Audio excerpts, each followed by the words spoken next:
Hello everyone. If you like what I'm doing here, please consider subscribing, liking, and commenting.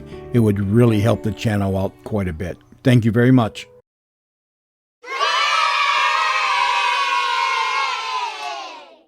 Journey into space. The BBC presents Jet Morgan in The World in Peril.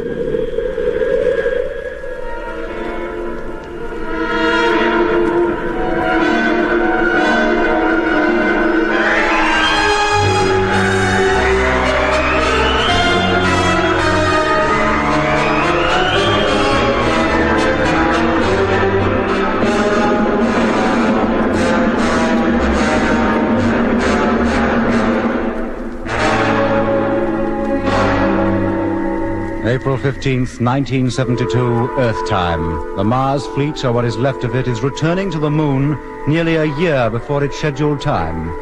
The expedition started out with 9 ships and 20 men, but only 3 ships and 6 men have survived to make the return journey. 4 men are dead, their bodies destined to drift around the solar system forever, or until, drawn to some planet by gravitational attraction, they go hurtling down towards its surface to be vaporized in the planet's atmosphere, like a meteor when it's captured by the Earth. The remaining freighters, empty of human life, are forever encircling the planet in free orbit, while their crews are held prisoner down on Mars. Yes, Mars is inhabited, and although it's a dying planet, its population has been increasing steadily for hundreds of years. How this was achieved is almost unbelievable, as you'll hear. But meanwhile, Jet Morgan and the remnants of his Mars fleet, after traveling 6 months through space back to the Earth-Moon system, are about to land on the lunar rocket ship base. And with them they bring disastrous news. Hello, Space Fleet. Your call received. Course X723, Track E. Platform cleared and ready for touchdown. Thank you, Control. Landing imminent. Doc, gyro. Contact. Motor Mitch. Okay. Then stand by for firing. Height 10,000. Position, Lemmy? Bang on. 9,000. Oh, well, at least we got back safely. I wish I could say the same for the ships we left behind. 8,000. You think they're going to believe a word of our story, of what happened to us back there on the Red Planet? Lemmy, keep your mind on your job. Yes, Jet. 7,000. Stand by, Doc. Okay. Lemmy? All right at my end. Freighters turned over and information. 6,000. 5,000. Contact. 4,500. 250. 4,000. 3,800. 650. 500. 400.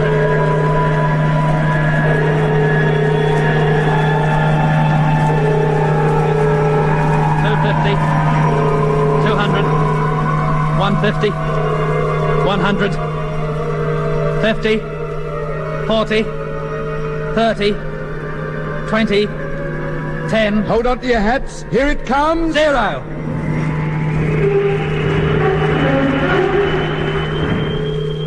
We made it. We're down. Cut the motor.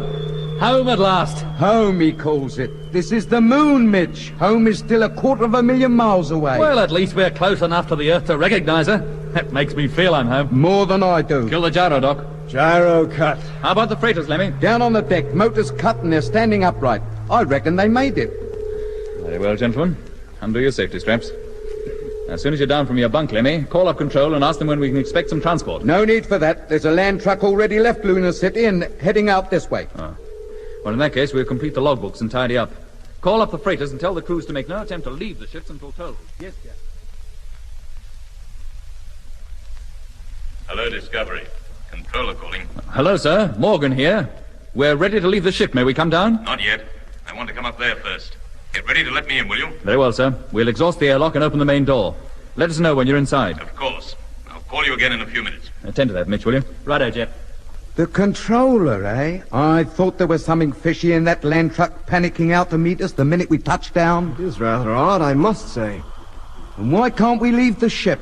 Isn't 6 months cooped up in here long enough for them? They have to keep us in here longer yet.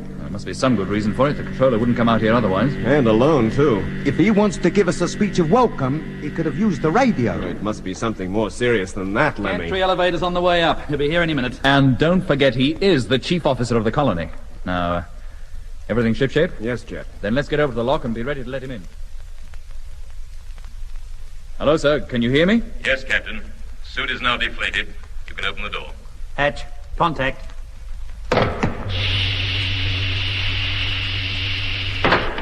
Let me give you a hand, sir. Thank you, Captain. Thank you. There you are. Can you unfasten this confounded helmet for me? Allow me, sir. Thank you, Barnett. There we are. That's better. Well, gentlemen, welcome home. To the moon, at any rate. Thank you, sir. Thank you, sir. This is a sorry business. How many ships were lost? 6, sir, and 14 men. 14. I take full responsibility. Hey, wait a minute, Jet. Nobody's to blame. We should have turned back. Oh, every member of every ship agreed to go on. You gave them a choice, remember? I had no right to give them a choice, only orders. And I should have ordered them to turn back. Why, Jet? How were you to know the trouble we were going to run into when we got to Mars? We had enough indications of it on the way, didn't we? What with the destruction of number 7 and the loss of its crew, Whittaker and Peterson's suicide. Captain Morgan, Sir? nobody's blaming anybody for anything. At least, not until after the inquiry. Inquiry? Nothing to be scared of. I'm glad to hear it. But your account of how those men and ships were lost... Well, sir? It's fantastic, almost unbelievable. You really think so? In fact, some of the people who have read your reports refuse to believe half of what's in them. Struth, you don't think we drew them up for fun, do you? I don't know, but unfortunately some do. They're even suggesting they were drawn up to cover your own negligence. Let them try and tell me that. Wait a minute, Lemmy. Sir, you indicated that you didn't doubt them yourself. Is that so? Gentlemen, for 2 years I helped prepare you for this trip to Mars. I came to know you very well. In my opinion, there was nobody better qualified to handle the discovery and lead this project than you. I can see no reason for changing my opinion. Thank you, sir. Just the same, you're in for a tough time, I'm afraid. How do you mean? You will be called upon to verify every statement in your report about Whittaker, Peterson, the people you are supposed to have encountered on Mars, everything. That we're quite prepared to do, just as soon as we get back to Earth. No, Jet. Not to Earth. Not yet, anyway. Huh?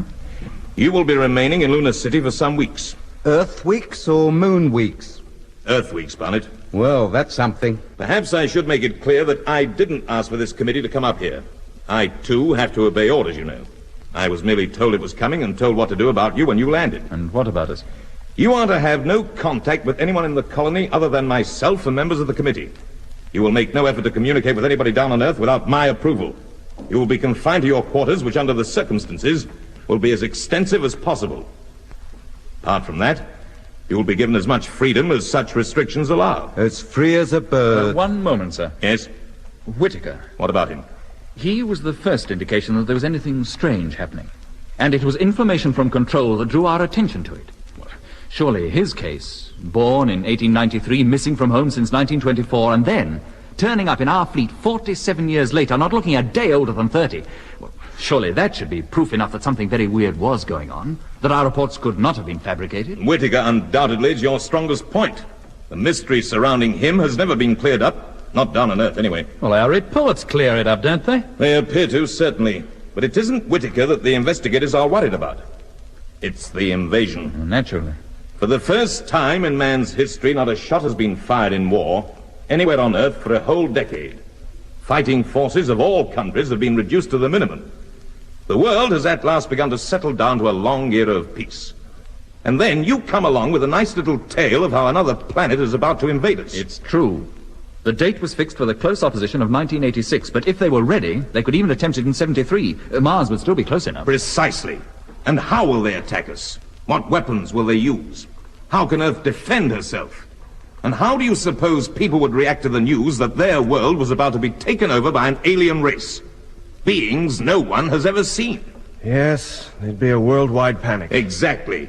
But if what you say is true, they must be told and prepared for the worst. And it is on your evidence alone, scanty though it may be, that the committee must decide what to do.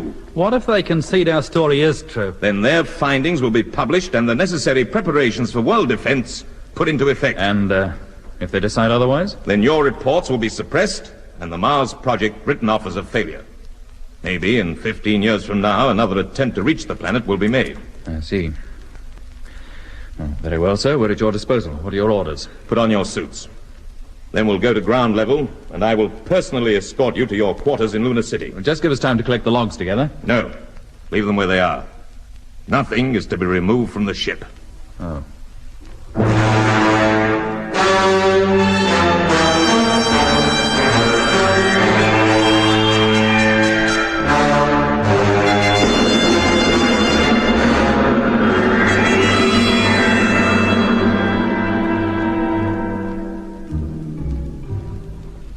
We were kept virtual prisoners in Luna City for 6 weeks.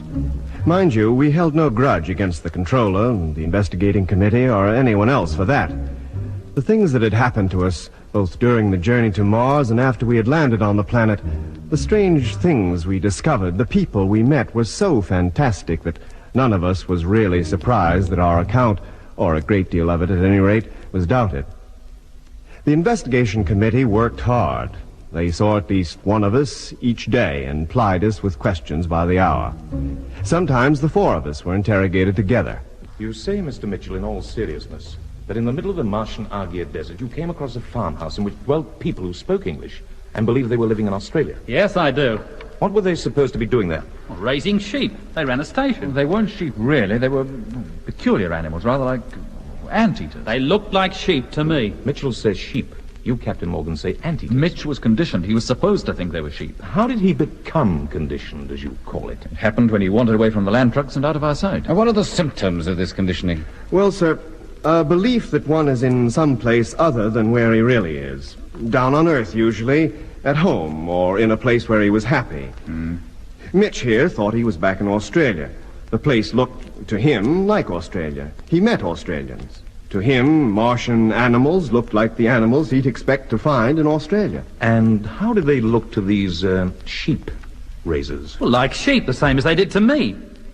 They even had a dog. Except it wasn't a dog. It looked like a beetle. To me, it looked like a dog. No. It barked anyway. No, Mitch, it whistled like a bird. Anything else?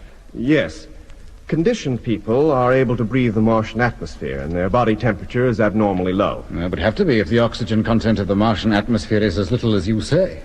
How many of these experiences, Mr. Mitchell, do you remember? Enough to swear on oath that they actually happened? Oh, not many.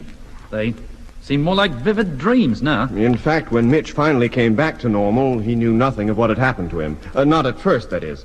But when he's reminded of certain things, like, for example, the flying doctor and the Pyramid City, it seems to arouse his memory, and he can now recall incidents as well as we can. How is this conditioning brought about? Well, it starts with a noise. What kind of a noise? In your head, like you got bees in there. And then you hear a voice telling you not to worry and everything's going to be all right.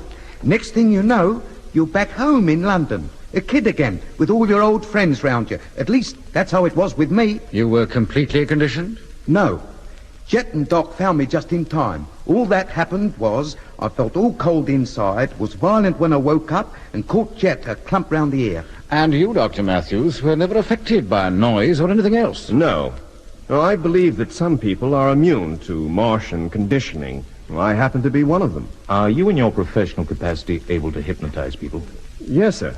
These days, it's a normal part of a doctor's training. I see. Now, you're not suggesting the Doc uses... We will ask the questions, Captain, if you don't mind. Yes, sir. And so it went on, day after day. Every question, every answer was recorded and the tape flown back to Earth under seal. Our logbooks, which carried a complete record of our journey to Mars and back, were played over to us and the questions asked on over half the entries. We told the committee all we could remember of the great underground factory in the Lacus Solus where hundreds of men worked building spherical spaceships under the impression that they were still down on Earth building aircraft for the use in the Second World War. Of the Earthmen who seemed to realize exactly who they were and where they were, and who begged us to take them along when we made our final dash to get away from the planet and back to the moon.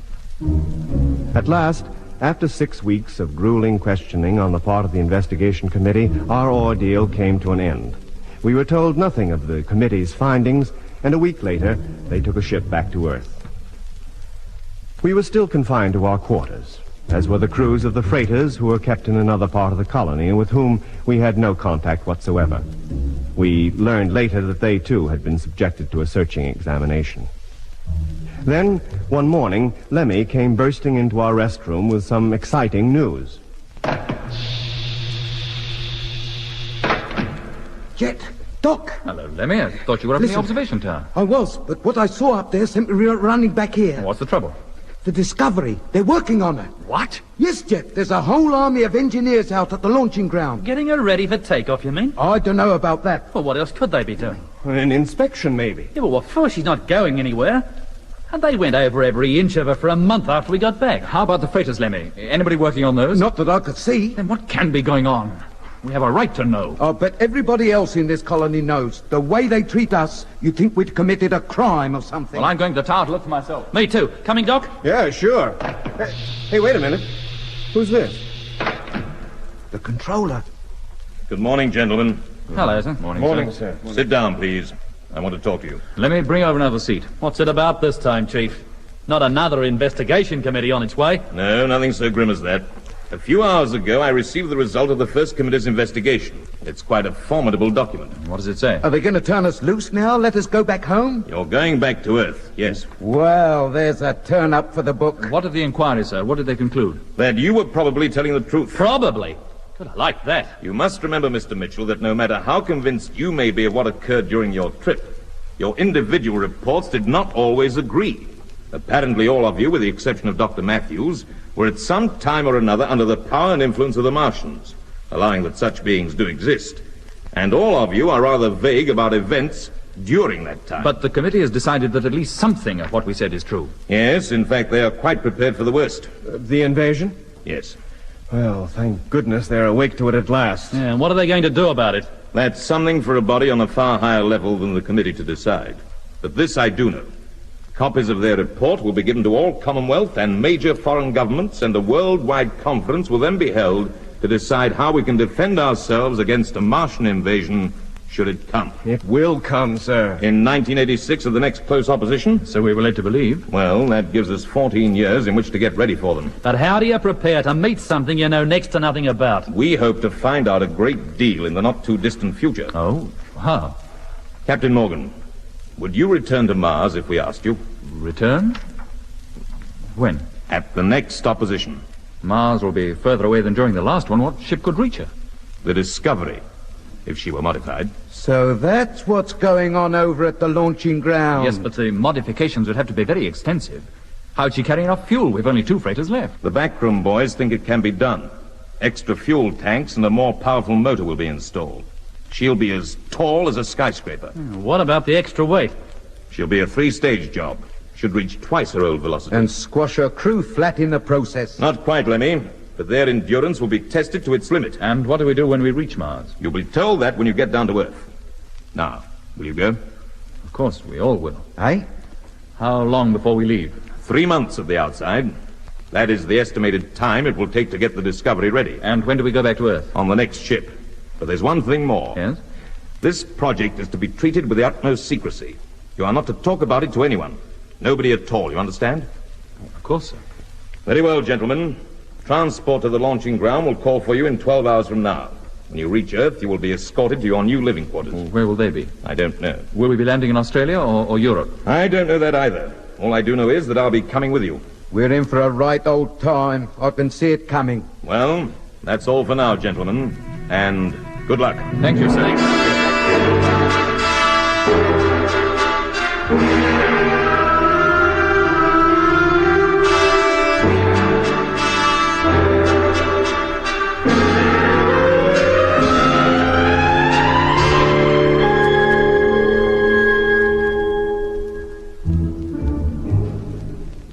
5 days later, Jet, Mitch, Lemmy, and I were back on Earth. We touched down in Australia, at the launching ground near the Horseshoe Range in the Northern Territory, and from there we were immediately transferred to a waiting plane and flown to England. There, we landed at an almost deserted airport just outside London, and we were quickly bustled into a waiting car and driven to a hotel in town. It was obvious that our arrival in the metropolis was being kept quiet, which was not a difficult task, really, as the Mars expedition was believed by the general public to be still on the planet and not expected back for another year. The security measures were stringent just the same. We reached our hotel suite via a back entrance and deserted corridors. We were then left for the night, and a police guard placed outside our door, not so much to keep us in as to keep inquisitive people out. The guard also brought our meals, and on one or two occasions helped us eat them. During the afternoon of the following day, the chief controller of the lunar base called for Jet in a closed car and took him down to the Space Fleet headquarters. How much longer are they going to keep Jet down there? Oh, if he's up back in an hour, I'm turning in. It's nearly midnight already. Now, do you think he can stop looking out of the window, Lemmy? Eh? I'd like to put the light on. You can go into your own room and put the light on, can't you? What's the attraction out there, anyway? I like to watch the people in the park and hear the hum of the traffic. There are people in the park at this time of night? You'd be surprised. Oh, it's good to get a breath of fresh London air again. I bet the air in the East End smells even sweeter. What wouldn't I give to be back there now, walking through the old streets again? There's a fat chance of that. They won't even let us take a walk in the park. How long are they going to treat us like this? Like we was a litter of prize pups, too valuable to let out except on a lead. Yeah, valuable's right. Look, Lemmy. What's that? That couple walking down there with a dog. Oh, don't. It makes me think of Becky. What, the dog? Do me a favour, Mitch. It's not so bad for you. Your home's in Australia, but mine's here in London. And Becky's not above a couple of miles from here, and she doesn't even know I'm in town. They won't even let me call her up on the phone. What were you going to say about those two down there? I was going to say that if the Martians do invade, neither they nor anyone else will ever have a park to walk through again. So? So he should stop beefing about being shut up and realize that we're kept out of sight and guarded night and day because we are valuable. Because Jet, Doc, you and me are the only 4 people on this globe who have first-hand knowledge of what might be in store for the Earth. And that's the reason I can't sit here in this window and take a breather? Well, what if somebody recognizes you, realizes we're back?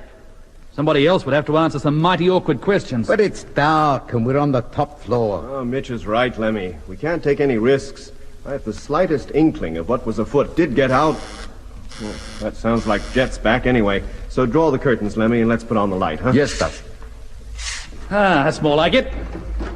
Well, you're back at last. Hey, what went on down there? Why did they keep you so long? It's all settled, gentlemen. We're going back to Mars. What exactly is the purpose of the trip? They need more information. We have to try and get it. What kind of information? All kinds. About the invasion plans, how it'll be done, the kind of ships they'll be using, how they're propelled, and what kind of weapon they're most likely to be vulnerable to. They don't want much, do they? We taking any other ships with us? 2, but no crews. They don't want to risk having another Whittaker aboard. They'll be remote-controlled from the flagship? Anything else? Well, we're to try to bring back at least one conditioned man or woman. If possible, someone who hasn't been up there very long. That's not going to be easy. Nothing is going to be easy. In fact, it's realized that we're taking a considerable risk. That's an understatement, if ever I heard one. We'll be lucky to get back at all. Well, at least we have some idea of what we're up against this time. That's what worries me. Anyhow, that's all I can tell you at the moment. We'll get our marching orders in due course. Now, we'd better get to bed. We have to be up early in the morning, all of us. What for? There's a car calling for us at 4 o'clock. 4 o'clock? Where are we going? I don't know, except that it's to an observatory somewhere outside London. What's the idea, Jet? Well, that we'll only know when we get there. Now, go to your rooms and get what sleep you can. The guard will bring you breakfast at 3:30. Good night. Hi, Jeff. Good night, Jet.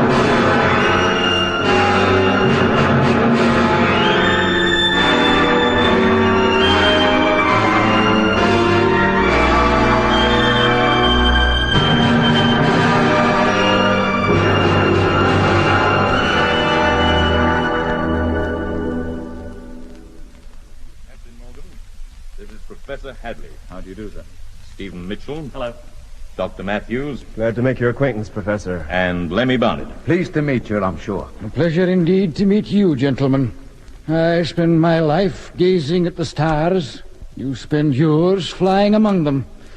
I have to admit I'm a wee bit envious. The professor has something interesting to show you. If you'll step this way, please, and if you'll no mind, I'll shut out the light. We'll see the plates much better then. The plates? The photographic plates. Oh, the photo... Oh. There. Now, if you'll come in a wee bit closer, Captain, you'll be able to see much better. You recognize what's on this photograph, of course. Not sure. There are so many stars, it's difficult to pick... Oh, yes, that's the region of Hercules. Precisely. How well do you know this constellation? I know it in outline. Aye, well, that will do for our purpose. Look in particular at the area below the cluster, just above the star marked Zeta. Yes. You see that little group of elongated images? Yes, I've never seen those before. Do you all see them, gentlemen? Yes, sir. Yeah, but they must be moving pretty fast to produce trails that length. Aye, they're certainly moving fast. Look at this plate taken only 2 hours later. The same images appear in an entirely different part of the constellation, and you'll notice that one of the trails is well ahead of the others now. So, they're not travelling at the same speed? No, Mr. Barnett. In fact, although these objects seem to keep together most of the time, their speeds vary considerably as a group as well as individually, and their track is no more constant than their speed, as you'll see on this next plate. Here, you see their position is much lower. In fact, they've very nearly moved out of Hercules entirely, down into the region of Ophiuchus, and all in the course of one evening. That can only mean one of two things. That their speed is far greater than anything ever seen in the heavens before, with the exception of meteors, of course, or that they are very close to the Earth. Which must be the right answer. Precisely.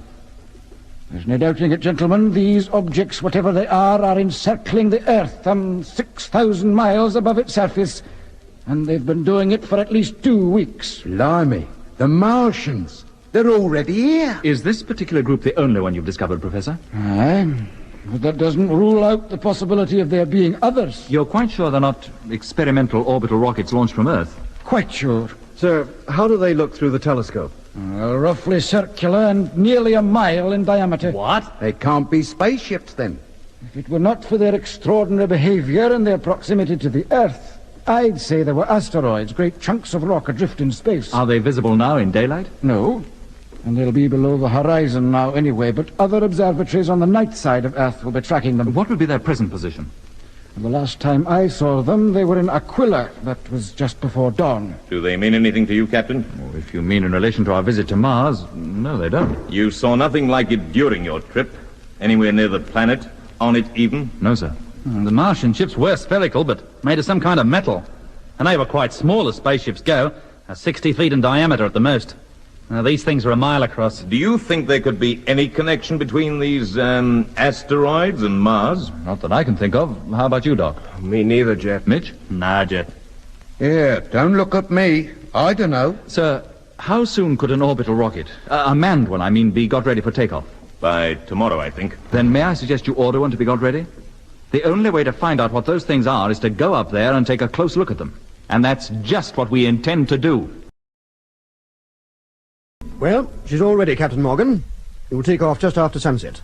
The asteroids, or whatever they are, will be in the night sky and visible from this latitude. Now, are there any questions? The takeoff and setting the ship in its orbital course will be automatic? Yes, takeoff and final orbital speed have been timed to match those of the asteroids. But once you're in free flight, you can maneuver the ship yourself, within limits. Well, will Doc and I be able to follow the proceedings? Certainly, Mr. Mitchell. I've arranged for you both to watch the whole course of events from the main control room. Now, there are your crew suits. I'll call for you on the wagon in half an hour. Thank you. Well, good luck, Jet, and you, Lemmy. Thank you, Doc. Thanks, Doc. If we land on one of those asteroids, I'll bring you back a stick of rock as a souvenir. A fat chance there is of that, but good luck all the same. See you both sometime tomorrow. So long, Mitch. Now, gentlemen, if you'll just follow me... All right, Lemmy. Put on your suit. Yes, Jet. All right, Jet. In you go. Thank you, sir. And you, Lemmy. Ah, I'm sorry the space is so confined, but this is no passenger ship. what, no take-off couches? No, Lemmy, reclining chairs. Oh, don't worry about it, sir. We'll be quite comfortable, thank you. Good. Then I'll step out onto the elevator and make my way down. Take care of yourselves. So what harm can a few chunks of rocks do us? All right, Lemmy. Close the airlock and the main door. Airlock, contact. Then carry out pre-takeoff check. Yes, mate.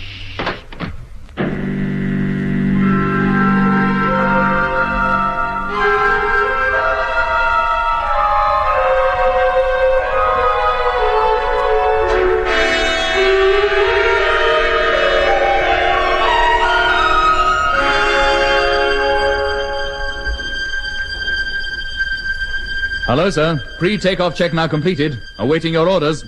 Very well, Jet. now hand you over to control. Over. Time, 0 minus 5 minutes. Hello, rocket ship X412, launching platform clear. Take off in 5 minutes. Are you ready? Ready, Control, thank you. Televiewer, Lemmy. Televiewer on. Gyro. Contact. Safety straps. In place and secure. Then lower your seat to reclining position. Lowered. Now remember, soon as the motors are fired, relax. Oh, if I had just a couple of hot towels on my face, I'd fall asleep. Hello, Control. All set now. Stand by.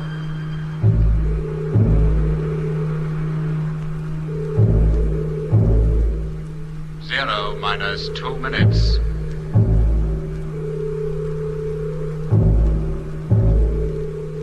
Zero minus 1 minute.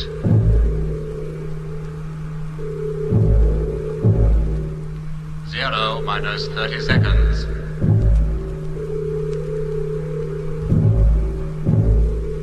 Zero minus 10 seconds.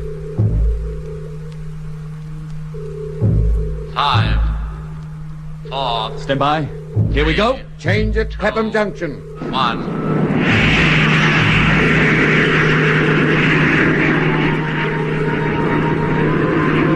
Zero plus 5 seconds. Height 500 feet. 0 plus 15 seconds. 4.6 miles. 0 plus 20 seconds. Height 6.8 miles. Oh, Jet! Me lungs! It's agony! Yell, shout or sing or something. John Brown's body Height 8 lies miles. Velocity alone 1,200. in the grave. John Brown's body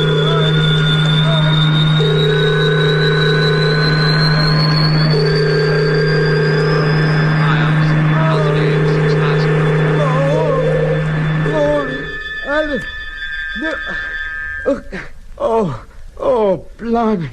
That's better. I thought for a minute I'd be pushed right through this seat. Well, stay put. We're not finished yet, Lemmy. That's the booster away. Hello, rocket ship. Booster's now been jettisoned. Stand by for firing of second stage. Oh, no. Quiet, Lemmy. Hello, Control. All okay here? Roger. Firing in 10 seconds from now. 5, 4, 3, 2, 1. Do you think I volunteered for this? Maximum velocity will be reached in 8 minutes. Oh.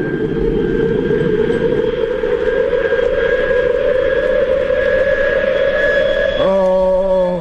Hang on, Lemmy. It'll soon be over.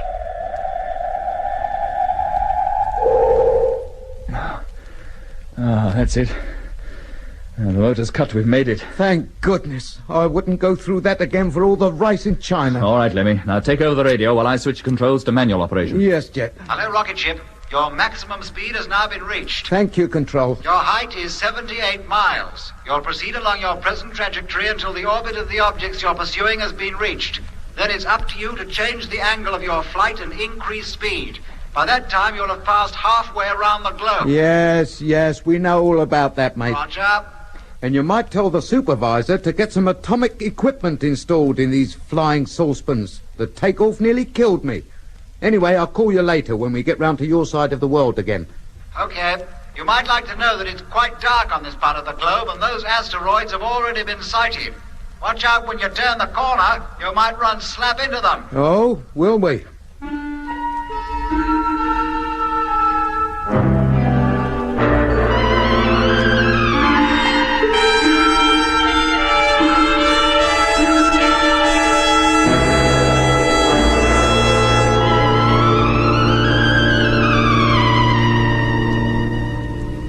Approaching the night side of Earth now, Lemmy.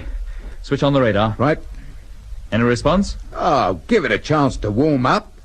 Shall I put on the forward televiewer? No need, Lemmy. I'll look out from the pilot's window. Ah, the radar's alive now, mate. But she's not responding. Hello, Control. Morgan calling. Hello, Jet. Receiving you loud and clear. We're just passing over the Earth's terminator. Radar's on, but we're not getting any signal. You will. Can you see those things? Yes, and they're traveling much faster than usual. You'll have to step lively.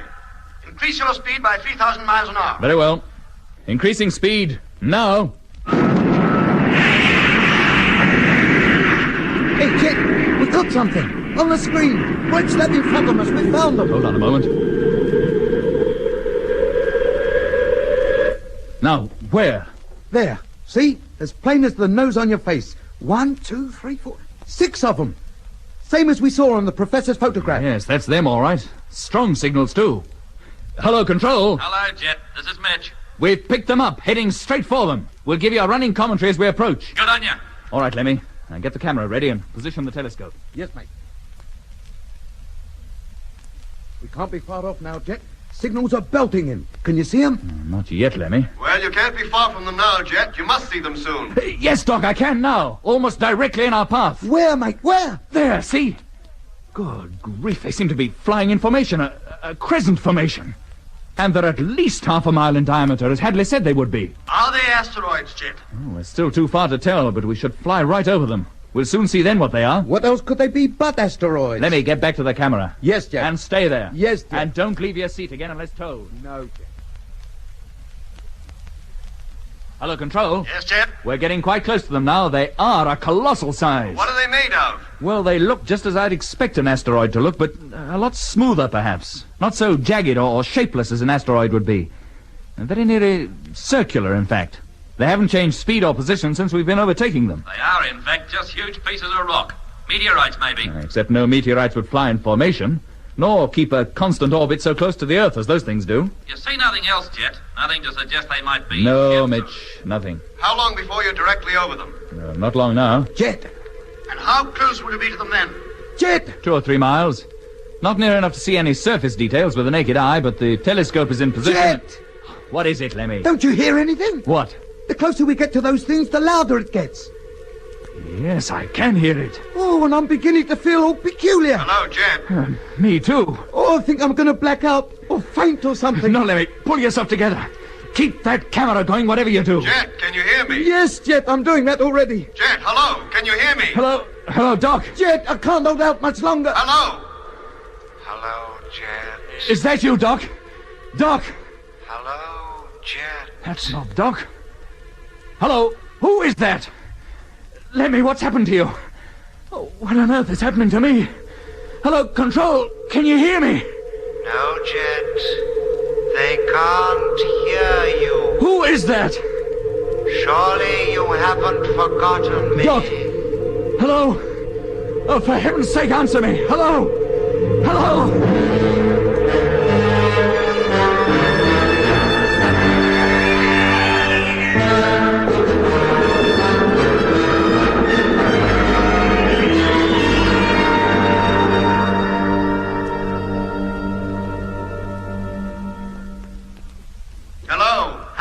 Hello, rocket ship X412, control calling, trying to contact you. Come in, please.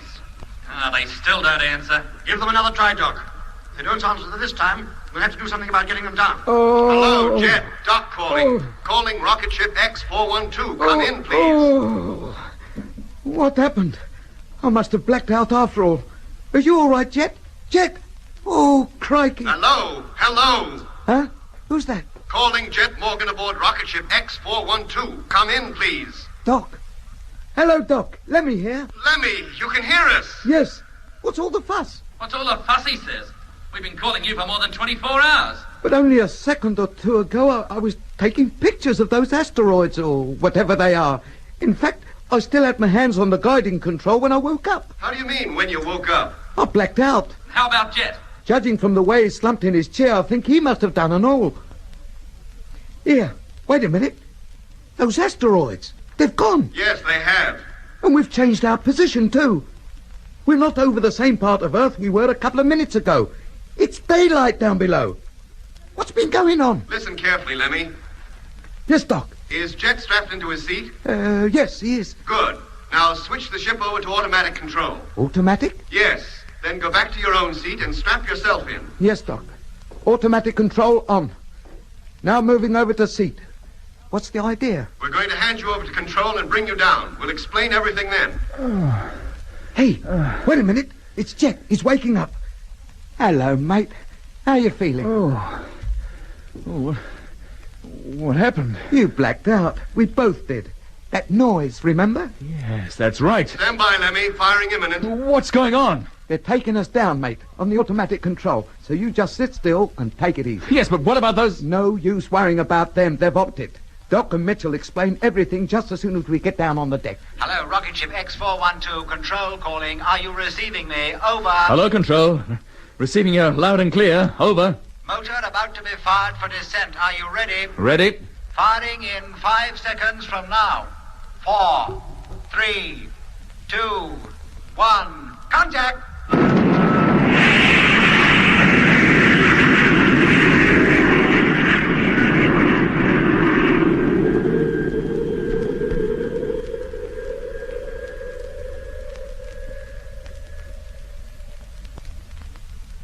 And then, as we got closer, the noise got louder. And the louder it got, the more it affected us. And the last thing I remember was seeing Lemmy hanging motionless just above his chair in front of the camera, which was still running. Yes, Jet.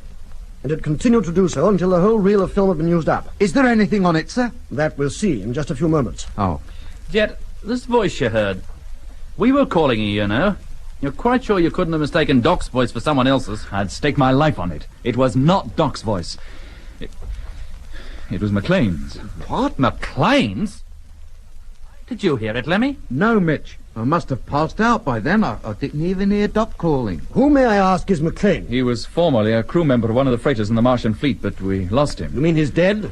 He was captured by the Martians, and we had to leave him behind. How long did this noise take to have its full effect, Jet? A minute or so, no more.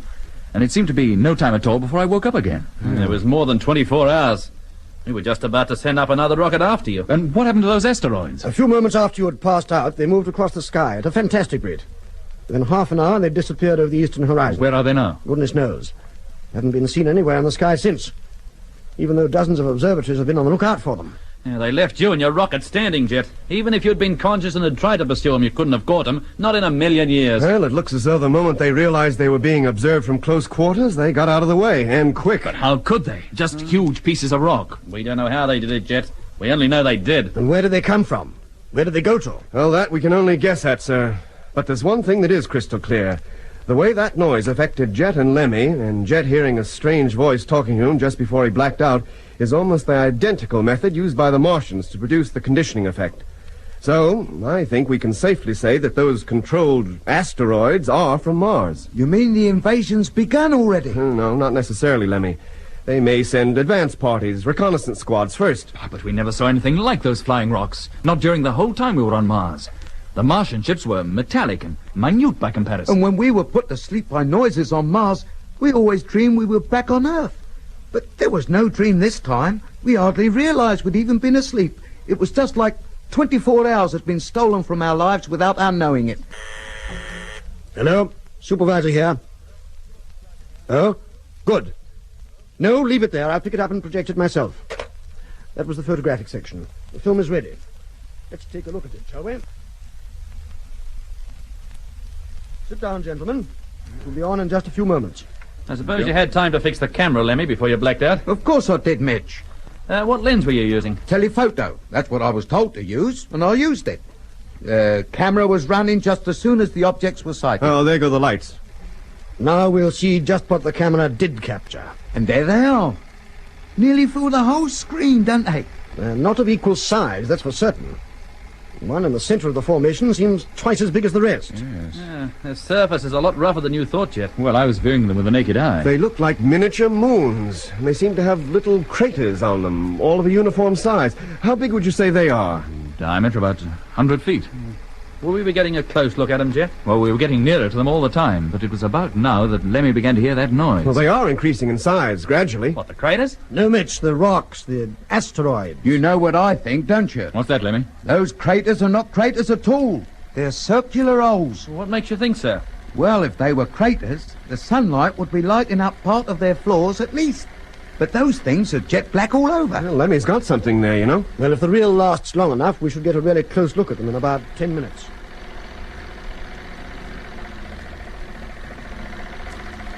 Yeah, they're holes, all right. No doubt about it. You remember getting this close to them, Jet? No, sir. Lemmy and I were out cold by this time. Good grief, what's that? Something's coming out of that thing. Out of one of the holes. A ship! A spherical ship. Just like the one we saw on Mars. And there's another. And another. There's a dozen of them at least. Well, that settles that, gentlemen, doesn't it? Those rocks are giant spaceship carriers. Every one must be full of them. I always said those ships could never reach Earth unaided. Seems they don't have to, Mitch. They're transported here and merely cover the last few thousand miles on their own. Touched down on the Earth's surface, you mean? Where else would they be going? But surely if that number of craft had landed, they'd have been detected. Well, they don't seem to be doing any more than hovering over their parent ship at the moment. Oh, blimey. Is that all there is? That's the end of the reel. And with you sound asleep, Lemmy, there was no one to load up a fresh one. Oh. Well, in spite of the shortness of the film, it has told us a lot. Well, that's putting it mildly, sir. It's unbelievable. You saw it with your own eyes, Jet. Oh, I'm talking about the method of bringing those ships here. How did they propel those rocks? Well, where did they get them from? They didn't come from the Martian surface, that's certain. Yeah, and how about those spheres? Have they since landed on Earth? I think they must have. But we'll find out. Well, how? A worldwide search could be instigated. We should find at least one of them. I thought all information relating to the Martian invasion was highly secret. How do you keep it secret if you order a worldwide search for their ships? If all those ships we just saw have landed on Earth, it won't be a secret any longer. We'd better report this right away.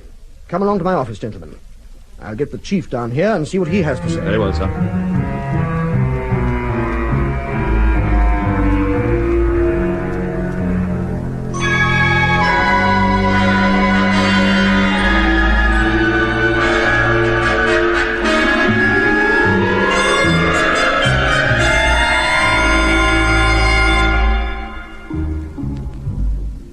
The controller from Space HQ arrived that same afternoon. He questioned Jet and Lemmy for an hour or more, saw the film through 3 times, and then left for London, taking the film with him.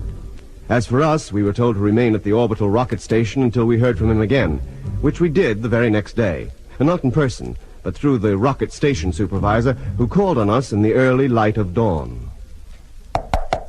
Who is it? Jenkins. Oh, come in, sir. Sorry to wake you at this unearthly hour. Is something wrong? There's good reason to believe that one of those spheres has landed. What? Where? In the Lake District, 2 nights ago. Anybody see it? Only 2 people. A couple of campers. Apparently the weather was foul and it was raining hard. They got up and went outside to loosen the guy ropes of the tent. It was then that they saw it. A sphere? Well, we can't be sure. They'd hardly stepped outside when they saw what they took to be a fireball racing through the air above their heads. They saw it descend into a valley. Did they go down there to investigate? On the contrary, they were hardly more than kids. Not with that and the storm that was going on, they were pretty scared. They got out of that as quickly as they could. Then they got a lift from a passing motorist who dropped them off at the next town when they called at the police station. There they stayed the night. They told the police what they'd seen, of course. Yes.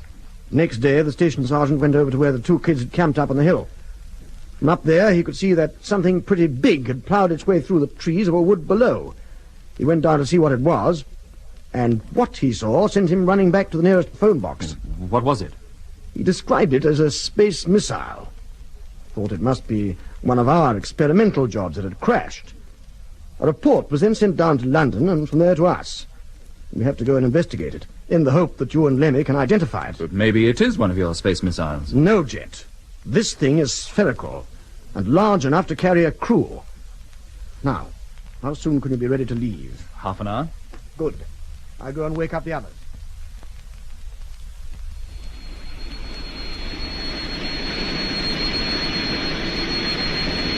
That must be the spot. That's it, all right. Certainly made a mess of that wood, didn't it? I'll land to the east of the trees, by the foot of the hill. Has anything been done about sightseers? Yes, Doc. Nobody will go within 5 miles of her. The place is cordoned by mobile police. Well, don't they wonder what's going on? Like the sergeant, they all think it's one of our orbital rockets that's come to a sad end.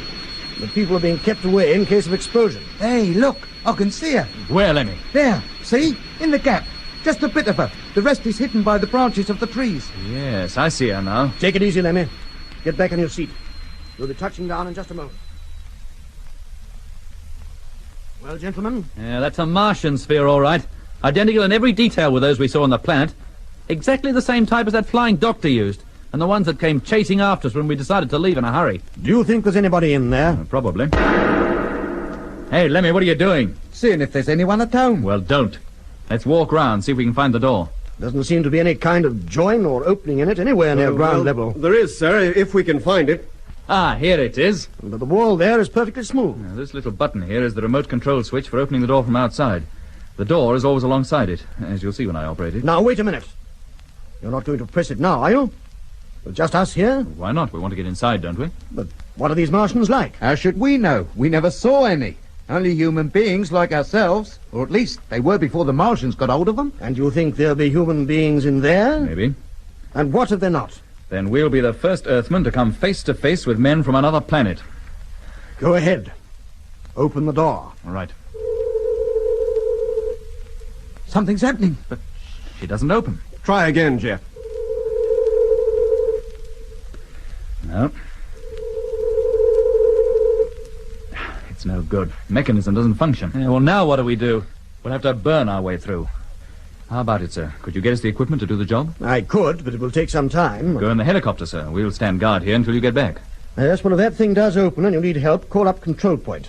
And 50 armed policemen will come driving over here, just as quick as they can make it. Yeah, I wouldn't be too free with the arms. One of the men in that ship might be a long-lost relative of yours.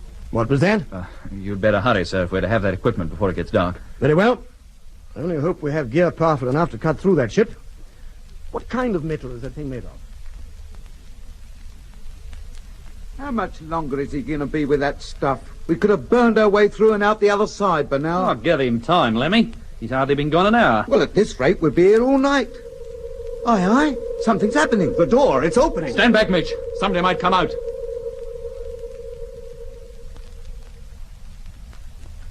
Well, they're certainly taking their time about it. But what caused the door to open? Search me, Doc. Unless our working on it accidentally completed the circuit or something, I don't know. Well, how long do we wait here, waiting for them to show themselves? We'll give them 10 minutes. If nobody's appeared by then, we're going in. The 10 minutes is up, Jet. Well, I'll go. The rest of you wait here. No, I'm coming with you. You can't go in there alone. All right, if you must. Then stick close together and take your time. Come on, Doc. Let's get it over. Now, keep close to me, Doc. Yeah. I'll lead the way. There doesn't seem to be anybody down in this section. No.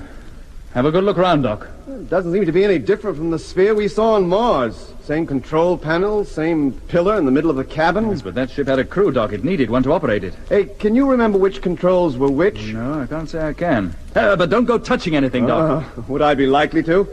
Hey, what's that? Hey, this lever, it moved. What? You sure you didn't touch something? Yes, Jet. It moved down at least 3 inches. On its own? And now a light has come on. There goes the lever back again, back to its former position. There must be someone in here. The upper cabin, maybe. Come on. Now, wait a minute, Jet. If there is somebody up there... That's just what we came in here to find out, isn't it? I hate this thing to take off. I don't think it can take off. If it could, it would have done so 2 days ago. As soon as it was realized its landing had been discovered. Well, if you say so, I'm game. Do you remember how to get into the upper section? Yeah, by this central pillar. It's hollow inside and leads up there. Door control should be here somewhere. Ah, here it is. And the door's opening. Come on, there's a ladder fixed to the wall. Watch your step. I say, look at this. Good grief. The place is absolutely jammed with all kinds of gear. A little different from the last one we were in, eh, Doc? The upper section in that one was more or less empty. Couldn't possibly be anyone up here. There's hardly room to move around. Then the opening of the main door and the operation of the flying controls must be remote controlled. Yes, that's why that control panel downstairs was alive. But who controls it? Somebody up in those asteroids, Doc. Yeah, they might even know we're in here. Hear every word we're saying, maybe even see us. Well, in that case, and now we've satisfied our curiosity, let's... Hey, listen, what's that? The outer door. It's closing. Land's sakes, let's get out of here quick before this thing takes off with us in it. It's about time they came out, isn't it, Mitch? I'll give them a chance, Lemmy. They've hardly been gone 2 minutes. Well, that's all they'd need to see if there's anybody in there. I think we should call up control point and get some of those coppers over here. Look, the police are to be called only in an emergency. There isn't one yet that I can see. Oh, isn't there? Look at that. The door. It's closing. Great Scott. Jet, Doc. Lemmy, look out. Stand back. Oh, crikey, it's shut. And they're still in there. Fancy trying to go in. If you'd got caught in that door, it would have crushed you to pulp. I wanted to warn them, Mitch. What are we going to do now? Jet, Doc, can you hear us? Jet! Doc!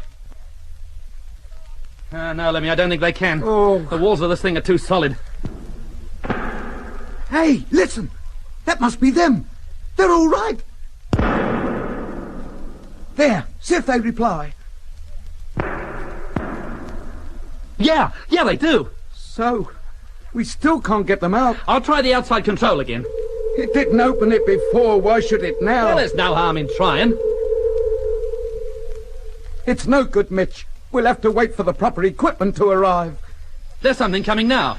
Just appeared from behind the hill. Yeah. Look, you wait here, Lemmy. Give that ship an occasional kick to let Jet and Doc know we haven't forgotten them. All right. I'll go over and meet the helicopter and give the supervisor a hand to bring that stuff over here. All right, yes, mate. Oh, don't you worry, Jet Boy. We'll get you out of there, mate, even if we have to use a tin opener. Hey? Oh, no! Ah! The door! It's opening! Jet! Doc! All right, Doc. How'd you get quick? You bet. Oh, thank goodness you're safe, mate. We thought that thing was going to take off with you in it. So did we. In fact, we're certain that's what it tried to do. What did you do, Lemmy? How did you get the door open? I didn't do anything. It opened up all on its own. Oh. Where's Mitch? Gone over to meet the copter and help the supervisor with the acetylene equipment. Supervisor, did you say? Of course, Doc. Well, Why? here's Mitch now, but it's not Jenkins with him. It's the lunar controller. Jet. Good morning, sir. Good morning. Morning, sir. I flew out from London the moment I heard about this ship landing. Mitch tells me you've already been inside. That's right, sir, and it's empty. We searched the upper and the lower cabins, but there was no sign of anybody. Well, it's been sitting here for nearly 48 hours. Its crew have had plenty of time to leave the ship and get well away. Always supposing it carried a crew. Why else would it land, Doc? What would be the point? Now, it's my belief that once this ship had landed and its crew had left it, it should have returned to its parent ship out in space, but something has gone wrong and it can't take off. You mean it's remote controlled by those asteroids you saw? Yes, sir.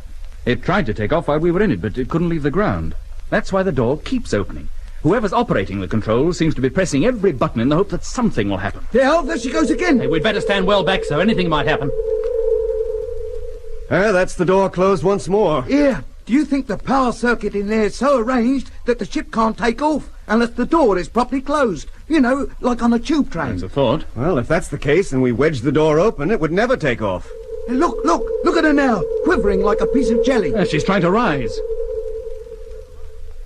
It's no go, is it? That thing's definitely on the blink. Well, if it can't take off, there's no danger of our losing it. Our more immediate problem is to find its crew. But what do they look like, sir? Are they Martians or are they Earthmen? People taken to Mars, put in a conditioned state, and then sent back here as spies. A fifth column to prepare the way for the major invasion that'll come later. But what if they are Martians after all? Then finding them shouldn't be too hard. They couldn't possibly look like Earthmen. There's bound to be some marked difference. But what? They may not look like anything. What do you mean by that, Lemmy? Well, I mean, for all we know, a Martian might be invisible. Maybe there is a crew in that ship after all, sitting in there, opening and closing the door on us and generally trying to take the mickey. That's about the worst suggestion that's been made up to now. Oh. Aye, they must have heard me. It's trying to take off again. And they're succeeding this time. It's definitely moving. Look out, Duck! Let me get down! Oh, I thought for a minute it got me. Where did it go? It skimmed just above the ground for a few yards and then went into a vertical takeoff. Oh, look at it now. No more than a tiny spot in the sky. What a fantastic climbing rate.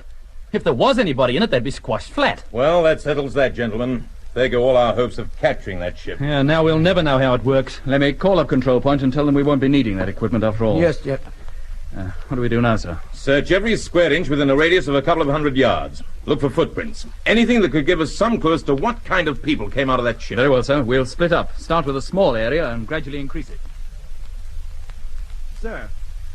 Yes, Doc? We found something. At least Mitch has. Where? On the other side of the wood. Footprints. But whether they have anything to do with the crew that left that ship, we can't say.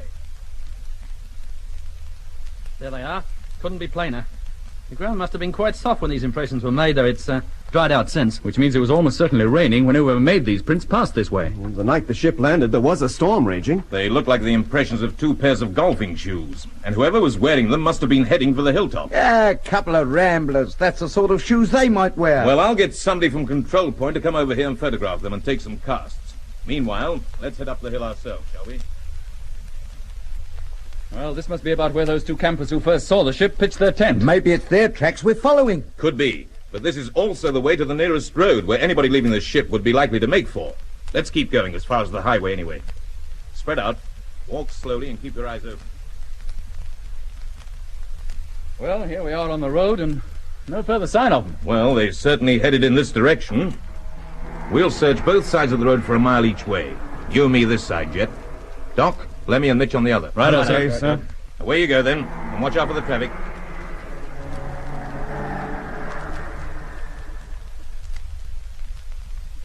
Well, Jet?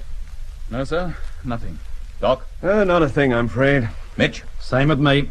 So, why should I be luckier than anybody else? Well, I still believe that whoever left those prints came as far as this road.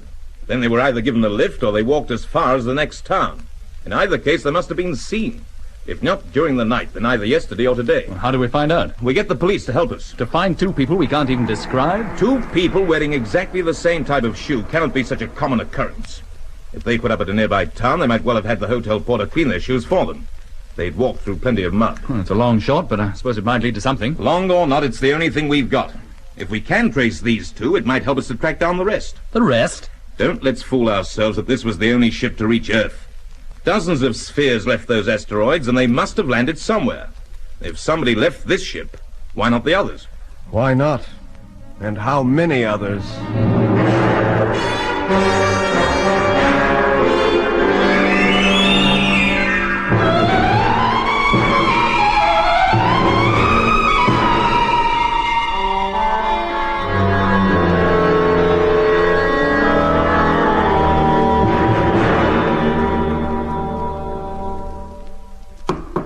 See who that is, Lemmy. Well, let's hope it's the tea. I'm dying of thirst.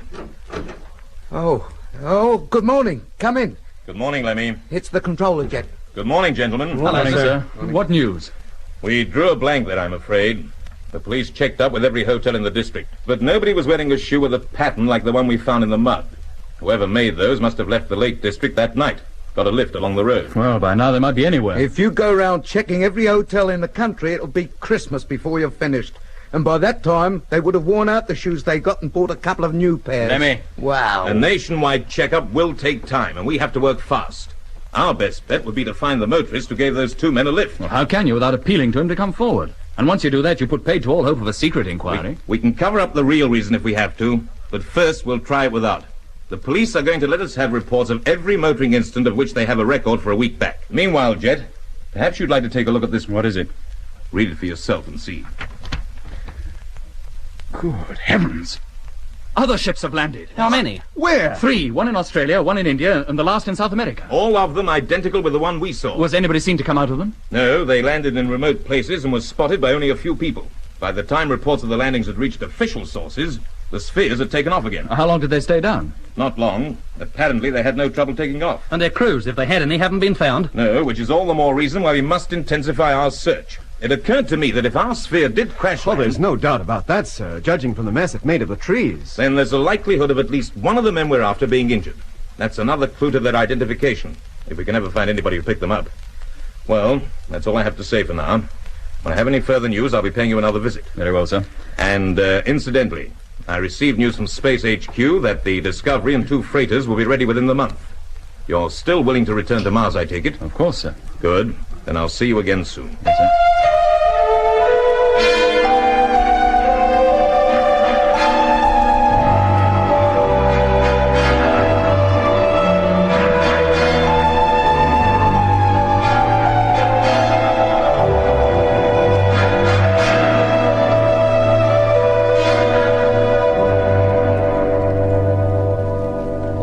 Finish that lot, Lemmy. You can start plowing through these. Oh, turn it up, Mitch. I've read so many reports I'm going goggle-eyed. Parking offences, speeding, shooting the lights. And you know, I never realised so many people drove while under the influence. Dozens of them. Get down to it, Lemmy. We've got lots more to go through. But none of these fellas could ever have been anywhere near Mars. They behave too normally. Hey, here's something. What, Doc? Any of you read this case before? Fellow called Moore. What did he do? That's the whole point. He didn't do anything. What was that? Yeah, picked up in Hyde Park near Marble Arch on the evening of the 3rd of July. The day after the ship landed. So, what's this nothing he was doing? Found at the wheel in a stupefied state, not fit to be in control of his vehicle. Oh, I've got a couple like that. You had one too many. That's what the constable thought, but he was wrong. Police doctor found the man was ill and had him taken to the hospital. What is wrong with him? Apparent loss of memory. Thought he was in Warrington instead of London. And His temperature was abnormally low. Where does he live? Manchester, a commercial traveler. But unless he's considerably improved since this report was made out, at the moment he's in Paddington Hospital. But I think we better see him. Lemmy, get the controller on the phone, will you? Yes, mate. Now, look, don't let's get too excited. This may have nothing to do with what we're looking for. Hello. Special line. A247. Yeah, that's right. Tough. Morgan speaking. Oh, hello, sir. Oh. Yes, very well, sir. We'll wait until we hear from you. And thank you, sir. Moore was discharged from hospital 2 days ago. Oh, no. Where's he now? They presume he's gone back home. Anyhow, the controller's getting onto it, and if he is in Manchester, they'll have him flown down here on the next available plane. Good. I'd very much like to meet Mr. Moore. Me too, Lemmy.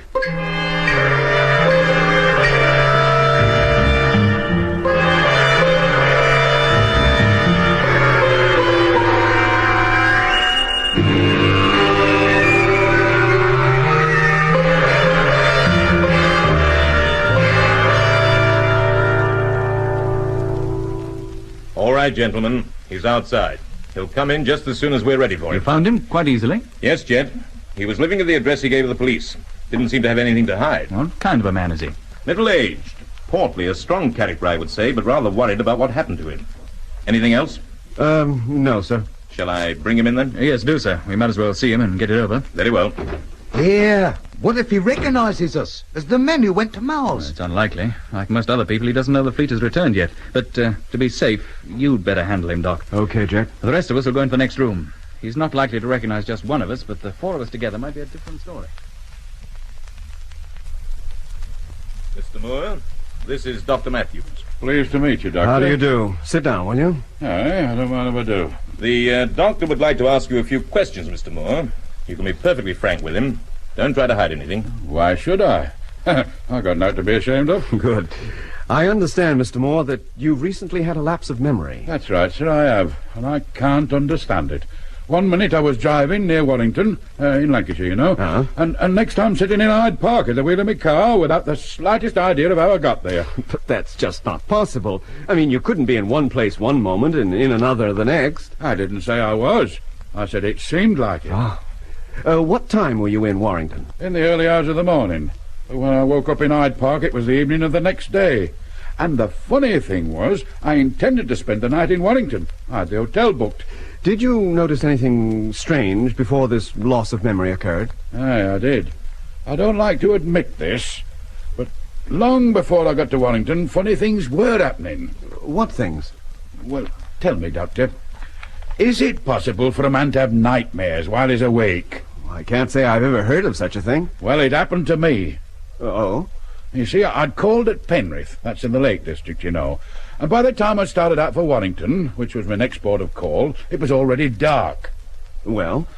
I'd already done a full day's driving and was feeling pretty tired, so I chose to drive along the secondary roads to avoid the heavy traffic, you see. You know, I found it difficult to keep awake. I'm not surprised. Well, I'll confess it now.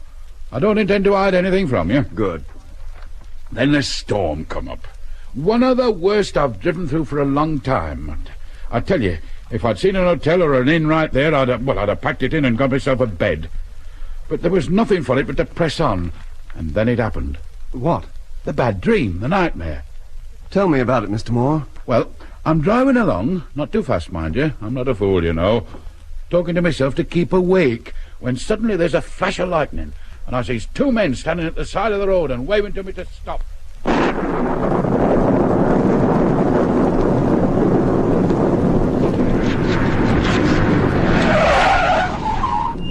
What's the trouble? My friend, he is hurt. This is a fine night to choose for an accident. You want a lift? Thank you. It is most fortunate that you came by. Oh, always glad to help someone in trouble. Is your friend badly hurt? It is nothing but difficult for him to walk. Well, put him in the back seat. He can stretch out there. Hang on a minute. I'll come down and give you a hand. No, I will manage. Just open the rear door. He seems to be in a pretty bad way. Let me come down and help. No, just open the door. Oh, all right, if you say so. Thank you. Don't touch him! I wasn't going to touch him. Just moving a few things off the seat. You want him to be comfortable, don't you? He is comfortable enough. He can sleep now. Put your rucksack on the floor. There's plenty of room. Now, all set? Thank you. It's a foul night. I said it's a foul night. Yes, it's a foul night. What you doing up in the lakes? On a walking tour? Yes. Have you walked far today? Very far. Ah, beautiful country up here. Not like it anywhere. Very beautiful.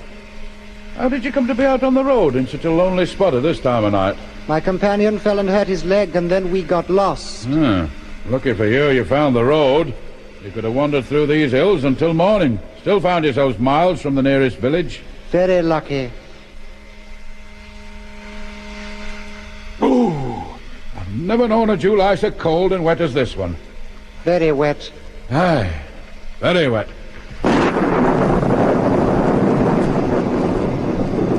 It is very hot in here. I would like to open the window. Oh, well, if you must. But I wouldn't open it too wide. You must be soaked to the skin. You'll catch your death of cold, you and your friend. Here, how about him? Is he asleep? He is asleep. How do you know? You didn't even look to see. He is asleep.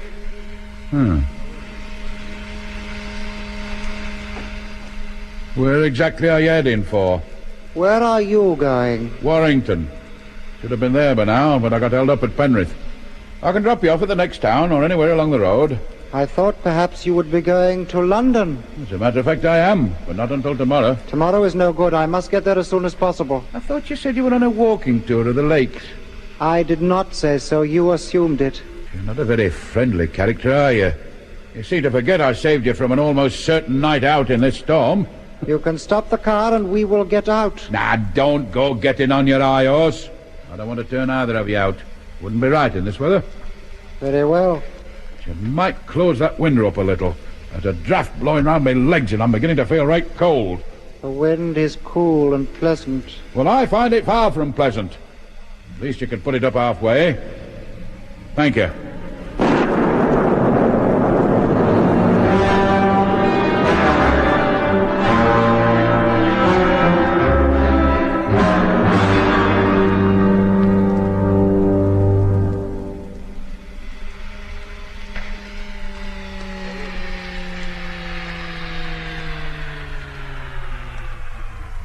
Why are we stopping? We are still at least 10 miles from Warrington. I've been driving for nearly 18 hours and I'm tired. I'm finding it difficult to keep awake. You want me to drive? No. I've got a flask of coffee here.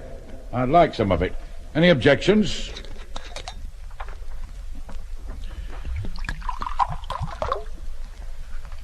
It's not very warm. Hardly surprising, I suppose. I've had it in here nearly 20 hours. Here, drink this. It'll put some warmth into you. Well, go on, take it. Go on, it's not poisoned. Thank you. What's the matter? Don't you like it? It's too hot. I cannot drink it. Too hot? God, it's hardly warm. Perhaps later, when it has cooled off a little. Well, you're a rum and no mistake.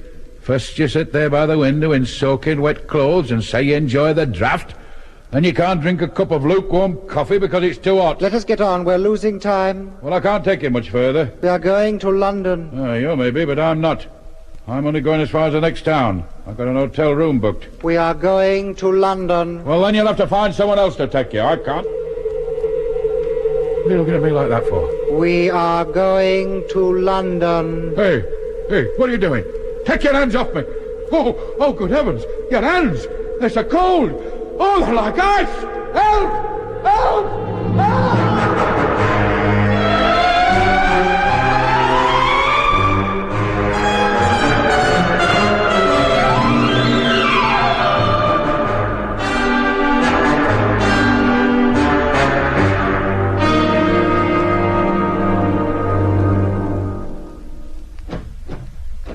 All right, gentlemen. You may come in now. He's gone. Well? He's the one who gave them the lift, all right. And who are they? Martians or are they Earthmen? Conditioned Earthmen who have returned from Mars. Yeah, did you get a full description of them? I've one, yes, but the injured one Moore hardly saw. Does the description fit anyone we know? McLean, maybe?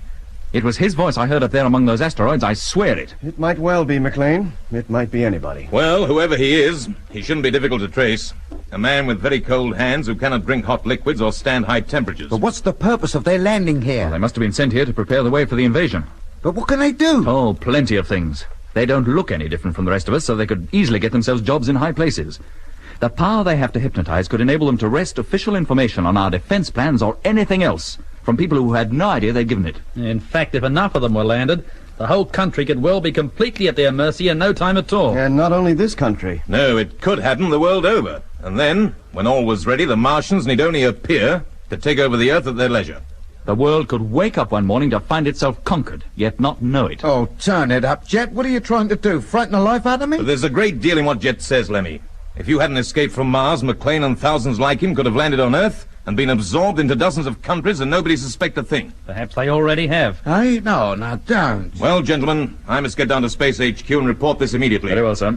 And don't forget, if you shake hands with anyone with icy mitts, hang on and don't let go. I will, Lemmy. Goodbye for now. Yes, sir.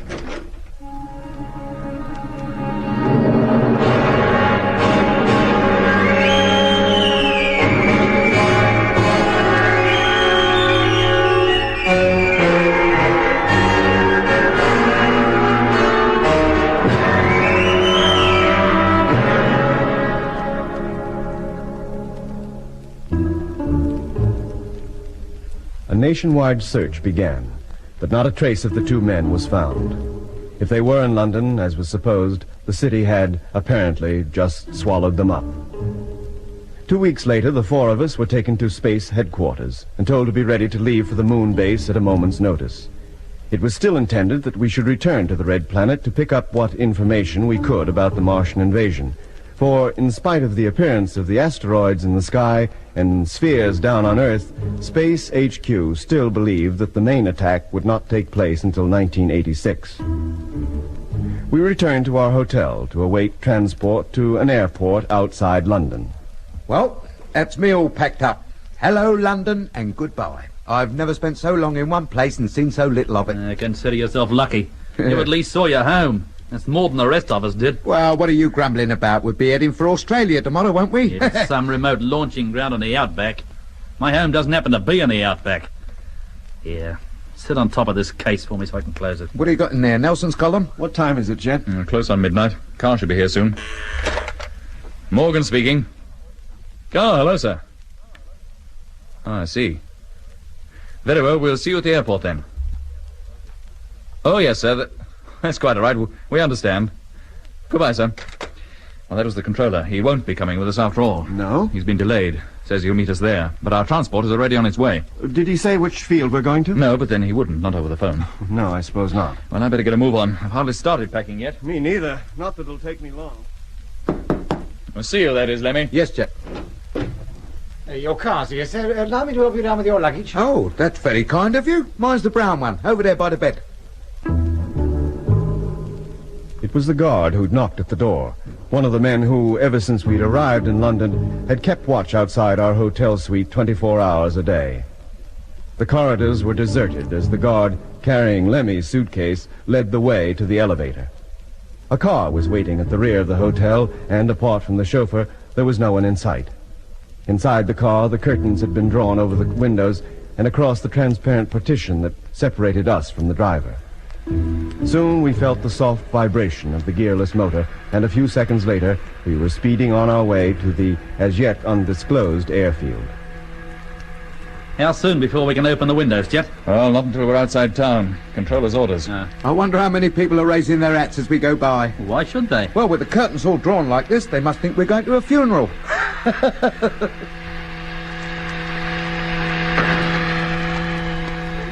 All right, Lemmy. Take a peek outside, see where we are. Nothing out there that I can see, except trees and fields. We must be out in the country already. Good. Then draw the blinds and open one of the windows. Let's have some air. Yeah, good idea. Ah, that's better. Yeah, how about this curtain, Jet, behind the driver? Shall I open that too? Yes, you might as well. But let me put this light out first. There you are. Now go ahead. And slide back the panel, too, while you're about it. Find out which airport he's taking us to. Hello, chum. Sorry if I startled you. How far have we come now? 28 miles. Oh, have we? But it's hardly half an hour since we left the hotel. Orders were to drive you as quickly as possible. Well, there's no need to go mad. We'd like to arrive all in one piece. Hey, Jet, Which airport are we going to exactly? Driver's voice. Yes, Doc, I can hear it. Our destination is not to be divulged. Well, of course it isn't, but you can tell us we're going there anyway. Lemmy doesn't seem to notice anything wrong. Let him talk. Keep quiet and listen. Yeah, sure, Jed, sure. You'll know our destination when we reach it. That is all I can say. Well, then I think you're being unnecessarily secretive. If the controller had been with us, he would have told us where we were going. I am not the controller. A good job, too, if you ask me. Here, now turn it up. You can't get away from me, you know. I'm in this car with you. And sakes, what's he doing? Trying to kill us? Hey, slow down there in front of you here. Slow down. A fat lot of notice he's taken of that. Hey, keep your seat, Mitch. Wait a minute. Lemmy, what are you doing? He's climbing into the front seat. Wait. Lemmy, be careful. Don't you worry, Mitch, boy. I'll handle this. Now, you. Oi, slow down. You here? Are you going to? Or do I have to slow this thing down for you? Lemmy, be careful. Oh, blimey, his hands. They're cold as ice. Leave me alone. Oh, what are you looking at me like that for? Oh, no, you don't. I'm wise to your little game. Take your hands off that key. Jet, stop him for Pete's sake. Slow down. Slow down, you hear? Slow down. Lemmy, watch out. Look out in front. Look out, we're going to turn over.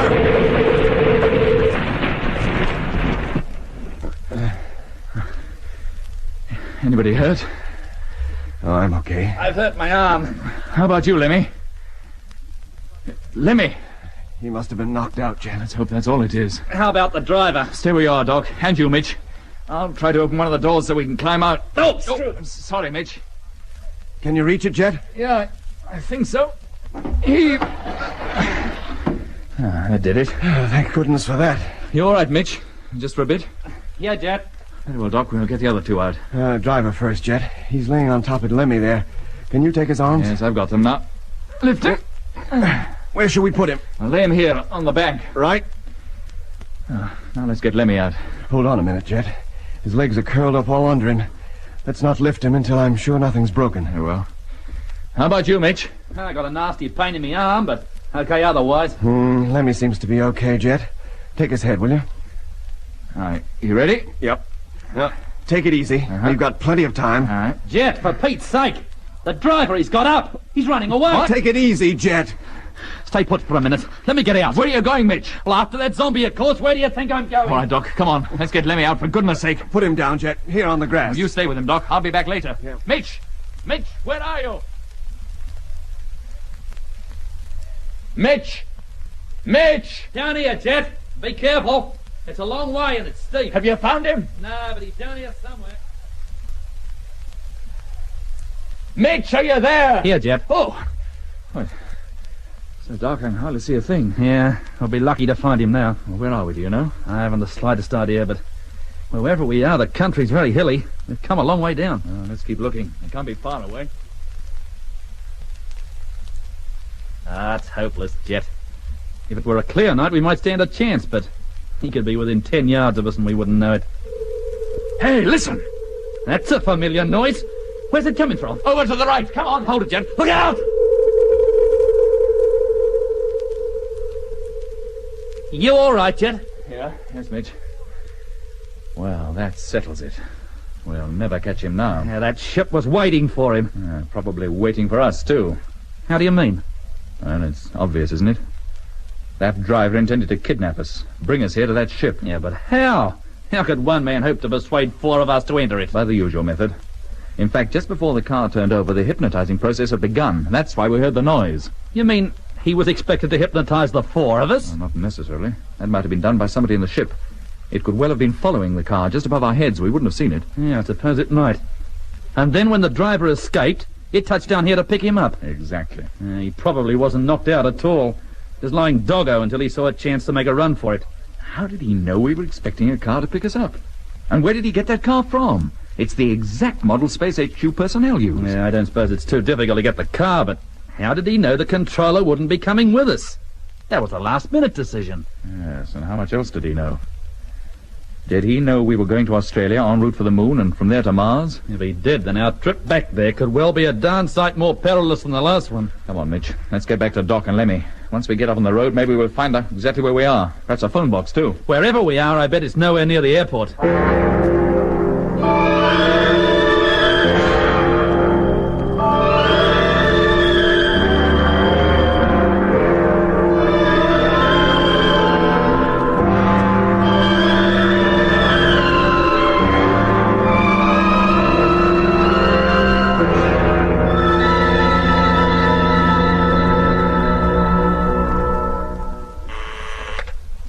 Lunar Controller speaking.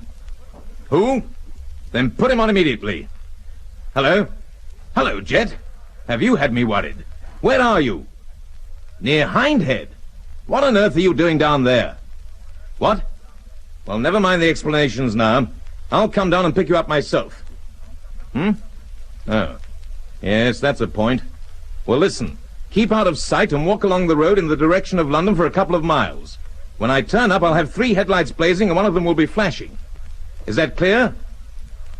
Soon as you recognize the car, step out into the road so that I can recognize you. Good. See you later, then. Sir? Get a car ready immediately. I'll be leaving in 5 minutes. Yes, sir. Will you want a chauffeur? No, I'll be driving myself. Very good, sir. That's all. Yes, sir. Supervisor, please. Hello, Jenkins. I found them. No, I'm going to pick them up right away. Now, have a breakdown squad go along to the Portsmouth Road as far as the Devil's Punch Bowl to recover a wrecked car. It's lying on its side in the ditch at the edge of the road. Meanwhile, bring the police and have them put a guard round the wreck. I want no one to go anywhere near it before the breakdown squad get there. Is that clear?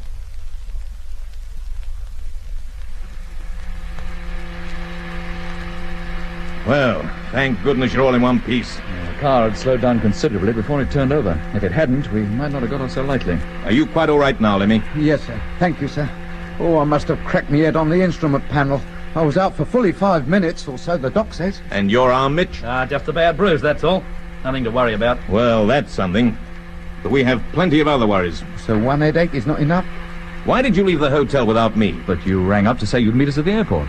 And the transport was already on its way. Yeah, it arrived not 5 minutes afterwards. I didn't call anybody. Fact is, I called for you half an hour after you'd left. What? Then who did ring us? That's what I'd like to know. But I thought it was impossible for anybody to telephone us except through the exchange at Space HQ. And even then it was necessary to know the code number of the line. Well, somebody knew it. They also knew you were about to pick us up, and at what time. How else could that Whitaker driver have timed his call on us so nicely? Do you think they knew of our intention to go back to Mars? Probably. On the other hand, they may have merely wanted to get you out of the way. You're the only people on this Earth with first-hand knowledge of the way the Martians behave. You're the only real stumbling block to their infiltration plans, if that's why those men were landed from the spheres. I wonder where they would have taken us if they had managed to hypnotize us. Yeah, I hate to think. Well, there's one thing arises from this which must not be overlooked. What, Jet? Somebody friendly to the Martians, a conditioned Earthman, maybe one landed here only recently, has been planted in Space HQ. How else could they have known of our intention to leave London tonight? That can be the only answer. And if there is someone there, he must have been there for years. He would never have had access to guarded information otherwise. Yeah, well, if that's true, there can be hardly anything the Martians don't know about us. They must have known every detail about the first trip to the moon and of the trip to Mars long before the public ever had an inkling of it. Of course they did, Mitch. That's why Whitaker was planted in the Mars fleet. He probably had orders to wreck the whole project. And here we are getting ready to do it all over again. You still want to go, Jet? Of course we do, sir. The fate of the world may well hang on it. Well, at least there'll be no Whitaker coming along with us this time. Yeah, that's right. Unless one of us happens to be a Whitaker. How about it, Lemmy? Oh, turn it up, Mitch. You're giving me the creeps.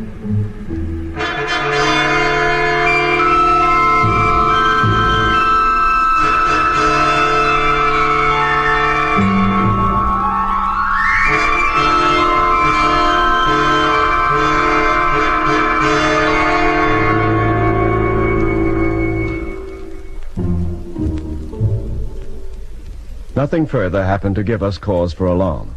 The controller drove us to the airport, which, incidentally, was on the opposite side of London. There we found a super stratocruiser waiting to take us to the other side of the world. We landed in Australia the next day and were taken immediately to the launching ground where a moon ship was waiting to carry us to the Earth satellite. Of course, we handled the ship ourselves and took along the lunar controller, returning to his post up in the lunar colony as our only passenger. We boarded the great ship, and taking our last look at the Earth from close quarters for goodness knows how long, entered the little crew cabin and strapped ourselves onto our takeoff couches. Firing imminent. Stand by. Okay, Doc.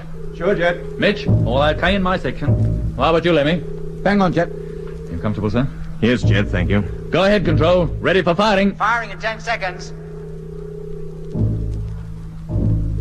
5, 4, 3, 2, 1. Contact!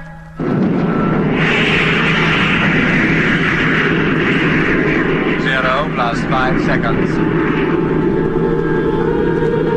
0 plus 10 seconds. Height, 5,000 feet.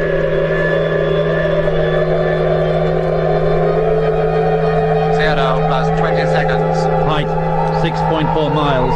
Velocity, 4,000. 0 plus 30 seconds. Height, 27.1 miles. Velocity,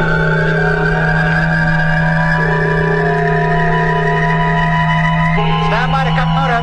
Okay, Mitch. Yeah, Jet. Motor cut, now!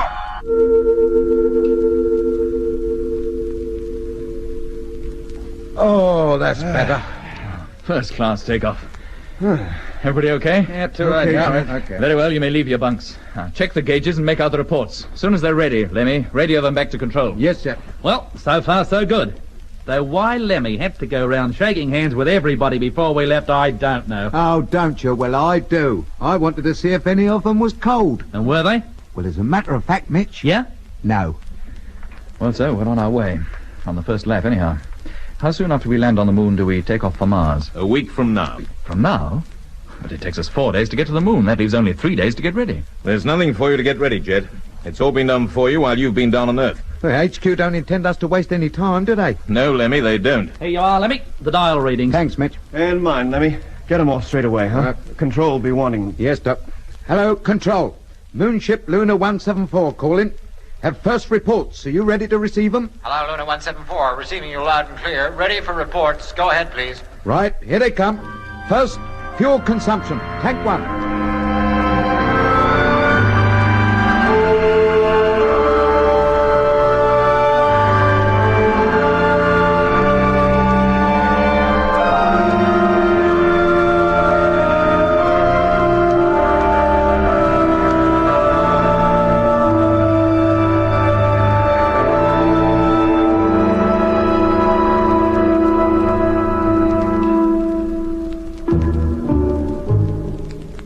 We landed on the moon 4 days later. The trip was uneventful, and once the ship had touched down, we were taken to our old quarters in the lunar colony, where we were to stay until the time came for us to take off for Mars. From the observation tower set high on the precipitous slopes of the Jura Mountains, we could see across the Bay of Rainbows toward the launching platform, where the modified Discovery and the 2 freighters were standing. Night on the moon is equivalent to 14 days on Earth. But when we touched down, 12 of those days had gone, and the long, cold lunar night would soon give way to the blinding, long, hot lunar day. The sky was velvet black and studded with millions of brilliant, multicolored stars. Above the horizon was the Earth, now almost full. Its light, much brighter than moonlight, enabled us to see quite easily the launching ground and its tall, stately ships, tall as skyscrapers. One of the most impressive sights I know is the lunar sunrise. At one moment, the moonscape is dark and somber, lit only by the reflected light from the Earth. At the next, at the very instant the first rays of direct sunlight appear over the horizon, the moon's surface is transformed into a study of bright light and deep shadow, the shadows being cast by the mountains, hills, and crater rims. As the long day progresses and the sun rises higher in the sky, the shadows grow shorter and the sunlight more brilliant. We knew the sunrise was not a sight to be missed, so a few minutes before the first of the sun's prominences was due to appear from behind the mountains in the west, the 4 of us gathered in the observing tower to watch the breathtaking sight. How much longer, Jet? Just a minute or two, Lemmy. Yeah, there's one of the peaks catching the sunlight now. Always dead on time. Yep. There's another. And another. Now, wait a minute, Doc. There are no peaks that high over there. That's the direction of the bay. But something's catching the light up there. And whatever they are, they're moving. Good grief, they are, too. Excuse me, Doc. Let me get the intercom, quick. Sure. Hello? Control room. Morgan here. Is the controller there? No, Captain. I think he's gone up to the observatory. Oh, then you put me on to there, right away. Yes, sir. Observatory? This is Morgan here. Is the controller there? No, Jet. He's just left. He's on his way to your quarters. Oh, he would be. And I'm in the lookout tower. Still, never mind. Listen carefully. I want you to investigate some flying objects just above the horizon to the southwest. Hey, now, wait a minute, Jet. The sun's about to rise, and that means we've got a lot of work to do. Important work. I realize that, but these objects are important, too. Oh, very well, if you'll take full responsibility. I will, don't you worry. What is it you want us to do? Just above the horizon to the southwest, on an approximate line between here and Helicon, Yeah? objects in the sky, half a dozen or more, moving eastwards. Photographing close-up, and hurry, they're moving pretty fast. And what height are they? Oh, can't be more than a few thousand feet. They only caught the rays of the sun a few moments ago. Oh, very well, Jet. I'll do my best. Thank you. Well, Doc, where are they now? There they go. And here comes the sun.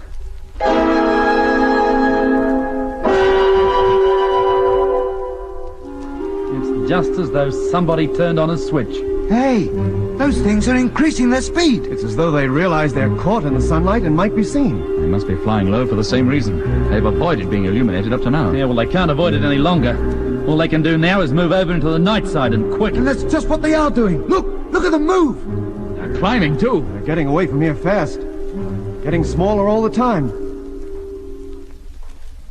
There, they're gone. Will they be back? How should I know? Come on, let's get back to our quarters. The controller better hear about this.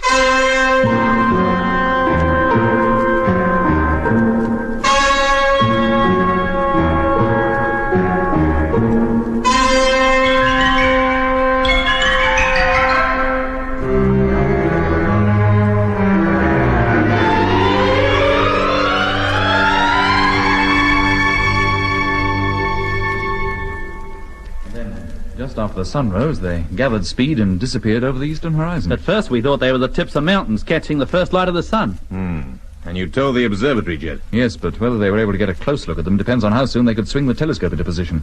They were all ready to observe and record the sunrise. Well, if they did see or even photograph anything, they'll let us know. Meanwhile, I have some news for you. Oh? Your takeoff orders arrived less than half an hour ago. When do we leave? In 6 hours. Why not in 6 minutes? Here are full instructions as to what you are to do when you get to Mars. Oh, thank you, sir. No point in opening them, Jet. They're coded. Eh?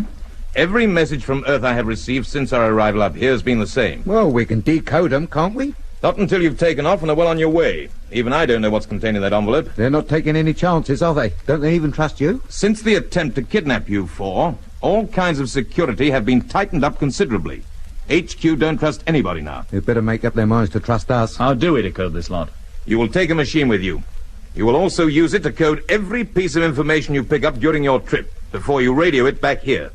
Normal routine calls may be made in plain language. Is that clear? Yes, sir. Good. Now, you will be ready to go out to the ships in 4 hours from now. Takeoff will be at 1500 hours Universal Time. I'll come out to the Discovery with you and see you all safely aboard. Now, any questions? Oh, I don't think so, sir. Oh, except, of course, we'd like to know what the observatory made of those objects, if they made anything of them at all. I'll go up there and find out. Anything else? I don't think so, sir. Very well. Let me open the door for the controller. Yes, Doc. Thank you, Lemmy. I'll see you in 3 hours, gentlemen. Righto, sir. Right, sir. Well, that's that. Off to Mars in 6 hours and no embarkation leave. I wonder what that envelope contains. What do they expect us to do? And why do we have to wait until we're underway before we find out? Probably because if we knew before we went, we wouldn't go. Yeah, maybe you got something there, Lemmy. Hello, Captain Morgan. Observatory calling. Aye. Hello, observatory. Morgan here. Is the controller with you? No, he's not. He's on his way to you. It's just as well. I think you better come up here too, Jet. We managed to get a photograph of those flying saucers. You did? What were they? Well, you better come and look for yourself. We most certainly will. Be with you in a few moments. Good. Come along, gentlemen. Let's see what they have to show us. Is this all you managed to take? I'm afraid so, Jet. We'd hardly got the telescope trained on them when they disappeared. Well, there's no mistaking what they are. The asteroids? Yes, sir. The same ones, I would say, that Lemmy and I pursued in the orbital rocket. The spaceship carriers where those spheres came from. Yeah, but what are they doing up here on the moon? No point in landing any spheres here. The only habitable place is this colony where everybody knows everybody else anyway. Well, maybe they don't intend landing any more spheres anywhere. Perhaps they're on their way back to Mars. Yes, if they were, there'd be no need for them to come so close to the moon. Or so close to the colony, come to that. They must have known they were bound to be seen. Unless they wanted to find out what was going on, or whether we'd left for Mars yet. Always assuming they know we intend to return. Well, I'll lay 1,000 to 1 they do. And that fly pass was to let us know it.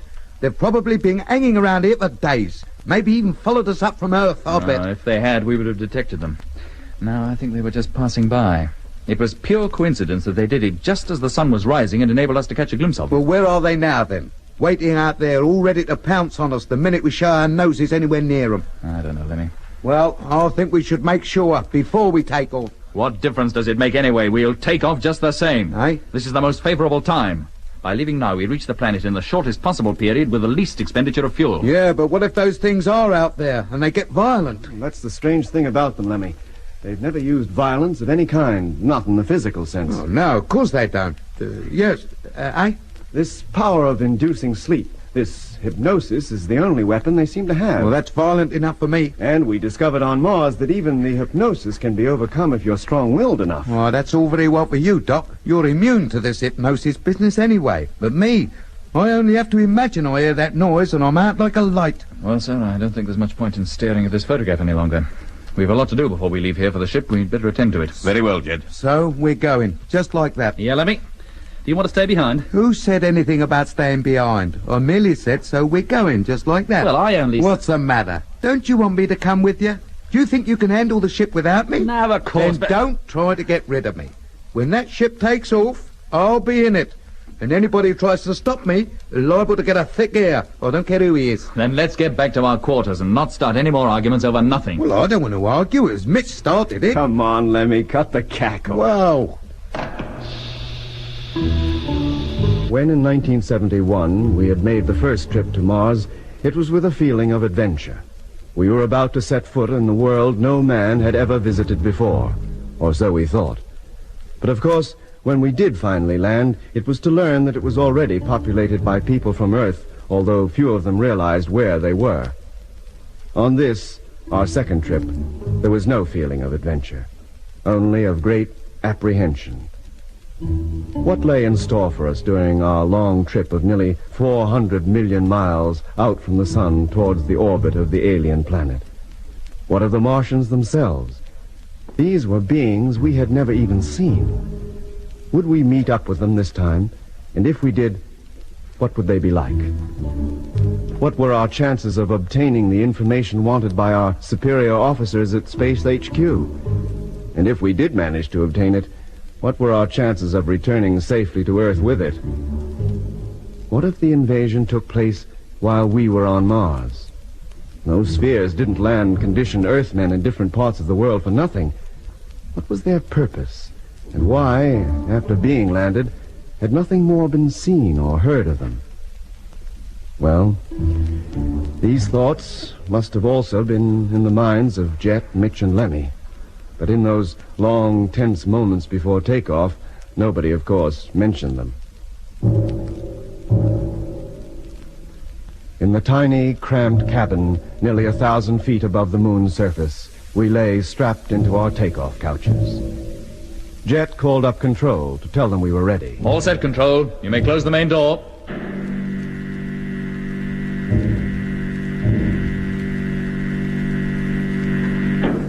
Zero minus 5 minutes. We went through the usual routine.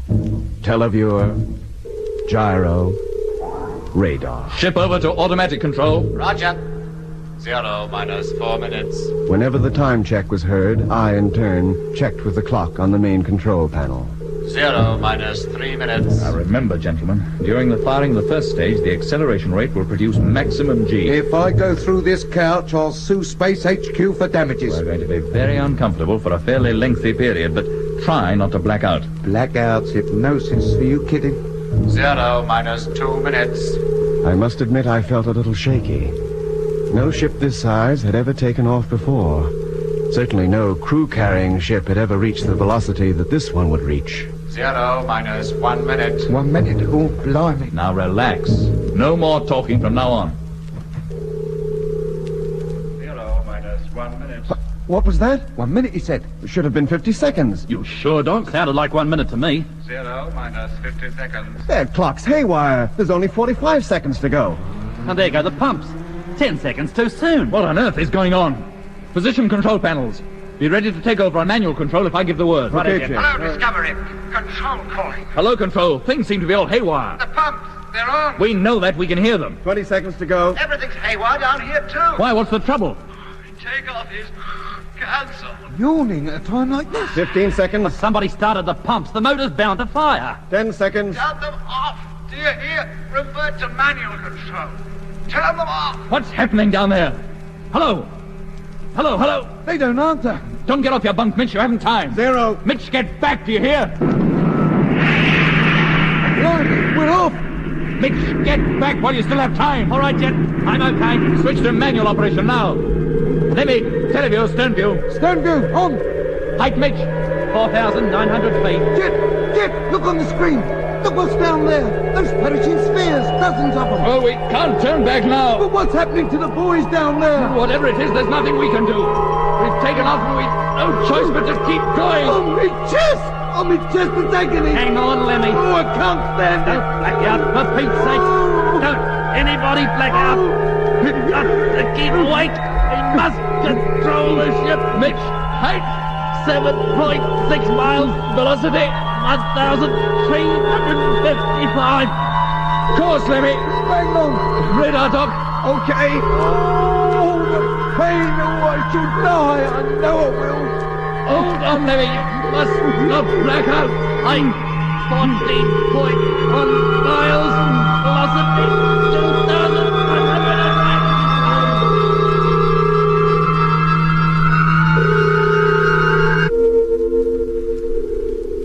Oh, blimey. Thank goodness. Oh, I'm going to be sick. Take a deep breath, Lemmy. Concentrate on the screen. And call up control. Try to contact them. Yes, mate. Hello, control. Discovery calling. Come in, please. Doc, the televiewer. Swing it round. See if the freighters are with us. Right. Hello, control. Space Fleet calling. Ready to jettison booster. Come in, please. Yeah, Jet. They're there. Both longside. Good. Now, how about it, Mitch? How long before the second motor should fire? 2 minutes. Hello, control. Answer me, for Pete's sake. Oh, it's no good, Jet. I can't get a peep out of them. What has happened down there? Oh, let's not bother about that for now. I'm much too worried about what's liable to happen up here. We'll jettison the booster and fire the second stage ourselves. All right. 1 minute, 45 seconds to go. You keep watch on the freighters, Doc. Right. Lemmy, keep trying to contact base. Yes, Jet. Freighter remote control now switched in. Hello, control. Hello. Discovery calling. Control. Over. 90 seconds. Stand by to jettison booster. You ready? Fire away. Here we go, then. Now! Radar boosters away. Well, that's something. Our remote control is working. 75 seconds. Hello, control. I've not heard from you since takeoff. Come in, please. Very well, gentlemen. Second and third stages are about to be fired. The next few minutes will certainly be more uncomfortable than the last. Oh, no. But will the motor switch itself off at the right time? It should. And if it failed, it would normally be operated by control. But they don't sound as though they're operating anything anymore. If it doesn't cut, we'll have to manage ourselves. And if we're all unconscious when the time comes to do it? One of us at least must remain conscious. Unless he does, the motor will keep burning until all the fuel is gone. Yeah, what speed will we have reached by then? Oh, enough to carry us out to Pluto, I shouldn't wonder. Not that we know anything about it. I'll call them up and tell them to have an ambulance ready. How much longer to go, Mitch? 40 seconds. Well, settle back and relax, all of you. Relax, he says. Have you got control yet, Lemmy? No, Jet, they don't. Then keep trying. Yes, Jet. 30 seconds. Hello, control. Discovery calling. Come in, please. All set, Doc? All set. Mitch? Yeah, Jet. 25 seconds. And all control panels are now fully operative. Everybody be prepared to cut out the motor at the appropriate time. Always assuming we can lift a finger to reach the button. It's only a matter of a couple of inches. How long now? 15 seconds. Stand by. Hello, control. Hello. 10 seconds. Hello. Firing in 5 seconds. 4, 3, 2, 1. Contact! Radar motors are fired. Good shout. Velocity, Mitch? 5,320. Well, I feel all right at the moment. How about you, Doc? Not so bad, Jet, but the acceleration's hardly begun. Lemmy? I feel like an elephant sitting on my chest. Hang on if you can, and keep calling control. Hello. Hello. Control. Hello. Hello. Answer me. Answer. Oh, no, don't bother. I couldn't reply anyway.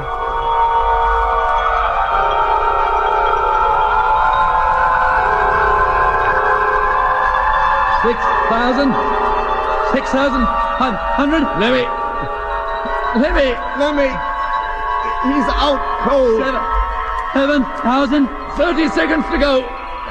Get ready to cut the motor. 7,400. I can't move my arm. Not even my wrist. Mitch! He's passed out now, Jet. It's up to us. Can you get to the switch? I'm trying.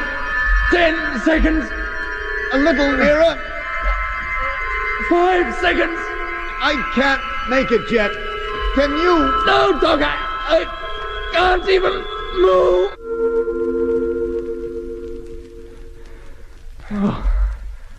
Oh.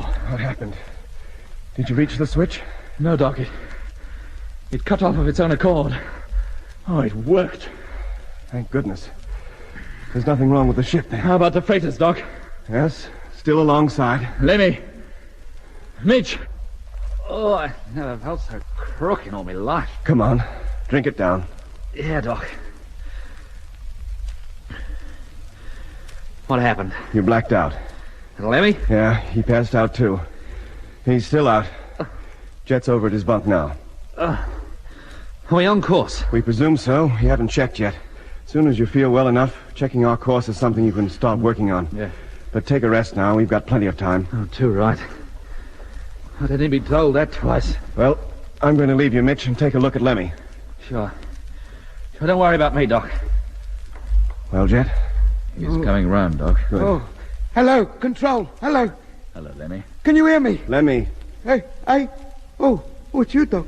Did I black out? Yeah, you did. And Mitch. Oh, me insides. Oh, feels all funny, like it's not there. Swallow this, then. It'll make you feel better. Yes, Doc. Oh, I feel just like I've been on a scenic railway after a dinner of strawberries and cream. Well, you just lie still for a while. Yeah. You'll feel better soon. Yes, Doc. And if you want to take your mind off your space sickness, try calling control occasionally. It was fully 30 minutes before Mitch and Lemmy felt well enough to get up from their bunks. Meanwhile, Jet and I between us carried on the routine work of the ship. A check on the condition of the motor, the fuel consumption, and the position of the accompanying freighters told us that our departure had gone off exactly as planned, except that we'd left 10 seconds too early. But of course, we would have felt much happier if our findings could have been confirmed by control. The fact is, we couldn't raise them. It's no good, Jet. They don't answer. What is going on down there? Nothing but the sound of things. Well, there's nothing for it now but to contact Earth direct. Oh, in that case, I'll see what I can do. Now, let's see if we can get them on the receiver first, shall we? Your height and speed indicate normal landing procedure. Track E. Over. That's them. Sounds like they're bringing a ship in. Oh, that'll be X-170. It left the moon for Earth just before we landed in the bay, remember? Yeah, that's right. X-170 to control. Your message received and thank you. Normal landing procedure will be put into operation in 5 minutes. Over. Good luck, X-170, and happy landing. Happy yet. If he only knew the trouble we were having. Now, just retune the transmitter. There. And there. Turn on the juice and Bob's your uncle. Oh, bags of aerial current anyway. Now, here goes. Hello, Control. Spaceship Discovery calling Earth Control. Can you hear me? Over. Well, he should have heard me. Now, we wait a couple of seconds for the radio wave to get down to Earth and back, and... Hello, Earth Control calling Spaceship. Will you repeat your call, please? Hello, Control. Spaceship Discovery. Repeat. Discovery calling.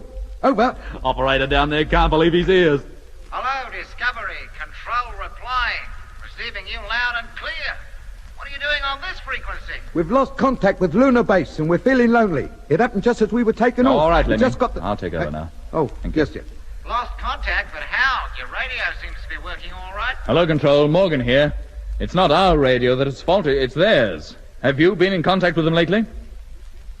No, Jet. We never call them on this frequency anyway, but I'll report the matter. Did you get away safely? Yes, but only just. Now, listen, Control. I'd like a check on our speed and course. Would you attend to that?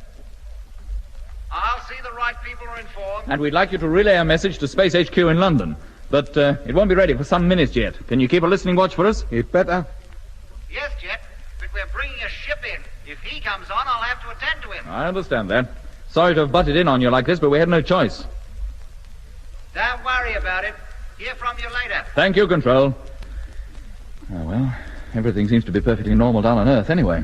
We'll make out a full report for Space HQ and see what action, if any, they expect us to take. We'll have to code it, of course. Yeah, I suppose that was Earth Control we were speaking to. Why shouldn't it be? I don't know. The tricks these Martians get up to, you can never be sure who you're talking to these days.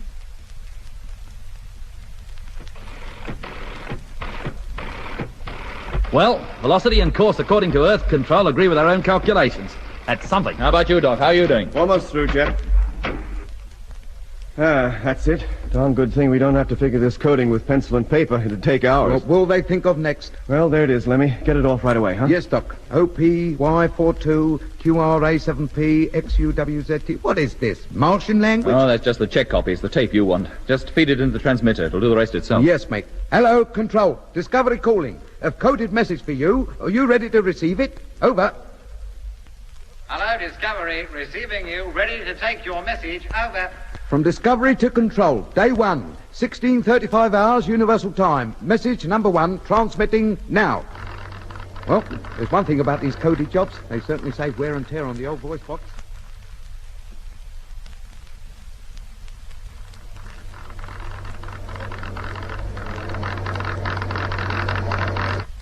Hello, Discovery. Transmission of message now complete. Over. Hello, Control. We got that lot. Thank you very much. And about time, too. What took you so long with the reply? All right, Lemmy, let's have it. There it is, Jet. Help yourself. Oh, don't blame me, Lemmy. As soon as I received it, you got it.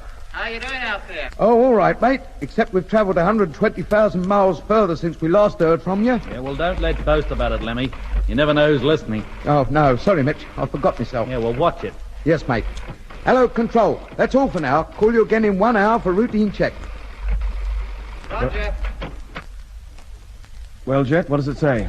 Says we are to proceed with trip as planned and stay tuned to Earth Control. So there's still no contact with the moon? No. Well, what are they doing about it? Well, if no contact is made within the next 6 hours, a ship will leave Earth for the moon to find out just what has happened. Yeah, let's hope nothing happens to the ship. Well, whether it does or doesn't, we won't hear for 5 days at least. It'll take them that time to get there. Maybe by now the whole of Lunar Colony has been Whittakered, controller and all. You're a cheerful soul, Lemmy, aren't you? Well, there's no point in our pretending that nothing has happened to them, is there? We should think ourselves lucky we got off when we did. And whatever happened to the colony didn't happen to us as well. Yeah, Lemmy. Maybe we should.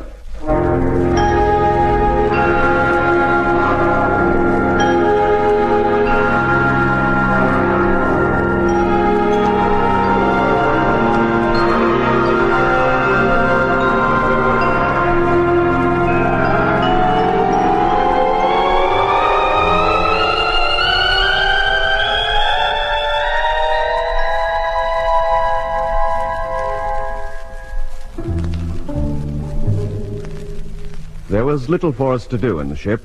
Every couple of hours we checked our position relative to the Earth, Moon, and Sun and carried out routine checks on oxygen supply, power packs, radar, radio, televiewer, and other electrical circuits. We very quickly fell into ship routine. We took it in turn to prepare meals. 2 men were always on duty, sleeping being arranged accordingly. To the port side of the ship was the sun, a brilliant blue-white globe, its corona clearly visible. Behind us lay the Earth and its attendant moon, both rapidly decreasing in size as we traveled further from them. The 2 freighters, both as large as the Discovery, coasted alongside us. In spite of the speed at which we were traveling, the freighters appeared to hang motionless in the void. Of course, being remote-controlled, they carried no crews. Seeing them there and knowing they were empty of any kind of human life made them appear uncanny. On our last trip, these same 2 freighters had carried 2 men apiece, and aboard number 2 had been Whittaker, the first condition Earthman with whom we had knowingly come into contact. How many others had there been? How many were down on Earth at this very moment? A week passed, during which time we covered over 10 million miles, left the Earth's orbit, and moved steadily outwards away from the sun towards the orbit of Mars. Then came the day when we received a special message from Control.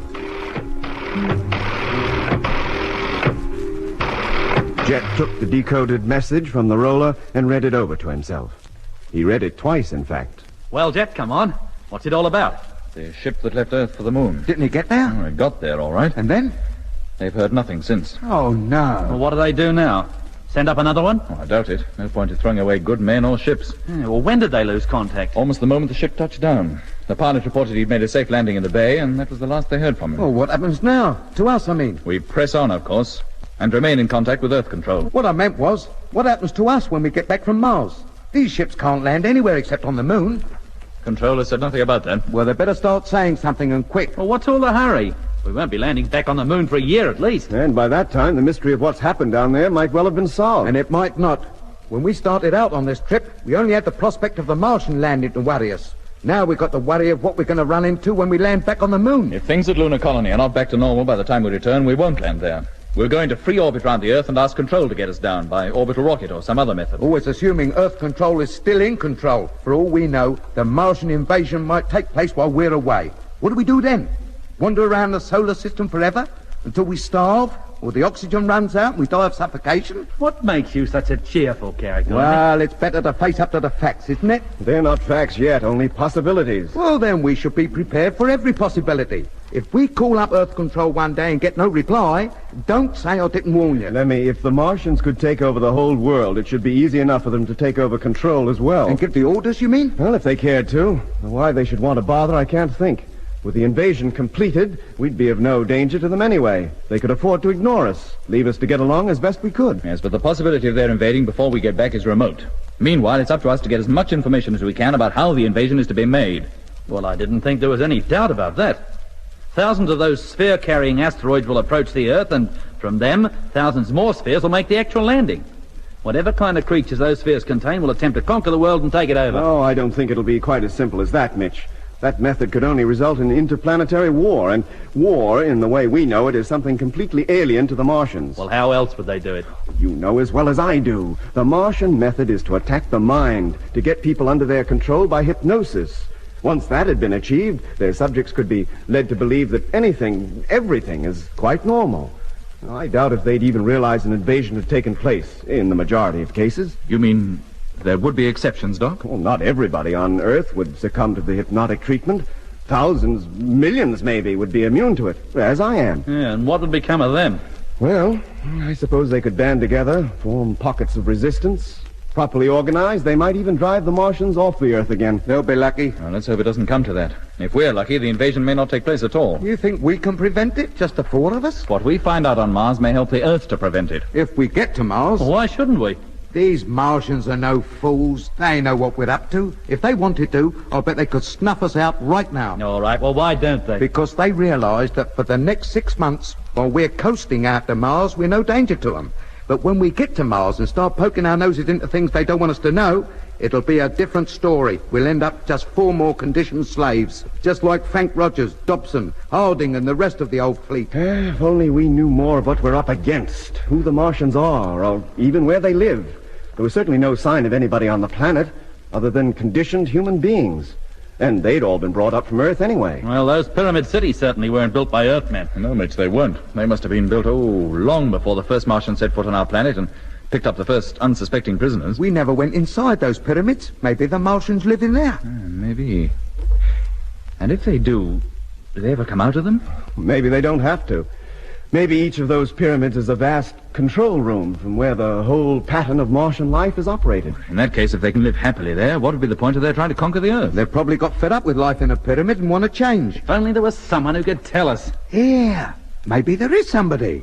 Who? The time travelers. Those fellas who are now living on Venus. Yes, the time travelers. We've no proof they even exist. Not one of us remembers meeting them. Look, the only account we have of them was written in Doc's diary during our first trip to the moon. I'd bet my life that we did meet them, Mitch. If we did, then we must have traveled back in time, as your diary says. Back 25,000 years. That's right. Then it must have been 25,000 years ago that the time travelers left the Earth and took up residence on Venus. That's a long time ago. How can we be sure they're still there? Or that they ever got there? Or if they did, whether their descendants will be as chummy as their forefathers were. Whether they did or not, or whether they are or not, it makes no difference. We're heading for Mars, not Venus. If we find the Earth occupied by Martians when we get back, we might be glad to go to Venus. We'd never make it. We've hardly enough fuel to get to Mars and back. No, Venus is out of the question, so there's no point in discussing it any further. No, Jet. The thought just struck me, that's all. Yeah, and the thought strikes me that I'm hungry, and it's your turn, Lemmy, to get the meal ready. Yes, Mitch. I'll start opening a few cans.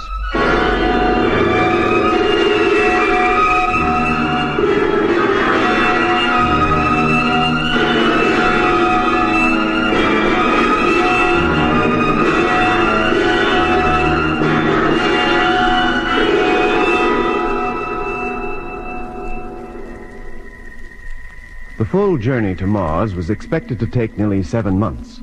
Now, that time is long enough in itself, but cramped as we were in the tight little cabin of the Discovery, it seemed an eternity. There was no division of day and night such as there is down on Earth to help mark the passage of time. The main clock in the control panel was set to Greenwich, Universal Time. The hours it ticked off were the same as those down on Earth. So, a day to us was 24 hours, nothing more. The scene outside looked the same at noon as it did at midnight. There was still no contact with Luna Base. A second ship had been sent up a week after the first, but the pilot had been told not to make the landing, but merely to encircle the moon and photograph the bay, the launching ground, and as much of the lunar colony as possible. But that ship, too, had failed to return. We could now only assume that the moon base had been taken over by the crews of the spheres we had seen landing. All Earth-Moon ships were grounded now, and no further attempts to land on the Earth satellites were made. In fact, the 4 of us were the only Earthmen now plying the spaceways, and we were some 30 million miles from home, and had traveled some 360 million miles to reach that far. We passed off-duty hours listening to the radio programs relayed up from Earth, between routine calls with control. We played card games or read books from our microfilm library. I did more writing than reading, although I must admit after a few weeks of coasting through space, my entries grew shorter and shorter. Life had become so much routine, there was hardly anything to record anymore. Then, at last, after more than 6 months coasting through the void, when Mars was close enough for us to see the details of its surface quite clearly, even through the little navigational telescope, the time came for us to do something out of the ordinary. Well, gentlemen, the time has come to refuel the ship and get ready to slow it down. What happens if we don't? Then we overshoot our objective and continue our course round the sun for another few months until we reach the point from which we started. I'm not so sure that I wouldn't prefer that. At least we'd be near home. Yeah, but not near enough.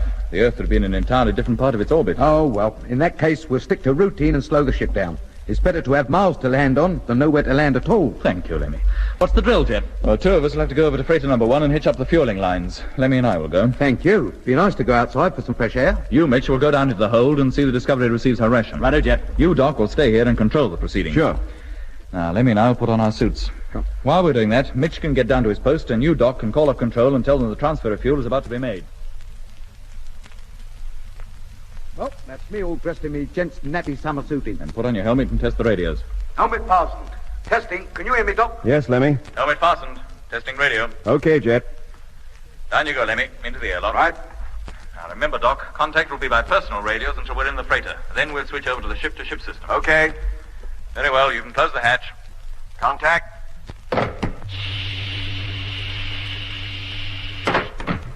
Exhausting airlock. Inflating. Hello, Mitch. Can you hear me? Yeah, Jet, I'm down in the hold now. Then let out the fuel lines. We'll pick up the free ends outside. Righto. Very well, Doc. You can open the main door. Main door. Contact.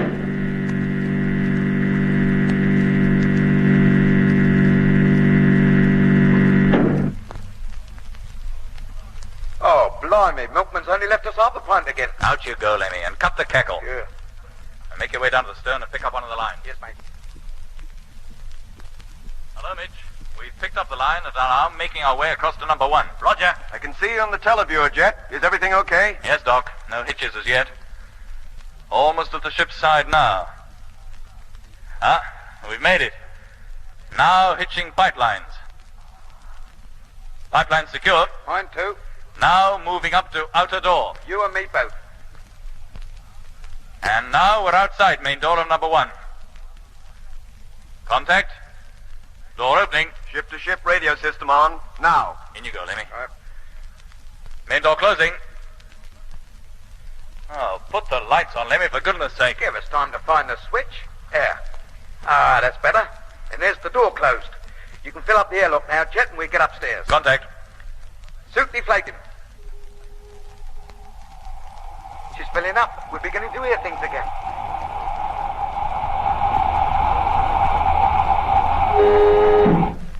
Air pressure maximum. Opening cabin hatch.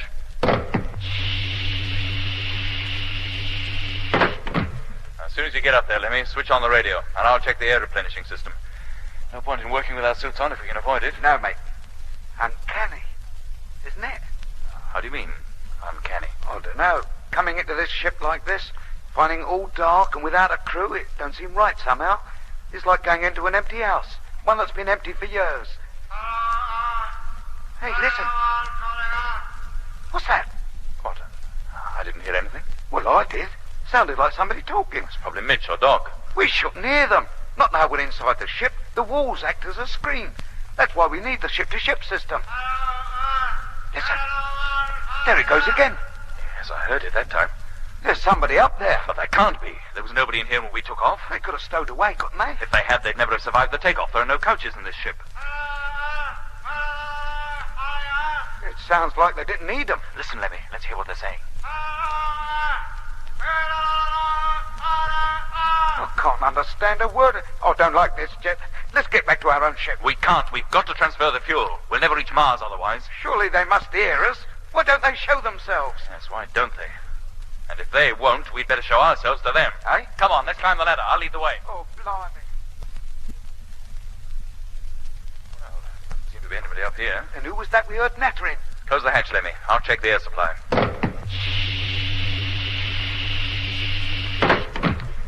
Everything seems to be okay with the air. You can take your helmet off. Yes, mate. Stow your helmet, then call up Doc. See if the radio's okay. Right. Meanwhile, I'll make a thorough search of the cabin. Maybe when they heard us coming, they nipped down into the cargo hold. In which case we'd have heard the airlock, or the hatch at least. That's a point. But where else could they have gone? Nobody could hide in here. The only place they could be is down in the inspection hold. I'll take a look there. Now, be careful, Jet. Don't go doing anything stupid. Oh, don't worry. The inspection hatch is transparent. All I have to do is put the light on and look. Oh, what are we panicking about? The ship-to-ship radio's on, isn't it? That means the receiver in this ship must have been alive before we even got through the airlock. Doc's probably been calling us. Why isn't he still calling? I'd stake my life on that voice not being Doc's. No, it wasn't much like it, was it? But I'll call him up, Jet, just to make sure. Hello, Discovery. Freighter number 1 calling. Can you hear me? Over. Hello, Lemmy. Doc speaking. Are you all right? Yes, mate. Why? Oh, I heard you calling a couple of minutes ago. Oh? What was I supposed to be saying? Oh, I couldn't make it out. It was a strange voice, all distorted. I couldn't understand a word. So you heard it too. We thought maybe it was you. Did you try and call us? Yes, I did. But I realized that you must still be in the airlock and couldn't possibly hear me. Hello, Doc. Jet here. Hello, Jet. Did you hear all that? Yes, Doc. So it did come from the radio. And that voice, sounded for all the world like somebody in the cabin. Have you heard it since? No. Maybe it's Control trying to contact us. On the ship-to-ship frequency, Doc? Oh, no, I suppose not. But who could it have been, then? Who would know we were using this frequency anyway? Maybe it's some freak transmission, harmonic or something. On this equipment? It has been known. Well, it's all very strange. I've never known the equipment behave so oddly before. Normally, reception is as clear as a bell with no kind of interference from anywhere. Well, we got it this time. Well, so long as communication with the ships is okay, we'll leave it at that. Let's get on with the work we came over here to do. Very well, Jet. Lemmy, hook up our personal radios to the Discovery. Yes, mate. We're hooked. Lemmy and I will now go down into the hold and transfer the fuel. Is Mitch all set? Yeah, Jet. All ready and waiting. Did you hear any voices, Mitch? No, I didn't. Doc told me about it, but I couldn't hear anything. Maybe something to do with my being stuck down here in the bowels of the ship. It's not all that easy to hear you. Oh, well, we'll get down to the hold ourselves. I'll call you just before I'm ready to set the pumps going. Come on, Lemmy, let's go. Contact.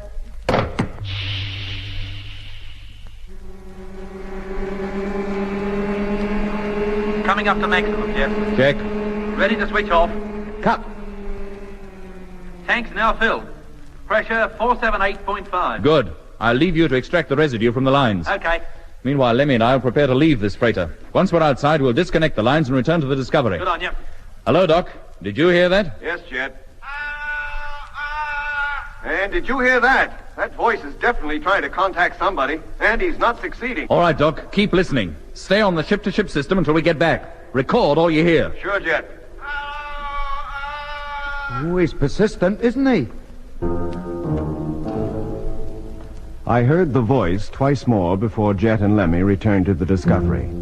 During the second call, Mitch came up from the hold and heard it too, but neither of us were able to make any sense of what he was saying. And that was the last we heard, for the time being at any rate. 3 more weeks passed, during which period we traveled another 13 million miles. The red planet now looked almost as large as the moon does from Earth. Its polar ice caps reflected the brilliant sunlight, and the pink and olive-green features of the planet's surface stood out sharply. Gradually, as the planet rotated on its axis, the familiar places passed before us. The Lacus Solis, the Argier Desert, and the Mare Erythraeum were easily discernible. The planet looked lifeless. At this distance, it didn't seem possible that human, and so far as we knew, inhuman beings roamed its surface, tilled the land, and populated the strange pyramid cities which we knew to exist in the oases where the canals meet. We were rapidly approaching the time when we would have to slow our ships down to match the speed of our objective.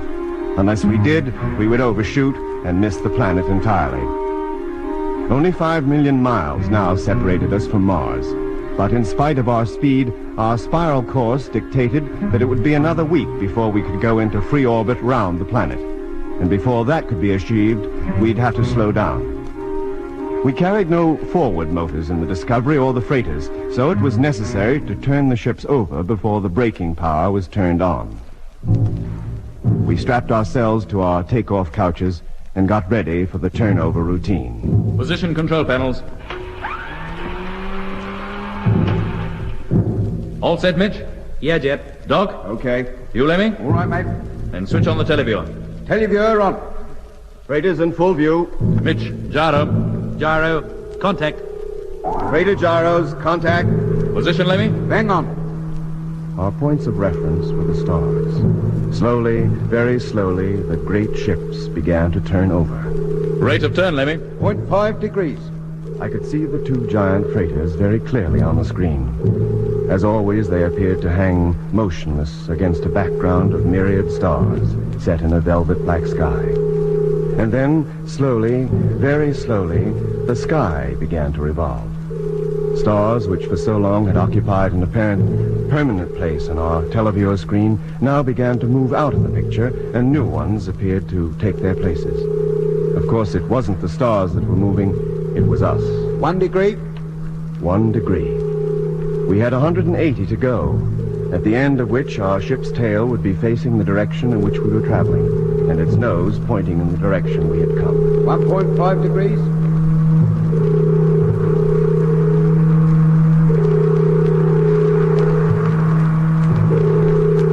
Slowly, the minutes ticked by, and slowly, as the ships turned turtle, the background of stars on the televiewer screen also turned over. 179 degrees. At last, after what seemed an interminable time, the maneuver neared completion. 179.5 degrees. Stand by to cut gyros. 180. Ship's gyro, cut. Freighter gyros, cut. Stern televiewer, Lemmy. Stern view, on. And there she is, the red planet, slap in the center of the screen. Stand by to fire motors. Standing by. Position, Lemmy. Okay, Jet. No drift that I can see. Firing in 20 seconds. Freighters, Doc. In position and ready to fire. Motors, Mitch. All set. 15 seconds. Let's hope when we put the brakes on we don't go into a skid. Oh. 5 seconds. 4, 3, 2, 1. Contact. Radar motors firing. Speed decreasing. 4,500. 4,100. 3,700.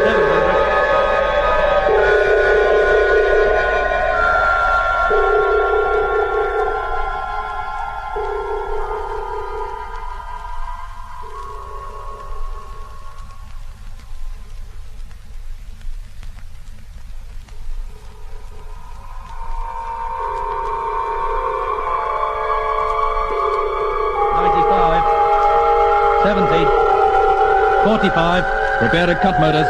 15. Now. Motor cut. Freighter motors cut. Well, that's that little job jobbed. And what's the next? So far as you're concerned, Lemmy, call up control. Tell them to stand by for a coded message. Yes, mate. Just let me undo me straps, and I'll be right onto it. Doc, code a message, will you? Tell control the ships have been turned over and speed reduced. Yes, Jet.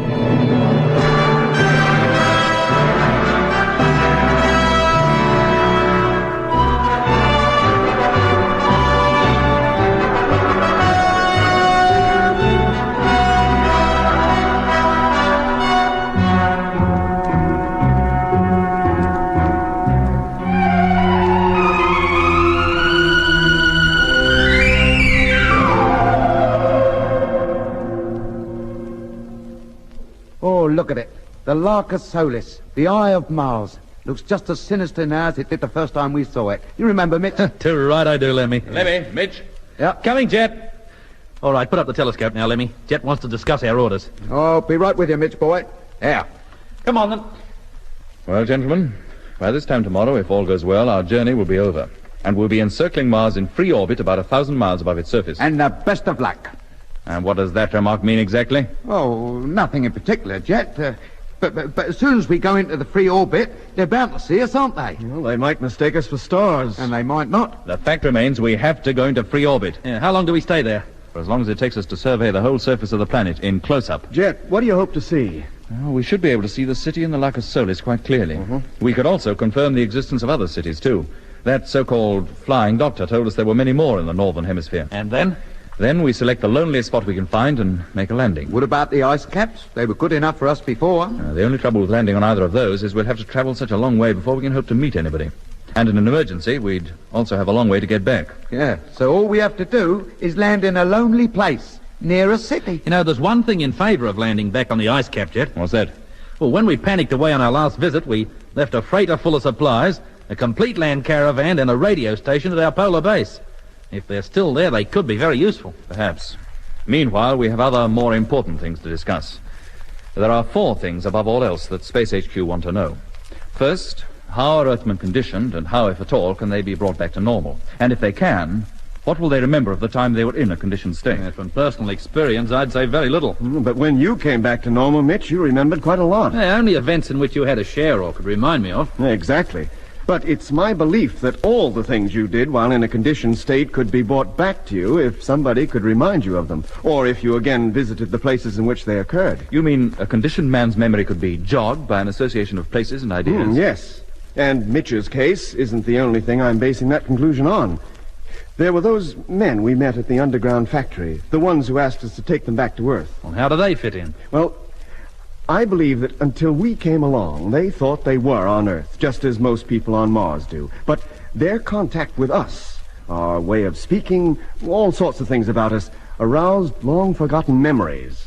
When we talked to them of Earth, the memories of their previous lives on that planet came rushing back. Yes, but those men hardly seem to be conditioned at all, Doc, any more than Webster did. Had the conditioning worn off, do you think? Very probably it was allowed to wear off. We mustn't forget that even though those men looked young, they were, in fact, very old. They knew, even though they didn't admit it, that they were too old to return to Earth. Back home, they would have reverted physically to their true age and died. So there was no need to keep them conditioned any longer. They wouldn't escape. Then if we do get hold of a conditioned type, he must be a young man. Somebody who hasn't been up here very long, isn't it? Exactly, Lemmy. Yeah, oh, that's right. And how do we tell how old they are? Well, the shorter the time they've been here, the deeper will be their conditioned state. Well, what brings you to that conclusion, Doc? Remember Dobson and Harding, and McLean, even Grimshaw and Frank Rogers. Their conditioning was such that they wouldn't move a muscle without being told. On the other hand, the flying doctor, who had been on Mars for more than 50 years, was, to all appearances, quite normal. He wasn't kept deeply conditioned anymore because it suited the Martians better for him to be in command over his own faculties. Traitor. But Dobson, Harding, and the rest weren't. They were hardly more than robots. And that's the type Space HQ want. The type we must try to take back. If we get back. And how do we go about unconditioning them?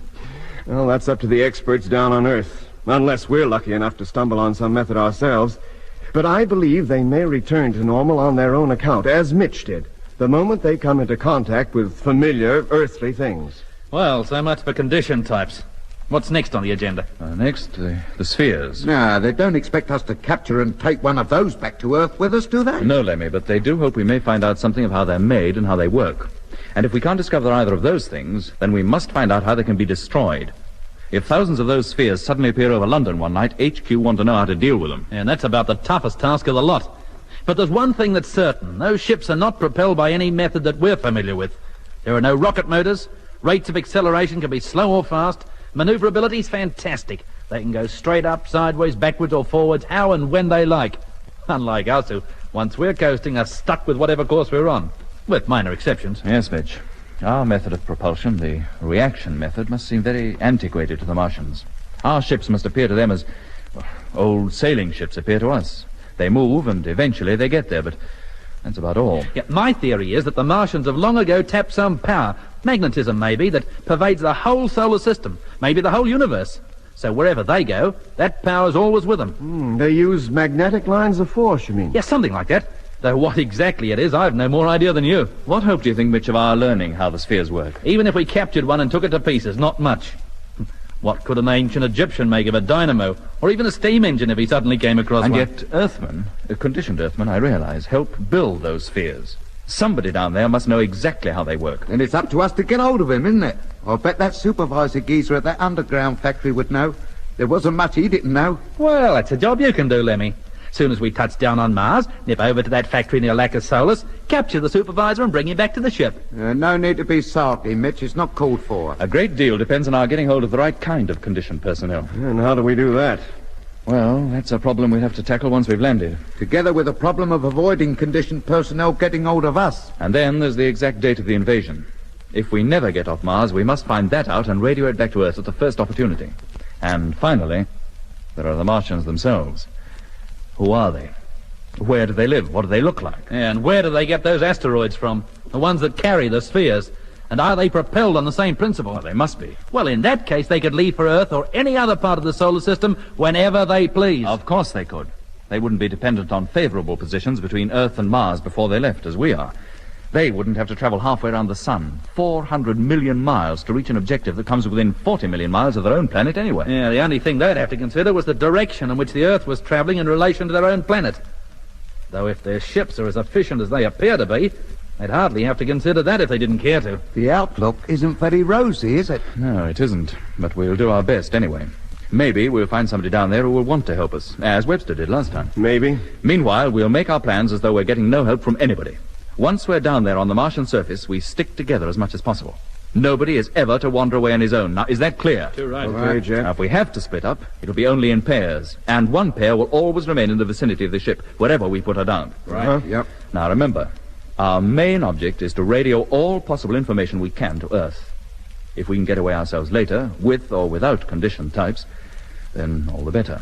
But our own safety is second to the relaying of the information that is so vital. Now, if anything should happen to me, Doc will take over duties as captain of the ship. After him, Mitch. Don't go any further. I'm not used to giving orders anyway. Very well, gentlemen, that's all for now. Exactly how and where we land will be decided after we've traveled round the planet a few times and taken a good look at it. Right now, prepare to go into free orbit.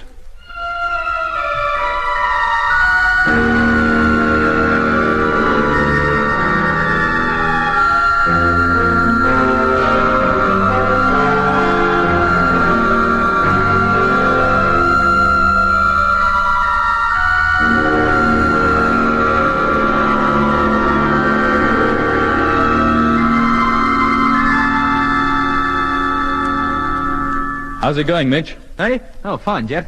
Everything's bang on. The freighters and the Discovery can be fired just as soon as we're ready. We don't need to transfer more fuel. Nah, not until we're in free orbit.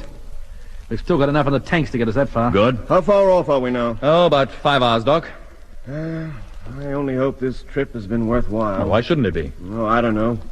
When I think of those Martians with all the power they have at their disposal, the thousands of ships they must have, and then I think of us and these, let's face it, antiquated space machines. I know, Doc, I know. These 3 ships are the only ones the Earth possesses that can fly beyond the moon. Well, I don't think it'll help to dwell on the fact. No. It just seems so hopeless. Yeah, as hopeless as David going out to meet Goliath. Hmm? If I can drag Lemmy away from the telescope, I'll get him to call control. Oh, I'll do it. You've got plenty on your hands. Thanks, Doc. The message is already coded. He can send it as soon as he's made contact. All right. Hey, Lemmy. Hello, Doc. Here, do you want to have a look? Maybe I will. But Jet wants you to call up control. There's a message waiting on the table. Oh, just as I was enjoying myself. Now get over to the radio. There's a good fellow. Yes, Doc. Right away. Hey, Jet, Doc. He's here again. I heard him. What was that, Lemmy? The voice is back. Come up, almost slap on Control's frequency. Are you sure it isn't Control? Of course I'm sure. I switched the gear on and there he was. I hadn't even called anybody. Well, how loud was he? Strength 1 to 2, but it was him all right. Were you able to make out what he said? No, not really. He was on and gone almost before I realised it. I don't know how long he'd been calling. There he goes again. Quiet, Lemmy. Switch on the recorder. Yes, dear.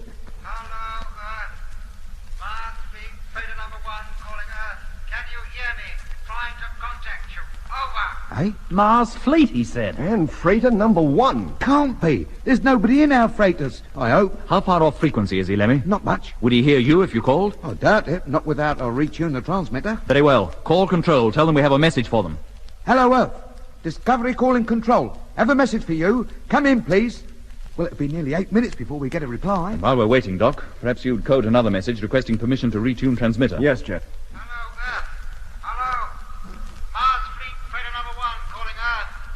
Can you hear me? Trying to contact you. Over! Aye, aye. There he goes again. He seems to be in a bit of a state, doesn't he?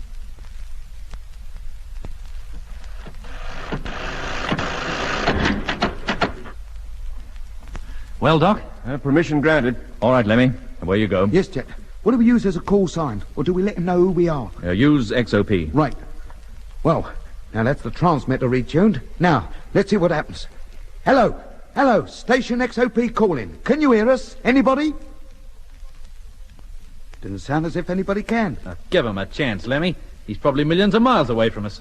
Hello, Earth. Hello. Oh, is he? Freighter number 1 calling Earth. Can you hear me?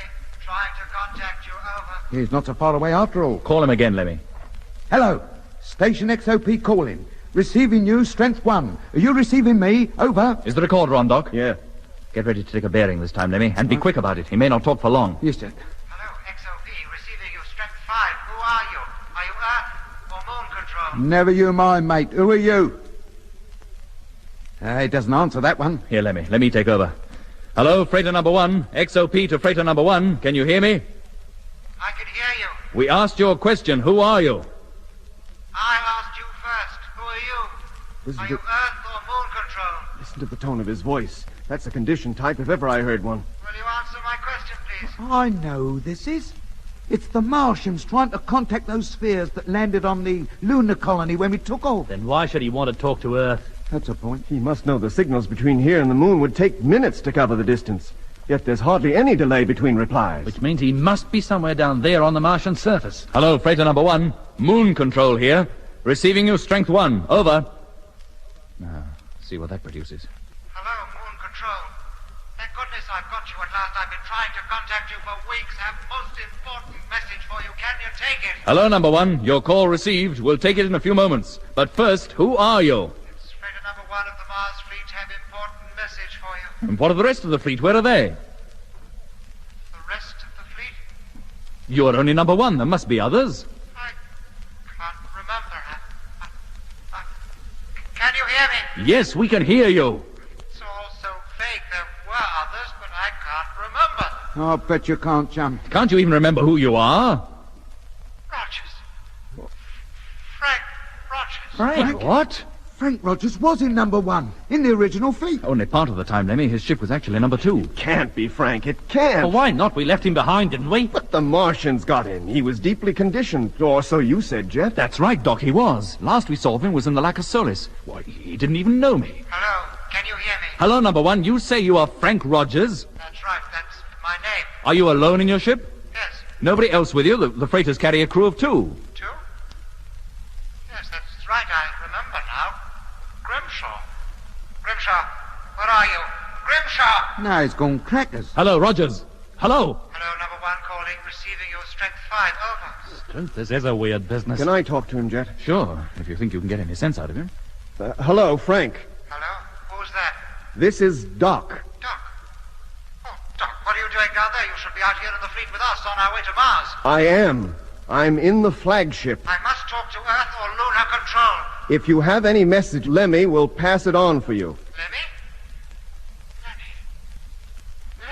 What's the matter? Doesn't he like the name? Lemmy Barnett. He got lost out in the land truck. Yes, I think this is Frank Rogers' jet. Every time we mention something to do with the fleet, it seems to jog his mind. But I was never lost in any land truck. Him and 2 others. They'll never get back to Earth. None of them will. I'm the sole remaining member of the whole fleet. Hello. Hello, Frank. Can you hear me? Freighter number 1 calling. Have a message for you. Oh, for goodness sake, Doc, let's take the message. Maybe that'll give us some insight as to what's on his mind. Ready to receive your message. Over. Hello, here is the message. I'm Receiving you. Give us your message, please. from freighter number 1 to Discovery. I have routine checks. Are you ready to receive them? Whoever it is, he must be clean off his rocker. Hello, give us your message, do you hear? I can't. It's bovine! Keep away from me! Whittaker? But he's dead! Get away, do you hear? Hello, flagship! Emergency! Hello! Hello!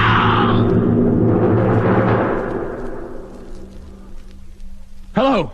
Hello! What's all this talk about Whittaker? It sounded as though he was there with him. Hello, Frank, can you hear me? Hello?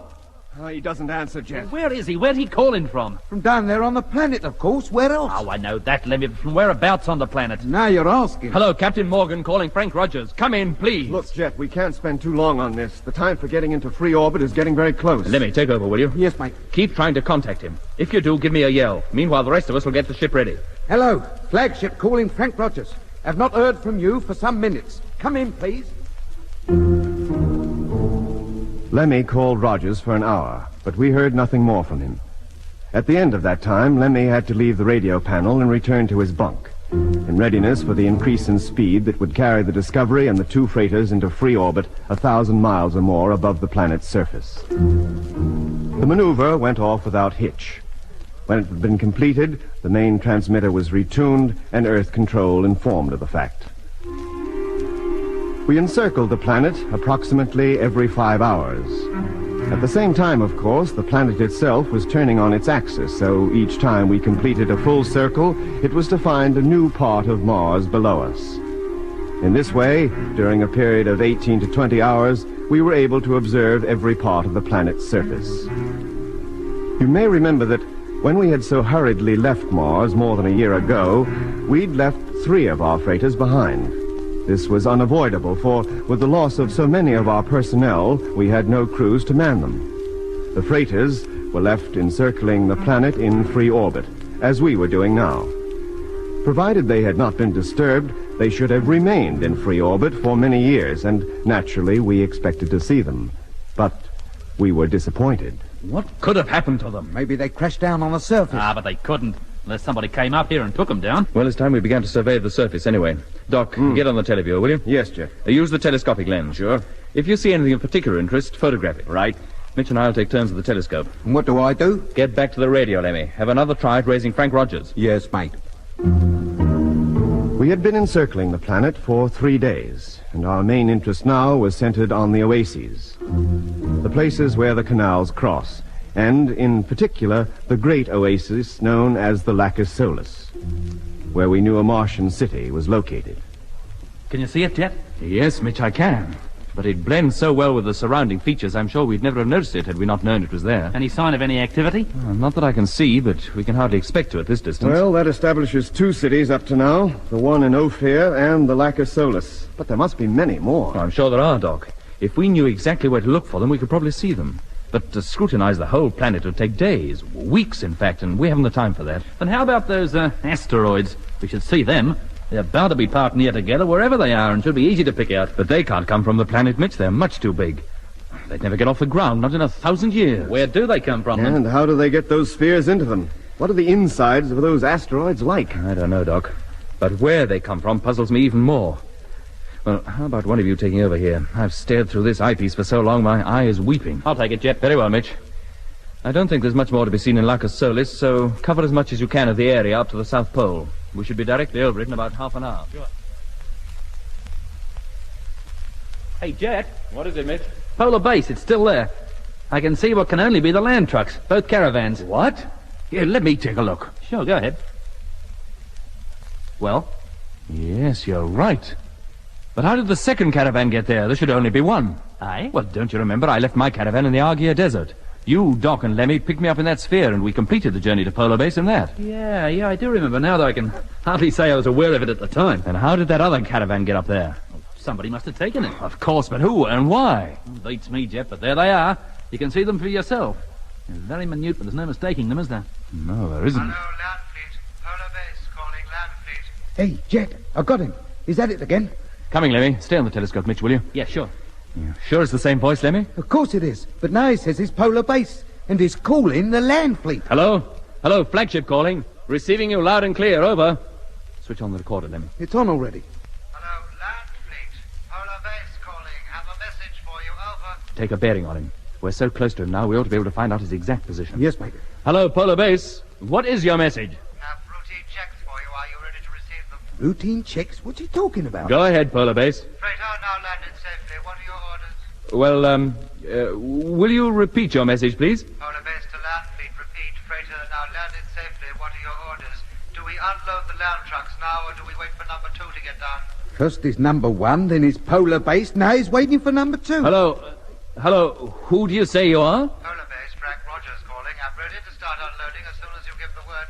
Polar Base, did you say? Of course. Who else would it be? That's what I'd like to know. Have you got a bearing on him yet, Lemmy? Keep him talking just a little longer. Hello, Polar Base. Flagship calling. Flagship? But you can't be. The flagship is parked outside. Not 100 yards from here. Hey? Hello, I'm afraid we're not hearing you very clearly now. Would you repeat your call, please? Hello, Landfleet. Polar base calling. Repeat. Polar base calling. Are you receiving me now? Over. Hello, Polar Base. Receiving you. We'll call you again in a few moments. Standing by. Doc? Mitch? Yeah. Come over here. See what you can make of this. Sure. Be right with you. Well, if he is Frank Rogers and he says he's at Polar Base, why shouldn't he be? That might be the answer to both sets of land trucks being down there on the ice cap. You mean he somehow got away from whoever conditioned him, found the caravan and took it back to Polar Base? What else are we to think, Mitch? All the trucks carry radios. He could be using one of them to call us. Yes, but how could he possibly know we'd be anywhere near Mars? Well, from what he says in his so-called messages, I doubt very much if he knows where anybody is, even himself. Well, I'm pretty sure there must be somebody down in those land trucks. Either Frank Rogers or somebody pretending to be Frank Rogers. You think so? Well, why not? Then maybe you can explain why the bearing puts the transmitter which sent those calls slap in the middle of the Mare Australis.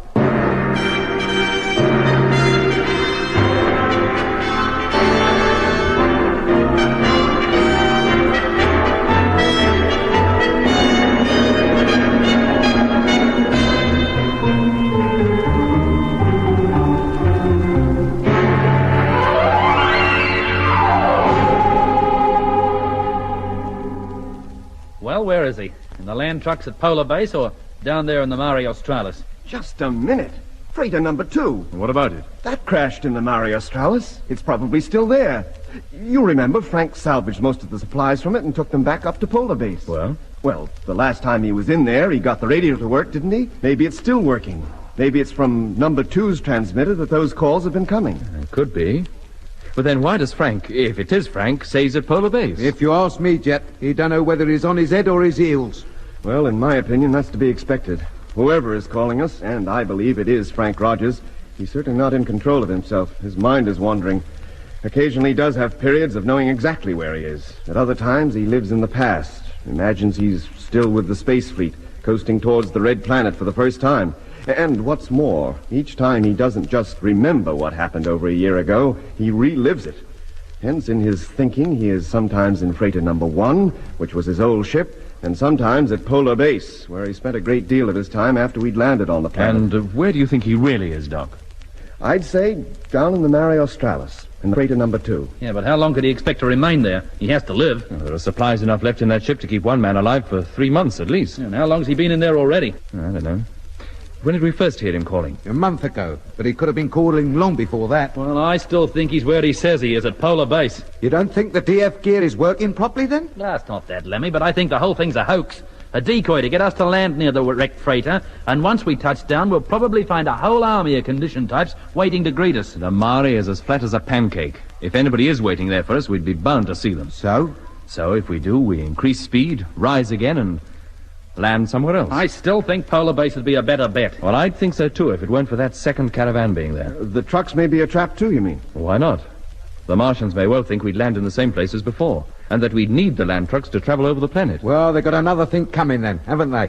We don't need them at all. Besides, they've got no proof we're even arriving. You think not? With spies obviously planted in Space HQ down on Earth? Well, maybe they have and maybe they haven't. But the fact remains we have to land somewhere. We've encircled this planet a dozen times already. Well, I'm still for landing on the ice cap. How about you, Doc? The Mare, Jet.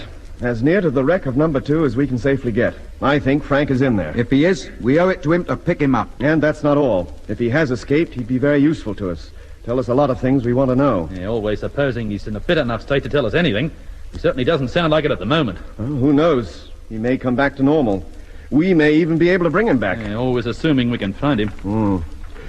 Well, Jet, what's it to be? The Mare Australis. Okay, you're the captain. Code a message, will you, Doc? Tell Control what we're about to do. Sure thing. Meanwhile, Lemmy will stay at the radio, send the message to Earth as soon as it's ready, and keep a listening watch on that voice. Right. Mitch, you and I will begin transferring from number 2 the fuel necessary to make the landing. Right you are. Put on your suit. We'll make the descent just as soon as our orbital position is favorable.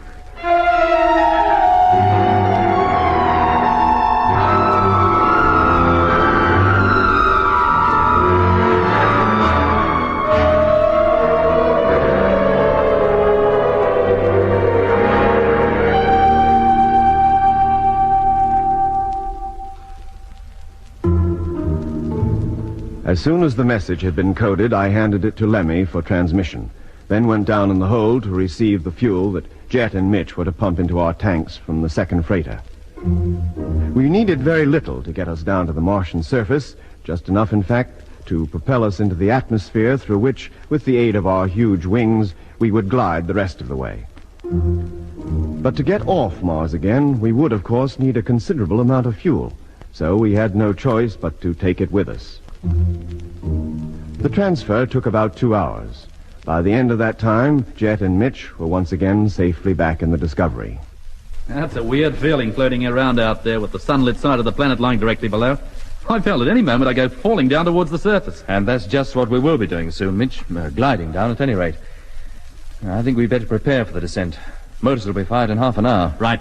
How about it, Lemmy? Have you contacted Rogers? No, Jet. I've been calling him constantly all the time you've been away, but he doesn't reply. Well, if he is in that wrecked freighter down there, we'll be talking to him face to face before long. Did Control acknowledge the signal? Yes, Jet, and they wished us luck. They might well. We need plenty of it. Well, you better get on your bunks. Yes, Jet. Good. Then I'll get up into the pilot's cabin and get ready to take the ship down.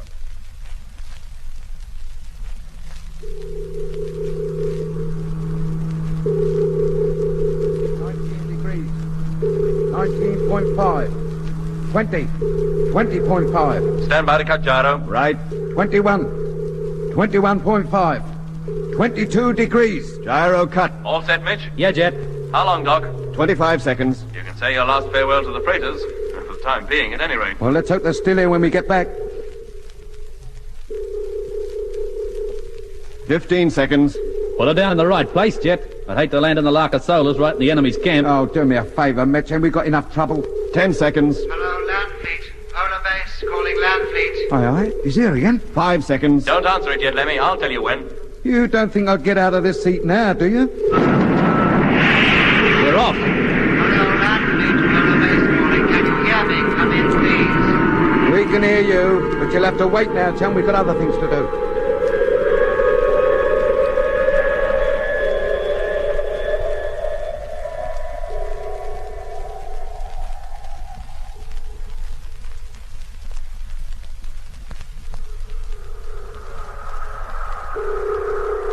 Where are we now, Doc? Over the southern ice cap, Lemmy. Can you see the trucks down there? Sure, come over here and look for yourself. Height, Mitch? 17,000. They don't seem to have suffered any damage, do they? No, and they certainly haven't been in action lately, or we'd be bound to see the tracks they'd left. That ice down there doesn't have a mark on it. And the ice cap's a lot bigger since we were here last. Yep. Winter has clamped down over the southern hemisphere, Lemmy.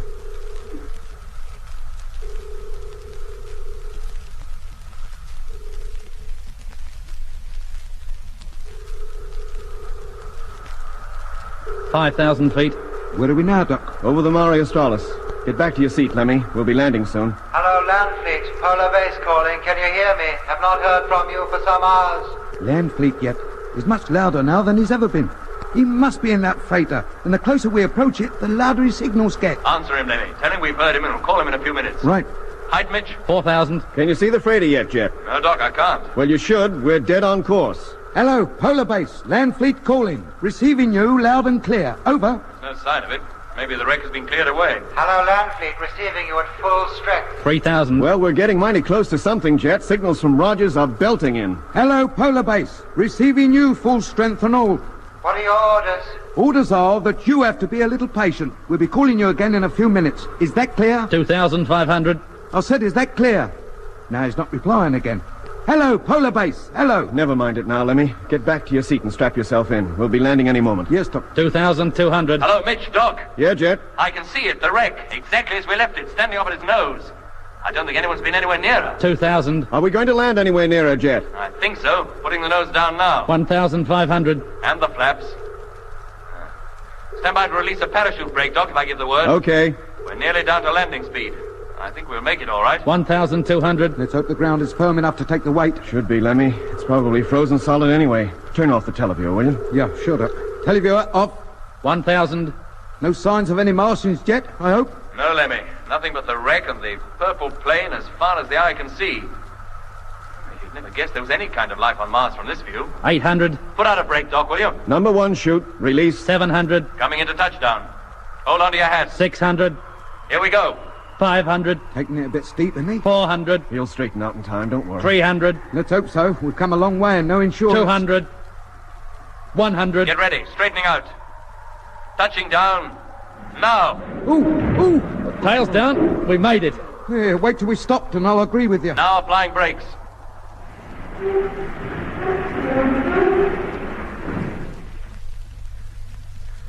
That's it, gentlemen.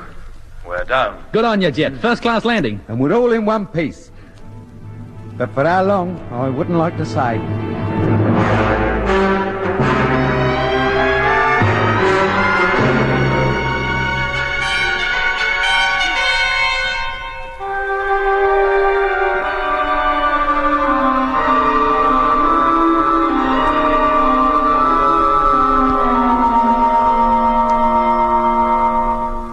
What can you see, Doc?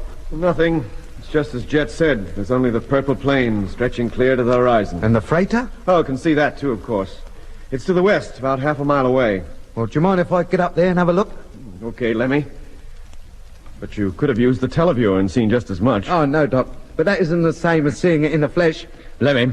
Yes, Jet? We've work to do. You can look at the scenery later. Oh, just my luck. All I wanted was a glimpse outside through the astro hatch. You'll get plenty of chance for that later. What's happening, Jet? We unloading the gear? Only part of it. Just the high-speed land truck. We're 3 hours before the sun goes down. Time to go over to that wreck and see if Frank Rogers is in it. Well, he must be. The last call we had from him definitely came from that freighter. It couldn't have come from anywhere else. The strength it was. Well, let's hope so. Who's going, Jet? Mitch and I. While we're gone, Doc, look out for spheres or anything that might suggest somebody heading this way to investigate us. Right. And you, Lemmy, will remain at the radio. Try to re-establish contact with Rogers, and at the same time keep in contact with us over the personal radios. And what if Rogers isn't over there? He must be Mitch. Where else could he be? I hate to think, but I hope you're right, Doc, and that we're not walking straight into a trap. I'd bet my life there's not a Martian or conditioned Earthman within 100 miles of here. If there was, we'd have been sure to see some sign of them when we landed. Or their spheres, at least. How else could they get here? Well, if you're so confident, let's go. I'll put my suit on and open up the cargo hatch. Hello, Doc. Can you hear me? Hello. Hearing you loud and clear. Mitch and I are in the truck now and about to head for the wreck. Right. Okay, Mitch. Start her up. Well, she seems to be working all right. Well, let's go. We haven't all that much time if we're going to get back here before dark. Hello, Jet. Yes, Doc? We're in contact with Rogers again. The signals are so powerful, they're overloading the receiver. Can you get any sense out of him? Not really. Did you tell him we'd landed? No, but I did say somebody was on his way over to the ship. And what did he say to that? That he wasn't in a ship. Oh? Now he thinks he's out in space again. Lemmy's having quite a time with him. Well, get him to sit tight. Tell him we'll be with him in just a few moments. Okay. I only hope I can get him to understand what I'm talking about.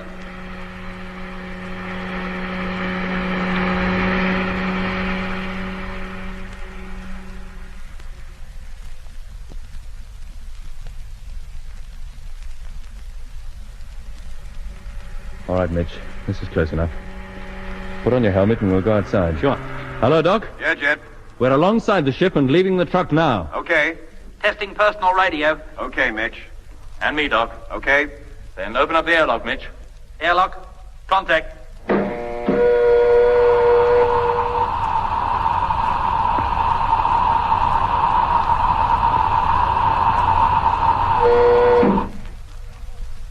Hello, Doc. Mitch and I are now outside an approaching freighter. Have you heard any more from Rogers? No, nothing. Very well. We'll inspect the ship first. We'll go around to the cargo flaps, Mitch. See if they're open. Yep. Well, they're open all right. The ship looks no different from how we left it over a year ago. I shouldn't think anybody's been anywhere near it. Even the ladder's down. Then let's get in. I'll lead the way. Take it easy, Jet. Don't worry, Doc. We will. Try putting the lights on, Mitch. Yeah. There. Well, Power circuits still seem to be working. Then let's go up as far as the cabin. Can you still hear us, Doc? Yeah, Jet. We're walking through the cargo hold towards the cabin airlock. Nothing here seems to have been disturbed. In that case, you should find the airlock open. The outer door, anyway. We've just reached it now. Well? It's closed. Oh. Then somebody must be in there. Call up Rogers. Tell him we're outside. There's no point, Jet. He doesn't answer anymore. In that case, there's nothing for it but for us to go in. Always assuming the remote controls are still functioning. They are.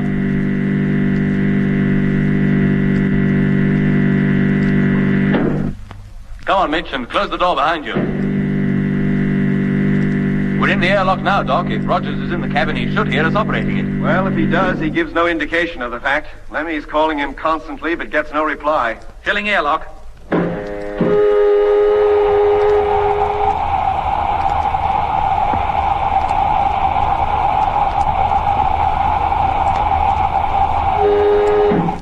Now opening cabin hatch.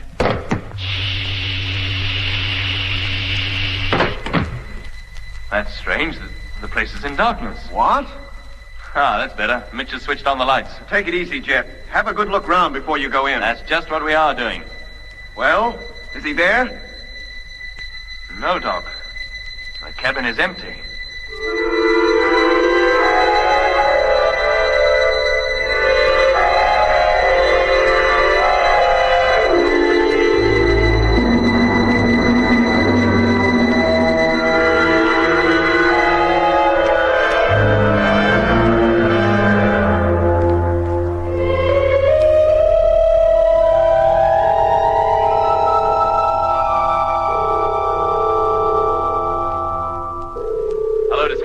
Discovery calling. Put Doc on, will you, Lemmy? Yeah, Jet, hang on a minute. Doc. Coming, Lemmy.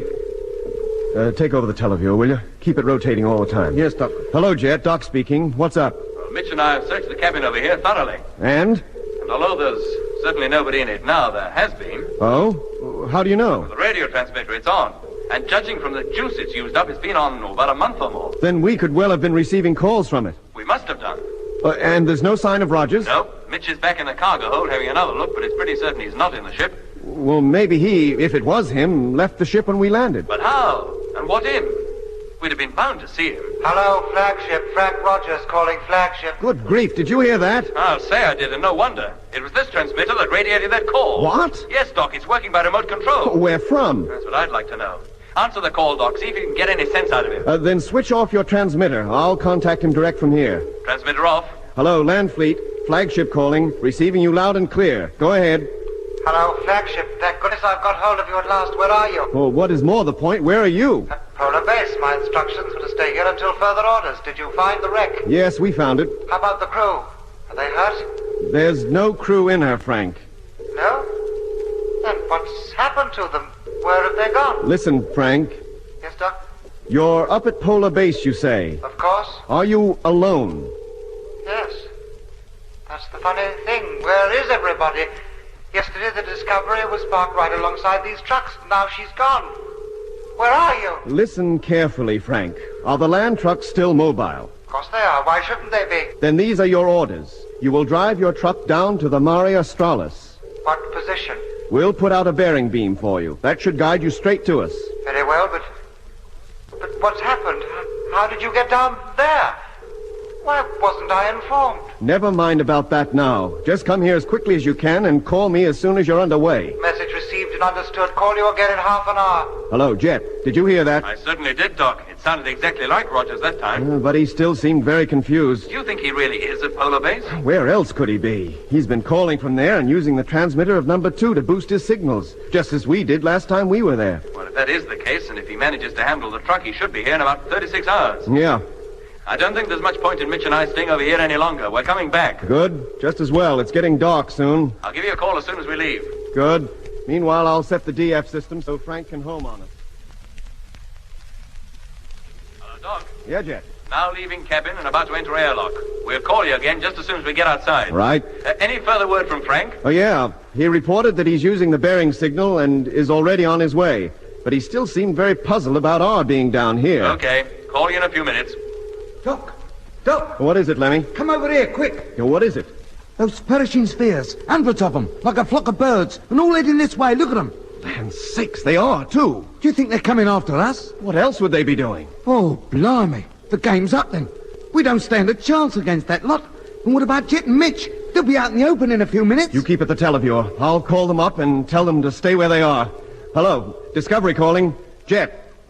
Hello. They're getting very close now, Doc. Almost directly overhead. Hello, Jet. Hello. What's the matter? Can't you get them? No, Lemmy. They don't answer. Those spheres, they've stopped. They're hovering right above us. They must have seen us. How could they miss us? What are they doing now? They're just parked up there, not moving at all. Hello, Doc. Can you hear me? Hello, Jet. Receiving you. What happened? We were calling you a minute ago. I don't know. Our radios went dead. I can't understand why. They seem to be all right now. Well, where are you? Just leaving the airlock and going outside. Well, then get into that truck and get over here as quickly as you can. Why? What's up? Look at the sky, directly above us. Eh? Well, I'll be... Look, Jet. Martian spheres. Dozens of them. Just poised up there. Into the land truck, Mitch. Quick as we can. You're darn right. Be ready to let us in, Doc. Airlock's empty. Main door is open. You can step straight in. Right. Entering land truck airlock now, Doc. Good. What do you think those spheres are up to? Oh, whatever it is, the sooner you both get back into this ship, the happier I'll be. Hey, Doc. Yeah? Those spheres, they're coming down. Be right with you. There. See? Getting bigger all the time.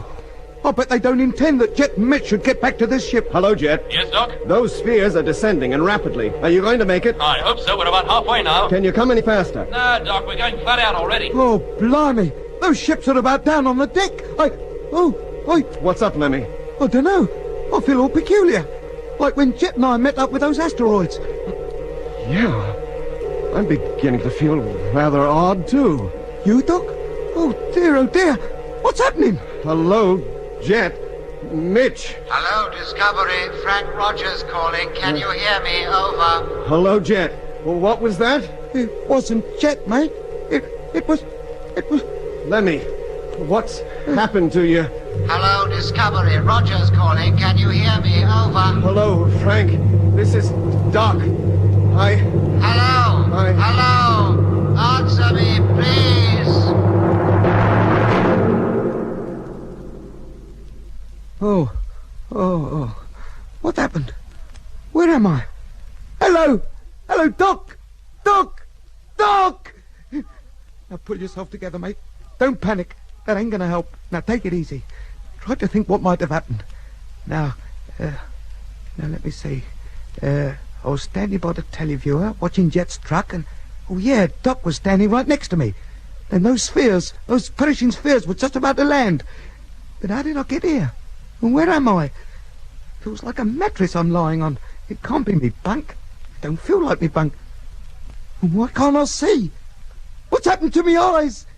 No! Let me, don't panic. It's night and the lights are not working, that's all. Yes. Now, if I opened up the pilot's cabin, I'd see the stars. Yes, that's it. Now, if I can only find the pilot's cabin and open the door... Oh, I give myself a clump every time I move. Now, what should that be? Something above me head, that's why. Now, feel it with your hands, Lemmy boy. Easy now. Oh, no wonder. There's no point in trying to sit up. Sideways, that's it. Get off this bed sideways. Oh, no. Something on that side as well. What is this? Oh. Now, mate, take hold of yourself. You've got 3 other sides to go yet. Now. Oh, nothing there. Oh, thank goodness. Now, put one foot over the side and feel for the floor. That's it. Now, easy now. Just a little further. And, where is it? What's happened to the floor? It's a nightmare. That's what it is, a horrible dream. I'll wake up in a minute, find myself back in the Discovery with Doc. Doc! Hey, what's that? Who's there? Oh, Doc! Is that you, Doc? Let me... Where are you? Oh, it is Doc. Oh, thank goodness. What's happened to us? What's happened to the lights? Where are we? In the Discovery, I hope. I don't think we are, Doc. Are you lying on some kind of a bed? Yeah, I am. Then don't try to get up. You'll only crack your head if you do. Oh, thanks for the warning. And don't try to find a floor. There isn't one. What? Feel around, Doc. Feel about with your hands. Don't move until you have. Yeah, doing it now. Well? Oh, there's nothing above me at all. Eh? And there is a floor. I can feel it. And I must be lying on this bed upside down. Where are we? This can't be the Discovery. What's happened to the lights? Why is it pitch black? It is pitch black, Doc, isn't it? Yeah, Lemmy, it is. Oh, it can't be just me then. For a minute I thought maybe I'd gone... If you had, I have too. Is that you, Doc? What? That's Jet! Doc, that's Jet's voice! Lemmy! Yes, mate. Where are you? Where are you? I can't see a thing. Neither can Lemmy or I, Jet. Are you lying on some kind of a bed? Yes, I am. But how did I get here? That's what we've been trying to figure out. Jet? Jet, for Pete's sake! What's going on? And there's Mitch. Take it easy, Mitch. But what's happened to me? Why is it so dark? Calm down. We're all in the same boat. Now, Mitch, how much can you remember? Hey? Well, all I remember is being in the truck with Jet and heading at full speed for the ship. That's all I remember too, Doc. Those spheres had landed. I remember that. One of them had landed just outside the ship and completely blocked out our view of the truck. Well, it's pretty obvious what happened. We were overpowered, somehow rendered unconscious and brought here. Where? How do I know? Well, we'd better find out, hadn't we? You fellas stay where you are. I'll get up and see. Oh, truth. Oh, I cracked me head on something. Aye, I did that, Mitch. Don't try to get off your bunk. There isn't any floor. Eh? I told you, Lemmy, I can feel a floor. Can you, Jet? Yes, I can. This bed can't be more than a couple of feet off the ground. Then mine must be 10 feet. Your voice, Jet. And yours, Doc. They seem to be coming from a lower level than Lemmy's. Yeah, that's right, Mitch. Well, you two stay where you are. Don't attempt to get up in case you fall and injure yourselves. Doc? Yeah? If you can reach the floor safely, then do so. See if you can stand up. Right. Well? Yes, I can. Standing by the bed now. Me too. Now, stay put, Doc. I'll walk over to you, and keep talking. Right. Over here now. Take it easy. There's no guarantee that the floor is level. Seems to be up to now. Come on, then. Nearly with you, Doc. Here I am. I can't be more than a couple of feet away from the sound of your voice. No, you can't. There, I've made it. That is you I'm touching, isn't it, Doc? Yeah. You still have your suit on. All but my helmet. Have you got on yours, Mitch? Yeah, I have, but like Jet, no helmet. How about you, Doc? What are you wearing? My suit. But I wasn't wearing it in the ship. And I have no helmet either. And I've got mine on. Here. Who dressed me and Doc? What's the game? Well, never mind that now. Here, Doc, hang on to me. We'll start from this bed. Find the wall and go all round this place. Feel it out. Right. But take it easy.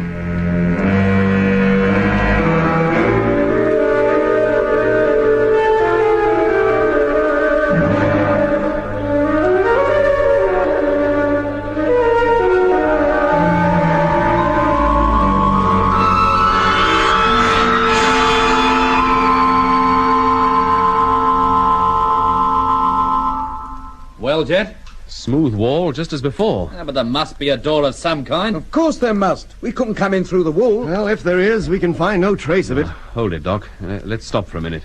Well? Let's get a picture of this place as far as we've explored it. Uh-huh. Now, first, there's your bed. And Lemmy seems to be in another one some feet above it. Yeah. And now we're back to what must have been my bed with Mitch up above. Yes, and that took us just 36 paces. We didn't find any corners, so this room could be circular in shape. Or oval, maybe. Supposing the beds are opposite one another, and it sounds that way, you can't have gone more than halfway round yet. About that, I reckon, Mitch. Let's keep going, Jet. Right. If the walls are still smooth when we get back to your bed, we'll start searching the floor. Okay, away you go. Here, hold it, Doc. What is it? I found something. What? Hang on a minute. Now, directly in front of you, something on the wall, Doc. Can you feel it? Yes, I can. Blimey, what's that? The roof. It's opening. What? Land sakes, it is, too. It's all right, Jet. It's a kind of skylight, like an astro hatch. It's just as well. Had it been just an opening, we'd have lost all our air. Yeah, whatever you pressed, Doc, must have operated it. Yes. Well, thank goodness we can see something again, even if it is only the stars. I had no idea it was night outside. But stars or no stars, they don't throw all that much light down here, do they? I'm beginning to see things vaguely. Yeah, so am I. I can see that my bed's over yours, Jet. And mine's over Doc's. But there's no ladder to climb down. How did we get up here? Now, we must have been put up here, of course. Must have been pretty strong men to lift us this high, even on Mars. Well, hold on to your hats, I'm coming down. Good grief, he came down in slow motion. This must be a ship.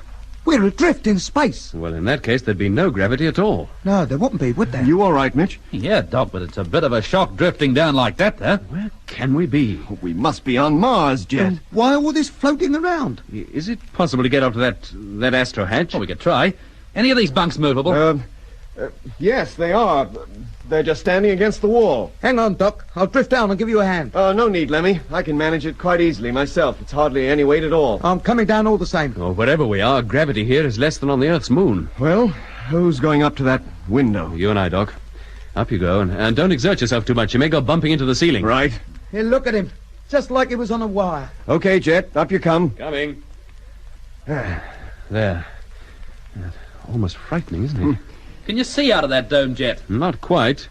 Lift me up, will you, Doc? I can't possibly weigh more than a stone by Earth standards. Okay. Ready? Uh-huh. How's that? Fine. Well? We're not in space, that's certain. There's land out there, and this place is built on it. We must be still on Mars, then. The ground looks rocky and hard. Yeah, not unlike the surface of the moon in many ways. There's enough light out there for you to be able to see that much? Yes, Doc. In fact, it's quite bright outside, as bright as moonlight down on Earth. But there's no moonlight on Mars. No, the two Martian moons are too small to give off any appreciable light. Jet, can you see where the light is coming from? From behind. And whatever is giving that light can't be very high in the sky, either. Here, turn me around, will you, Doc? Let me have a look in the other direction. Sure.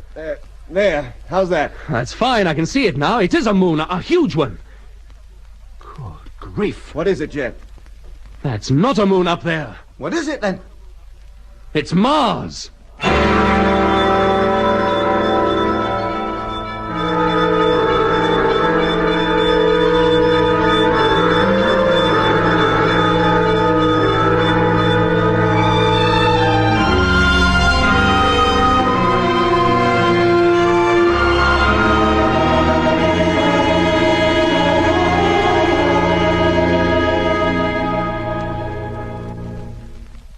Mars, you say, Jet?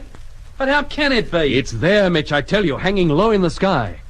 Here, Doc, put me down. I'll lift you up. Very well. Now, you ready? Yep. Well?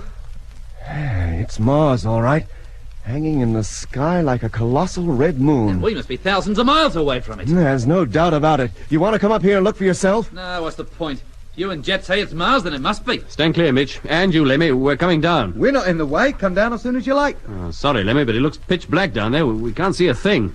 You down, Jet? Yes, Doc. Then watch out below. We must be adrift in space, as I said. Wherever we are, Lemmy, we're not adrift. That's solid land out there with rocks and hills and a horizon. We're not adrift in space any more than if we were on the Earth's own moon. You think this is a moon, then? One of the Martian moons, maybe? I didn't say so, Mitch. I merely said the surface outside looked similar to that of the Earth's moon. Well, on one of the Martian moons is about the one place we could be. But how we got here or who brought us, I hate to think. Well, at least we should be grateful they put us all together. If I'd been alone in this place when I woke up, I'd have gone crackers in no time, I swear it. If only we could see something more than just that little patch of sky up there. Here. If it's bright Mars light outside, why is it so dark in here? Because there's no atmosphere out there, Lemmy, that's why. If Mars rises high enough in the sky to shine directly through that hole, then perhaps we'll see something of this place. If it doesn't, then we'll see precious little. Oh! Lemmy, what happened? Oh, I walked into that skyscraper of a bedstead, that's what. Well, put it back against the wall, out of harm's way. You don't want to look out of that astro hatch again? Not at the moment, Lemmy. All right. Oh, sorry. I hardly know my own strength. I suppose Mars light isn't the only light we're liable to get. Of course not. If this is one of the moons of Mars, we're bound to catch the sunlight sooner or later. Let's hope so. I'd hate to spend all my time here in this inky darkness. And how much time are we going to spend here? How should I know, Doc? But surely, Jet, whoever brought us here can't possibly intend to leave us here forever. Well, why not? For all we know, this might be some kind of prison. Well, it's certainly that, or we wouldn't be in it. But if it was intended that we should be left here to die, why go to the trouble of laying us all out on beds? Maybe they thought we were dead already. Trust you to think of something cheerful, Lemmy. If they'd wanted to kill us, they could have done, and been sure it was well done. No, but there's no record of a Martian ever killing anybody, Jet. I'd rather they did kill me than keep me cooped up in this black hole for the rest of me days. Well, our imprisonment here may be only temporary. Well, let's hope so. Well, there's no point in sitting here moping over the fact. Let's do something. I'd dance, only you couldn't see me. Well, what had you in mind, Doc? Well, when we found that panel, or whatever it was that opened that skylight, we'd only got halfway around this place. I think we should continue our search. Yeah, why not? Perhaps we find another panel and the old roof will fall in. All right, Lemmy, that'll do. Now, where were we when we found that panel, Doc? Over by your bed, Jet. We'd about reached it, judging from the sound of Mitch's voice. Very well. You and I'll go back to it and go over the spot again. But this time with our suits off. We'll not be so clumsy then. Can I take mine off too? It's getting like an oven in here. Yes, Lemmy. And you, Mitch. Okay. We lay them on the bed. Lemmy just move back to the wall. Mine on the extreme left, then Doc's, then Mitch's, and finally yours, Lemmy. Then we'll find them easily in the dark, should we want to put them on again. All right, Jet. That's mine in position. Now what? Well, Doc and I will cross the room and find that panel again. From here, it'll be to the right of the bed. And Mitch, you will come over with us too. But when we reach the bed, you go to the left of it. Right. Now, feel your way around the wall. Up and down as far as you can reach. And what do I do? You start from this side. Go round to the right. You should meet Mitch halfway. Yes, mate. All right, gentlemen. Let's go. Let's hope there's not a hole in the floor. How you doing, Jet? Not very well, Mitch. We can't find that panel this time. Well, it can't be far, Jet. It was somewhere near here, I swear it. How are you doing, Lemmy? Gradually making me way round, but the walls are smooth as glass. There don't seem to be a crack or a bump in it anywhere. Oh! Oh! Lemmy, what happened? Oh! Blimey, Mitch. Lemmy, answer me. What happened? I tripped over Mitch, that's what. I might have hurt myself. Why didn't you warn me? How could he warn you when he can't even see you? Well, he heard me talking, didn't he? He could have warned me he was near. I'd have been glad to, Lemmy, if I had been anywhere near you. Well, I but... Hey? You mean? From the sound of it, we're still on opposite sides of the room. Then who's this over there? There can't be anybody. There is, Jet. I tripped over somebody. I thought it was Mitch. Stooping down, examining the wall. It was just about here. Oh! Oh! Oh, no! Lemmy, what is it? There's somebody lying on the floor, and he's cold. As cold as ice.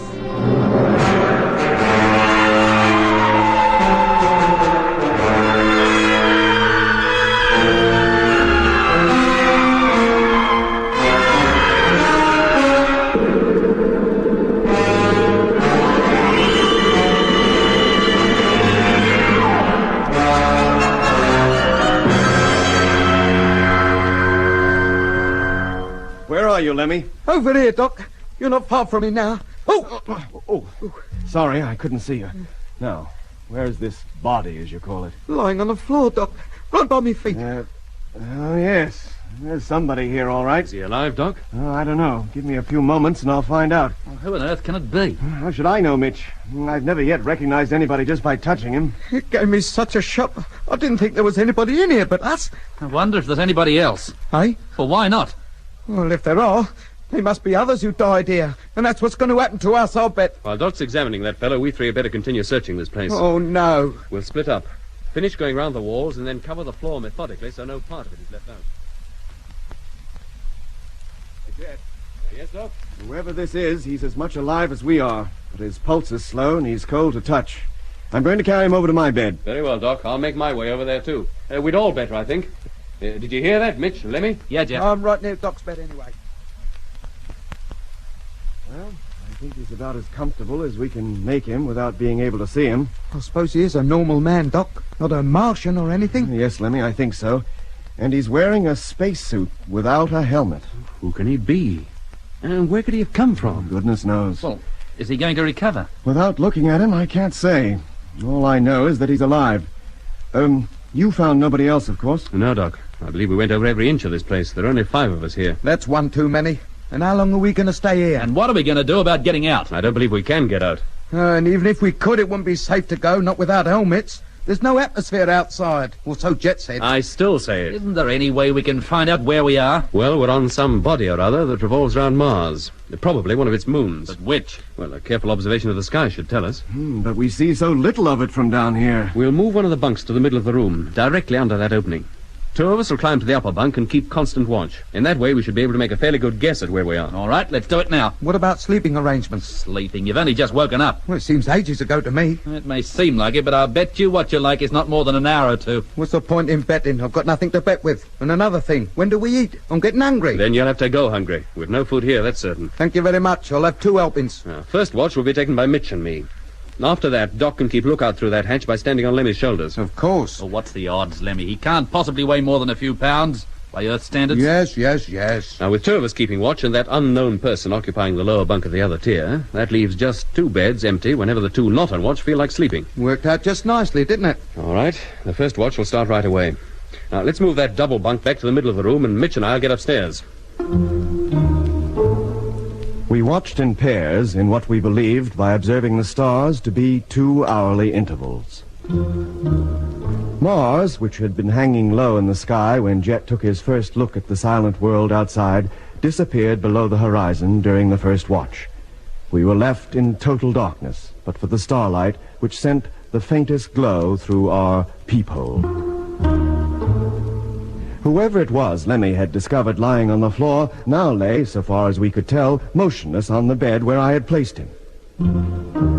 Lemmy and I had taken our second watch, and Jet and Mitch, feeling tired by now, had lain on their respective beds, one below Lemmy and me, the other above the stranger. In spite of having no bed covers and having taken off our spacesuits, the chamber in which we were confined was quite warm, perhaps a little too warm, and neither Jet nor Mitch lost any time in falling asleep. At least, we assumed that to be the case, for a few minutes after taking over the watch, neither of them answered when we called them. I suppose they're all right, Doc. Why shouldn't they be, Lemmy? I don't like they're not answering when we call them. Something might have happened to them. How can they sleep if we keep waking them up every 5 minutes? That's a point. Now, come on, lift me up. I can hardly see anything from down here. Yes, Doc. What was that?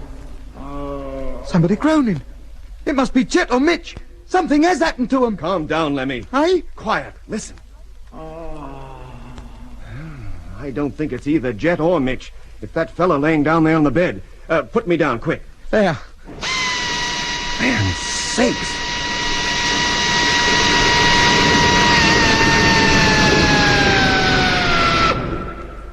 Oh, what kind of a groan is that? Let's get down to the floor level, Lemmy, and wake up Jet.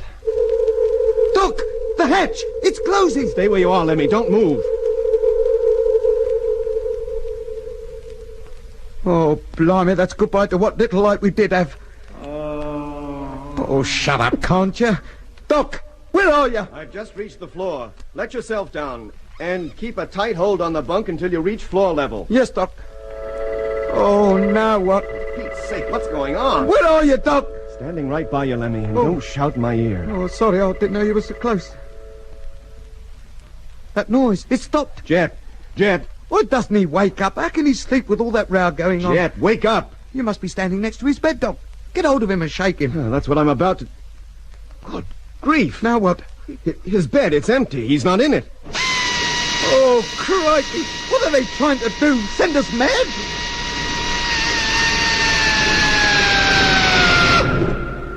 Look, Lemmy, do you think you can find Mitch's bunk? Yes, I think so. Should be directly behind me on the other side of the room. Then get over there. See if you can find him and wake him up. Oh, Mother. It must be one long, horrible dream. It must be. Jet, where are you? Mitch, wake up! Ah! Lemmy.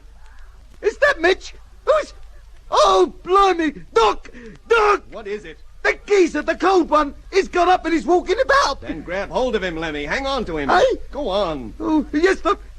Oi, you! Where's he gone? Hey, he was here a minute ago. I've lost him, Doc. He must have walked away from me. Then keep walking towards Mitch. But if you bump into the other fellow again, hang on to him this time. Doc, I can't. How do you mean? Well, Mitch's bunk, I've got no idea which way it is now. I've lost my sense of direction. Oh, okay, then walk back to me and start all over again. Come on. Yes, Doc, coming. Oh, there they go again. It's giving me the creeps. Come on, you're getting closer to me. Yes, Doc, I can hear I am. Oh! I've got him, Doc! I've got him! I've got him! Let go, Lemmy, it's me. Oh, sorry, Doc. Pull yourself together now. Now, line yourself up and have another try at finding Mitch. If you don't find him this time, find the wall and walk round it until it brings you to his bunk. Now, is that clear? It'd be much clearer if there was some kind of light on. Yeah, well, there isn't. Now, keep going. Meanwhile, I'll grope around and try to find Jet. Oh, there's his nips again. He seems to be on the far side of the room. What's he have to make that noise for? Well, the more noise he makes, Lemmy, the better chance we have of finding him. Noise? Isn't that enough noise for you? Enough to waken the dead. Oh, what am I saying? Mitch! Hey? What is it, Lemmy? For Pete's sake, what's going on? Oh, you're awake, boy. Thank goodness. Lemmy! What are you doing back here? Oh, I must have walked round in a circle, come back to where I started. Then stay here. Doc, what's that noise? And who closed the lookout hatch? Nobody, Mitch. It closed of its own accord. Well, what's happening? You tell us, mate. Mitch. Yeah? Jet is missing. He's what? And that fellow we found unconscious is up and walking around. Lemmy keeps bumping into him. Good heavens!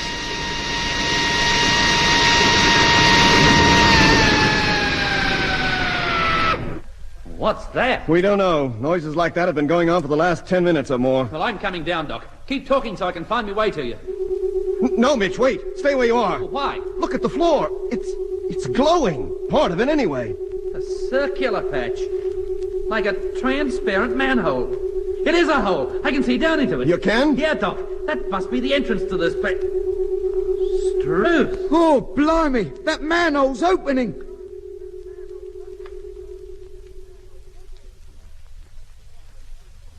It's gone all quiet again. Yeah, but at least we can see something now. Watch out, Doc. I'm coming down. Don't go near that hole, Lemmy. Oh, just taking a look, that's all. Oh, well, don't. Keep well clear until we're sure it's safe. Now, what's all this about Jet being missing? Yeah, that's right, Mitch. He is. Hey! What is it, Lemmy? Over there, by the wall. That geezer, the cold one. It's Ruth. It's Frank Rogers. Yeah, good. Frank! Yeah, what's the matter with him? What's he staring at me like that for? Mitch, look around for Jet. I'll attend to Rogers. Yeah, sure. You help Mitch, Lemmy. Yes, Doc. Mitch, where are you? Over here, Lemmy, by Jet's bunk. Oh, yeah. Have you found him? Oh, give me a chance. I've hardly started looking. Now, this is the bed he was lying on, isn't it? Yes, mate. Well, he's not here now. So Doc discovered in the dark. Hey, look. Huh? There he is, under the bed. Well, what's he doing down there? Hey, Jet. Jet! Come on, wake up, you hear? Oh, thank goodness. Hello, Jet boy. How you feeling? What's the matter? Where's the light coming from? You all right, Jet? Why shouldn't I be? We thought we'd lost you. Yes, mate, you were lying under the bed. We couldn't find you in the dark. But it isn't dark. Good grief, what's that? What, that manhole, you mean? Yeah. It opened up about 5 minutes ago. And what's down there? We don't know. We haven't looked yet. Why not? And where's Doc? Over on the other side of the room. That fellow we'd found on the floor turned out to be Frank Rogers. Frank? Yes, Jet. He's regained consciousness and Doc's gone over to him. Here they come, both of them. Out of the way, let me get up. Thank goodness they found you, Jet. Hello, Frank. Do you remember me? What are your orders, Captain Morgan? He remembers you all right, Jet, but in a confused kind of way. He's conditioned? Yes, but not very deeply. He behaved quite normally for a moment or two just now. But he has to be told what to do. I'm afraid so. But how did he get here? The last we heard from him, he was in a land truck heading down from Polar Base to the Mare Australis. Where does Frank think he is now, Doc? Well, he doesn't seem to know or care very much. Look, do you know where you are, Frank? What are your orders? No, I don't think he does. Pity. I was hoping he might throw some light on how we got here. Well, it looks like we were brought here through that hole in the floor. Oh, I wonder where does it lead to? Well, we'll look and see. Come on. How did this hatch come to be open? Oh, I don't know, Jet. So many things were happening at that time. We heard a low whine, the light came on, and then this hatch opened up of its own accord, apparently. Were you or Lemmy anywhere near the walls at the time? No. Nor me. Why? Well, I thought perhaps you might have accidentally touched a control, as you did, Doc, when that astro hatch opened. No, we didn't touch anything, either of us. Well, the point is, now that it is open, are we going down there? No, Mitch, we're not. Yeah, but perhaps the whole idea is that we should. That's the very reason I think we should stay here. If nothing happens in an hour or so, maybe we'll chance going down. One of us, at least. Who? Well, that'll be decided later. Meanwhile, now that we have a little light in this place, Mitch and I'll search it thoroughly.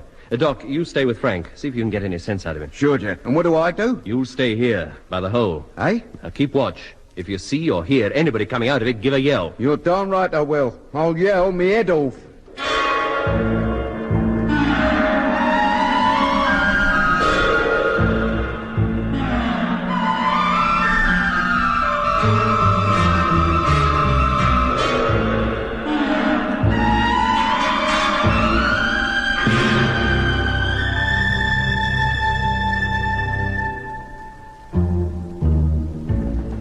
Jet and Mitch's search of our prison revealed little more than we had already discovered when we first felt our way around it in the dark.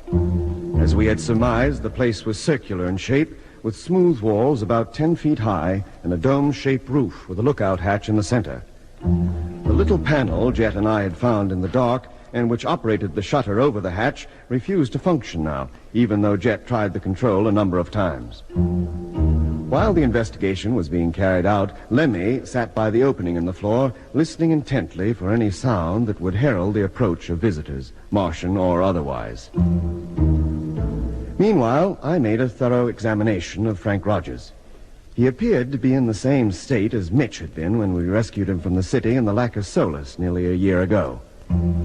He was, in fact, in a partly conditioned state and vacillated between long periods of deep coma or delirium and short periods of normality, during which he was like a man recovering from an anesthetic or the effects of a narcotic drug. I couldn't get much sense out of him. Then I remembered what Webster, the man who had helped us escape from Mars during our first trip, had told me about partly conditioned Earthmen, at that time with particular reference to Mitch. Well, this isn't a bad case. Almost back to normal. While he's in this sleepy state, it's possible to penetrate right deep down inside a subject's mind. Tell him he's in Africa, and when he wakes up, he'll believe it. That, Dr. Matthews, is the Martian method. On the other hand, put him to sleep now, tell him all that has happened to him since the time his memory failed him, and when he wakes up again, he'll remember everything. Webster's suggestion had worked with Mitch. Maybe it would work with Rogers, too. I waited for one of the moments when he passed from a deeply conditioned state into the stupefied one of near normality. Frank, do you know me? Hello, Doc. What am I doing over here in the Discovery? Is that where you think you are? I should be in the freighter. I was there a minute ago with Whittaker, and he... Whittaker? No, it couldn't have been him. He's dead. He was found in number 6. That's right.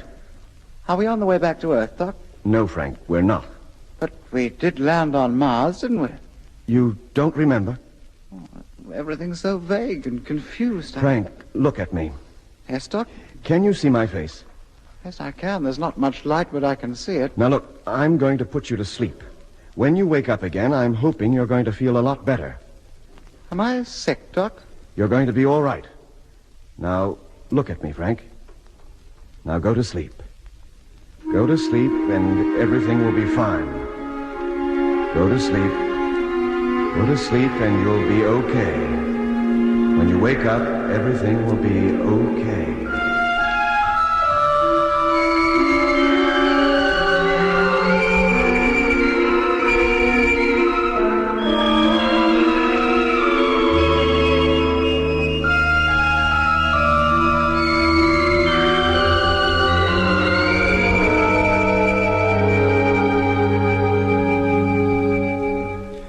Well, Doc, how is he? He seems to have been asleep for a long time. Maybe. How can we tell? We've no means of measuring time in this place. But he going to be all right, Doc? I hope so. I think his temperature is rising. His pulse is quickening, and his breathing gets gradually deeper. All good signs. It was that way when I deconditioned you, Mitch. Yes, but how soon before we know for sure? Well, if all goes well, he should wake up feeling normal. And how much of the past year will he remember? Well, that I don't know.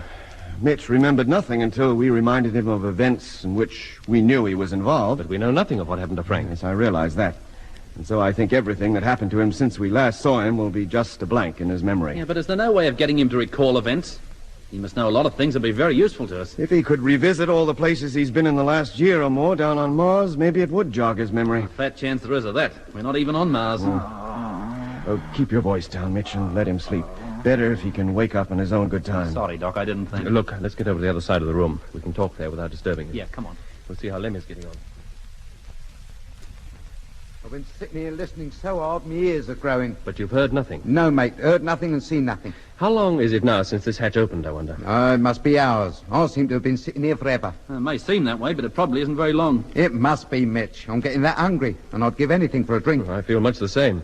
The time we've been in here might well amount to days. It might well, including the time we were stretched out on those bunks unconscious. Well, I don't think anybody intends to come up here. The hatch opened so we could go down, you mean? Well, why not? Well, if it's an invitation to dinner, they might have told us, whoever they are. Well, why should they?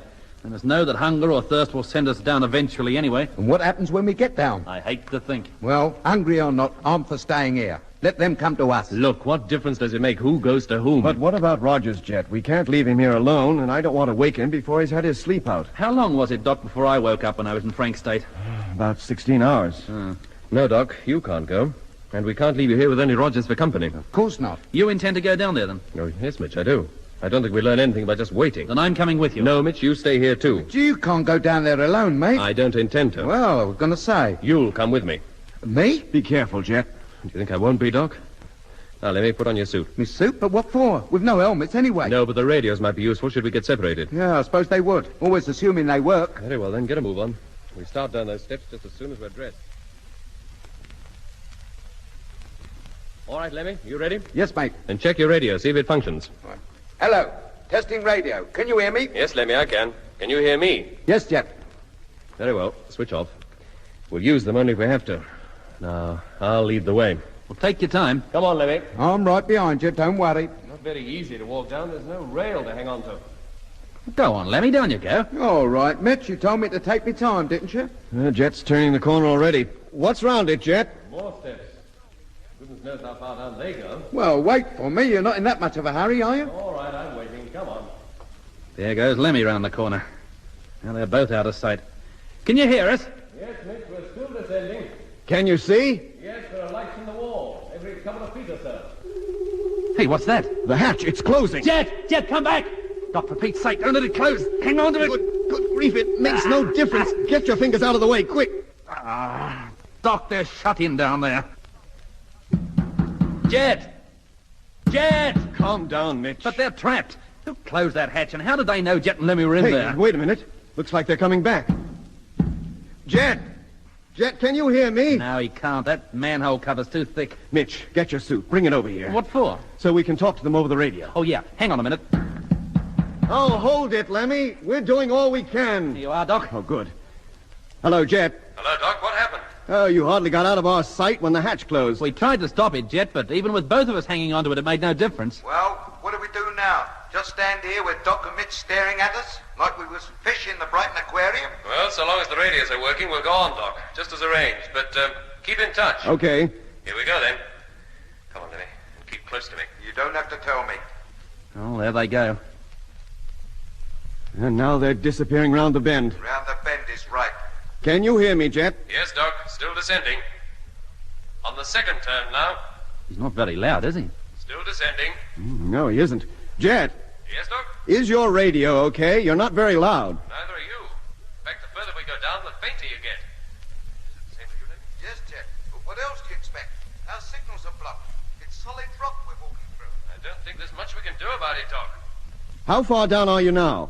We must have come about 20 feet. Yeah, we're going to lose contact with them altogether soon. Can you still hear us, Doc? Yes, Jet, but only just. Barely hear you. What was that? Hello, Jet. What did you say? They must be way down by this time. We've lost contact with them altogether now.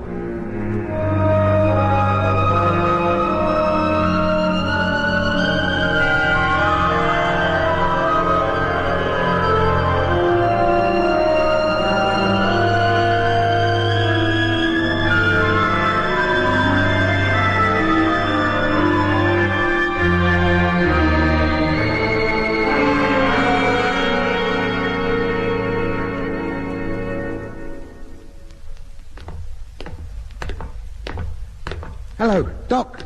Doc, can you hear me? Obviously he can't, Lemmy, so there's no point in calling him anymore. Switch off your radio. But how are we going to let him know if anything happens to us? If anything does, I don't suppose we'll be in a position to let anybody know anything. And what if you and me get separated? There's no guarantee of our keeping in touch with each other. Then we'll see to it that we don't get separated. Well, let's hope it's as easy as that.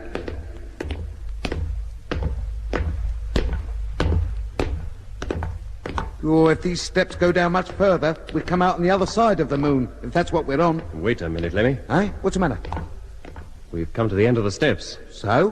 Where do they lead to? To a huge open hall. Is anybody about? Not that I can see. Come on, down to the bottom. Oh, Grand Central Station. What? New York. Yes, it is rather like that. Are we going out there? Yes, come on. Yeah, where's the light coming from? From up in the roof. What kind of a place is this? Look at the walls. See, through those archways, other spiral staircases like the one we just came down. Yeah, where do they lead to then? Other dungeons like ours? Probably. Do you think there are any prisoners in them too? How should I know? But we're not climbing them to find out. Oh, I should hope not. None of those stairs are lit up as ours is. Look, Lemmy. At the far end of the hall. Eh? A much bigger arch leading to a long corridor. That's lit up all right, but the only place leading out of here that is. Then that's where we head for.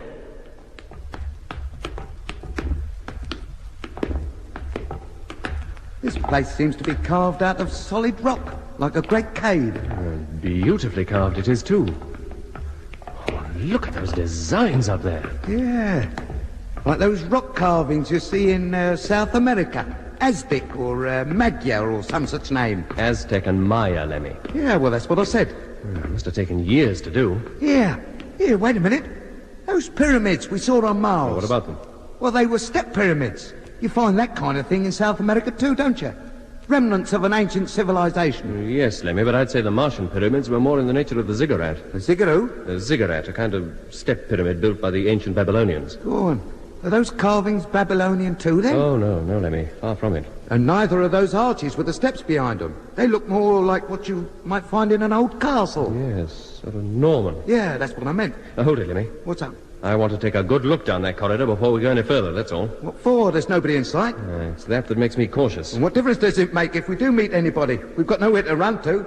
I'm certainly not nipping up any of them dark stairways. I'm going nowhere where I can't see to put me feet. Come on, we'll walk slowly and keep close together. Wait a minute. Listen. What do you hear? Somebody's singing. What? You must hear it. It's as plain as... Blimey. I can hear that. That's the same noise Doc and me heard upstairs, before that transparent hatch opened. What on earth is it? That noise has stopped, but the singing hasn't. But I don't hear any singing, Lemmy. Well, I do. There. Now it stopped. Where did it seem to come from? I don't know. From all round. Like that noise just now. I couldn't pin it down to any particular direction. But you don't hear it anymore? No, mate. You must have been imagining it. I don't think so, Jet. Or perhaps it's connected with that other noise in some way and you thought it sounded like singing. That's what it did sound like, and that's what it was. Well, let's keep going. Down the corridor? Yes, and keep your eyes open. Look out for doors or any kind of opening in the walls. Yeah, both walls seem perfectly smooth from here, as far as I can see. Well, watch out, just the same. Yes, Jet.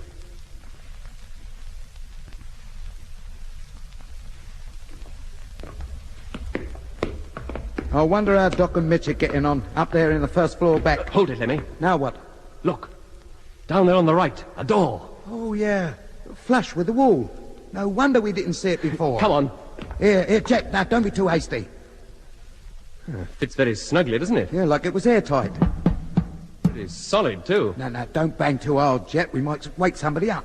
How does it open, I wonder? It doesn't. At least not to you. Hey? Who was that? Somebody spoke. Do you think I'm deaf already?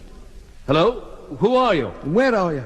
We didn't realize you were awake. Why, we're supposed to have been asleep then? You were the last time we saw you. All 5 of you. All 5 of us? He must know about Frank. Of course we do. We carried you up there and laid you out in the beds. We? Who's we? Where are the rest of you? Or have only 2 of you woken up? Look, before we answer any more of your questions, would you mind telling us where we are and what's going on? Of course. You're aboard number 734. Oh, thanks very much. That explains everything. 734 what? Asteroid 734. Asteroid? Is that what this is, an asteroid? We thought we were on one of the Martian moons. The moons are already occupied by the enemy. There's no point in taking you there. That all depends on who you mean by enemy. You must be hungry. Oh, indeed I am. I'm famished. Then keep walking. Straight down the corridor. There's plenty of food for everybody here. Where? Straight down the corridor, I said. But don't attempt to enter any door until I tell you. There's nothing to be scared of. Yeah, I don't like this, Jet. You think I do? Look, let's go back to Doc and Mitch. And, Starve? Oh, straight down the corridor. Very well, whoever you are. Flynn is my name. Flynn. Very well, Mr. Flynn. We're walking down the corridor now. Good. Stop at the 5th door you come to. Hey, listen. There's that singing again. Oh, crikey, what's that?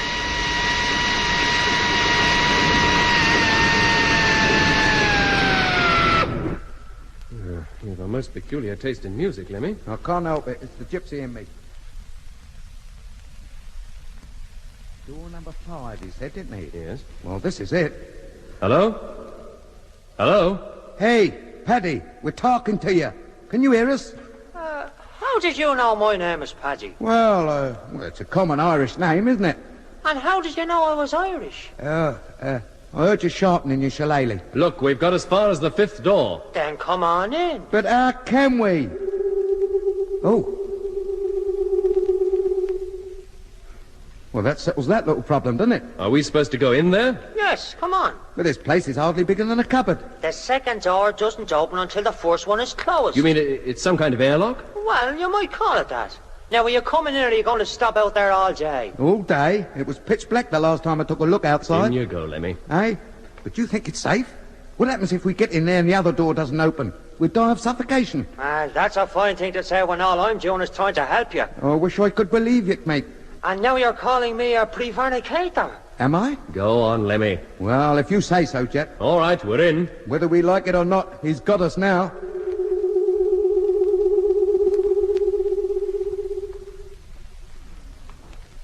Well, come on. What about this other door, eh? Hello? Hello? Hell. Now, what did I tell you? He has got us. We should never have... Who? Then he was speaking the truth. But who is he? When that door opens, we shall find out.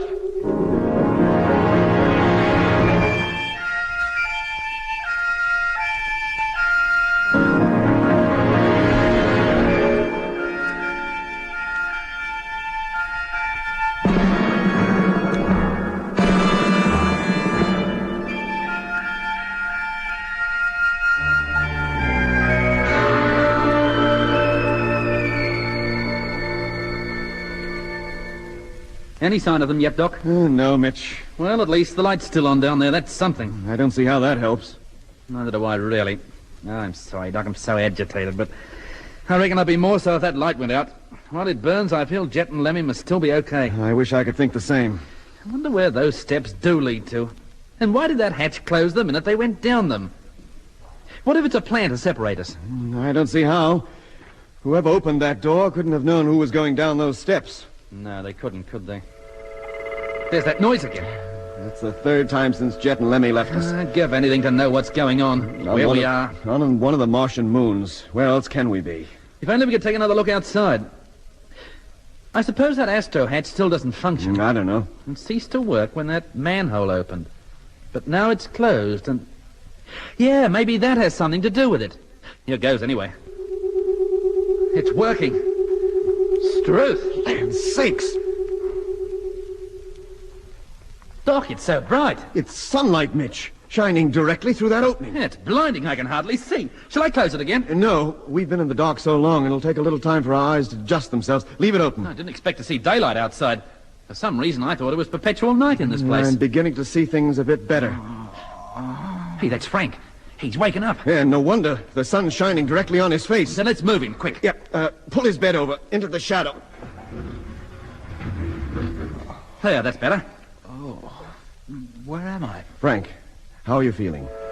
What's that noise? Now, don't worry about it, Frank. Noises like that keep happening. Yeah, but it sounded like Like what, Frank?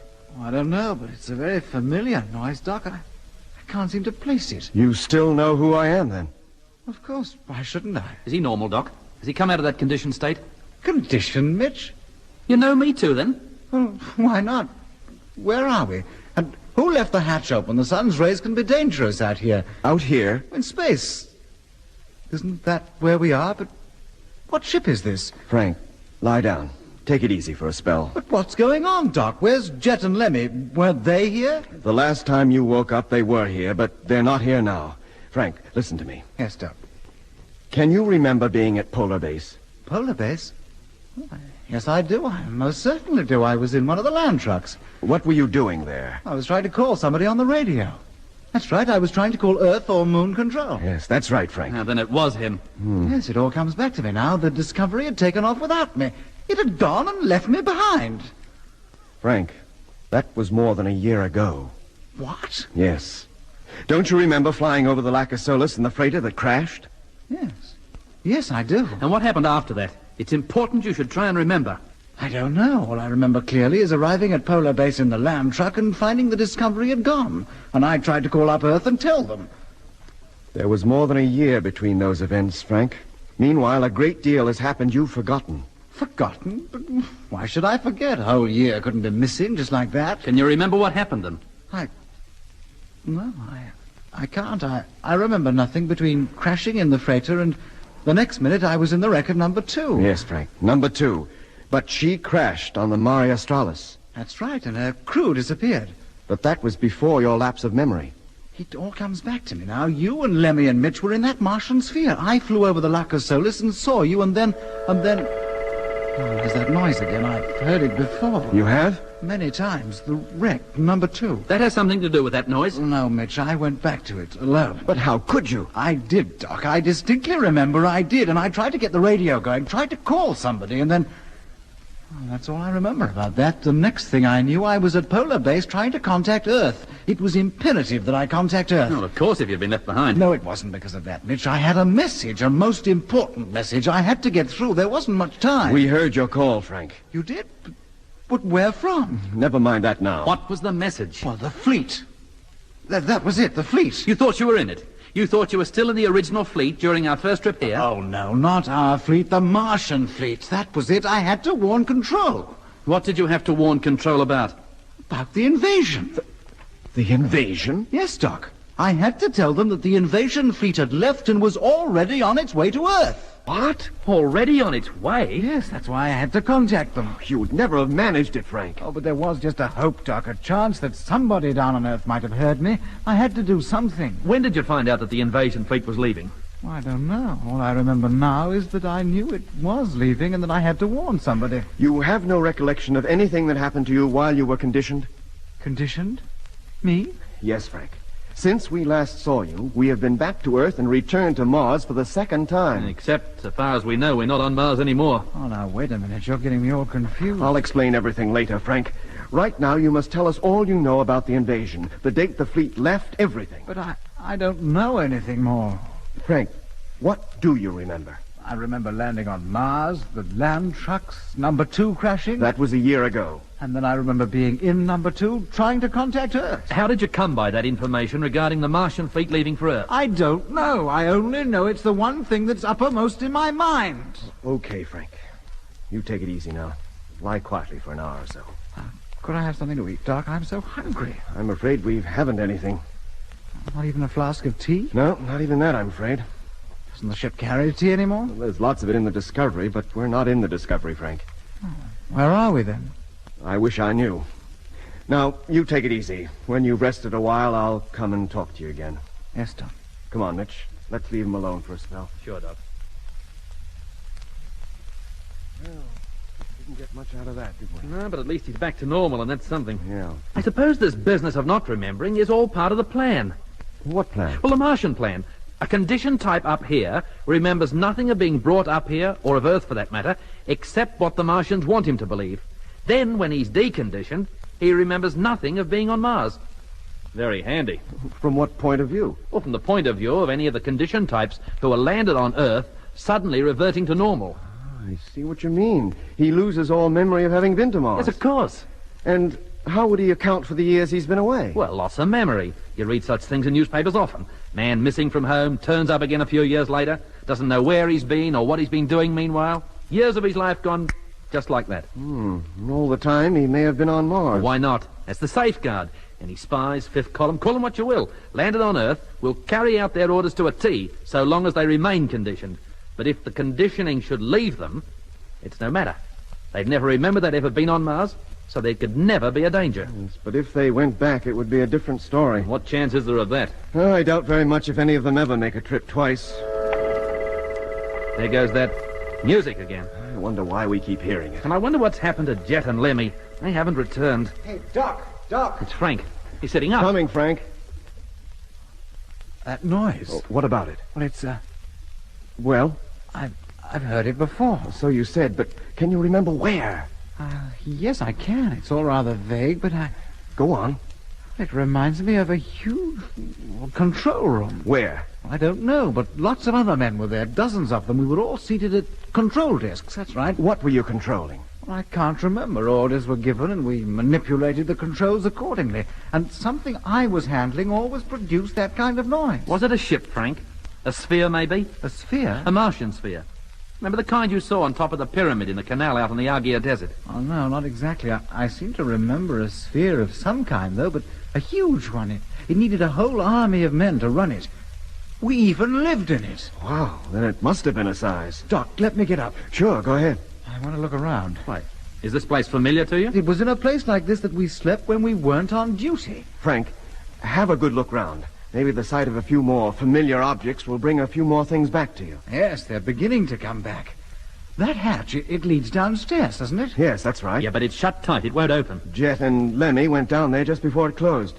We've heard nothing from them since. And that astrodome up there, does it give you a clear view of what's outside? Yeah, too right it does. Is it barren out there? Yes, it is. Just like the Earth's moon, only a lot rougher and on a smaller scale? Yes. An asteroid. What? An asteroid, that's what we're on. But what would we be doing on an asteroid? Well, the Martians control them, live in them. Live in them? That's why you never see a Martian on Mars. They hardly ever set foot on the place. They spend most of their time between here and Jupiter in the asteroidal belt. But how can they possibly live on asteroids? They don't live on them, Mitch. They live in them. You mean under this floor, somewhere at the bottom of those stairs, is a Martian?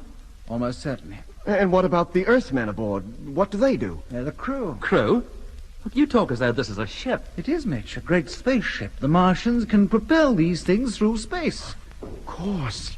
Yes, they can, Mitch. Don't you remember? Jet and Lemmy saw exactly the kind of thing Frank's describing hovering over the Earth. Great spaceship carriers carrying spheres which landed on Earth, dropped a number of personnel, and then returned to the mothership again. Well, I know nothing about that, Doc. Yeah, but you were on one. Or so you think. Yes, but I don't remember ever going anywhere near Earth. No, it's not likely they'd let you know if you did. Did you ever know where you went, Frank? I can't say I did, Doc. I did my turn of duty at the panel and slept in a place rather like this. That's all I remember clearly. Well, you have good look around here. See if you're reminded of anything else. Yes, Doc. Right away. Martians living on asteroids. Do you think there are any on this one? Who knows? How can we even be sure Frank's got his facts straight? Well, they seem to line up all right. He knew what the scenery outside looked like without even a glance out of that astro hatch. Yeah, but look, what about Jet and Lemmy? Yes, you don't have to remind me. It must be a couple of hours now since they started down those steps. Have they met any Martians? And if they have, what's become of them? Jet and Lemmy, I mean. I hate to think, Mitch.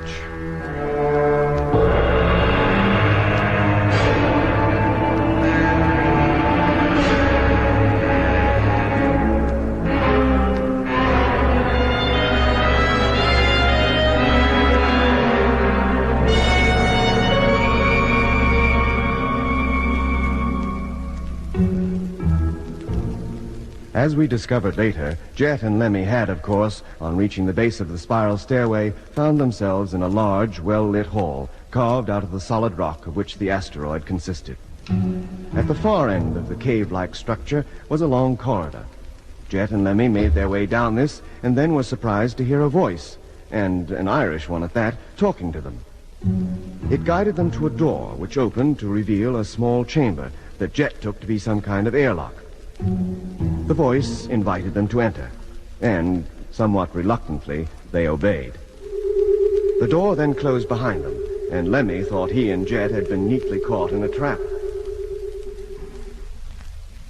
Well, come on. What about this other door, eh? Hello? Hello? Hell, what did I tell you? He has got us. We should never have... Oh, something's happening. Then he was speaking the truth. But who is he? When that door opens, we shall find out. Come on in. Make yourselves to home. Come on, Lemmy. But where's the geezer? I thought he would be here. Perhaps he is, but we won't meet him by hanging back now. Come on. Be careful, mate. He's probably behind the door, waiting to hit us over the head. No. That's an unkind thing to say about me. Who wouldn't even hurt a fly. Blimey, mate, you scared the life out of me. Are you the same man who was talking to us outside? I am, to be sure, and it's a pleasure indeed to meet you face to face, Captain Morgan. Well, thank you, but who are you? I told you, Flynn. Paddy Flynn. We know that, mate. But what are you doing here? Now, that's an odd question to ask a man. What are any Earthmen doing up here? But you're not conditioned. Or are you? I have a strong mind, Captain. The Martians do their best, but I laughed at them. Paddy Flynn has a will of his own. Nobody conditions him. And what are you doing on this asteroid? This is a Martian asteroid, isn't it? Oh, it is, to be sure. Or perhaps I should say it was. The Martians think they control it, but they don't. Well, who does? Well, there's two of us. Jack Evans and myself. Two of you? Is that all? Well, there can't be much to control. Oh, but there is. All manner of things. The like of which you never saw. There's the main control room for a start. The flight, speed, and course of this vessel is controlled from there. This is a great ship, you mean? Oh, of course. And does it carry a fleet of spheres like those we saw on the Martian surface? Yes. And does this asteroid ever approach close to the Earth? Oh, it never has yet, but it soon will. Eh? Number 734 is only one of a whole fleet of asteroids, all bound for Earth.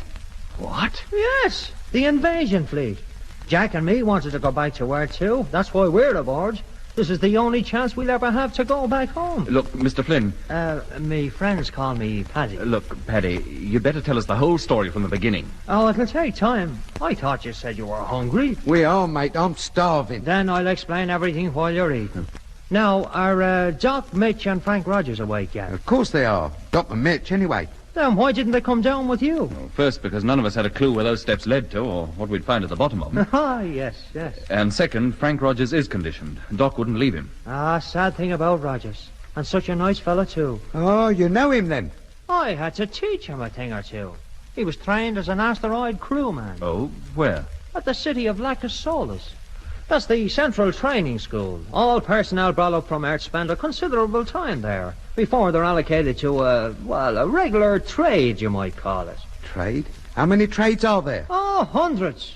Engineers, farmers, builders. And who do they work for? The Martians, of course. I thought you knew that already. But who are the Martians? Oh. What do you mean, oh? If I knew, I'd be glad to tell you. But I will tell you this. Eh? There's one on this asteroid. Where? I can't talk about it here. Well, why not? Well, you'll have to kind of trust me. Now, about the rest of your party up there in the sleeping quarters. Are you quite sure they're awake? Of course we are, except for Rogers. He was asleep when we left, but he may well have woken up since. Ah, well, it doesn't matter. Doc and Mitch can carry him down. He doesn't weigh much. What do we do? Go back there and get them? Oh, you needn't go to that bother. I'll get them down myself. How? I'll talk to them. Tell them to come down. Why didn't you talk to us when we were up there? Oh, I intended to, Captain. But Jack and me have a lot to do. I had to leave this place and go to another part of the ship. So I just opened up the hatch up there and hoped you'd come down of your own accord, like. As soon as we did, the hatch closed. Ah, yes, it does that. There are times on this ship when all hatches have to be closed. A safety precaution so that atmosphere cannot escape. But an audible warning is always given a few minutes before. Is that what all that row was? A noise like a scream. Yeah, it frightened the life out of us. Oh, that was it. Now, if you'll excuse me, I'll go and give them a call. Do you mind if we come with you? No, not at all. We have to go into the next room. We control pretty well everything from there. Come on, Lemmy, and keep your eyes open. You think I won't? I don't trust this geezer. Do you? I'm not sure. Come on now, what are you holding back for? Coming. You can imagine the surprise of Mitch, Frank, and myself when, from out of nowhere, as it were, came first the voice of Paddy Flynn and then the voices of Jet and Lemmy, telling us to leave the sleeping quarters and make our way down the steps to where they all were. When we protested that we had no idea how to open the hatch, it was opened for us. On Jet's instructions, we took our suits with us and made the descent down the long spiral stairway, passed through the great hall and down the long passage until we reached the door behind which we were to find our crewmates. Frank, who had undoubtedly been on this or a similar asteroid before, now began to remember a great deal. He had, it seemed, spent some time, while in a conditioned state, inside one of the huge, controllable pieces of flying rock. By the time we had joined Jet and Lemmy in the anteroom, where a meal had been laid out for each of us, Frank's recollections of the period he had spent on the asteroid were flooding back. Yes, I remember it all now. This isn't just an asteroid, it's a flying city. I should think up to 100 or so people live on it. 150? All of them conditioned types, trained to man the thing, manipulate the controls according to received orders. Now, where they come from, I can't remember. From a place like this. I give orders myself. You do? And why not? Of course, I received them from somewhere else in the first place. From where exactly? From what you might call the nerve center. From inside the asteroid? Precisely. But who gives you the orders? The Martian who is in charge of this asteroidal ship. Yes, but where is he? And what's he look like? Is he human? I don't even know whether we should refer to him as he or she. Doesn't his or her voice give you any indication? Well, it's a very high-pitched voice. You might call it feminine. But the things it says and the way it says them are distinctly masculine. He never speaks, except to give an order. What makes you think he's on this, ship, as you call it? There's one room here which none of us has ever entered. Well, why not? There are notices which make it perfectly clear that you should keep out. That's right, I remember that. Not that there's any need to tell people to keep out. There's no way of getting in that I can find. Well, how can you be sure there is anyone in it? Well, it's a well-known thing that at least one Martian dwells in every asteroid. Of course, some say more, 2 or 3.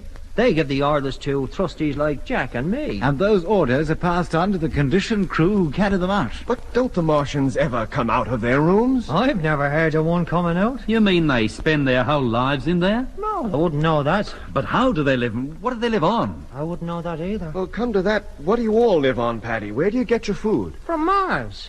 All the food we carry is grown on Mars. When we run out, we approach the planet, release the spheres, and pick up more. Pick up new personnel, too. Send back the old ones. And what for? Because no man can remain conditioned forever, isn't that right, Paddy? Oh, you're right. That's right.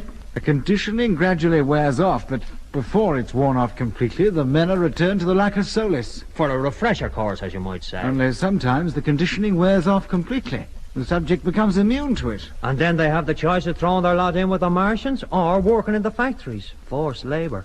You might even call it slavery. How many of that type are there? Hundreds. But you, Paddy, threw your lot in with the Martians. They treat you well if you do. Then why are you treating us so well? We hold no brief for them. The fact is, Captain, you're looking at a rebel. Eh? So long as I knew there was no chance of getting back to home, I did as I was told. But now a whole fleet of asteroids, just like this one, is about to leave for Earth. They haven't left yet, then? No, but we expect our sailing orders any minute. Just how many of those asteroids are there? Dozens of them. Hundreds for all I know. And all the men on them are to land on Earth? Oh, no. Normal types like me are not allowed to. And only a selected few of the conditioned types will actually make the landing. And what do they do when they get there? And nobody's told me that. Where does the rebellion come in, then? It seems to me that things are going exactly the way the Martians want them to. Ah, that's where you come in. Oh, I thought we'd be dragged into this. Well, how do we make any difference? Oh. I have to leave you now. Where are you going? That noise. It's Section 4 air conditioning. Happens about every hour. Excuse me, I'll be back directly. The men down there can't do a thing unless I order them to. Frank, where's he going? I don't know, Doc. I don't remember being in any place quite like this. Well, wherever he's going, he's gone. What do you make of all this, Doc? Oh, I don't know, Jeff. You think he's genuine? About being a rebel, I mean. I wouldn't bet on it, Mitch. Hey, listen. There's that celestial choir again. Anybody else hear it? Yes, I can. What? Well, that's no choir. Can you still hear that singing, Lemmy? No, Jet, it stopped now. Just as it did before when that noise came on. Oh, crikey, what's that? The wall! Look at the wall! For Pete's sake! What is it? Oh, blimey, what's happening? Lemmy! Oh, let me get out of here!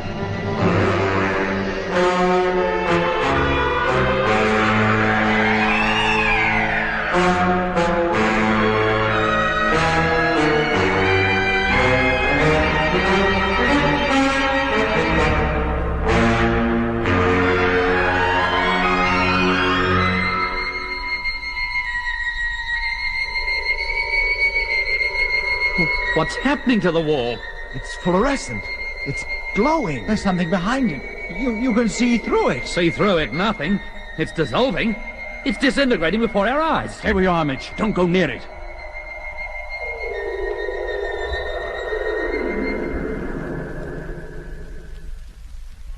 Good grief. It's completely gone now.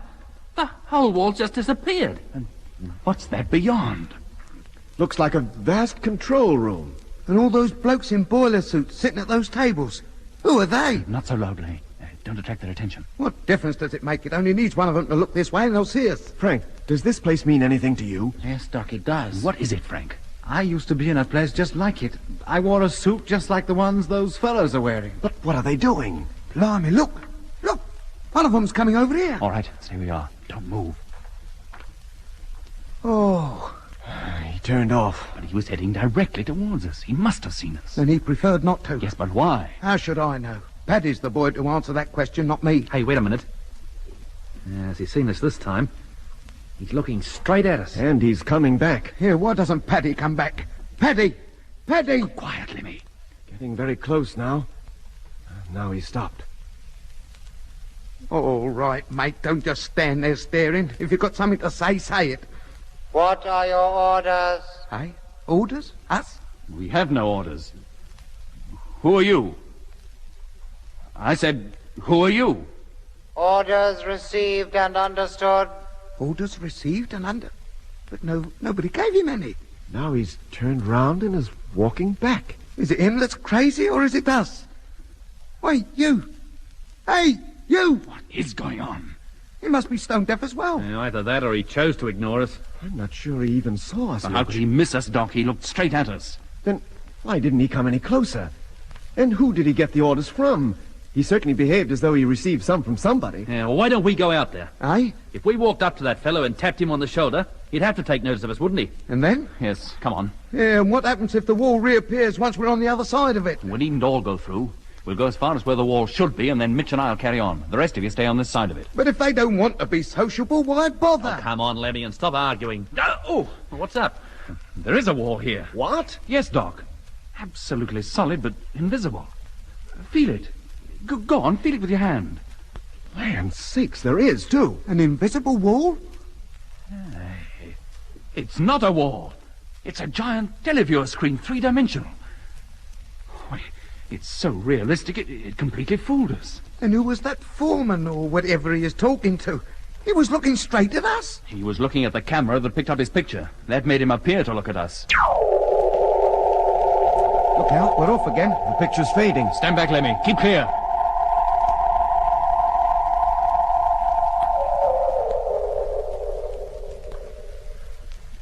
Well, looks just like a normal wall again. The show's over. What? No Mickey Mouse? It's as solid as a rock. What can it be made of? Rock? And how can it show a picture? You'd expect it to be thin glass or something similar. Yeah, when you stand back a bit, you can make out its shape. Yes, it's a little darker than the rest of the wall. I wonder we didn't notice it before. How many other surprises are they going to spring on us? Aye. Why don't I keep my mouth shut? All right, it's only Paddy returning. Oh. Sorry for the interruption, gentlemen, but certain things have to be attended to. You know how it is. I wish we did know how it is. The next time you play any of those Wizards of Oz tricks on us, you might warn us. The Wizard of which?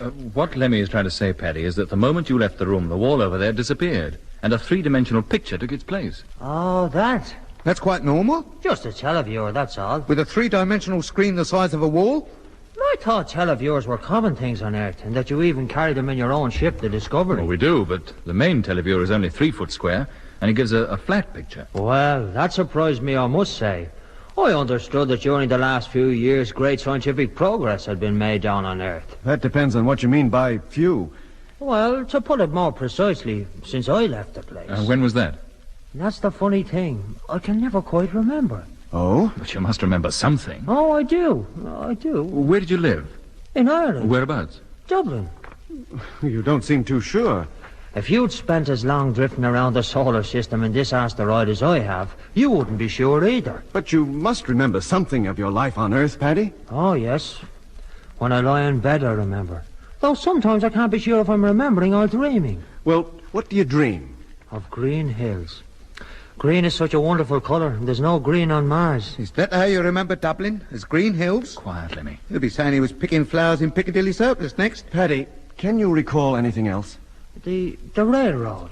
Which railroad? The one I was helping to build, of course. There was hundreds of us. Where were you building this railroad? That I can't remember. But we lived in a special train. As the track got longer, the train moved up. We always lived at end of track. I was a grading supervisor. What kind of equipment were you using? Picks and shovels and dynamite. No bulldozers? I was a railroad builder, not a farmer. He's never heard of a bulldozer. And you'd never seen a televiewer before you left Earth. Isn't that right, Paddy?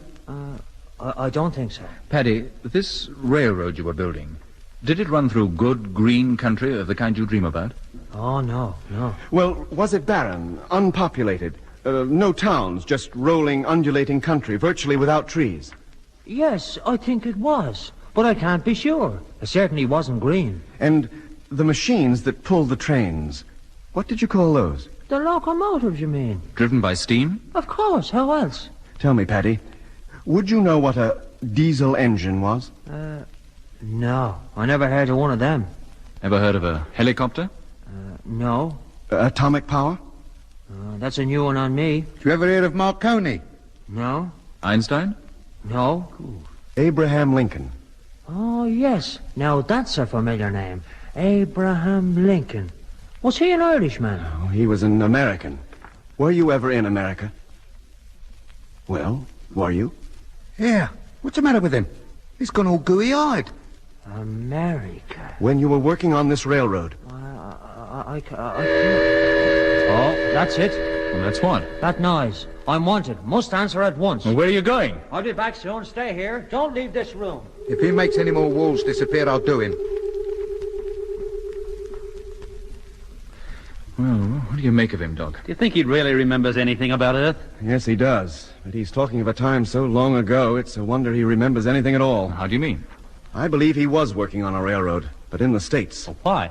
Because of the terms he used. Locomotives, end of track. But who ever heard of building a railroad with picks and shovels? In the 19th century, that's exactly what they did, Jet. They practically used their bare hands. So all his memories of Earth date back 100 years or more? Exactly. Oh, blimey. You mean he's been up here all that time? Yes. We'll be meeting Cleopatra next. But he's hoping to go back to Earth. He'll never make it, Mitch. You know what will happen the moment he sets foot on Earth. Yes. He'll revert to his true age. But he's been looking forward to it so much. Quiet, Lemmy. Here he comes.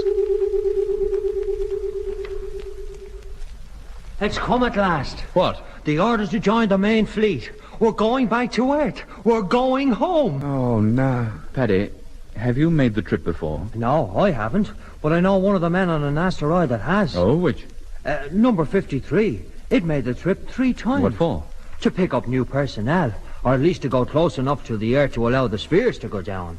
It's him that tells me what's going on down there. Did your friend ever actually land on the home planet? No, he didn't. The men who land on Earth are highly conditioned. If they weren't, there'd be no guarantee they'd ever come back. Well, how do you propose to make a landing? I have it all worked out. You see, I receive orders from the Martians and pass them on to the asteroid crew. Well?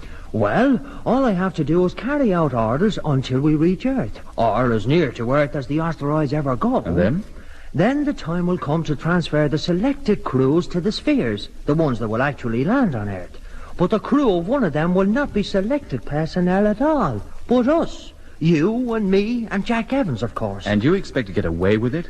Without the Martians suspecting anything? Why not? If they were suspicious, do you think they'd let me run this ship? Oh, what a surprise for the folks back home when I turn up. After all these years. Oh, there it goes again. It's going to be like this all the time now. I'm not going to have a moment's peace. Now where's he off to? Doc, before he gets back... Well? What do you think now? I still think he's been up here for years and years, and that he's been conditioned most of that time. Even if that's true, he certainly doesn't seem to be conditioned now. No. Maybe at last he's grown immune to it, just like that flying doctor. They've trained him to run this asteroid, and only the time he's spent on it is clear in his mind. His condition period is a complete blank, and the time before that, at the time he spent on Earth, is just a vague memory. I should think so and all after 100 years. He thinks it's no more than 4 or 5. And that's why he believes he can go back to Earth. Well, who's going to tell him? Nobody. Eh? If he knew the truth, he might not be so ready to rebel, and we'd find ourselves prisoners again. What are we now, then? Well, at least he's taken us into his confidence. So long as he trusts us, we've a good chance of making a landing on Earth. And that's better than being in the hands of the Martians for the rest of our lives. But this asteroid is supposed to be part of the main fleet, isn't it? Well? Well, if we do land on Earth, in the way Paddy suggests, there'll be thousands of others too, and not rebels either, all carrying out their orders to conquer the Earth, which is what the Martians want, and what we're supposed to prevent. We've got to get a message to Control before we leave. How do we send it? Now, look, don't tell me a place that carries a 3-dimensional televiewer doesn't carry radio too. Well, of course not, but what kind of radio is it? Would you know how to work it? How to tune to the right frequency? Always assuming it's tunable. If it's a radio, I'll get it to work. I'm glad you're so confident, Lemmy. Thank you. Well, Paddy must know the answer to all these things. Then why don't we ask him? If he'd stay with us for more than 5 minutes at a time, perhaps we would. Yeah, why does he have to keep going into that other room? What's in there? Have you any idea, Frank? No, Jet, I told you that control room was familiar, the one we saw on the screen, but that's all. And where's this Jack Evans? Why don't we see him? Oh, he's supposed to be in another part of the ship. But why doesn't he show himself? And how about this business of joining the main fleet? Where do we join it and when? Any minute, I should think, judging by the state Paddy's in. We must get him to tell us more, much more. We should be able to find out enough about the running of this ship to be able to take over ourselves if we have to. Why not take over the old Martian fleet and have done with it? There's no need to be flippant, Lemmy. Well, what about the Martian who's supposed to be sitting in his private suite somewhere on board? Is he going to let us do all that without raising a finger to stop us? Oh, Paddy certainly seemed to think so. Paddy, he can't even remember how long he's been up here. For all we know, he's talking out of his hat. Yes, but he's our only hope. We must get all the information out of him that we can. Be ready to step into his shoes if we have to. But Lemmy's right about that Martian. I wonder where he is. Yeah, and I wonder if he knows we're here. Well, why shouldn't he? As soon as Paddy comes back, we'll ask him. If that Martian knows we're here? No, Lemmy, where he's supposed to be. And then? Well, maybe we'll pay him a visit. Oh, blimey.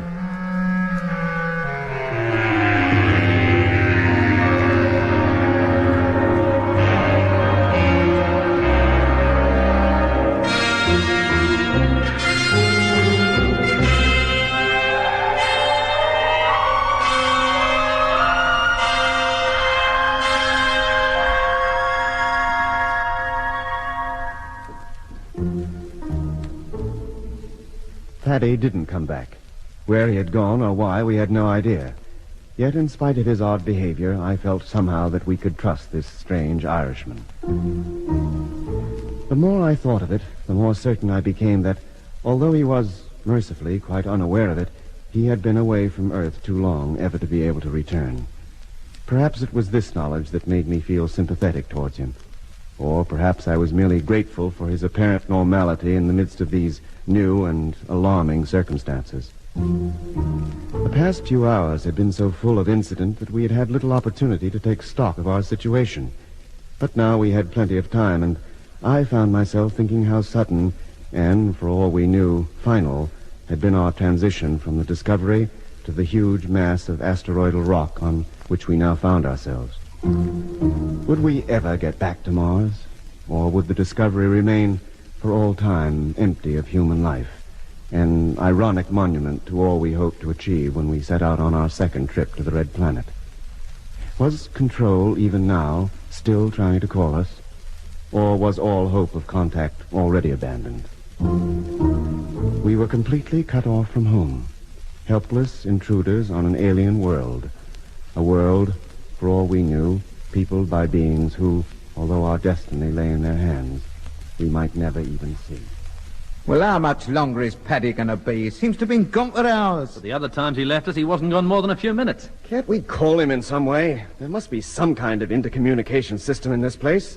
How else could Paddy have spoken to you, Jet, when you and Lemmy were on your way down here? Yeah, and come to that, how did you and Lemmy speak to us when we were still upstairs? Well, we did it from the next room, where Paddy is now. What sort of room was it? Oh, just a small one. Had a control table with a small televiewer screen set in it. Oh, a vision phone, you mean? You might call it that, but although you could see the person you were talking to, they couldn't see you. One-way system. In vision, yes. Which means you can watch and hear what's going on without whoever you're watching knowing anything about it. That's it. Then how do we know we're not being watched right now? By that Martian, for instance. Maybe we are.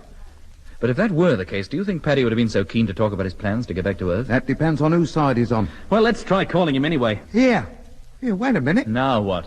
If he can hear us talking, he must have heard us talking about him. Yeah, and about how, if he did set foot on Earth, he'd revert to his true age. Which, if Doc is right, would be about 130 years. I can't imagine he'd want to go back if he knew the truth. Maybe that's it. He does know and doesn't want to. Then why was he so excited at the prospect? That's a point. No, I don't think he did hear us talking. Well, let's try calling him anyway. Paddy! Paddy! Paddy! Can you hear us? Paddy! Come on, mate, answer us. I don't think he's going to. Well, what are we supposed to do? Just sit here until we're as old as he is? No, we're not. How did he open that door? There was a control at the side of it. All right, let's go in there, see what's going on. Come on, Frank. Coming, Doc. Well, she's opening all right.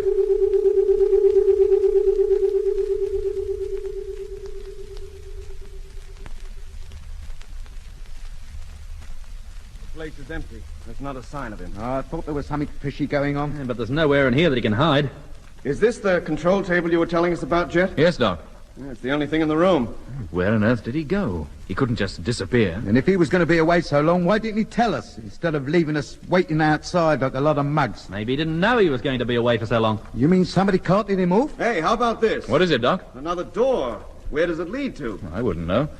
I didn't notice it last time we were here. Did you, Lemmy? No, Jet. I was so surprised at meeting Paddy, I hardly noticed anything. Try opening it, Doc. Okay.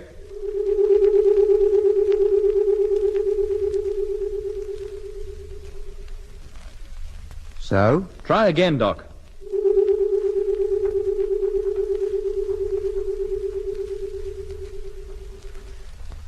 And again. So? No, it doesn't function. What's that?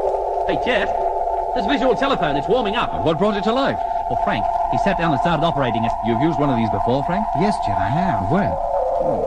Down on Mars, I think. Hey, the picture on there. Isn't that the big hall where we saw all those carvings? Yes, it is. And that's where we first heard Paddy's voice. Yeah. He must have been sitting here watching us. Can you get a different view of the hall, Frank, or is the camera fixed? Wait a minute. That's it. Hey, listen. There's that singing again. Then it must be coming from the hall. Scan the whole place, Frank. Let's look at every corner of it. Yeah, there's the Norman arches and the steps leading up. And there's that passageway. And look, there are the singers. Blimey. and all dressed in boiler suits. Just as those men in the big control room Hey, were. where are you going, Mitch? Back into the other room. An idea just struck me. Get after him. Let me bring him back. Yes, Jack. Hey, Mitch, wait a minute, Mitch.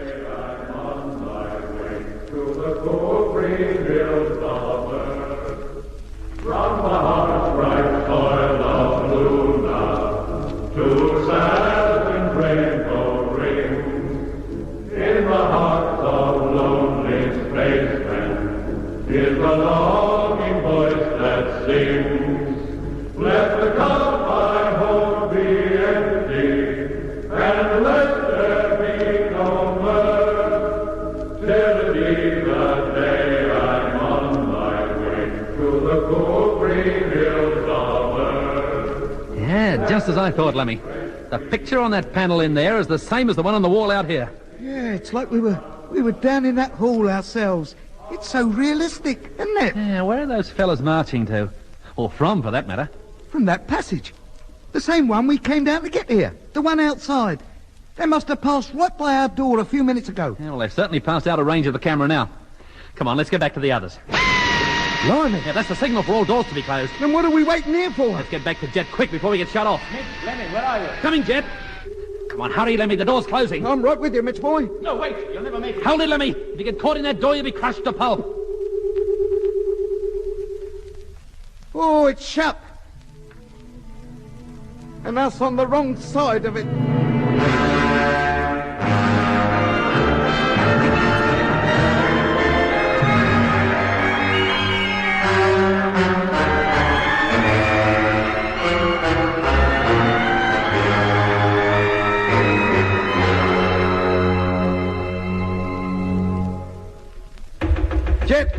Jet, can you hear me?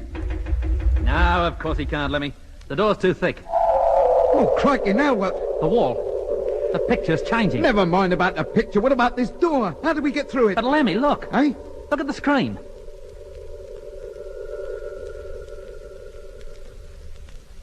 It's turned into a mirror. Look, that is us, isn't it?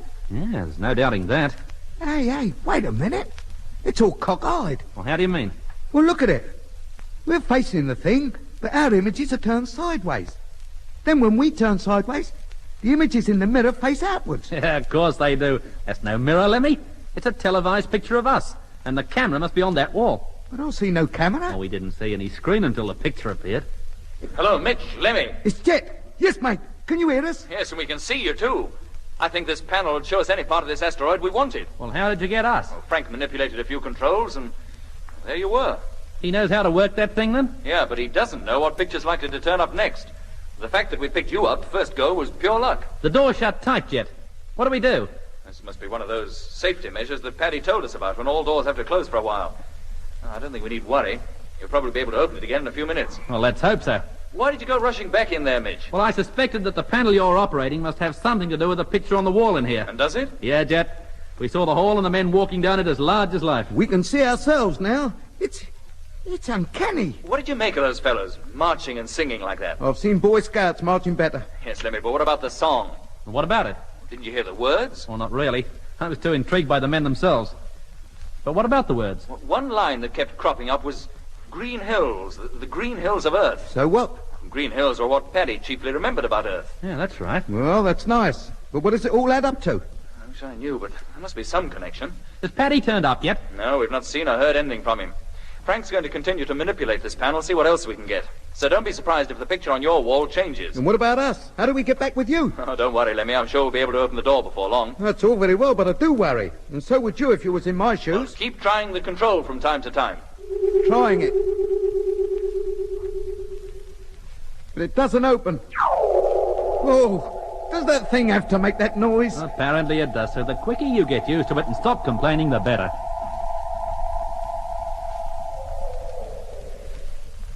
Well, what's that a picture of? It looks like the surface of the asteroid. Here, it must be. Look, over there. There's one of the domes. Sleeping quarters, I suppose, like the one we were in. It must be night outside again. Oh, it's just like we were really out there, isn't it? Look at the stars. Yeah. Yeah, look at them. What about them? Well, they're dipping below the horizon. So that's unusual. Well, at that rate it is. This asteroid must be rotating. Eh? Yeah, Lemmy. What for? Well, there's only one reason I can think of. Well? We must be moving. We must already be on our way to join the main Martian fleet. Oh, no!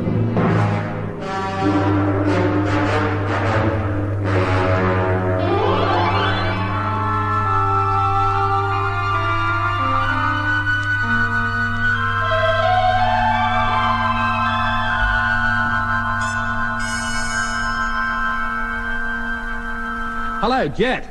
Hello. Jet!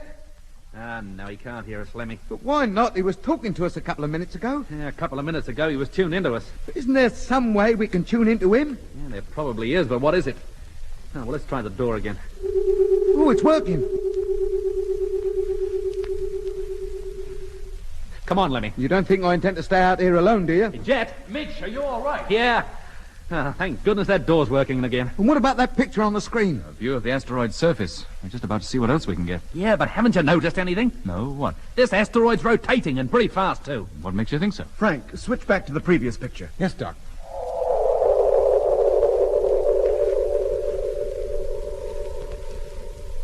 There. Now, take a close look at it this time. Watch the stars near the horizon. Land sakes, I think we are rotating. And judging from the direction in which the stars are traveling, the camera that picks up that picture must be situated somewhere near this asteroid's equator. Is it possible to rotate that camera, Frank, as you did the one in the hall? Well, I should think so. Try it, Doc. Which is the control? Same one as before. No, that's it. Turn it full circle, Doc. The view in the other room's much better. But there doesn't seem to be any way to control the picture from there. Everything seems to be done from this panel. Oh, that's a fat lot of use, isn't it? What do? Keep rushing from one room to another all the time? Well, I think under normal conditions there'd be an operator here permanently to produce pictures for the big screen next door on order. This little screen here is merely a monitor. Hey, look, just coming into picture now. Mars.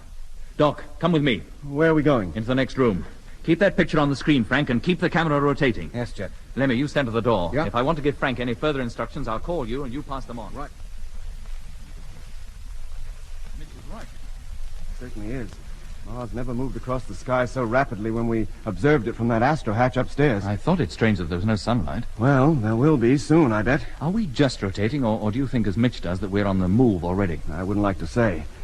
And it would take us some hours to find out just by sitting here gazing at that picture. Well, we've got to find out, Doc. Paddy would know. Yes, but where is he? What's happened to him? And what if he never turns up again? But why shouldn't he? Well, why should he have disappeared? He said he'd be only a few minutes. Maybe he had to go somewhere else, unexpectedly. He probably went through that other door. But he wouldn't open. Hey, wait. To enter this place, we had to go through two doors. That's right. And one wouldn't open unless the other was shut, just as in the airlock of the Discovery. It must be the same with the second door in there. For all we know, Paddy is on the other side of it and can't get back because that door we just came through is open all the time. Very well, we'll go back in there and give it a try.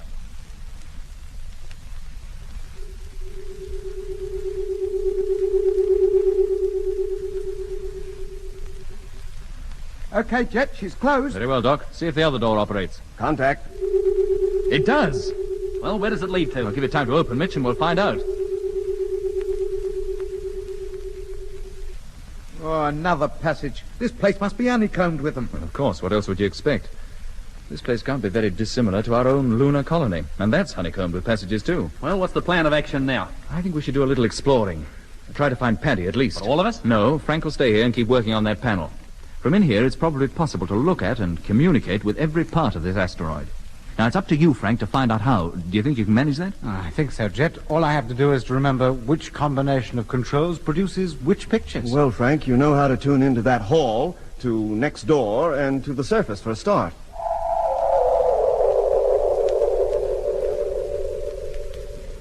Hello, what's that? It's the control room, the big one. First picture we saw. Yeah, and there's that foreman, the one who asked for orders. He's walking towards the camera. There must be some means or other which tells him when his section is being watched. There he is. What are your orders? You can hear me clearly and distinctly? I can hear you. Well, there are no orders at present. Just carry on. Well, what's he standing there for? Oh, he's going. You know, for a minute I thought we was going to witness a little insubordination. Turn it off, Frank. Well, shouldn't we ask him a question or two? Frank, turn it off.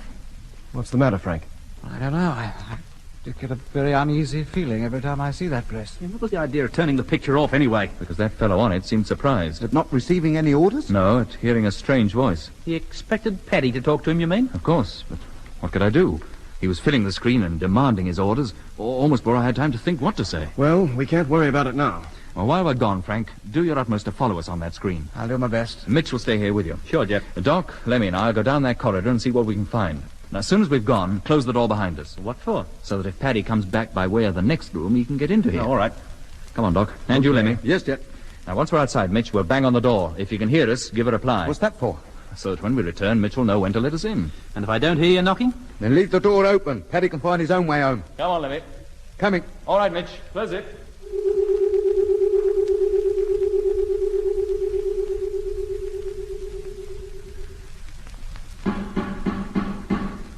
Well, the door's not that soundproof. That's something. Oh, let's hope they do find out something, or Paddy at least. Now, Frank, let's get on with it. And the first thing to do is see if we can locate them on the screen.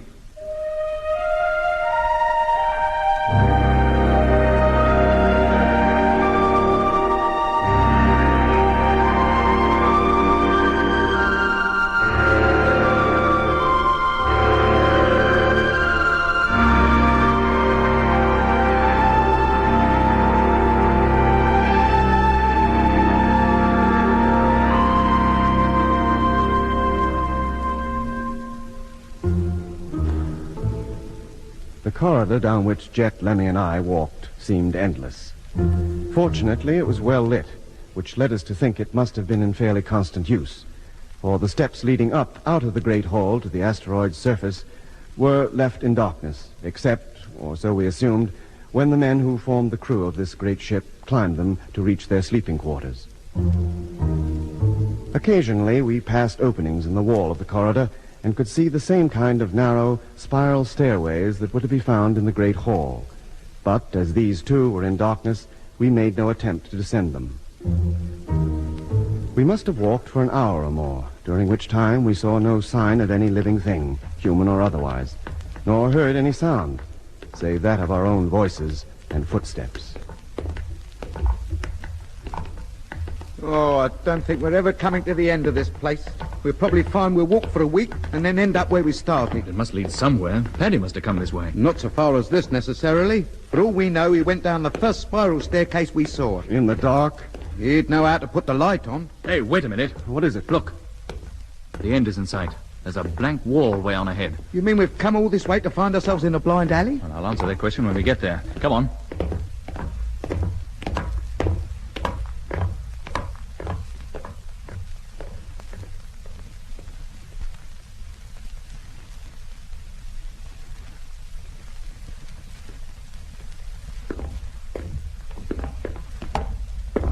It's not the end at all. It's a T-junction. Well, that makes a change anyway. Well, which way do we go? Left or right? It looks much the same either way. Except that both corridors follow a circular course. In which case, it wouldn't matter which way we went. We'd arrive back here eventually. I wonder why they're built that way. What the circle encloses. Come on, let's see where the left fork leads. Hey, Jeff. Jeff.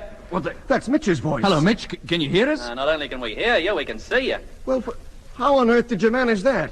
We've been tuning into all manner of things. Frank's really got the hang of this control panel now. It's just a case of reviving what I already knew, Jet. The more I use it, the more I remember about it. What else have you seen? Well, there are 5 cameras up on the surface. 3 of them on the equator and 1 at each pole. There's no part of the heavens we can't bring into view. We can tune into any one of them at any time. Are we still rotating, Mitch? Yeah, we are. Anything else? Well, there are 3 other great halls besides the one we passed through. And we've been able to locate the sleeping quarters that each of them connect with. They're all up on the surface, too. And we've now discovered how to look in on that control room without attracting the attention of the condition type in charge. That's right. He'll only come running over to the camera if the sound system is switched in. But if you cut it out, you can watch him with impunity.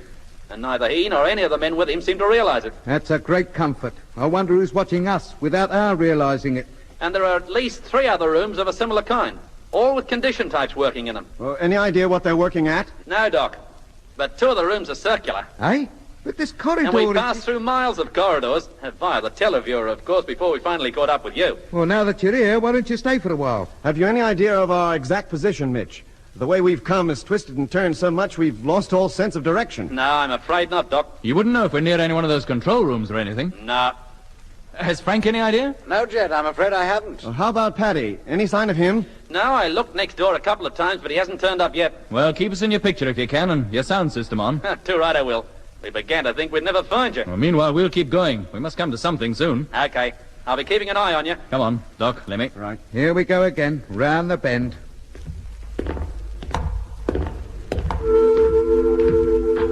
Hey, listen. That's a new noise, isn't it? Now, what does that mean? And where's it coming from? Oh, I'd say from farther along the corridor, round the corner. Come on, and take it easy. Go back. Hey? Somebody said, go back. It is forbidden to come any further. Sounds like a woman's voice. No crew personnel are allowed in this section. Go back immediately. The woman? Oh, no. What do you mean, oh, no? Don't you remember? Paddy told us he didn't know whether to call him a he or a she. Good grief, yes. The Martian. The one that's on this ship. That must be him. Go back. That's all very well, mate, but where do we go back to? No crew personnel are allowed in this section.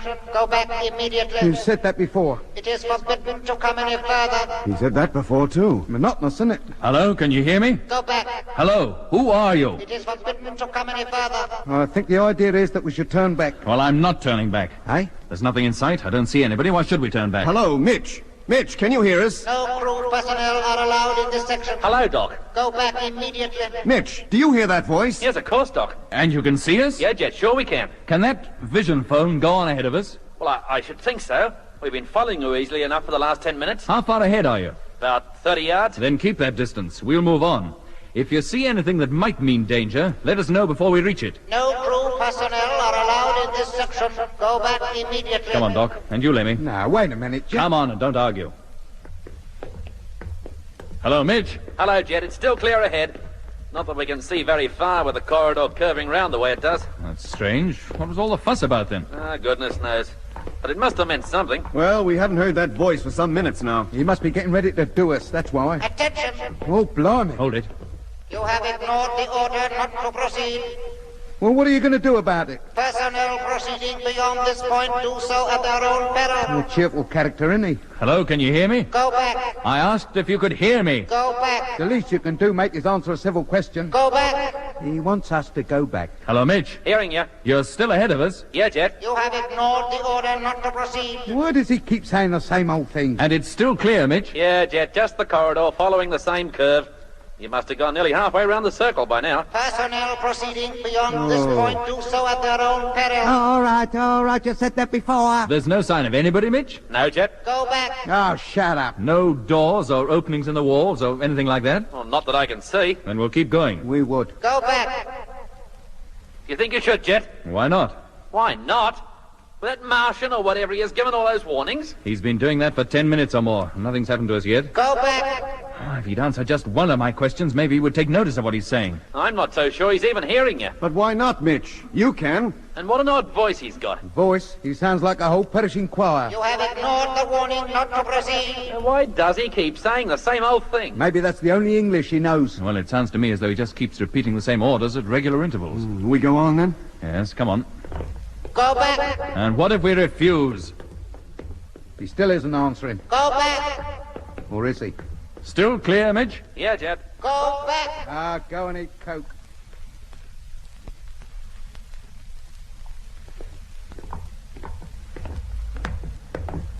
Hey, Jet.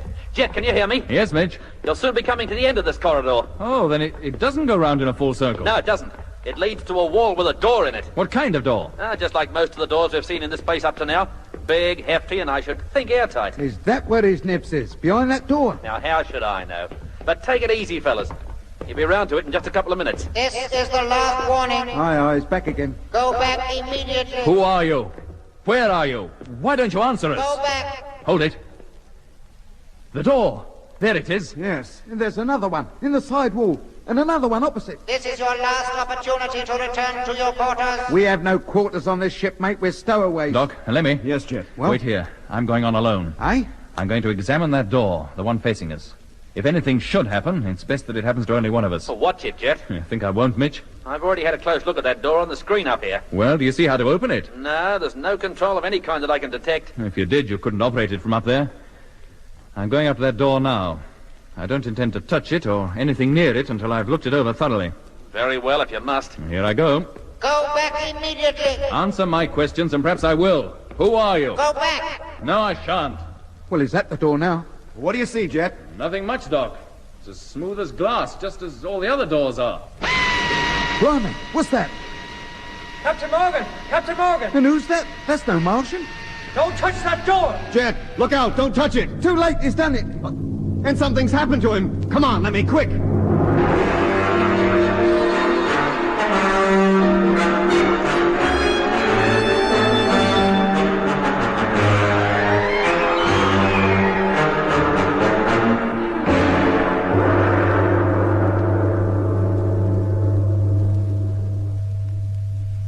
Hello, Doc. Can you hear me? Hello?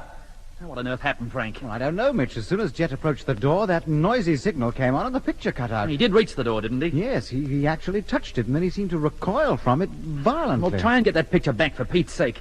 We must find out what happened. Well, I'm doing my best, but this thing doesn't seem to respond. Oh, wait a minute. Here's something. Oh, thank goodness for that.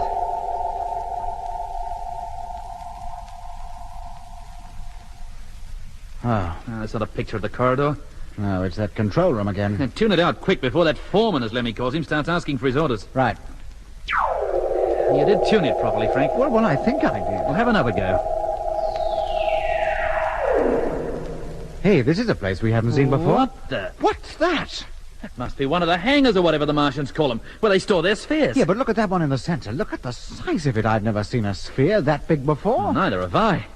Surely that must be used for bigger flights than just ferrying from a close orbit down to the Martian surface. Well, it must be. Rotate the camera, Frank. While we're here, let's have a good look round. Yes, but what about Jet and Doc? Well, it's just for a few seconds. We may never find this place again. All right.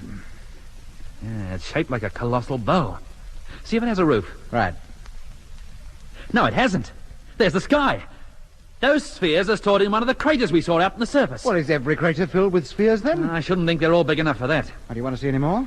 No, but we must remember to tell Jet about this. Maybe that we can find our way up to that place sometime. That big ship, if it's controllable, might be just the thing we need to get away from here. Yes, but we don't even know on what part of the asteroid that crater's situated. Well, Paddy might know. He'll tell us. Yeah, he might, if he ever comes back. And always assuming Jet will be in a fit condition to go looking for it. Look, try that thing again. See if you can find that corridor. If we can tune into other places, we should be able to tune into that. Hey, that's it, isn't it? Yes, at last. There's the door, the one Jet touched. Yeah, but where is Jet? Or Doc and Lemmy, for that matter. That corridor's empty. They've disappeared.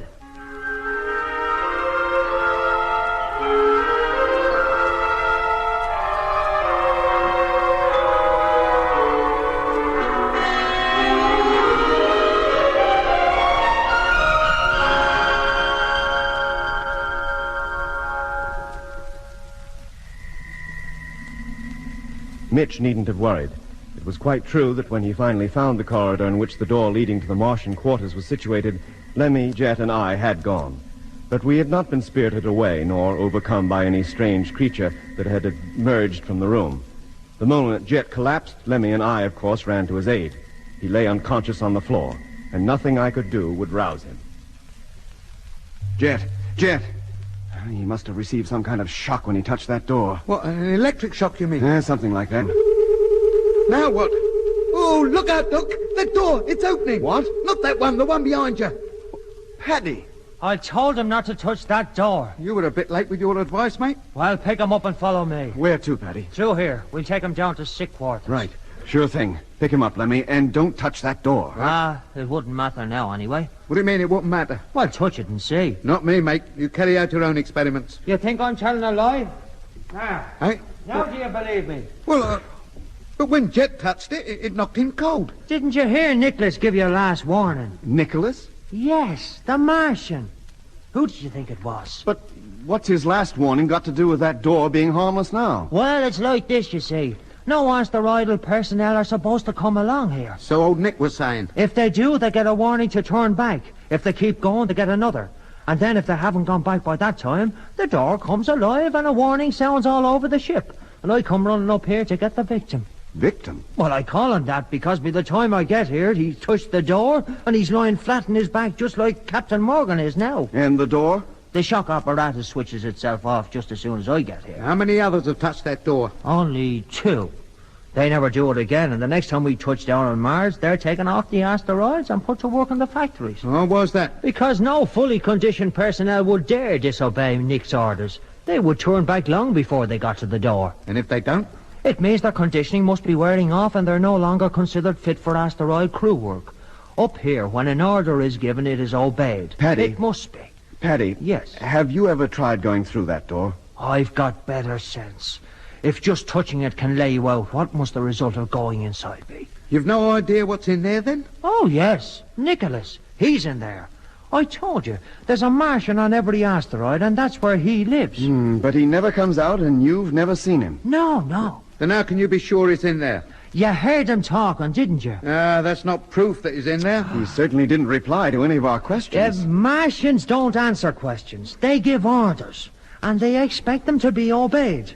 Nick's in there, all right. You can take it from me. Now, do we take Captain Morgan downstairs, or do we leave him lying down there all day? Pick him up, Lemmy. Yes, Doc. Out. Yeah, there we are. Come on, then. In you go. Straight down the slope and turn left.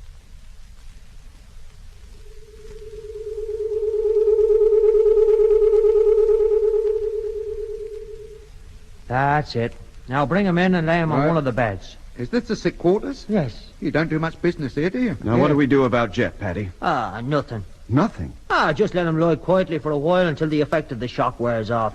It usually takes, about a half hour or so. I see. We just have to be patient, like. Patient is right where you're concerned. Oh, what do you mean by that? Well, what do you think we were doing up there outside that Martian's door anyway? Looking for me. How did you know? Well, I knew that if I didn't return to the televiewer room, you wouldn't just sit and wait. Well, you said you wouldn't be gone for more than 5 minutes. Well, really, I didn't intend to be. Fact is, after I left you, I was called down to the main control room. Well, you might have told us. I hadn't the time. I had some very important things to attend to. Well, what things, Paddy? I had to get the ship underway. What? Yes, it's true. We've been travelling through space for more than 2 hours. Hey? We're on our way to join the main fleet. And when do we meet them? Oh, I don't know. But you can bet your life it won't be long from now. And then? And then when the whole fleet is assembled, we start out for Earth. What? But don't worry about that. I'm sure neither Nicholas nor any other Martian knows of our plan to appropriate a sphere to make a landing on Earth ourselves. It's not that worries us, mate. Oh? No, Paddy. We don't care if we never get back to Earth. Huh? So long as we can prevent that invasion taking place. But you can never stop them now. Nothing can stop them.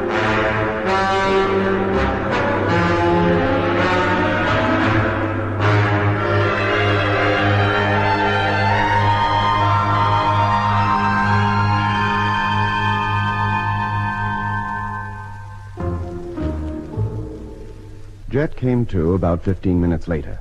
The shock he had received didn't seem to have caused him any physical harm. All he remembered was approaching the door and putting his hand on it.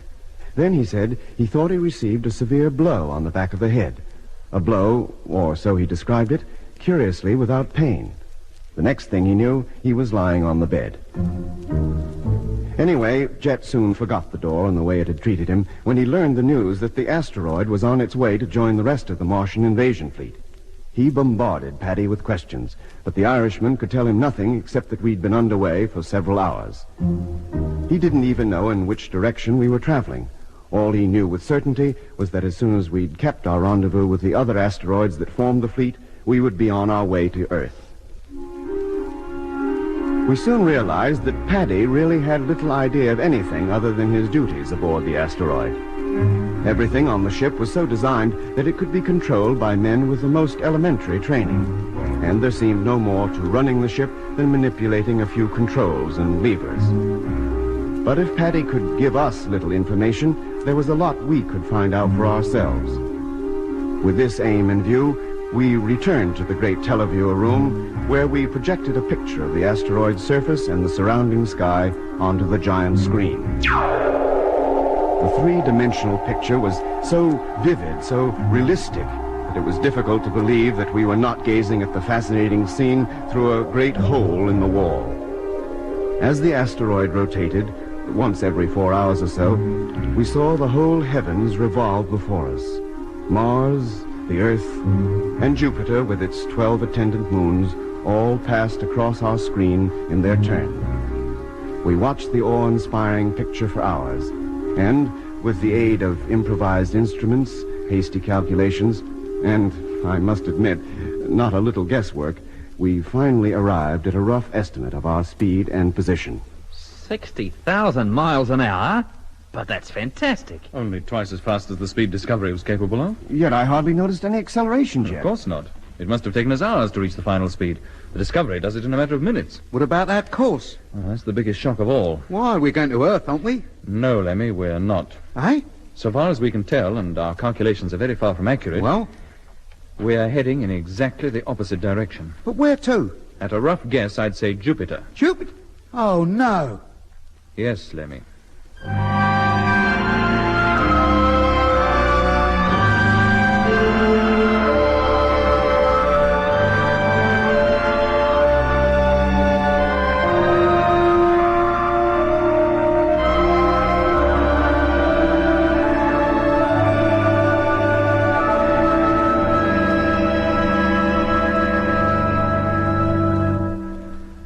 You mean we're not going back to Earth at all? Not at the moment, we're not, Paddy. But how far is Jupiter from the Earth? Its mean distance is roughly 390 million miles. And we don't go anywhere near Earth to get to Jupiter. For a man in charge of the biggest spaceship you can imagine, you don't know much, do you?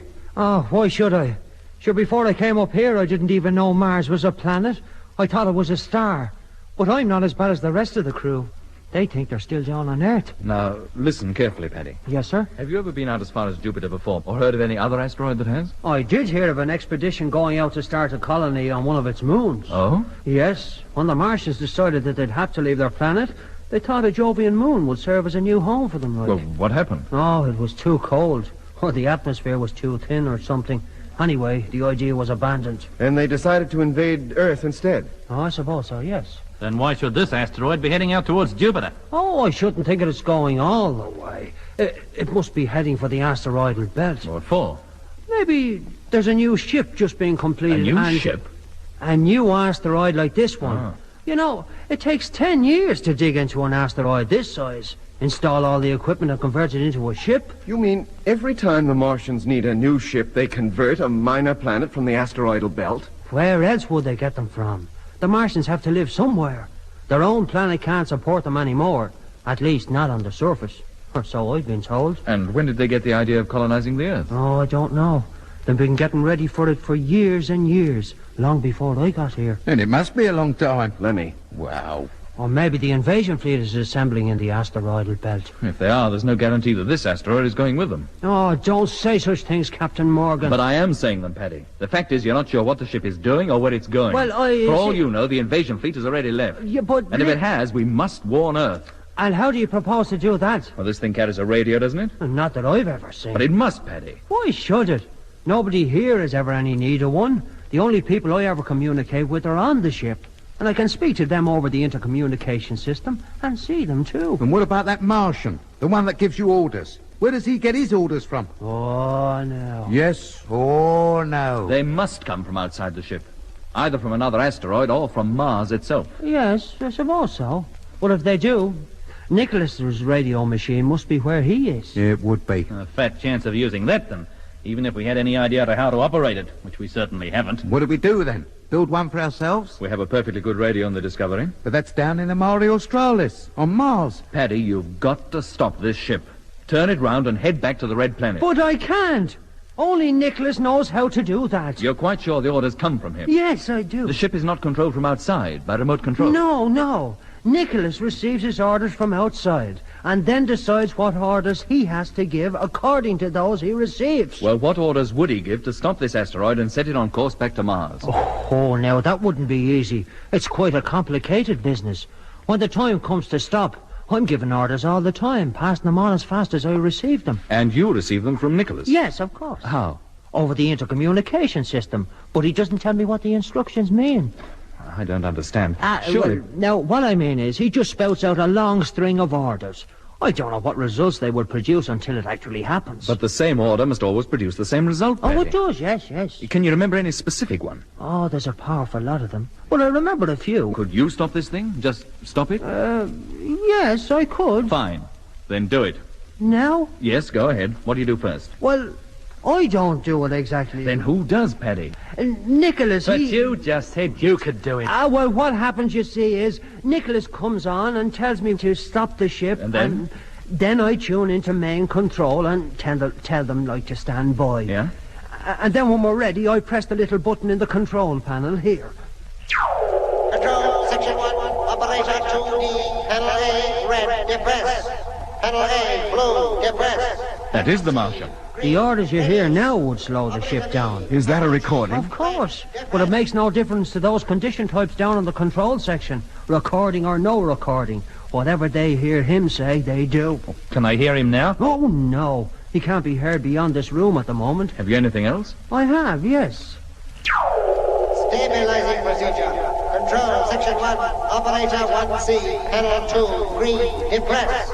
Operator 2B, Panel 3, blue, release. And so on and so on. How is that voice reproduced? On here. What's that? The recorder. Well, the next time Nicholas gives any orders, I want you to record them, every one. What for? Because playing back the tapes might well give us a clue as to how the ship is propelled and how to control it. But why bother? Nicholas handles all that kind of thing anyway. Because, Paddy, by listening to his orders repeatedly, by learning what they do, we could almost certainly learn how to control the ship ourselves. Now I wonder why I didn't think of that. I wonder. Have you anything else on there besides slowing down and stabilizing routines? Indeed I have. Listen. From the heart's bright soil of Luna to Saturn's rainbow ring. Oh, that choir. So that's where that singing has been coming from. Do you like it? What's the idea? It's the rebel song. I composed it myself. Oh, did you know? Well, you can't lead a rebellion and not have a rebel song. I have it played over to every part of the ship, at least once in every 24 hours. I order the men to sing it whenever they're marching to and from their living quarters. But what do you hope to achieve by that, Paddy? And doesn't the Martian realize what you're doing? Oh, that's the funny thing. He doesn't seem to mind at all. Have you talked to him about it? Oh, no. I told you before, he's not a man you can talk to. He does the talking. He never listens to what anybody else has to say. So we discovered. What else have you got on there? Well, we've got manning the bays routine. The and bays?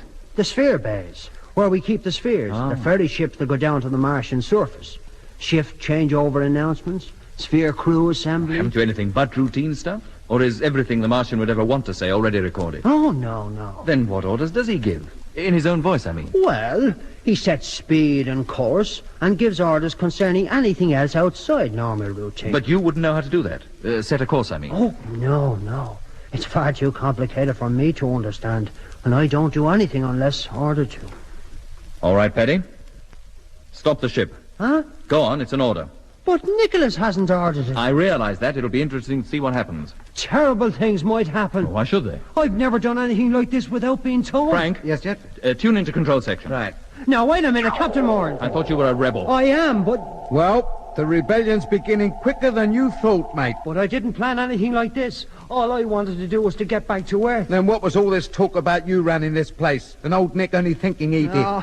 That was only big talk to impress you. You see, Okay, Jet, control section, and the fella in charge is coming over for his orders. Tell him, Paddy. Tell him to stand by to slow down the ship and to stop. I daren't. What are your orders? Go on, Paddy. He's waiting. No, you don't know what you're doing. What are your orders? Here, Jet, leave this to me. No, let me listen. Stand by to slow down ship. Orders not understood. I said stand by to slow down ship. Is that clear? Is that clear? Orders received and understood. Oh, well, that seems to have done the trick. Hadn't we better give the order? Yes. Now, which control was it, Paddy? Now, wait a minute. Which now, one? That one. That's it. Attention. That's it, all right? Control, Section 1, Operator 2A. Hey, third table from the left. You see that fella sit up there? Yeah, that must be Operator 2A. Panel F, green, depress. And he's doing it. Listen to every order. Watch every move. Operator 3C, Panel 3, blue, release. Operator 3C, second from the right. Doc, Do you feel anything? A tendency to lean over to one side. We must be decelerating. It's working. Operator 4G, panel H, red, release. I'll say it's working. I can hardly keep my feet. Operator 4C, panel J, green, release. And the rate of deceleration must be on the increase. It's not easy to remain upright. And what's that noise? That humming, you mean? Yeah, Jet. I haven't heard that before. No, neither have I. And it's getting louder. Paddy, what does that noise mean? Oh, look at him. He's gone as white as a sheep. Paddy. The ship. What about it? I think it's out of control. But how can it be? All we did was give the order to slow down. I've never felt this sensation before. It's because of the deceleration. It must be extremely rapid. This is the first time I've ever noticed it. Paddy, look out! Oh, he crashed into the chair. Has he hurt himself, Doc? Wait till I go to see him. I'll tell you. Watch out you don't lose your own balance. Paddy. That must have knocked him cold. Attention. Oh, blimey, now what? Emergency. Emergency? Then there must be something wrong. You didn't think this was the normal course of events, did you, Lemmy? Well, how should I know? I've never been on a Martian asteroid before. Doc, how's Paddy? That fall must have hurt him. I can't rouse him. Attention, emergency. Then do something about it, for Pete's sake. Oh, no. Music at a time like this. Lie down, Lemmy. Mitch, lie down. Operator 2A, panel J. Now what's he spouting about? Depressed. Lemmy, look out! Oh! Operator 4B, panel C. Lemmy, are you all right? Green, release. Lemmy! Don't worry about him, Mitch. Look out for yourself. Grasp the control table. Hang on. I can't reach it. The pressure's getting stronger. Everybody's sliding across the floor. Watch out for the wall, Mitch. You'll crash into it. Watch out.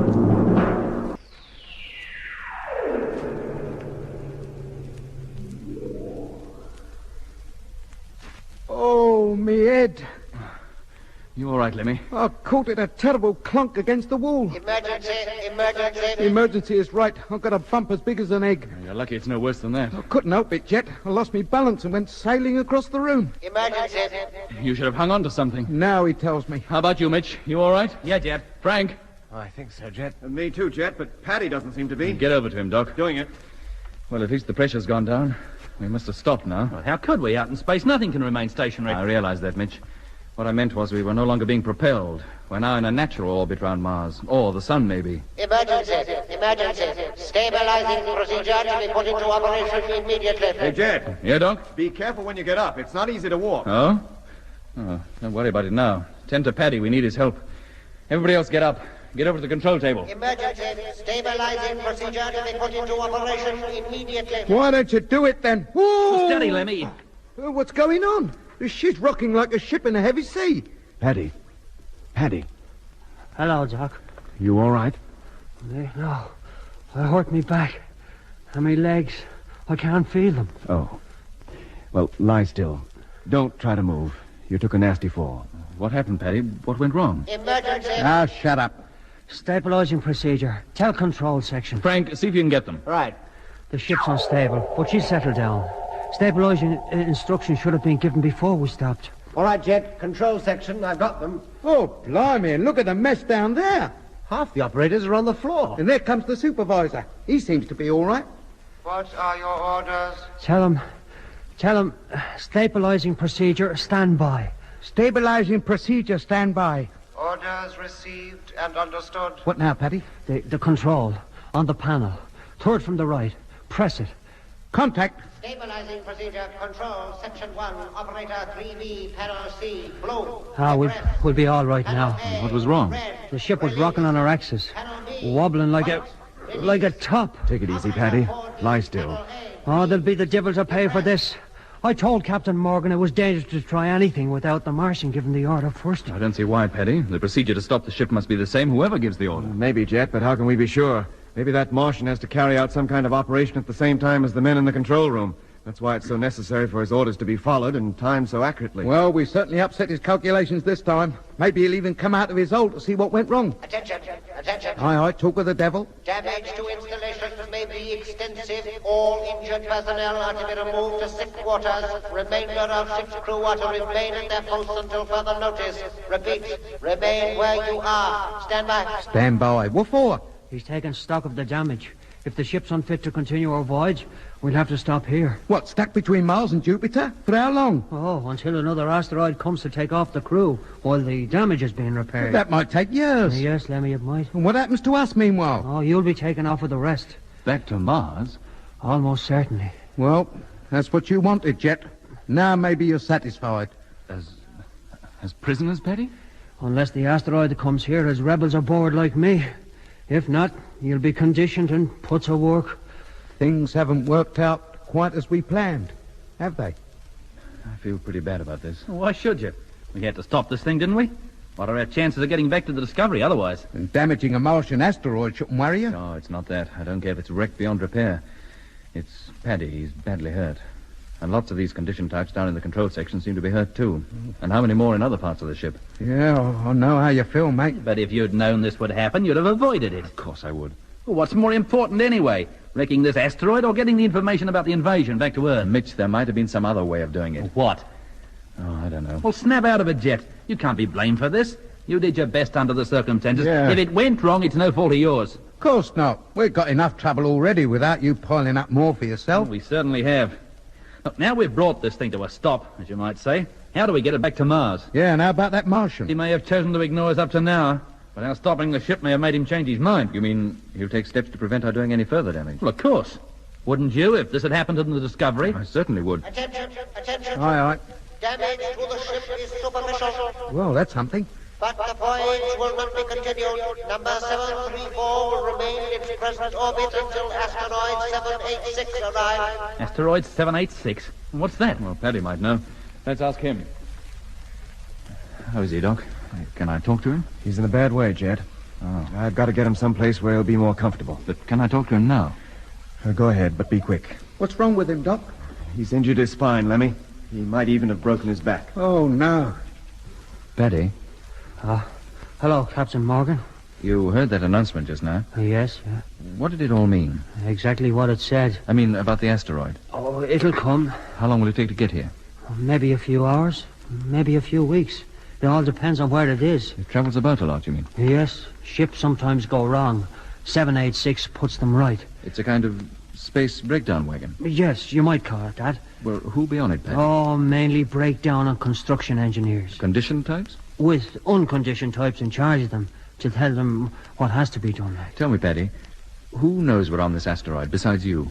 Jack Evans. It was his idea that we picked you up. And Nicholas, the Martian? Oh, I don't think there's anything he doesn't know. Then he must know why the ship came to such a sudden stop. Oh, of course, yes. And he'd have told the crew aboard 786. Yes, yes. Yet he never mentions us. He's never done anything to keep us in check. He made no attempt to stop us slowing the ship down. I was supposed to keep you in check. Will any action be taken against you because you didn't? I'll never command an asteroid again and never get another chance to go back to Earth. I'll be taken off this ship as soon as 786 gets here. Oh, I'm sorry, Paddy. Ah, don't be sorry for me. You've got to look after yourselves. You must get away from this ship. Get back to Mars. But how? Jack Evans. Find him. Where is he? You've talked of him often, but he's never put in an appearance yet. He's in charge of Spheres and Spheres personnel. His headquarters are on the far side of the asteroid. He seldom comes over to this section. How do we get to the far side of the asteroid? Oh, it's not easy to find unless you know Jet. the way. Yes, Doc? Let Petty rest for a while. Yes, but Doc, We must get him down to that dormitory below. the sick quarters? Yeah. But won't there be others there? You heard what the Martian said. What of it? They'll all be condition types, won't they? Probably won't even notice us. No, Doc, I don't like it. But he can't stay here on the floor.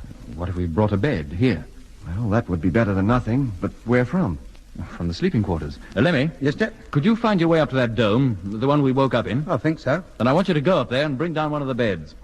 What, on me own? I'll go with him, Jet. And what if we meet any of those condition types? Then we order them to get out of the way. Eh? They won't know any better than to do as they're told. All right, Mitch. Come on. You know the way back? Of course. Through the main hall and up the flight of steps behind that Norman arch at the far end. Good. Then hurry. Right.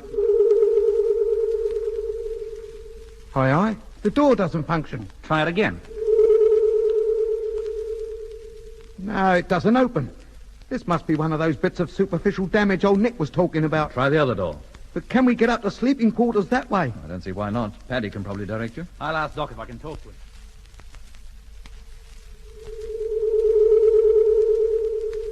Ah, now this door opens all right. Well, Mitch, which way do we go? Straight down the corridor and down the first flight of steps we come to. Those steps were pitch dark the last time we went past them. Now, according to Paddy, a light will come on the moment we set foot on the top step. Oh. Away you go, then. But be careful and hurry back as quickly as you can. We'll try to follow your progress on the vision phone. Right.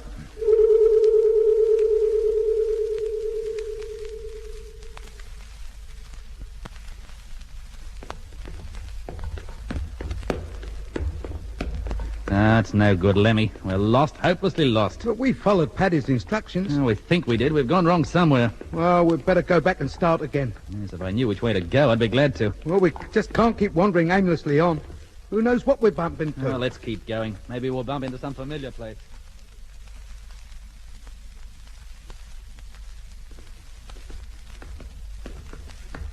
Oh, we must have been walking for hours now. And yet we haven't met a soul. Here, wait a minute. What's up? This place is familiar. Oh? This corridor. It's curved. Well? Well, don't you remember? It was at the end of a curved corridor that we came to the place where that Martian was supposed to be. Well, that's fine. The door to the left of it leads back to the Great Hall. Once we reach there, we'll get our bearings. Come on.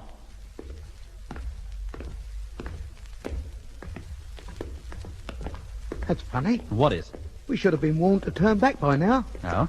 In fact, we got this far when we had the second warning last time. Then the door must be just round the corner. Then slow down, Mitch. Ah, we haven't time to slow down. We've been gone too long already. Yeah, why doesn't Jet contact us on that vision phone? He said he would. He said he'd try. Maybe that's not working either. Oh, look. Struth. The door. The Martian door. And it's wide open. Maybe that's why we had no warning to turn back. But we don't need it, do we? Why not? We're going back, aren't we? No. Hey? This is the chance we've been waiting for. What chance? To see just what that Martian does look like, and to meet him face to face. You mean we're going in there? Well, why not? We may never get the opportunity again. Well, if you say so. Come on then, and keep your eyes open. They've never been open wider.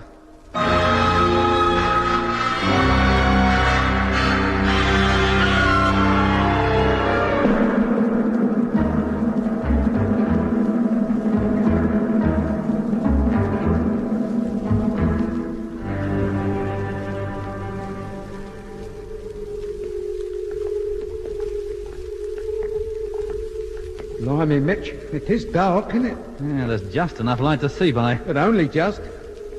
Yeah. Hasn't this place got a roof? I must have, but it's too high for us to see it. Stop a minute. What's up? Let our eyes get used to the gloom. Don't Martians need light to see by, then? Everywhere else on this asteroid is lit up as bright as day. Listen. Huh? Don't you hear anything? No? A deep hum? I feel it rather than hear it. As though the floor were reverberating. Oh, yes, Mitch. Now you come to mention it, I do.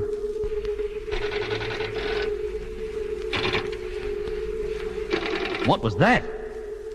Mice. Seemed to come from deep inside this place. Maybe it was Nicholas gnashing his teeth. Are you seeing any better now? Yes, Mitch, I am. What can you see? Well, I can see a big, square-shaped mass, as big as a house. Yeah, me too. Come on, and mind where you step. Why, what's on the floor? Nothing I know of. I just want you to be careful, that's all. Oh.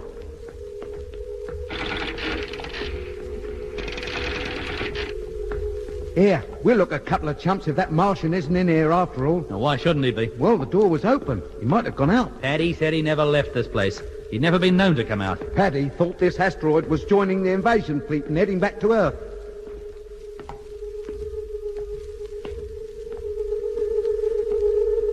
Oh, it's enough to give you the creeps, isn't it? What am I saying? I've got them already.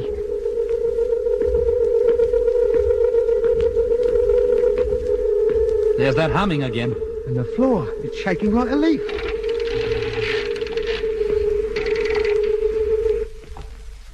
And now it stopped. It stopped when that clicking noise came on. Careful, Emmy. We're almost up to that great box-shaped thing. Oh, crikey. That's the warning for all the doors to be closed. Does that include the one we just came through? It certainly does. It's closing already.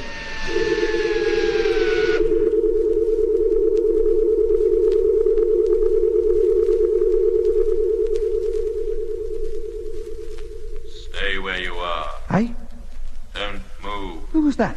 Attention. Well, that's the Martian. Control personnel, Section 2. Operators 3A, 3B, and 3C report to Control Section 1 immediately.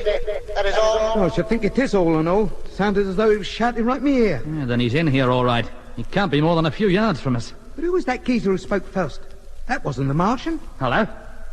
Hello? He told us to stay where we were, not to move. Hello? Anybody there? You may proceed. It is quite safe now. Aye? Proceed? Where to? We can hardly see a thing. But whatever you do, don't touch the coordinator. The what? The big square construction directly in front of you. Go round it. Oh, if you say so, mate. Which way? Right or left? It doesn't matter. Here, Lemmy. This way. Hey, listen. Those noises are coming from inside that thing. Never mind that. Who's that talking to us? You've got us into a fine mess, haven't you? Who, us? Who else? Why, what have we done? Well nigh wrecked the ship, that's all. Hey, wait a minute, Lemmy. Now what? That voice. It's strangely familiar. Eh? I'll swear I've heard it before. But how could you, Mitch? Next time he speaks, listen carefully. I'm sure you'll think the same as me. How observant of you, Mr. Mitchell. Do I know you? You seem to think so. Oh, if it comes to that, so do I. Mitch, it's... No, it couldn't be. It's impossible. What happened to Paddy Flynn? Yeah, now, wait a minute, mate. We've got to clear this thing up. Answer my question. What happened to Paddy Flynn? He was injured when we decelerated. Badly? Doc thinks he might have fractured his spine. What are you doing up here? We were looking for a bed. You expected to find one here? We lost our way. The door leading out from the vision phone room in the Great Hall was jammed. Paddy told us to go the long way round, and we got lost, and here we are. So you leave him lying there and decide to do a little exploring? Well, we were lost anyway. Weren't you warned not to come into this place? Not this time, we weren't. How did you get through the door? It should have knocked you cold. It was open. Was it? Well, that's something else for 786 to attend to when it gets here. Look, who are you and where are we supposed to be walking to? This coordinator, as you call it, might be as tall as a house, but it's as long as a street. When do we get to the end of it? Attention. Oh, he's here again. 6 quarters. 2 men to go to main telephone room at once. Isn't that where Jet and Doc are? Picked up supervisor of control, section 1. He's badly injured, that is all. Yeah, wait a minute. What's going on? You want Paddy to be looked after, don't you? Well, of course we do.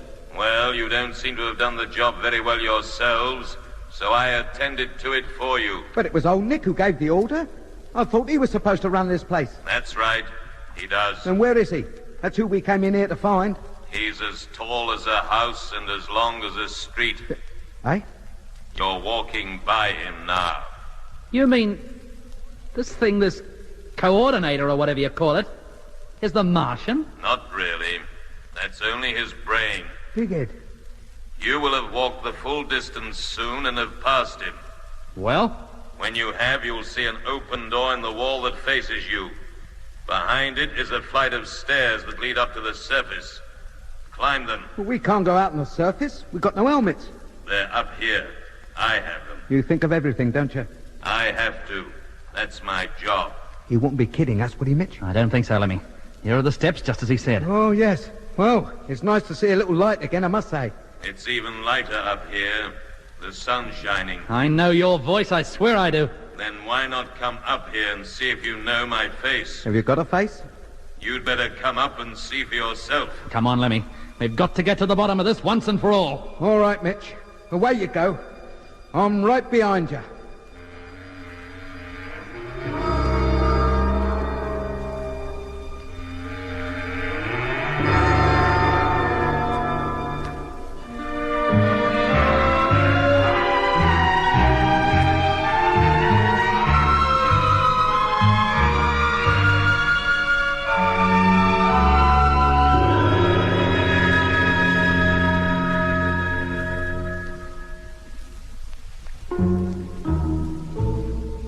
When Mitch and Lemmy left us, we expected them back within 20 minutes.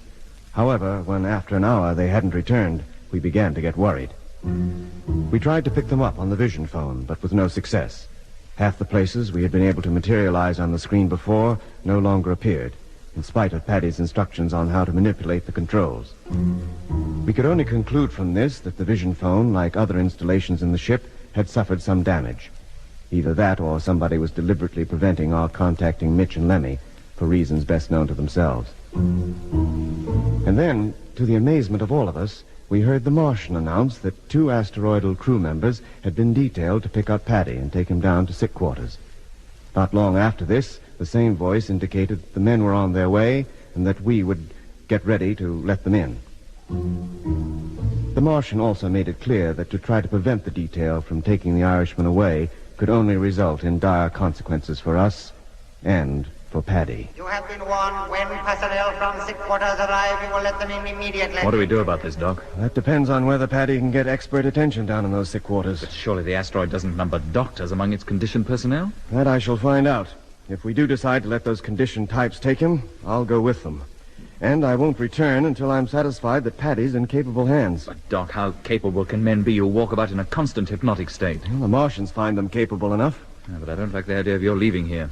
We've heard nothing from Mitch and Lemmy, and they were only going up to sleeping quarters. Oh, I can take care of myself. Yeah, Mitch and Lemmy thought the same. Now, don't let him go. We don't even have to let these fellows in here if we don't want to. How can we stop them? By keeping open the door into the main televiewer room. The door leading out of here won't open unless that's closed. And if Lemmy and Mitch get back, how do we let them in? They'll bang on the door as arranged. Very well. If Mitch and Lemmy return first and bring the bed with them, maybe I'll reconsider.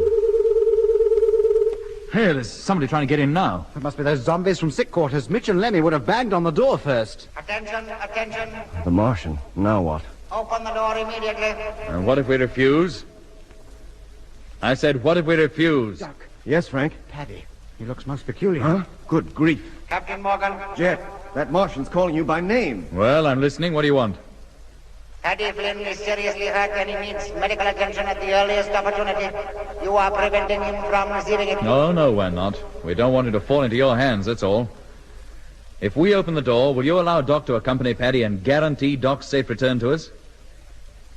Do you hear what I said? Jet.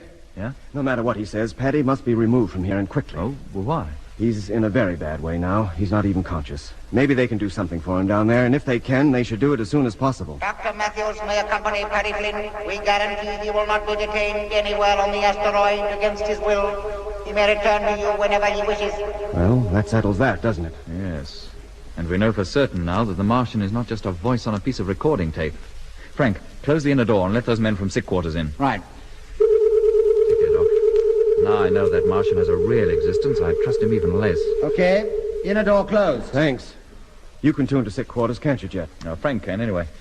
But we must also use that vision phone to try and track down Mitch and Lemmy. Well, look in on me occasionally if you can, and I'll let you know how things are going. Very well. And, do your best for Paddy, Doc. Of course, but I don't hold out much hope for him, I'm afraid.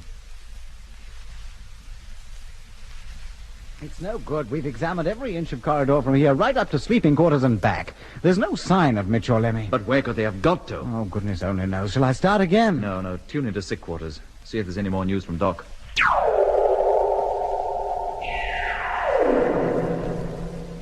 Oh, there he is. Coming over to the camera now. Hello, Jet. I was hoping you'd come on soon. Well, Doc, how is he? There's no need to worry about him anymore. You mean he's... Yes, Jet. There was nothing we could do. Well, how about his age? How long had he been up here? As long as we thought. Nearly 100 years. He would never have gotten back to Earth. The Martian, or whoever he was, kept his word. I was allowed to return to where Jet and Frank were waiting without hindrance. As I expected, I had found ample medical facilities and sick quarters. Also, a conditioned type who, I assumed, had received medical training down on Earth. But, judging by the old-fashioned methods he used to treat Paddy's injuries, I gathered that he, too, had left Earth many years before. He did not resist any orders I gave him and seemed only too willing to allow me to supervise Paddy's case. There was nothing either of us could do to save the Irishman. I remembered how Webster, the man who was injured in the fight in the underground factory down on Mars, had died from injuries far more superficial than those Paddy had received. Losing Paddy was a great blow. We had all come to like him, even though we'd known him for only a few hours. It was with a heavy heart that I returned to Frank and Jet, only to find that Mitch and Lemmy were still missing. We didn't know then that at that very moment they were climbing the steps that were to take them to the owner of the voice who had spoken to them when they entered the Martian's quarters. Come on, Lemmy, and take it easy. Don't worry, Mitch boy, I'm in no panic. Yeah, how far up this staircase does this geezer live? Not very far. Oh, well, thanks for the information, mate. Aren't there any lifts in this asteroid? Lifts are something it never occurred to the Martians to build. That's probably because they never had to do any walking about themselves. Precisely. Eh? You hit the nail right on the head, as you might say. Hold it, Lemmy. Huh? The door. That must be it. Oh, blimey. Now be ready for trouble. You think I'm not? And here goes.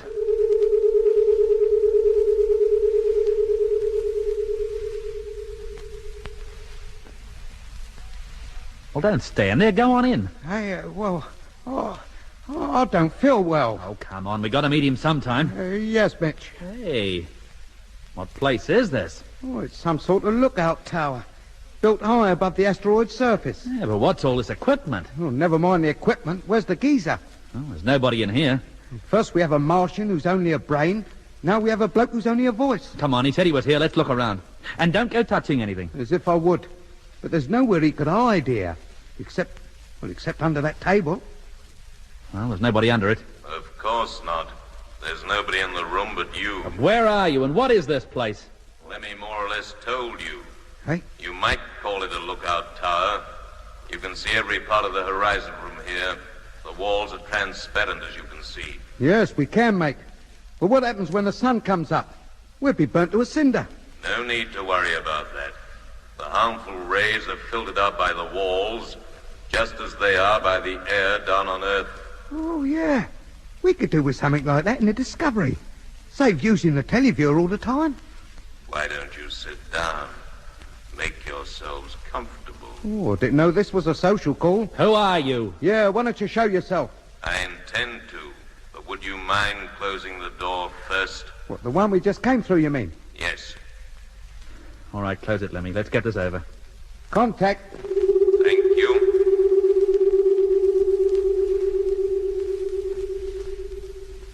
Well, where's the door he'll be coming through, Mitch? Over there, I suppose. It's the only other door I can see. Oh, and here he comes. The door's opening. Hello, Mitch. Lemmy. Nice to see you again. Blimey.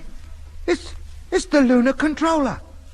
Surprised to see me? We both thought we recognized your voice, but we couldn't see how it could possibly be you. Well, last time we saw you was down on the Earth's moon, just before the Discovery took off for Mars. How did you get here? Don't you remember? As you took off, a fleet of Martian spheres landed near the lunar colony. That's right. Well, no, I wrecked the takeoff. We only got away by the skin of our teeth. You were lucky to get away at all. Eh? The spheres were late. They were due to arrive 3 hours before. You mean you were expecting them? Of course. But how'd you know they were coming? Well, you saw them yourself. From the observation dome. You were watching the sunrise, remember? It was you and Jet Morgan who drew my attention to them. And very grateful I was for the information, too. But just seeing them didn't mean they were going to land. To me, it did. Eh? You mean you had advance information? Yes. Now, wait a minute. Yes, Lemmy? Are you trying to tell us you've been working with the Martians all the time? Yes. And that the lunar controller, one of the highest officials in Space HQ, is a traitor? Now, I wouldn't go that far, Lemmy. Well, what else are you, then? No wonder every move we made was known. No wonder that condition geezer picked us up in an official car and took us down to Hindhead, instead of the airport, where you were supposed to be waiting. No wonder at all, really. You and all your talk about there being conditioned types planted in Space HQ. It was you that planted them there. Of course. And then you have the nerve to allow us to take off for Mars again. Find out all you can about the invasion. Oh, you big... You knew about it all the time. I had to get you off the Earth. I nearly succeeded with that phony chauffeur, but you were too smart for me. So I had then to let you get at least as far as the moon. Nobody on Earth, in Space HQ, or anywhere else could possibly suspect that I had any other interest at heart than getting the Mars fleet safely on its way. Well, you certainly fooled us. We trusted you to do just that. But it was never intended that you should get away safely. Eh? Just before takeoff, the spheres from the fleet of Martian asteroids were to have arrived, overcome the lunar colony and all the personnel, including you. Then why didn't they? I told you. They were a little late. And before they appeared, your rocket motors had been fired. The Discovery and the two freighters had to take off then. I really should congratulate you on getting away at all, without any further help from lunar control. And what happened to them? They were easily overpowered. They were all hypnotized, conditioned, as you call it, transferred to the spheres, later up to the asteroid, and then to Mars. They got there some 3 months before you did. I believe they're all getting along very nicely now. And What about the 2 ships that were sent up from Earth to investigate the lunar colony's failure to answer radio signals? A skeleton staff of specially trained personnel were left behind to deal with them. The crews of those ships are on Mars too now. And the ships? They're still back there on the moon, on the launching ground. They were not damaged. And what about the colony now? There is no such thing. Now the Earth is no longer sending ships to the moon. The place has been evacuated. How about the Earth itself? 100,000 conditioned personnel have been landed to date. Eh? They are there, living among normal people, just waiting for the invasion to start. They know exactly what to do when it does. Taking over the Earth will be an easy matter. 90% of the population won't even know what has happened. There'll be no bloodshed, no fighting. But how could you avoid it? Quite easily, Mr. Mitchell. That still doesn't tell me how. When you were back on Earth, did either of you ever watch television? Of course we did. You can't get away from it. It's in every home. Yes, in every home. In the telecinemas, restrooms, works canteens, schools, hospitals, restaurants. Look, I don't see what this has to do with conquering the Earth. Television is the most important weapon at our disposal. What are you talking about, chum? Surely you haven't forgotten the famous hypnotism incident of 6 years ago. Professor, what was his name? Brewer. Yeah, Brewer, that's it. Gave a lecture on hypnotic medicine. Yes, it was relayed throughout the British Commonwealth. What, you mean that geezer who puts people to sleep just by looking at them and talking to them from a televiewer screen? Yes. Am I likely to forget it? You'll remember that Professor Brewer had incredibly strong powers as a hypnotist. He had only to stare fixedly at the camera for a few minutes and speak in his soft and soothing way to have half his viewers falling asleep. That's right. Didn't take more than a couple of seconds in some cases. Professor Brewer had spent some years on Mars. What? Before he was taken to the Red Planet, he was an ordinary medical student. But on Mars, he was conditioned, trained as a hypnotist, and returned to Earth to practice his art and make a name for himself. And he certainly made one, but I wouldn't like to repeat it here. His appearance on TV on a worldwide link-up was engineered by us. You mean you fixed it all? Of course. We wanted to carry out a little experiment. It worked beautifully. And if it worked so well with a trained Earthman, you don't need me to tell you how it'll work when a Martian, to whom hypnotism is commonplace, carries out a similar telecast. Oh, blimey. But how far do you think he'll get? The moment the first reports of the effect of Brewer's talk reached the television authorities, he was cut off. Yeah, and in any case, the cameraman went to sleep. And for the last couple of minutes, the only view people got of Professor Brewer was his knees. The cameraman won't go to sleep next time. People already conditioned will be unaffected and will carry on as they normally would. You mean you've got conditioned types planted in all television organizations? The world over. But every station in the world won't necessarily carry the picture? Oh, yes, they will. It has all been arranged. But how's a Martian, especially if his brain is as long as a street, as you say it is, going to get into a studio without being noticed? He doesn't need to. At the time of the transmission, he will be in an asteroid like this one, poised above the Earth. Then, every station in every part of the world will suddenly tell its viewers to stand by for an announcement of worldwide importance. They will be told to bring as many people as possible to the receiver.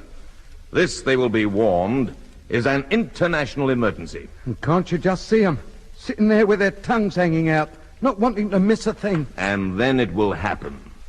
The regular program will be replaced by the one from the asteroid. It is estimated that everybody watching the screen will be conditioned within 2 minutes. And then?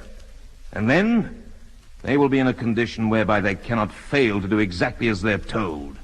And they will be told to carry on life much as before, to go to work, run their homes, and obey the orders of the local supervisors, who by then will have taken over and have things well under control. Blimey. Even Big Brother's Big Brother didn't think of going that far. But surely these people will know something must have happened to them? Not in the least. They'll never realize life was any different. They'll imagine things are quite normal, as they've always been. Slaves of a television screen. They're hardly less than that now. And what about the people who won't be watching? There are bound to be some, I grant you. Well, won't they realize the rest of the populace has suddenly become abnormal? On the contrary. By then, it will be they who are the abnormal ones. It's all a matter of comparison, you know. The majority consider themselves normal. So to be in a minority is to be abnormal. You may be sure that the majority will soon try to bring the rest into line. And they will be fully briefed as to how this can be done. They will merely have to inform the local supervisor or his representative. All abnormal people will then be rendered normal by conditioning. And what if they're immune to it? Or want to carry on their lives in the way they always have and don't want to change? I have no doubts arrangements have been made for such people. Oh, bet they have and all. And how long have you been a supporter of this happy project? Since before I was returned to Earth, 5 years ago. You mean you were on Mars before? Yes. You're a trustee. That's right. And for that, I am to be rewarded with the post of supervisor to the London region. One of the most important positions a man could wish for. And what good will it do you? It will be a comfortable life. Once the whole world is under Martian government, there'll be no wars, no hunger, no unhappiness. No, you think not? Why should there be? With people properly organized, obeying orders because they can't help it, not having to think for themselves because it's already all worked out for them, why should they be unhappy? And why should they be happy? What is happiness but the absence of unhappiness? Well, I like to be happy in my own simple way, thanks. I don't want it all organized for me. But if you are unaware of it, what difference does it make? I think it makes a lot. Is a poor child playing with a stick and a paper ball any unhappier than a rich child with a complete cricket outfit? A child doesn't know any better. Precisely. And neither do conditioned types. But we're not conditioned, and neither are the people down on Earth, yet. Or are they? No. The invasion is close at hand, but it hasn't begun.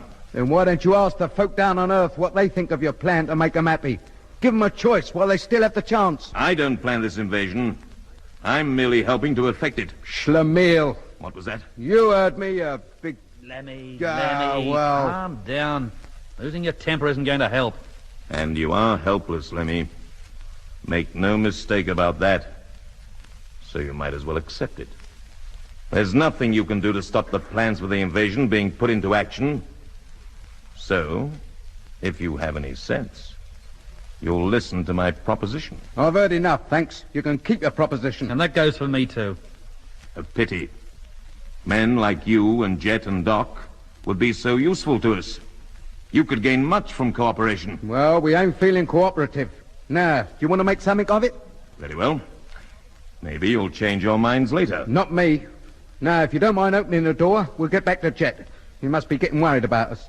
I'm sorry, but that can't be permitted. Eh? Now, wait a minute. Neither of you can leave this room. You mean we're prisoners here? Yeah. In effect, yes, you are. Unless you care to think again about cooperation. We've thought about it, and the answer's no. Very well. Then you'll have to stay here. When 738 arrives, I'll have you transferred to it. And then what? You'll be taken back to Mars. Maybe a few years in one of the factories down there will make you wish you'd changed your mind. Oh, no.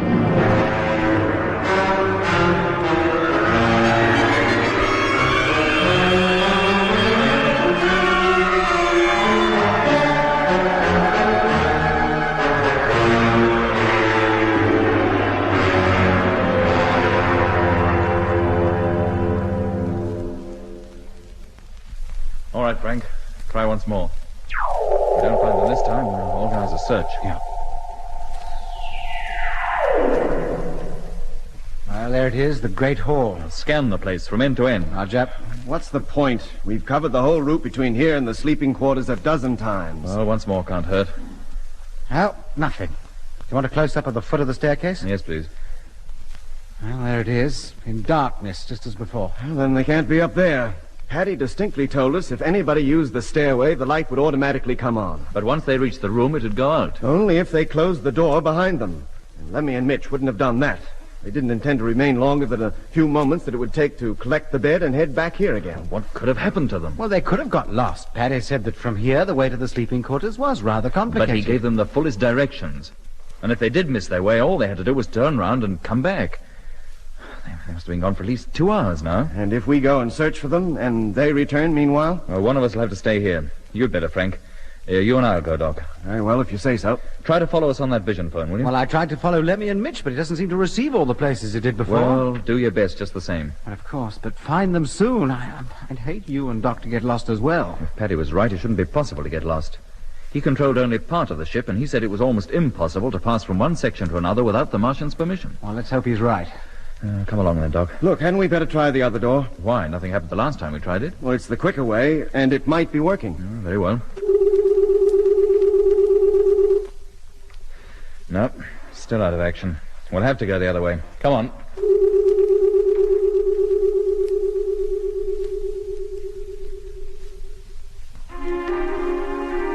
The directions Paddy had given Mitch and Lemmy, and which Jet and I now followed, seemed simple enough. But we soon found them to be totally inadequate, and it wasn't long before we were lost in a maze of corridors. We could well understand now why Mitch and Lemmy had not found their way back to the room in which we had first found ourselves awake.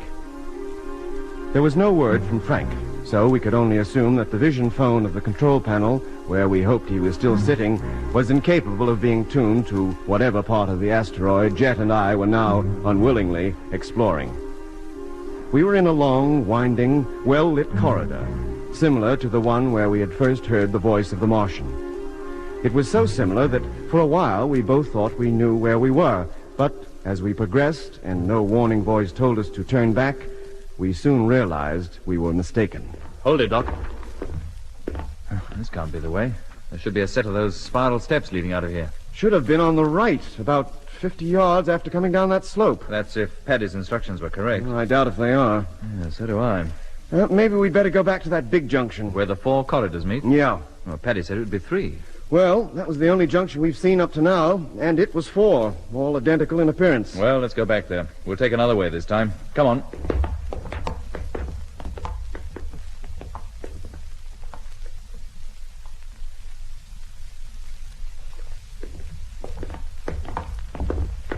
Say, this is the place, isn't it? The junction, I mean. I would have thought so, but there are only 3 corridors here. But we couldn't have got lost in that short distance. Unless we took a wrong turning on the way back. I wouldn't have thought so. Well, there are certainly only 3 corridors meeting here. They couldn't have rebuilt them since we were here last. Perhaps we'd better retrace our steps again. There was only somewhere marking the way we'd come. We don't even possess a pencil between us. A large ball of string would be even more useful. What are you doing? Seeing if I can make a mark on the wall with my boot. Well?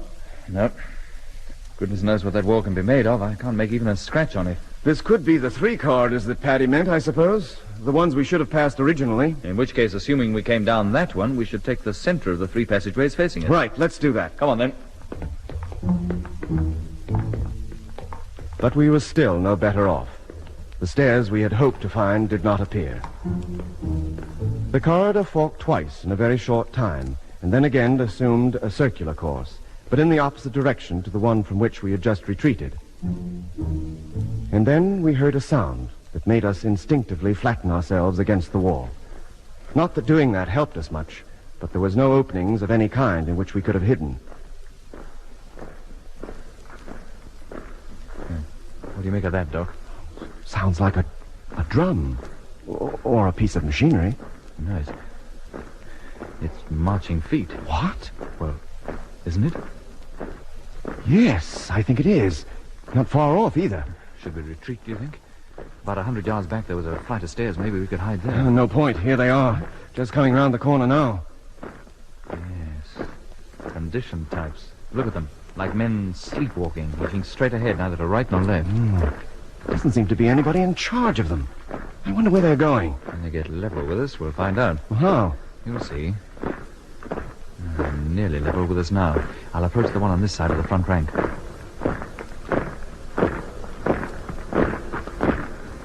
Stop. There. See what I mean, Doc?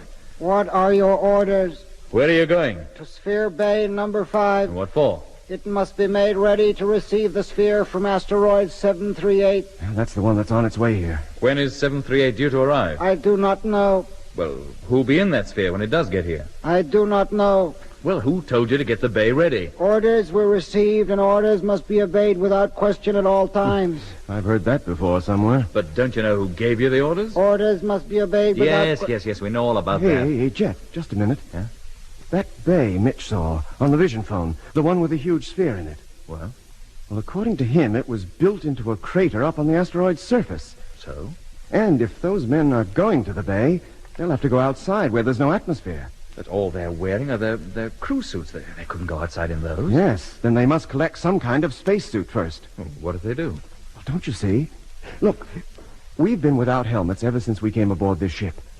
Why were they taken from us? To prevent our going outside. What other reason could there be? But why try to prevent it? We couldn't do any harm just walking around on the surface. No. There can only be one reason. They wanted to be sure we wouldn't wander into one of the sphere bays, because if we did, we might well board one of those spheres and make off with it. They're easy enough to control, as Lemmy and I found out when we escaped from that flying doctor. And if these men are going outside, they'll need suits, of course. Of course. Come on, let's follow them. We may find where the suits are stored and find our helmets among them. All right, Doc, we'll fall in behind. Now, you... What are your orders? You will proceed to Bay 5 and carry out the orders already given to you. Orders received and understood. All right, Doc. Come on.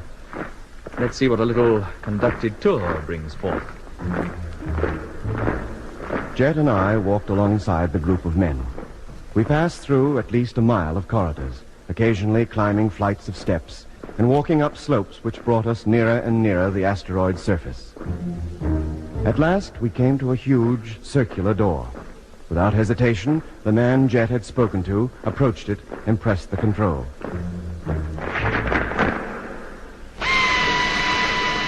Immediately, there came the now familiar rasping sound of the warning for all doors in our section of the asteroid to be closed. A few moments later, the door opened to reveal a great hall, similar to the one we had passed through when we first left the room in which we had been confined. The difference between this hall and the other was that instead of a corridor being at the far end of it, there was another airtight door, similar to the one we were now passing through. There was also a number of smaller doors set in the side wall. The first door closed behind us. Then the men split up into fours and made for some of the smaller doors. Jet and I followed the men who had been at the rear of the column. When the door for which they were heading was reached, one of the men opened it. He and his 3 companions went inside. Jet and I followed, then stopped in surprise at the sight that met our eyes.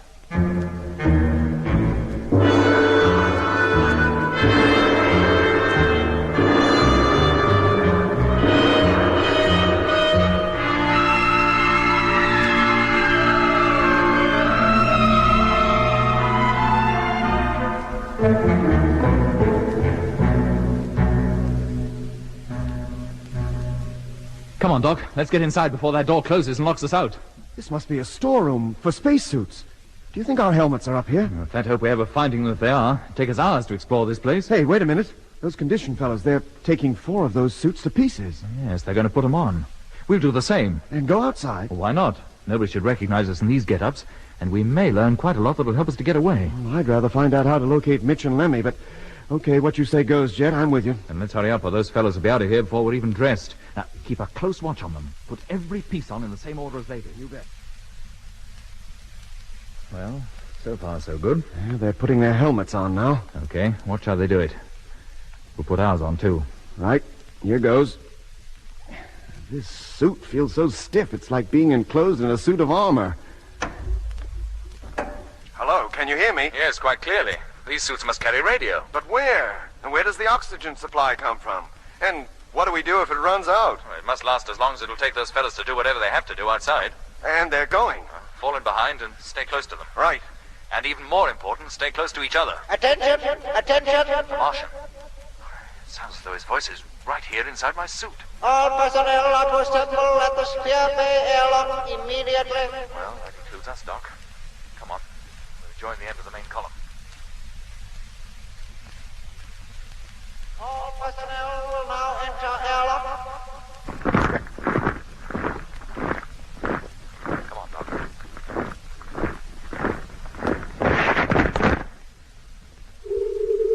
Well, there's no turning back now. The inner door is closing.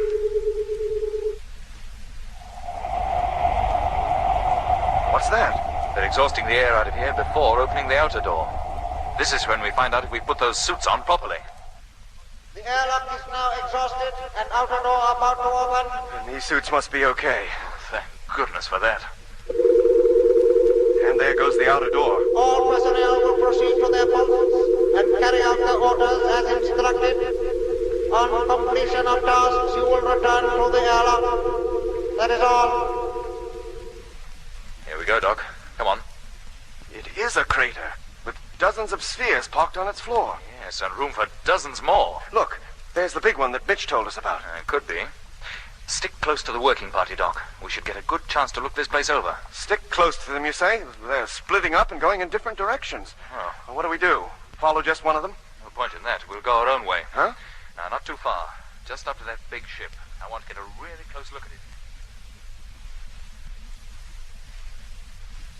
Well, it doesn't seem to be any different from the smaller spheres. Not from the outside, anyway.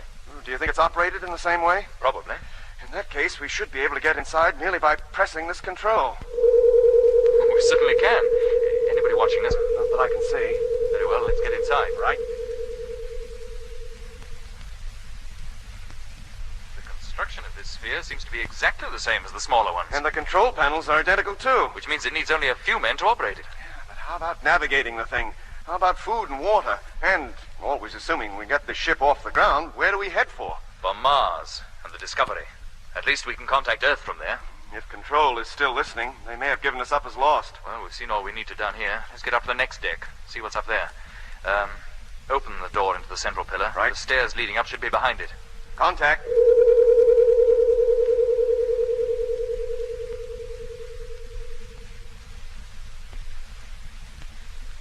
Well, the ship has 4 decks, carries a captain and a crew of 8, is well stocked with food and water, and seems to work on exactly the same principle as the smaller spheres.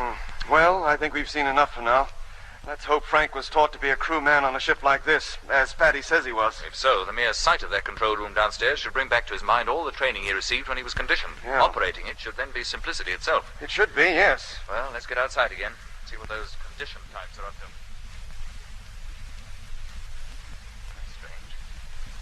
Can't see anyone. Well, let's get back to the airlock. Maybe we'll catch sight of them from there. Right.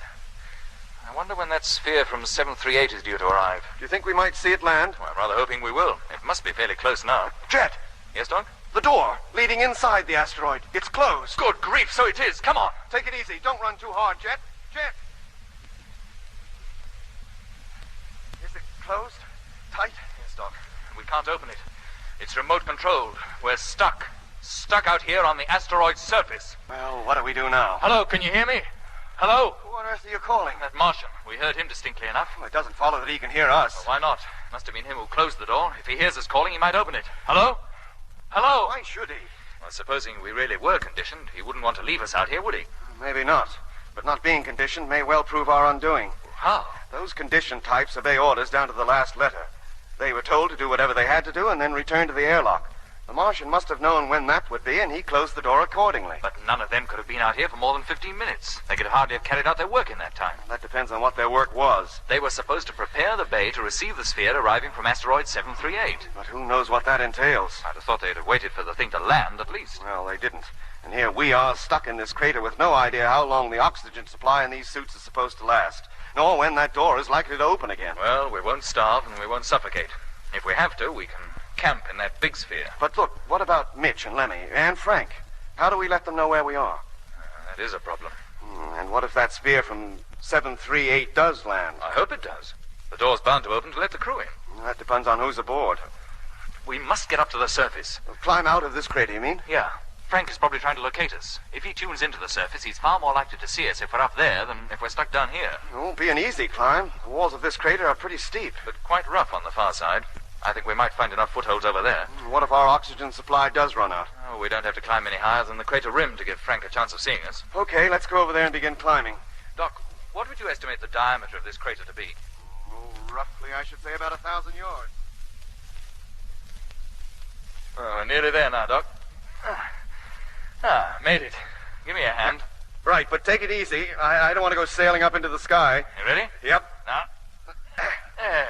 Thanks. Well, here we are. This asteroid's exactly like a miniature moon. This crater must be one of the largest on it. Do you think it's natural, or has it been dug out specially? Well, it looks natural enough to me. The floor's very smooth, though. No doubt they had to do a little work on that. You feel okay, Doc? Yeah, why shouldn't I? Oh, just wanted to be sure, that's all. Say, wait a minute. Look. What? Well, over there. What's that? Looks like some kind of control tower. Yeah. Pretty tall, too. Some of it lies below the horizon, out of sight. What can that be for? Search me. Upper part seems to be made entirely of glass. And there's a light burning in there. Do you think there's a way into that place? From outside, you mean? Yeah. There's a chance. But who'll be in it? Well, if it's condition types, we've no need to worry. We can order them to let us in.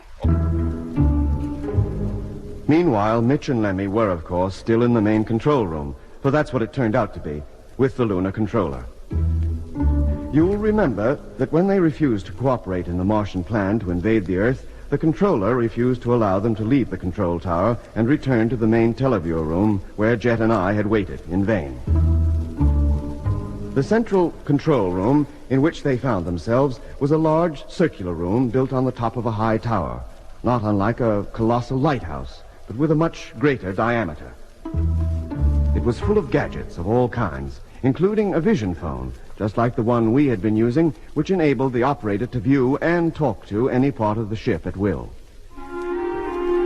This tower was, in fact, the asteroid's nerve center, like the bridge of a colossal ocean liner. The underground control suites could be compared with the ship's engine room, although their tasks were far more numerous, and, if the asteroid's flight was to be correctly maintained, had to work in perfect coordination. The coordinators were, of course, the Martians. All this was explained to Mitch and Lemmy by the lunar controller, who, although he would not give them their freedom, treated his prisoners politely and did not hesitate to answer their questions as to how the ship worked. It seems to me that you run this asteroid, that you're the captain. Well, perhaps first mate would be a better description. And who is the captain? Jack Evans? I am Jack Evans. You? But Paddy Flynn told us Jack Evans was a rebel, like he was. Paddy Flynn was a good asteroid crewman, but he was a fool. He thought he could get back to Earth. He didn't realize just how long it was since he had left it. You knew he was a rebel and you did nothing about it? I knew his plan could not succeed. He intended to do nothing until we reached Earth anyway, and by that time he would have been safely locked up and out of harm's way. And meantime, you let him believe you were a rebel too. It kept him happy, and a happy man works well. He had as much chance of leading a rebellion on this ship as you have of getting back to Earth. Thanks very much. But what about that rebel song he taught the crew? What about it? Well, wouldn't their singing it make any difference to them? The crew of this asteroid are all conditioned. You could teach them to sing a song in Chinese, and they'd sing it, if they were ordered to. Yeah, but that song mentioned the Earth. Didn't that have any effect on them, remind them of the planet they were native to? Mr. Mitchell, to a conditioned type, Mars is the Earth. They are all under the impression that whenever they touch down on Mars, they have reached home. And just like those so-called sheep farmers on the Argia Desert. They thought they were in the Australian outback. It's no more than a state of mind. Where you believe you are, you are. If Lemmy were conditioned and I told him that the surface outside was the commercial road, he'd believe it. Right. It would be just like the real thing to him. He wouldn't know any better. Well, what about that Martian? Is he a state of mind, or does he really exist? To the conditioned types, he does. He did to Paddy. Paddy never knew about this place. He'd never been in it. That still doesn't answer my question. Most of the orders you hear that voice give are definitely Martian. But what about the geezer who gives the orders? What is he? I told you. He is a colossal brain. Nothing else? No. If I could see in that big box downstairs, what would be in there? A mass of electronic equipment, far beyond your or my understanding. Is that what a Martian consists of, then? A mass of electronic equipment? On this ship, it does. And how about the voice? It emanates from the same place. It's produced by electrical impulses. But it seemed to have the power to think. It has. In much the same way as the computing machines down on Earth, or the one you carry aboard the Discovery. Although that hardly amounts to more than an abacus compared with the one aboard here. So it's not a Martian at all, just a colossal electronic brain. Which you operate. To a great extent I do, but I also receive my orders from What, it. you mean something you're in charge of, a machine, tells you what to do? Yes, and I have better sense than to disobey. Oh, blimey. Would it know if you disobeyed? Yes, it would. And who built this thing? It was assembled by condition types, specially trained for the work. But who designed it? The Martians. They design everything, but they use conditioned types to do the manual labor. Oh, regular lords of the manor, aren't they? So this story of there being a Martian on every asteroid's a lot of nonsense. Not really. That great electronic brain represents the Martians. That amounts to the same thing as having a Martian aboard the ship. It is through it that my contacts with Martians are made. You mean it's a radio receiver as well? Receiver, transmitter, computer. It does everything a man could do, but 1,000,000 times quicker. It'll even answer questions. What kind of questions? Look. Ask it anything you like. The date, the time, anything. Go on. All right. What's the distance from here to Mars?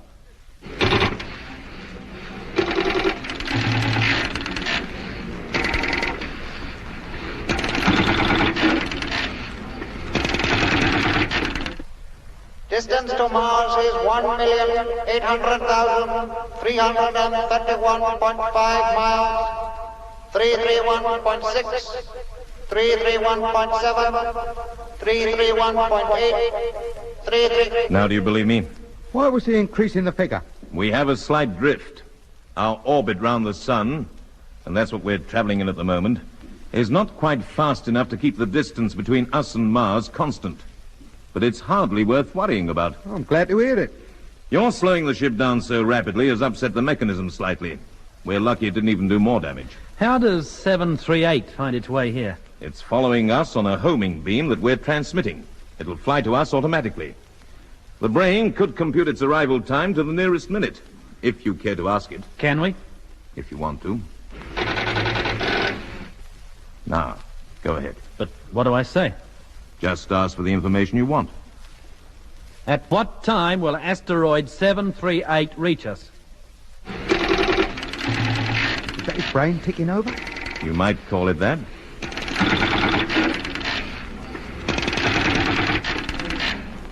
Here comes the answer now. Estimated time of arrival of asteroid 738 is 48 hours, 52 minutes. Ferrying sphere will arrive at Bay 5. Have landing arrangements completed in good time. Landing arrangements? But nobody asked him anything about that. It was just a check. Extra information relating to your questions is often given. But the bay has already been prepared. I sent a party out there less than an hour ago. Where is Bay 5? It lies on the edge of the horizon. You can just make it out. Come over here and I'll show you. There. See that oval-shaped dark patch? Yeah. That's the crater known as Bay 5. We're not close enough to see down onto its floor. If we were, you could see the ferry spheres stowed there. And is that where the sphere from 738 will land? Yes. You'll be able to see it. What, you mean we'll still be in here 2 days from now? You will remain here until I have you transferred to 738's ferry. And what about Jep, Doc, and Frank? I will have them picked up and taken to the bay in good time. Well, I'll say this for you, mate. You've got things well organized. Very well organized. You see how powerless you are. And yet, by cooperating with us, you could have many privileges. If we cooperated, what would we have to do, like? Lemmy. Well, let's at least listen to what he has to offer. Jet would take Paddy Flynn's place as supervisor of Section 1. Oh, yeah? Doc would be put in charge of sick quarters. Yeah? And other jobs found for you and Mr. Mitchell. Go on. But your greatest use to us would be on the moon colony. We need to establish a much larger one than anybody down on Earth has yet conceived. Oh. That is where you would be really useful. And you would be well rewarded for your trouble. Sounds marvelous, doesn't it? You'll think it over? No. I just wanted to know what you had in mind, that's all. Well, if you'll take my advice, you will think about it. And you have just 48 hours in which to make up your mind. Until 738 gets here. Precisely. And remember, there is nothing you can do to save the Earth. There is plenty you can do to save your souls. From what? From endless years spent working in an underground factory down on Mars. How does that prospect strike you? Not very pleasantly, mate. Any more than you do.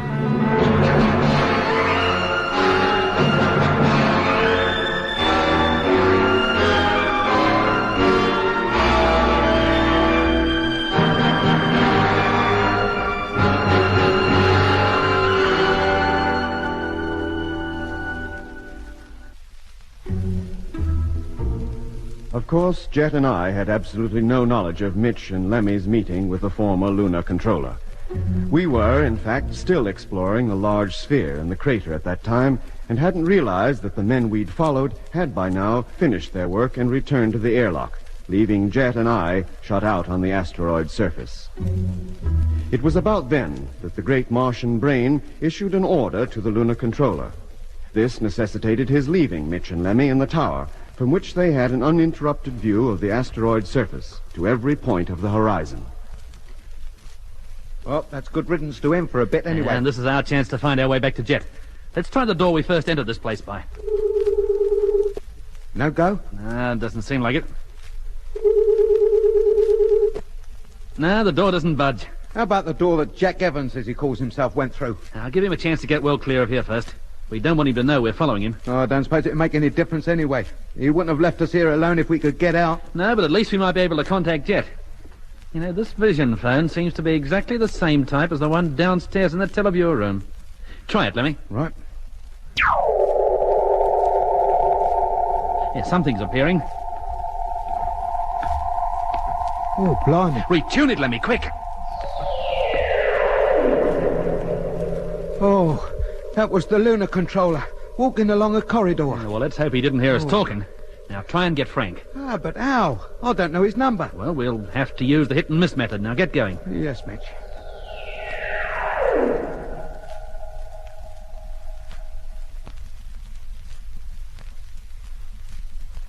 I'd have one more try, Lemmy. We must have been all over the ship a dozen times with this thing. I don't think it can tune into that televiewer room. Hey, maybe you're right. Oh, I'm glad you think so. Don't you remember? Paddy said he could never tune into Jack Evans unless he had the Martians okay first. You mean we have to ask that electronic brain? No, it's not as simple as that. The lunar controller is Jack Evans, and the request must have come to him eventually.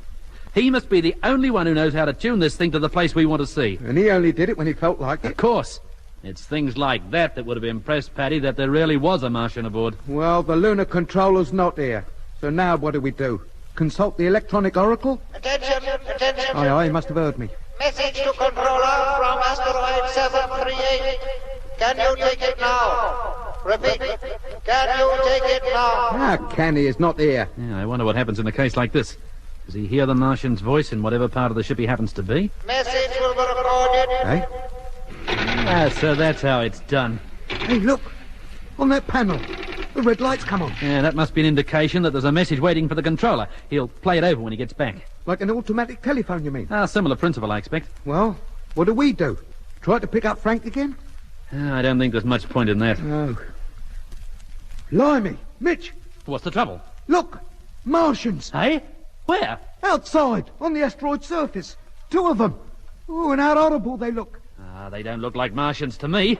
They look like ordinary men in spacesuits. Where have you ever seen a spacesuit like that? Our condition types must need suits if they ever go outside, and, well, they're bound to differ considerably from ours. And what are they doing out there? Taking a stroll? And whatever they're doing, they're heading directly for this lookout tower. They must be off the sphere from asteroid 738. They're coming here to pick us up. But the Martian said 738 wasn't due to arrive for more than 48 hours. He could have been wrong, couldn't he? I doubt it. Now, let's get out of here while the going's good. Always assuming we can. Well, let's try anyway, before those zombies or whatever they are get here. Okay, we'll try the other door this time. It works! Come on, but I haven't much hope of our getting very far.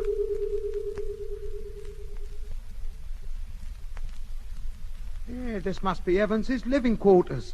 Posh, isn't it? Yeah, now I know what he meant when he said we'd have a comfortable life. Yeah, darn sight more comfortable than anything those condition types have got. All they have is a bed to sleep in and work to do. And that's all we'll have if we don't get out of here. Look, there's another door over there. Let's try it. And I better close this one first? Yeah, go ahead. All right, Mitch. She's shut.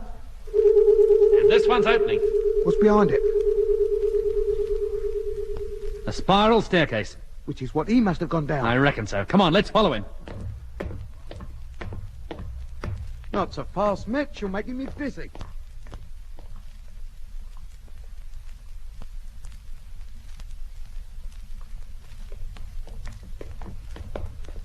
How much further? We're just coming to the bottom now. So? Another door directly ahead. And a lofty corridor leading off to the right. Try the door. Nah, it doesn't function, Lemmy. And it'll have to be the corridor, won't it? Yeah, let's go.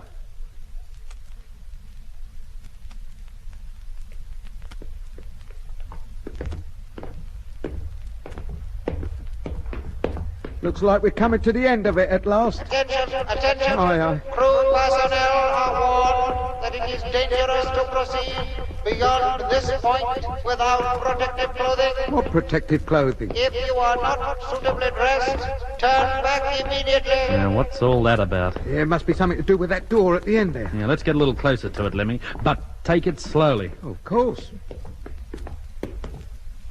Where do you think it leads to? Lemmy, now how should I know? Well, you might have Attention, known. attention. All right, there he goes again. The door you are now approaching leads to the asteroid surface. It is dangerous to proceed any further unless you are wearing suitable clothing. This is the last warning. So that's it. You mean spacesuits? And we haven't got them. All right, Lemmy, hold it. Well, that's that, I reckon. We have no choice but to go back. We cannot escape. Silly. Isn't it?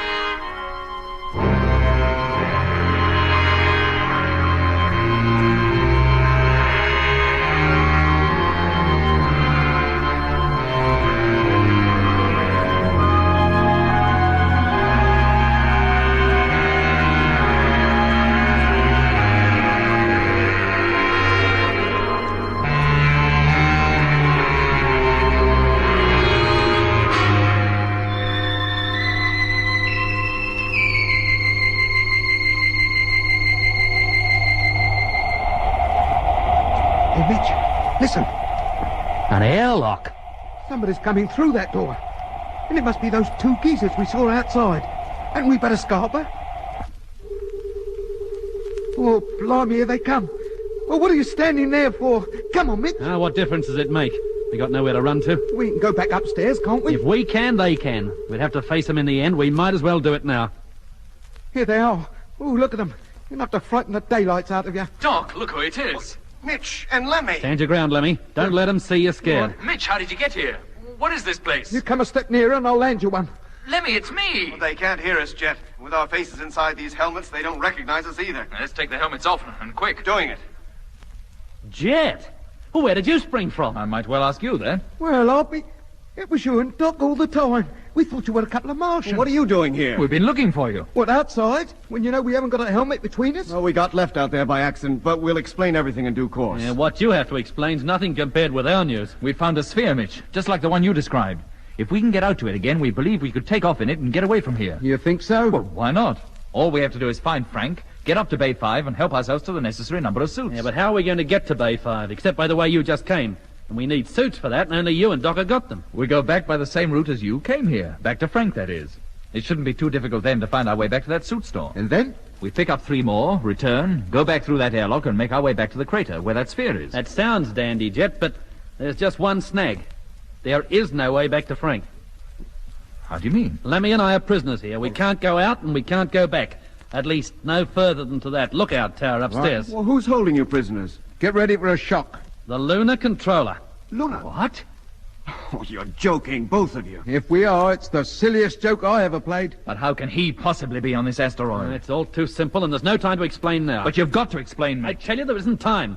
What's more important is that you should get back to the Discovery, if that sphere will take you, and warn Earth to close down every television station until further notice. Are you crazy? I wish I were. You say you think you can get that sphere off the ground? We certainly do. Then put your helmets on, get back there and do it. And leave you behind.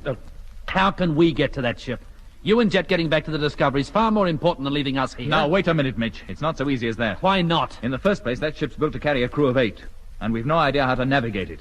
We're hoping Frank has. According to Perry, Frank was trained as a crewman, and he'd know exactly how to control the thing. Put us right when we made mistakes. Oh, that's reasonable. In the second place, I don't see what closing down television stations has to do with a Martian invasion. Incidentally, where's the lunar controller now? In another part of the ship, but he'll be back, I can guarantee it. And if you intend to get away, you'd better get started. I tell you, we have no intention of leaving you, Frank, or Lemmy behind. Very well, if that's your final word on the matter. It certainly is. All right, let's get upstairs, and you can see a few things for yourself while Lemmy and I explain exactly what's happened to us since we saw you last.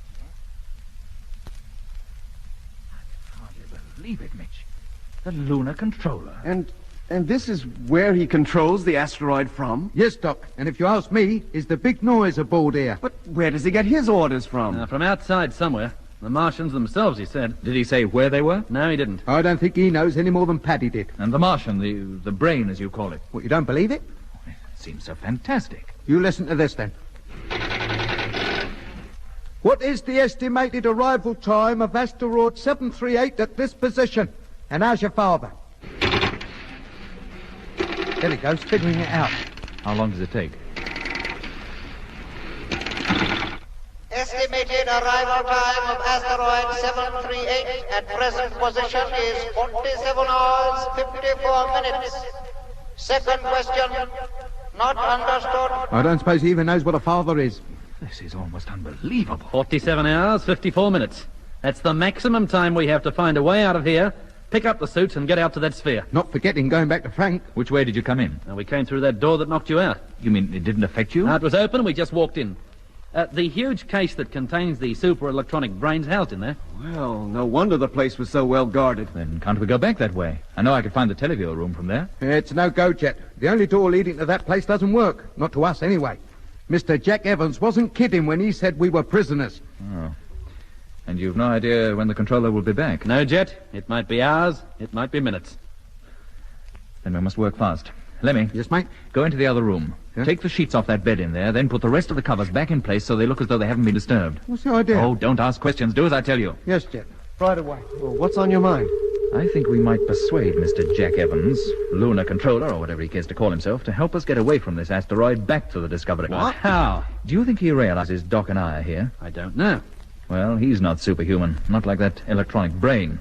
He could only know we were here if he were told. But look, Jet, he may have a vision phone where he is and be looking at us and listening to what we're saying right now. And he may not. We'll work on that assumption anyway. Oh, here comes Lemmy back now. I stripped that bed down, but it doesn't seem to have any sheets. All the covers are the same, so I brought this one. See if you can tear it. Well, that'll spoil it. Go on, Lemmy. Help him, Doc. If it does tear, rip it into strips. Okay. Come on, Lemmy. I'll give you a hand. Right. Now, Mitch, ask that brain how long it'd take a sphere to get from here to Mars. Right. Question. What is the estimated time it would take for a ferry from Bay 5 to reach Mars? Let's hope he doesn't throw that question back in our face. Ferries cannot reach Mars from this distance. Well, we knew that already. The large sphere, that's the one I meant. What do they call that? I'm afraid I haven't a clue. And we can't ask any questions about it. But I'm sure it would reach there. It's well stocked with food and obviously is built for long-distance flights. Then what are you worrying about? I want to know how long we can expect to be traveling, that's all. A lot may depend on it. An asteroid like this could easily overtake one of those spheres. I just want to know if we have a chance. If we get away immediately, we'd be nearly 48 hours ahead of any other ship that tried to pursue us. It sounds a long time, but 1,000,000 miles is a long way.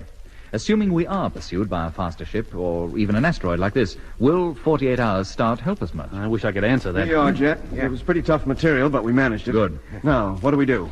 Mitch and Lemmy will sit here in front of the door where the controller can see them as he comes in. Uh-huh. You and I will stand at the side, by the wall on which the door is hinged. Right. Then, as soon as he's in the room...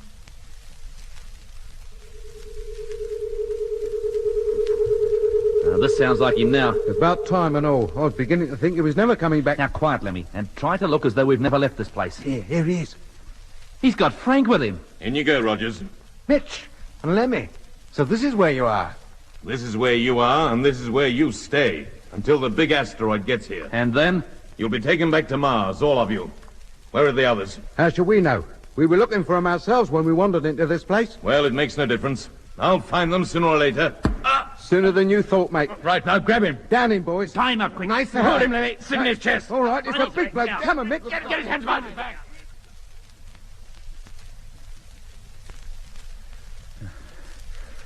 Oh, that's that. You can get up now. Well, Mr. Evans, how does it feel to be a prisoner yourself? You can't get away with this. We'll have a good try. Untie me immediately. What, after the bother we went to tie you up? What do you hope to gain by this, anyway? Command of this asteroid. You haven't a chance. 786 will be here in less than 45 hours. All we need to know is how to get hold of some suits and get out to that sphere. You wouldn't get very far. You'd be overtaken long before you reach Mars. We'll take that chance. Now, how do we get to that storeroom? Find out for yourself. This is your last opportunity to tell us. I've no intention of telling you. Very well. Doc? Yeah? Put that spacesuit on. Where are we going? I think perhaps the controller would like a walk outside on the surface. And give him time to think things over. But we have no suit for him. We won't bother with a suit. What was that? Unless, of course, you care to change your mind. You wouldn't do it. You're bluffing. You think so? You wouldn't murder a man. Deliberately murder him. What's the life of one man when the freedom of the whole world is at stake? All right, Doc, put your suit on. Okay. That's me already. Do we put the helmets on now? No, we'll wait until we're in the airlock. Or we may not hear if the controller tells us he's willing to cooperate after all. I still think you're bluffing. Pick him up, Doc, and let's go. Sure thing. Open the door, Lemmy. Yes, mate. Thank you. Now, Frank. Yes? Follow us down to the door on that vision phone and keep in touch. Right. Come on, Doc. Surely Jet doesn't mean to take him outside. He certainly spoke as though he did. Yes, but with no suit on and atmospheric pressure outside down to 0, he can't mean it. He must be bluffing. Now get over to that vision phone, Frank. See if you can pick him up. Right. Here comes a picture now. Yeah, but not the one we want. We'll try it again. There they are. Hello, Jet. Can you hear me? Hello, Mitch. Yes, we can. Does he still think you're bluffing? Yes, he does, but he'll soon learn differently. Attention, attention. Aye, the Martian. Crew personnel are warned that it is dangerous to proceed beyond this point without protective clothing. Heard that warning, Mr. Evans? Of course I heard it. You know what it means to go outside with no suit on? I most certainly do. And you're still willing to let Doc and me take you out there? Go ahead. You can't scare me. Very well. Attention, attention. Final warning coming up. The door you are now approaching leads to the asteroid surface. It is dangerous to proceed any further unless you are wearing suitable clothing. This is the last warning. And this is your last chance. Cooperate with us or we take you through the airlock. Go on, then. Get it over. Very well. You're sure you don't want to change your mind? You think I'm a fool, Captain Morgan? You wouldn't murder anybody. You won't get me to talk this way. Take him inside, Doc, and put him on the floor. I'll close the door. Sure.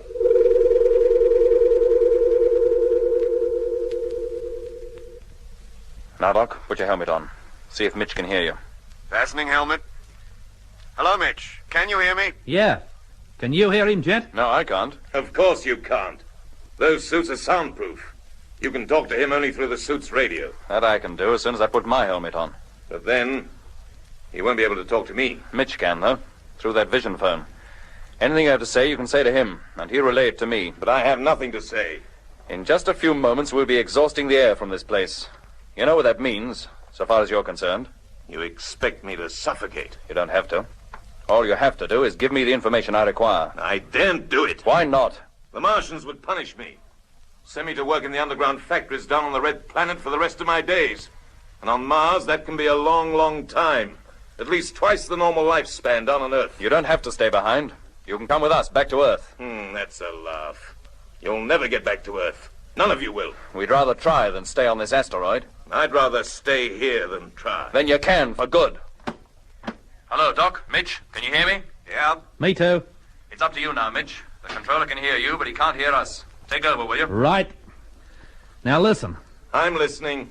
Do you agree to cooperate? And be sent to the underground factories? That's what you intended to do with us, isn't it? The answer's no. He says no, Jet. Very well. Okay, Doc. Exhaust the air from here. And slowly. Contact. Well, there it goes. In 5 minutes, it'll all be gone. You're bluffing. You wouldn't exhaust all the air out of here. Wouldn't we? You'll see, chum. Well, don't you see I can't help you? It's more than my life is worth. Right now, your life ain't worth very much. Now, what's it to be? Turn off the exhaust. Oh, getting all excited now. Well, turn it off, Captain Morgan. Turn it off. No good yelling at him, mate. He can't hear you. You have about as much air now as you'll find on the top of a mountain. And it's getting thinner all the time. You can't do this. Doing it, mate. Stop. Stop. I'll cooperate. I'll do anything you say. All right, Jet. That's it. He's willing to tag along. Yeah, look at him. He's turned Charlie. Sweating like he was in a Turkish bath. I'll do anything. Yeah. Anything you say. Yeah, that's more like it. Fill her up again, Doc. We'll go back upstairs. Sure. Contact. And Mitch, Yeah? you can switch that vision phone off now. We'll see you in a few moments. Good on you. Frank, see to it, will you? Well, thank goodness he came round. I was beginning to think he wouldn't. Oh, me too. So what? There was hardly any air let out anyway. What? But The way the controller looked, he seemed hardly able to breathe. That was all in his imagination. Jet was bluffing. Yeah. But the controller was convinced the lock was exhausting, so he reacted as though it were. Let's thank our lucky stars he did. Yeah.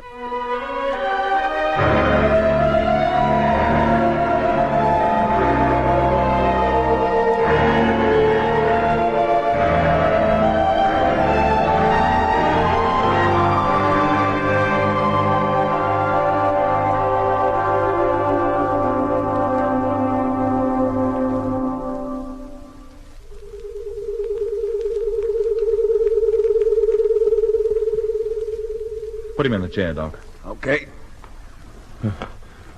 Aren't you going to untie me? Not at the moment. Later, perhaps, when you prove that you really mean to help us. Well? How do we open that door? It's operated by control on the main panel. The red row. Fourth from the left. Do all red controls operate doors? Yes. And certain doors can only be operated from here. Which? Which? That one. The main door that leads into the room where the brain is housed. The one that gives you a shock? Yes. How do we make it harmless? That green button above the red control. Just press that. Good. Now, how do we find our way to that storeroom? It's very complicated. How do we find our way? If you call for one of the Sphere crew to meet you at a given place, he'll guide you to it. And bring us back? Yes. Very well. We'll see how much of what you've told us so far is true. We'll try opening the door leading down to the Martian's room first. It's working. Good. All right, Mitch. Take Doc with you. Go down as far as that electrified door and wait. And then? Well, by the time you reach it, there should be a condition type waiting to escort you up to the storeroom. Collect 3 more suits from there and then come back. Righto. Come on, Doc. Okay.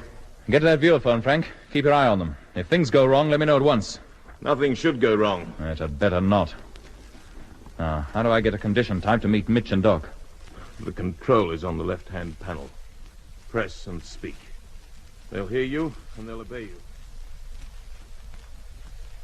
Hello, Jet. Can you hear me? Jet, it's Doc. Going. Hello? We've got the suits. I can see you have. Is there anything else before we come back? Yes, in that same room, I remember seeing some metal bars. Oh, yeah, they're still here. Though what they're for, goodness only knows. I have a good use for them. Bring half a dozen with you. Right. And hurry back here as quickly as you can. Sure thing. And when you get to the main door leading to this place, tell the condition type to return to his quarters. Roger. See you later, then.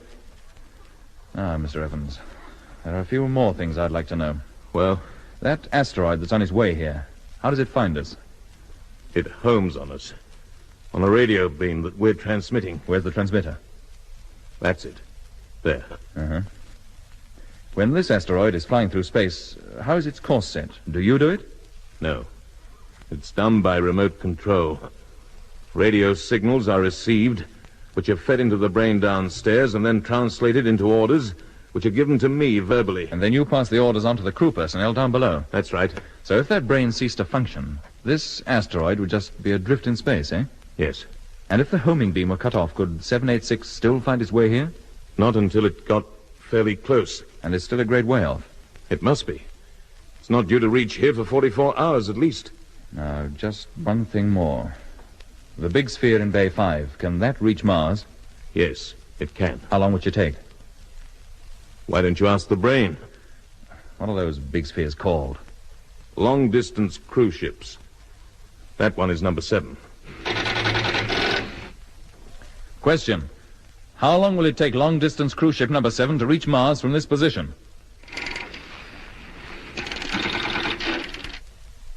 How long do I wait for an answer? A few moments.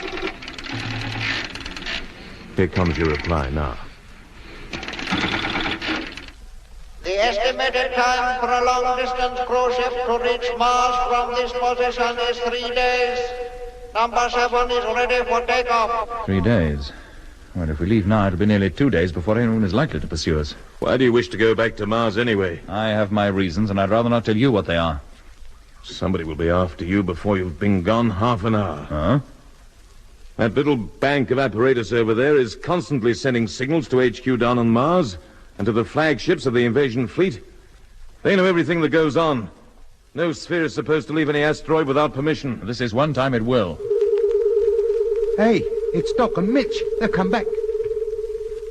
Here you are, Jet. The suits. And the metal bars. What do you want these for? Are they tough? It's impossible to bend them. Put them to one side for a moment. Now, hand out those suits and everybody put one on. What about our own suits? No, we carry those. Don't leave them behind. Yeah, you. You told me and Mitch you had our helmets up here. I have. They're in the next room in the locker. Go in there. Let me get them. Right. Well, if our own suits are complete, what do we need these Martian ones for? In case our own have been damaged. Give Frank a hand, will you, Doc? He's having trouble. Oh, sure. Hold on, Frank. That's not the way. The bottom half must go on first. The helmets were there, every one of them. Put them on the floor, and I'll help you get into this Martian outfit. Well, I have to wear that. If you're coming with us, you do. Why? Well, I don't like the cut. It's not my style. Put it on and don't argue. Everybody dressed? Well, aren't we going to put the helmets on? No, not yet. Each of you pick up one of those bars. What for? Lemmy, that section in the corner. Smash it up. Well, all that lovely equipment. That lovely equipment will have a whole fleet of asteroids on our tail unless we render it useless. Now wreck it. All right. Here we go. Frank, get to work on that vision phone. Sure. The rest of us will work on this little lot. It's a pleasure. Attention. All right, we've woken him up. Emergency. You've never had an emergency like this one, chum. All right, that'll do. If anybody can get that gear to work now, they're welcome to try. Emergency. Shut up. Emergency. I said shut up. There, that's fixed him. Emergency.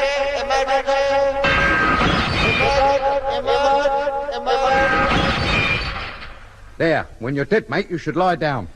Well, Mr. Evans, that I think about fixes any hope you had of making contact with outside. You mean you're not taking me with you? No. But you must. If I stay here, I'll be sent to work in the underground factories. Well, that's what you were going to do with us, wasn't it? But you can't do this to me. Can't we? You just watch us, mate. At least untie me before you leave. And have you tried to prevent our taking off?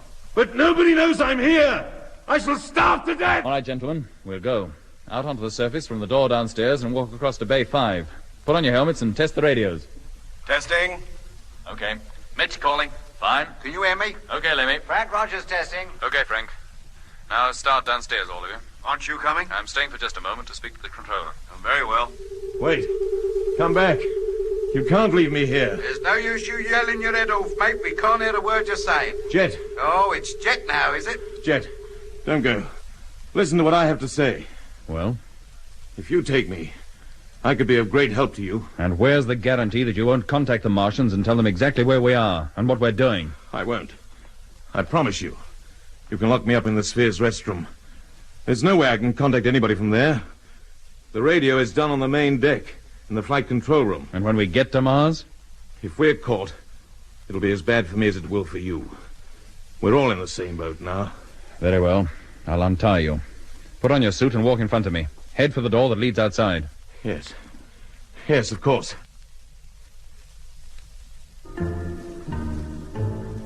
We made our way down the stairs and along the high corridor to the airlock which led out to the asteroid's surface.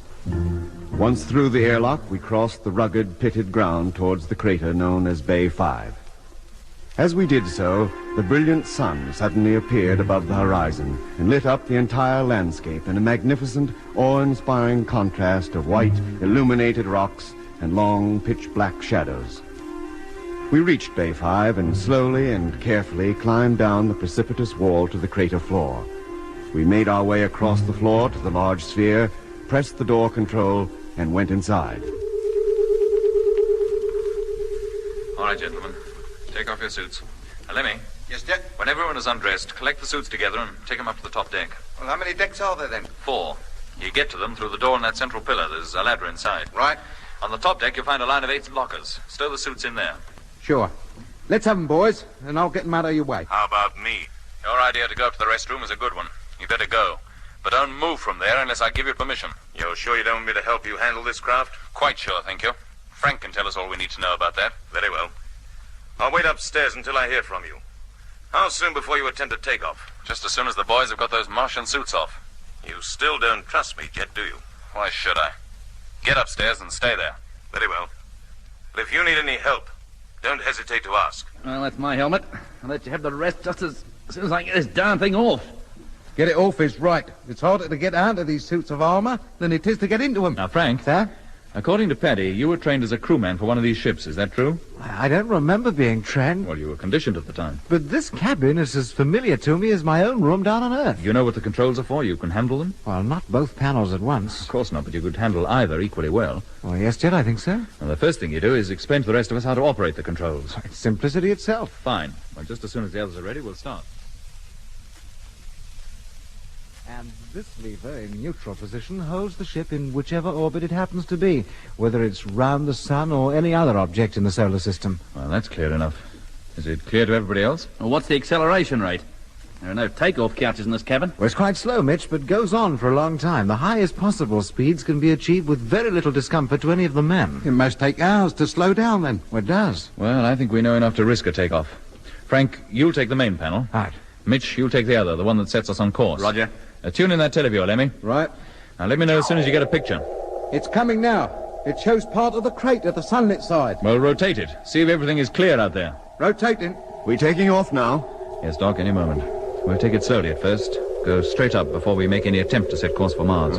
Televiewer rotated full circle. Not a sign of anybody. Then let's get off. Take her up, Frank, and slowly. Here we go. Nothing happening yet. We haven't budged. Oh, wait a minute. Yes, we have. We're moving. We are taking off. In slow motion. Keep her that way, Frank. Slow is fast enough for the moment. Right. Height 6 feet, and she's steady as a rock. Change to lower camera, Lemmy. To the view below. Coming up. 12 feet. Crater floor now in picture. Increase the climbing rate, Frank, but take it easy. Climbing rate increasing. 24 feet. 30. 35. 40.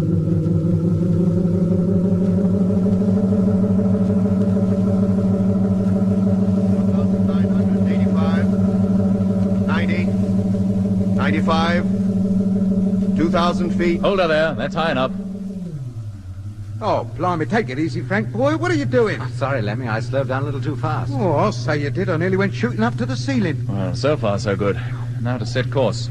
You ready, Mitch? Yeah, Jet. Lemmy will give me the necessary picture.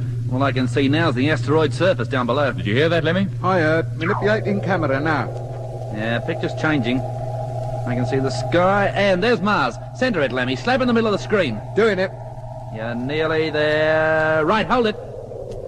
Yeah, you're quite sure this thing will head for the red planet just by our lining up on it on that screen? Well, according to Frank, yes. Why? Well, it just seems too good to be true, that's all. Okay, course set. Now turn on the juice and let's see what happens. Away you go, Frank. Maximum comfortable acceleration. Lemmy, keep your screen tuned to that asteroid. And what else would I be doing? Contact.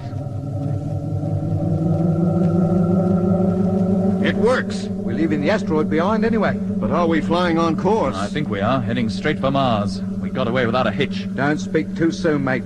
According to that electronic brain, it's going to take us 3 days to get there. And anything could happen in that time. The old perishing Martian fleet could be after us.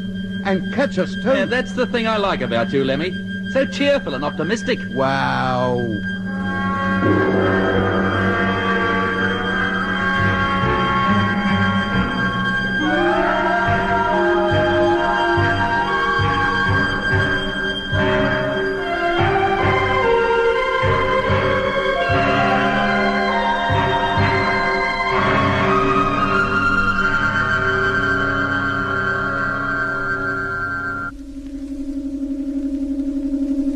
How are things, Doc? Okay. Speed still constant. How long before we're close enough to go into orbit round the planet? Oh, just a few hours. How are things upstairs? Frank and Mitch are asleep. And the controller? Sullen as ever. Just lying on his bunk and looking very worried.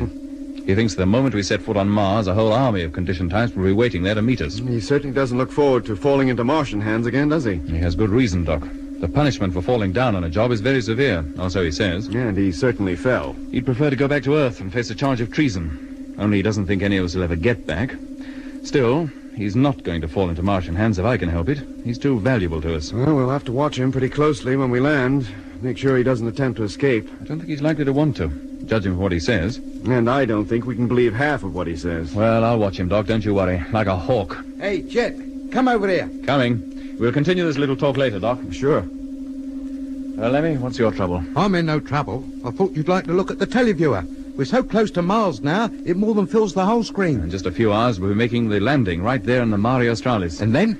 We'll touch down alongside the Discovery, transfer to her, open up the radio, Contact Earth and tell them to close down all television stations immediately. Yeah, I can see them doing it and all. They'll have to. You know what the result will be if they don't. Well, let's hope we can convince them. And what's more, let's hope the Discovery is still where we left it. Well, the Martians would have no use for an antiquated old crate like the Discovery. Antiquated by their standards, but to us, the latest and most luxurious thing in space travel. Earth is certainly behind the times when it comes to flitting around the solar system. Yeah, well, I suppose they will still be listening for us. Well, why not? We haven't been missing all that long. They wouldn't give us up so quickly or so easily. Not even if the invasion had already taken place? But it hasn't. Oh, anything might have happened since we were last on Mars. You sound tired, Lemmy. Oh, it's constantly staring at that screen. Well, let me take over. But there's at least another hour of me watch to go. I'll do it, Lemmy. You go up and get some rest. Oh, thanks, Jet boy. That's nice of you. You won't get much anyway. Everybody will be down here for landing operations long before you've had your sleep out.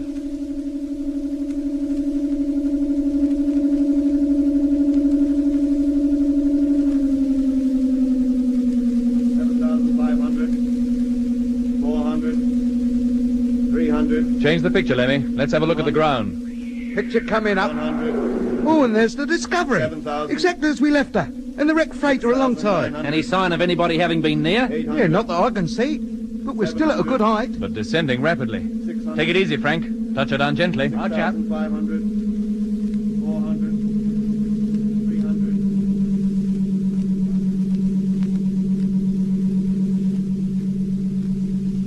1,000, 900, 800. Decrease landing speed still further. 700. She's almost as slow as she'll go now. 600. Still clear down below. Not a soul in sight 500. anywhere. Just the Discovery and the wrecked freighter. 400. Nearly down. 300. 200. Just a few feet. Get ready for the bump. 100.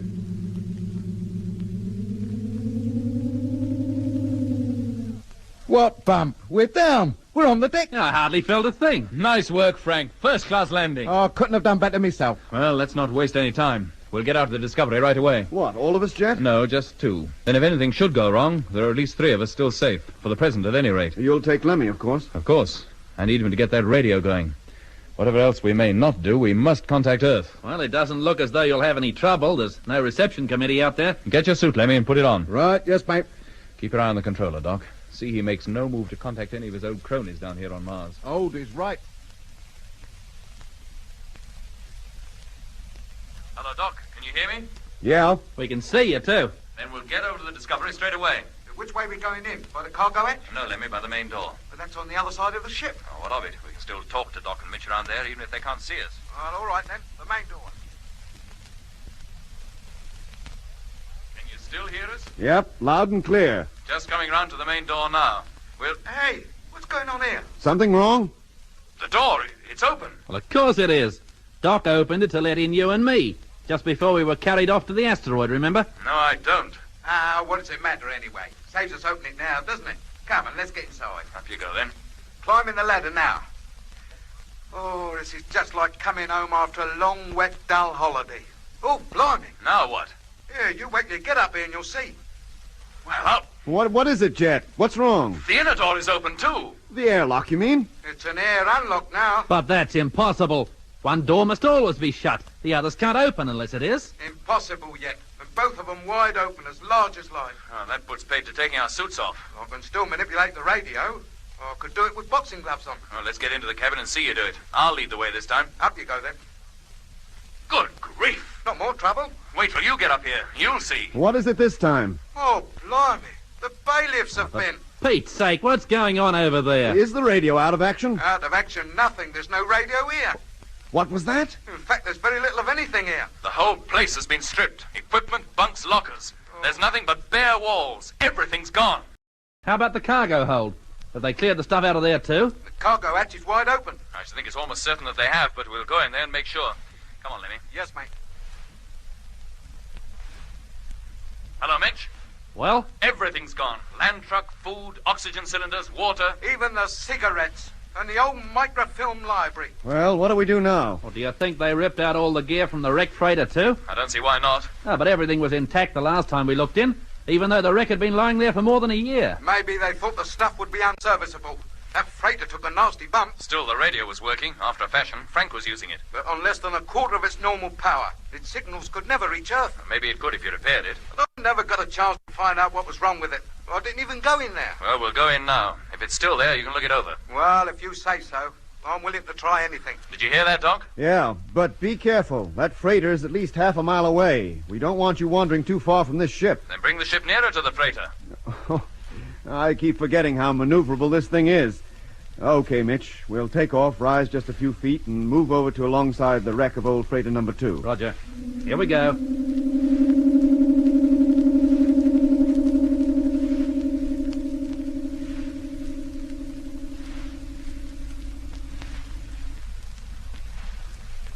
Hello, Doc. Hearing you. What's the news?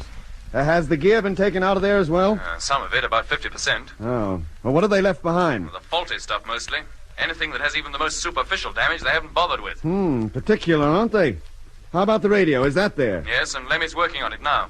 You mean they didn't rip out the power packs? Only the main ones, the emergency packs, the storage batteries, they left behind. And how long will they last? How about it, Lemmy? What hopes? With half the gear ripped out, we've got no means of recharging them. Then we'll have to find some other way. Well, there's only one way I can think of. What's that? The 2 freighters we left in free orbit. What about them? Well, their radio should be working all right. But they're not strong enough to reach Earth either. Well, they would be if I coupled this job to one of them. We've got no power supply problem out there. That sphere would get us out into the same orbit as the freighter, wouldn't it? Of course it would. But how long would it take to disconnect this lot from here? Oh, not long. Couple of hours at the most. It'll be dark by then. Well, if I had help, I might even get it done before dark. Very well, I'll get Mitch and Frank over here to give you a hand. Well, I could do with 3 people. I can't spare 3 people. 2 must stay in the sphere so long as the controller's in there. Well, then, we'll have to think ourselves lucky there's still some tools left in this place. We couldn't rip out that gear with our bare hands.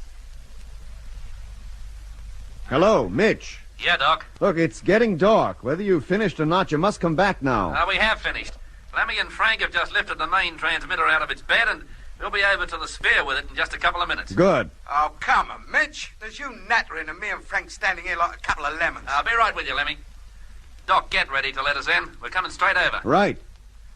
Now, Lemmy, what do I do? Well, get down the ladder and get ready to receive this lot as we pass it down. And be careful with it. It's the only one we've got. Is it all secure now? Yes, Jack. So long as we don't accelerate too quickly, she'll come to no harm. Then stand by for takeoff. Climb to 1,000 miles, Frank. That's the height the freighter should be. Climbing. As soon as we find them, we'll match their orbital speeds, draw up alongside, and enter number 1. I'll need plenty of gear from number 2 as well. We can transfer that while you're reassembling the transmitter. Let's hope it works when you're through. Yeah. Are you casting aspersions on my prowess as a radio engineer? No, Lemmy. But if it doesn't work, if we fail to contact Earth, we might as well give up our home planet as lost.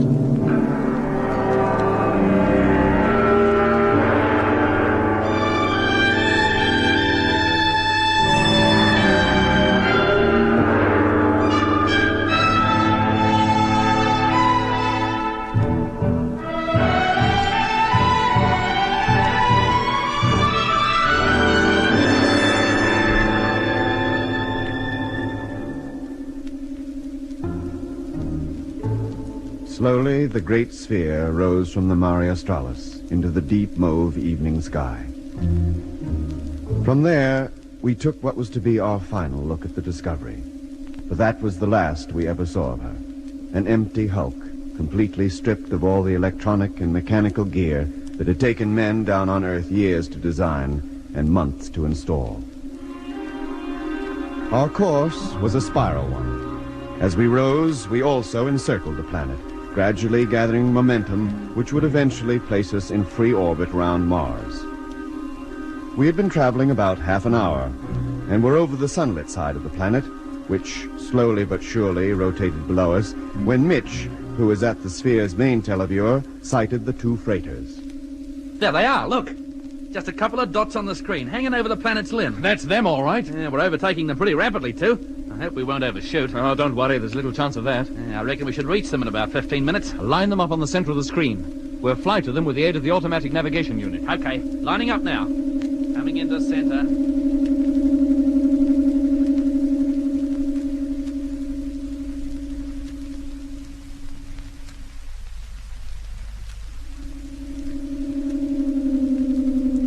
Slowly does it, Frank. We're almost on their tails. 200 yards. 175. 150. Slowly. 125. Dead slow. 115. Stand by to cut motive power. 110. 105.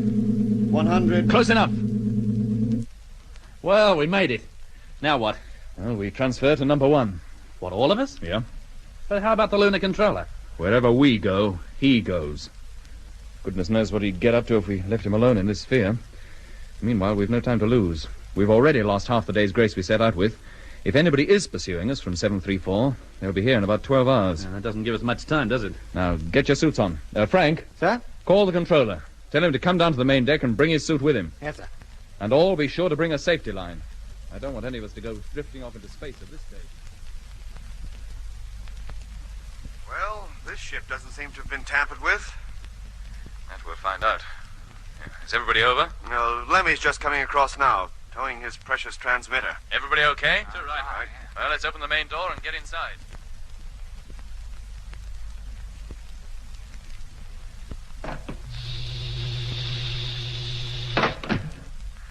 Well, so far, so good. Everything is just as we left it. Nobody's been in here. Frank, Mitch, put the gear you brought down there. Right. Then go across to number 2 and bring over anything that Lemmy might need. Right. And I'll certainly need plenty. The spare power packs in particular. Bring those first, will you, fellas? Righto, Lemmy. Now, how about me? You stay here with us. I could help transfer equipment, too. I know my way about these freighters as well as you do. Thanks for the offer, but we'd rather you stayed here. If you really want to help, you can give Lemmy a hand. Pass him tools as he needs them. You still don't trust me, do you? No, I don't. And I don't intend to let you out of my sight at any time. Very well. If that's the way you want it. I do. So you can get your suit off and stow it away. You won't be needing it again for some hours. And hurry up, mate. I'm ready to start. You stay here, will you, Doc? Keep a general eye on things. Well, where are you going? Go into the holds to inspect the ship. Switch on the televiewer and check that Frank and Mitch are okay. Right. Then have them transfer all remaining equipment from the other freighter to this, including food and fuel. What's the idea of that?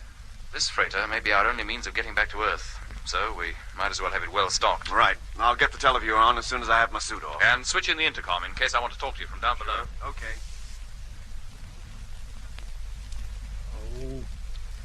Get in, you. Oh, that's it. Hey, you. That spanner.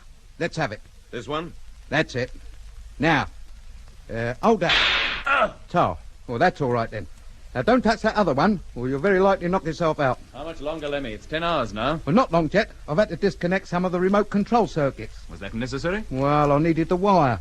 And what difference does it make? The Discovery won't be remote controlling anything anymore anyway. Did I do wrong? I don't care what you do, so long as you contact Earth before any Martian sphere, asteroid, or any other craft that might be trying to overtake us gets here. Time's running out fast. Well, just a couple of minutes, Jet, and I'll be turning her on. Here, you. Get hold of that. Hold it yourself. Well, you're a fine help, ain't you? It's quite harmless. Look. Oh! Oh, blimey. We must have got a couple of wires crossed or something. Here. Now, wait a minute. Input 1 to point 4. Oh, yes, there. Now we should be all right. Switch her on, Jet. See what happens. She's on. Now, the receiver. Receiver on. And they both seem very lively. Now, see what aerial current we can get out of the transmitter. Oh, bags. It seems like Bob is our uncle after all. Fleet Control calling Space Fleet. Have lost Hey, contact oh, with you. blimey, we got something. It's Earth. It's Control calling us. Oh, no, they won't give up all that easily. Well, reply to them. Give us a chance. I've got to tune the transmitter first. I'm not even sure that it works. Oh, then hurry up and tune it. I'm doing it, and I. Well, that'll be Mitch and Frank back from the hold. Well, that's that. Every movable thing from number 2 has been transferred to here. Fuel, food, everything. Oh, I thought we'd never finish. And what happens to number 2 if we do go back to Earth in this crate? We leave it behind. Do we have to? Well, we have no choice, Frank. With the Discovery out of action, we can't control it. And there's only enough gear to modify one freighter, this one, for manual control. No, number 2 will have to stay. Well, it's not going to be very comfortable traveling back to Earth in here. No take-off couches, not even a bed to sleep on. Virtually no room at all. And we sleep on the floor. Hello, Earth. Space Fleet calling. Repeat. Space Fleet calling. Sounds like Lemmy's trying out the transmitter. Well, let's get over there. No, Mitch. Jet wants you on the televiewer. Oh, very well. But let me know if Lemmy gets through. Yeah, you bet. Hello, Earth. Space Fleet Freighter number 1 calling. Picked up your call a couple of minutes ago. Can you hear us? Have most urgent and important message for you. We must establish contact. It's a matter of life or death. Over.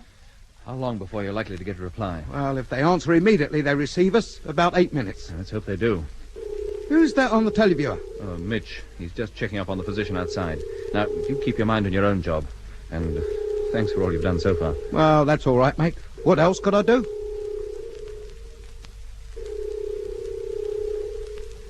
What the... Hey, Jet, come and look at this. Coming. What is it? Look, there on the screen. See that group of stars? That cluster, you mean? Yeah. What about it? Well, 10 minutes ago, it was just a sort of hazy patch, but now it's resolving into separate star-like bodies.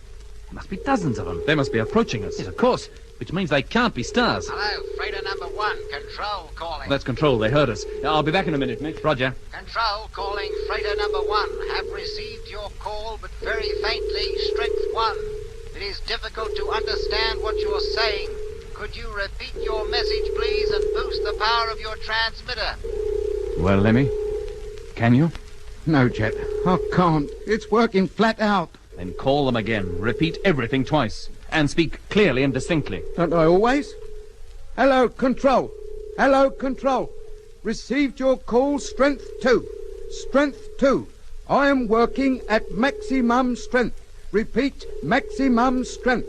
Now, Mitch, about those objects on the screen. Yeah, they're getting bigger all the time. Isn't that so, Doc? It certainly is, Jet. That cluster has spread out quite a bit since Mitch called me over here. It seems to be made up of dozens of objects.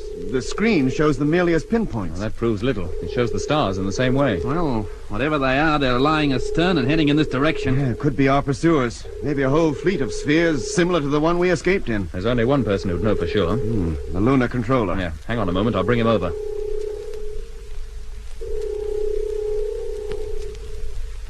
Well, what are they? Are they spheres? No. Asteroids. Struth!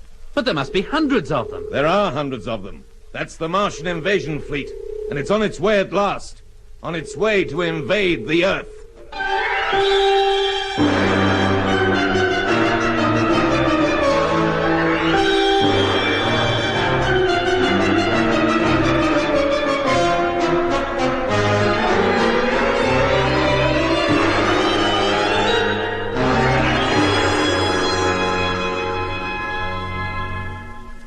So they're on their way.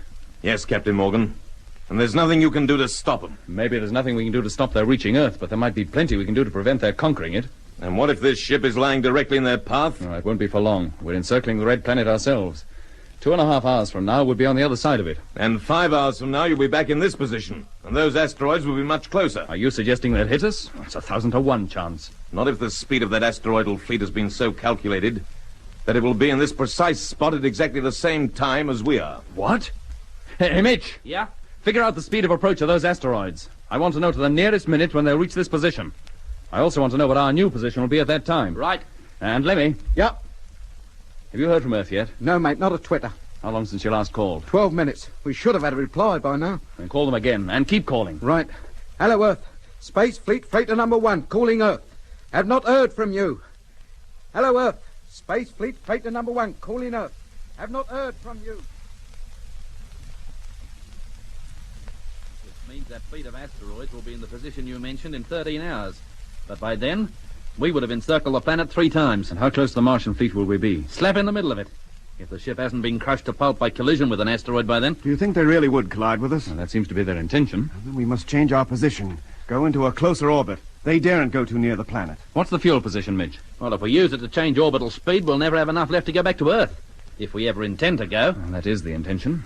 But more important is getting the message about the invasion fleet through to Control. Hello, Space Fleet. Hey, listen. Control calling Space Fleet. That's Control now. I've not heard from you for more than an hour. Your signal was very weak. Did you increase the power of your transmitter? If not, will you please do so? Oh, blimey. They're not hearing us at all now. So much for getting your message through. And the invasion fleet is getting nearer all the time. Well, there's no need to gloat over it, mate. I'm not gloating, merely stating the facts. Keep trying, Lemmy. Don't give up. No, chap. Hello, Earth. Space Fleet Freighter number 1, calling Earth. If we used Hello, every what? scrap of fuel we have, Hey, what speed would we breaker reach? number one. Well, Call it'll have me to give me back. time to work it out. Not Oh, I don't bad, want an not exact good. figure, not at the moment. Well, roughly, I'd say 30,000. And what's the speed of approach of that fleet? Slightly more, maybe, not much. What's on your mind, Jet? We'll play for time. Use every bit of fuel to obtain maximum acceleration. With what object? With the object of staying ahead of that Martian fleet for as long as possible. It'll also put us on course for Earth. Oh, but they're bound to overtake us eventually. But it'll take some time. Days, in fact. Well... In which time we might establish contact with Earth and get the message through. And what happens when we get to Earth? We'll have no fuel to slow down. We'll be able to stop. Is that important when the fate of the whole world is at stake? No, I don't suppose it is. When do we reach a favorable position to fire the motors? Well, we could have done it a couple of hours back, but now we'll have to go around the planet once more. 3 hours from now, should see a spot on. Very well, we'll get the ship ready. It'll be a risky business, Jet. With no takeoff couches and acceleration rate at maximum, anything might happen. Can you improvise some kind of couches for us? Well, I'll try. Everyone will have to lie on the floor, of course. What if we inflate our suits? Use them as air cushions? Yes, it might work, but they'll probably get damaged. Well, we still have the Martian suits. I'll see what I can do, but I'll have to rip out every piece of metal, the microphones, heat controls, and so on. Won't do to have anybody lying on anything hard, no matter how small. Well, Frank can help you. Very well. I'll get him onto it right away. Say, Jet. Yeah? These asteroids, they're closer to the horizon. They'll be out of sight soon. Oh, they'll appear again, just as soon as we've encircled the planet once more.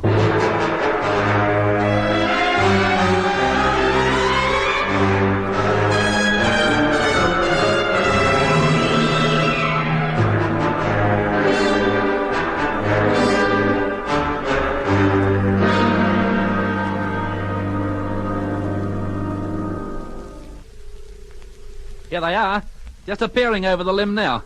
Yeah, they look a lot bigger this time. Well, they should. They're a lot closer. Well, if you're still determined to make this final dash for Earth, I'd better carry out the routine checks on the motors. Okay, Jet. The couches are ready. Will they be effective? I hope so. But this will be the most uncomfortable time we've ever spent. I only hope we're doing the right thing. We're doing the only thing left to us. I suppose so. Now, carry out your routine checks, will you, Doc? And let me have the result as soon as possible. Right. Meanwhile, I'll get over to Lemmy and give him his final instructions. Oh, hello, mate. Those zombies in sight yet? Yes, they are. We'll be underway soon. Well, what happens to the radio once we're accelerating? I can't remote control this job as I could in the Discovery. This transmitter will still keep working while the motors are firing. Well, of course it will, why shouldn't it? But you don't expect me to stay here, do you? I'll sink through the floor up to me knees. Of course not. Does that recorder work? Oh, I don't know. I haven't tried it. I don't see why it shouldn't. Yes, it works. Good. Now, take part of the tape and make it endless. Can you do that? What, make a loop of it, you mean? Yeah. What for? I'll record the message we want to send. Then you'll set the tape so that it keeps repeating itself over and over again. Oh, yes. Feed it into the transmitter. Yeah. And leave it running the whole time the motors are active. Right. Then no matter what happens to us, Earth may hear us and take the necessary action. How long will it take you to fix that up? Oh, about 10 minutes. Now, get on with it right away. We haven't much more time than that anyway. Right, here goes.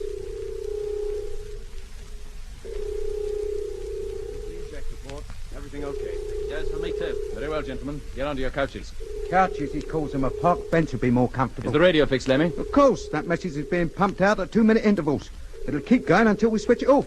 Or until the ship blows up. Well, if you'll all lie down, I'll come round and see that you're all comfortable. Do we get a bedtime story? Midge. Yeah? You'll stay by controls until the motors have been fired. How about you? I'll stay by the televiewer. As soon as our position is favorable, I'll give you the order to fire the motor. Then you get to your couch as quickly as you can. Roger.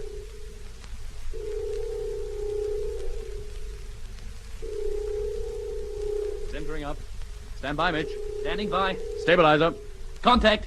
Those asteroids are so close now, they're beginning to look like solid objects. Well, that's what they are, aren't they? Everybody set? Okay, sir. I'm all right. Me too. And stand by for firing. Coming into center. 0.9 degrees. Well, let's hope we can reach sufficient speed to keep ahead of them. 0.8 degrees. Well, if we do, at least we'll get a look at the Earth again, even if it's only to wave to it as we go by. 0.7 degrees. Now, they must be able to overtake us. As soon as they see us trying to get away from them, that's just what they'll do. 0.6 degrees. And we'll be completely helpless then. 0.5. Don't talk so much, Lemmy. In no better position than a mouse the cat's playing with. 0.4. And don't move. Lie flat. And keep still. Oh, just getting comfy, that's all. 0.3. 0.2. 0.1. Contact! We're off. Lie down, Jet. Quick, while you've still got the chance. I'm okay. How about you, Mitch? I made it, Jet. Don't worry.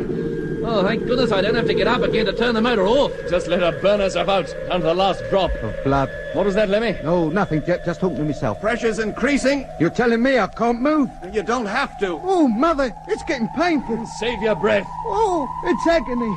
Oh, it's like there's an elephant sitting on my chest. We've got a long way to go yet. A long way. Oh, don't remind me.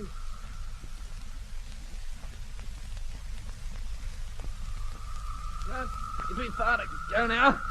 The fuel has almost begun. Can you see the gauges, Mick? No, I can't. Oh, we seem to have been accelerating for hours. For days, you mean? Oh, won't she ever stop? Oh, thank goodness. Oh, it's over. The fuel's burnt out. Everybody okay? Yeah. When I get up from here, I'll bet I'll leave an impression in the floor you could take a plaster cast from. Mr. Evans. Evans. I don't think he'll reply for a while, Jet. He's out cold. I'll attend to him in a few minutes. I don't think I could get myself up off the floor at the moment if I tried. Everybody stay where you are. Don't move for at least 15 minutes. And how about those zombies? Did we get away from them? I don't know, Lemmy. If we didn't, there's nothing we can do about it. We've played our last card.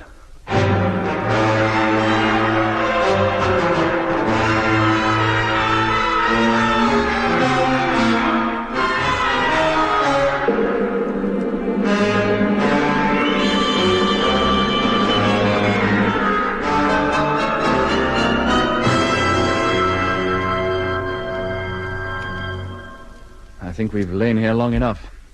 How about it, Doc? You seem to be moving around without any trouble. Okay, but take it easy. Get up slowly. Mitch, if you feel well enough, check the motor and our speed. Righto. Let me get the radio.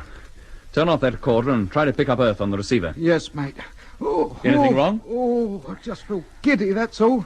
I only hope what we went through was worth it. That we'll find out when you get hold of Earth. Yes, mate.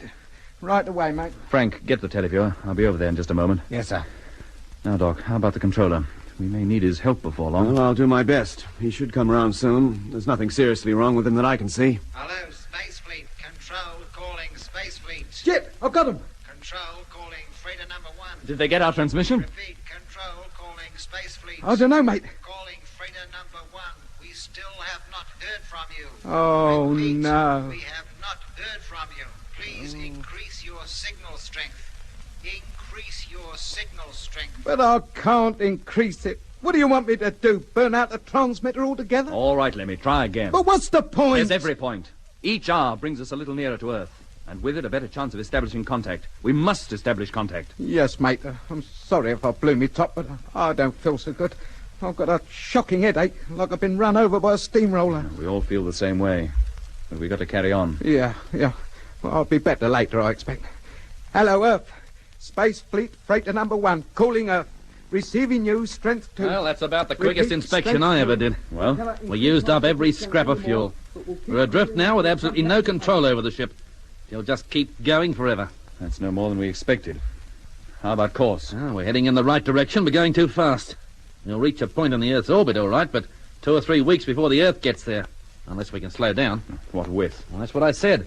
We'll just go flitting around the solar system forever. We've sacrificed ourselves to certain death, with a ship adrift in space for our tomb. All hope isn't gone yet, Mitch. What hope is there? If we can save the Earth, maybe the Earth can save us. Why, has Lemmy contacted them? No, but he will. I know he will. But before that Martian fleet overtakes us, and will it overtake us? I was about to find out. You better come over to the teleview and see for yourself.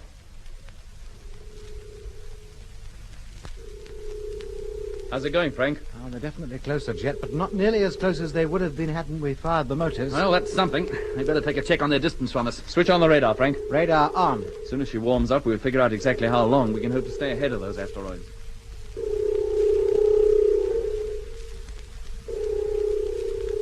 Well, according to my calculations, it'll be a week before they overtake us. By that time, we shall be 5 million miles nearer to Earth. My calculations agree with Mitch's. We've little over 7 days in which to establish contact with Control. Well, don't look at me.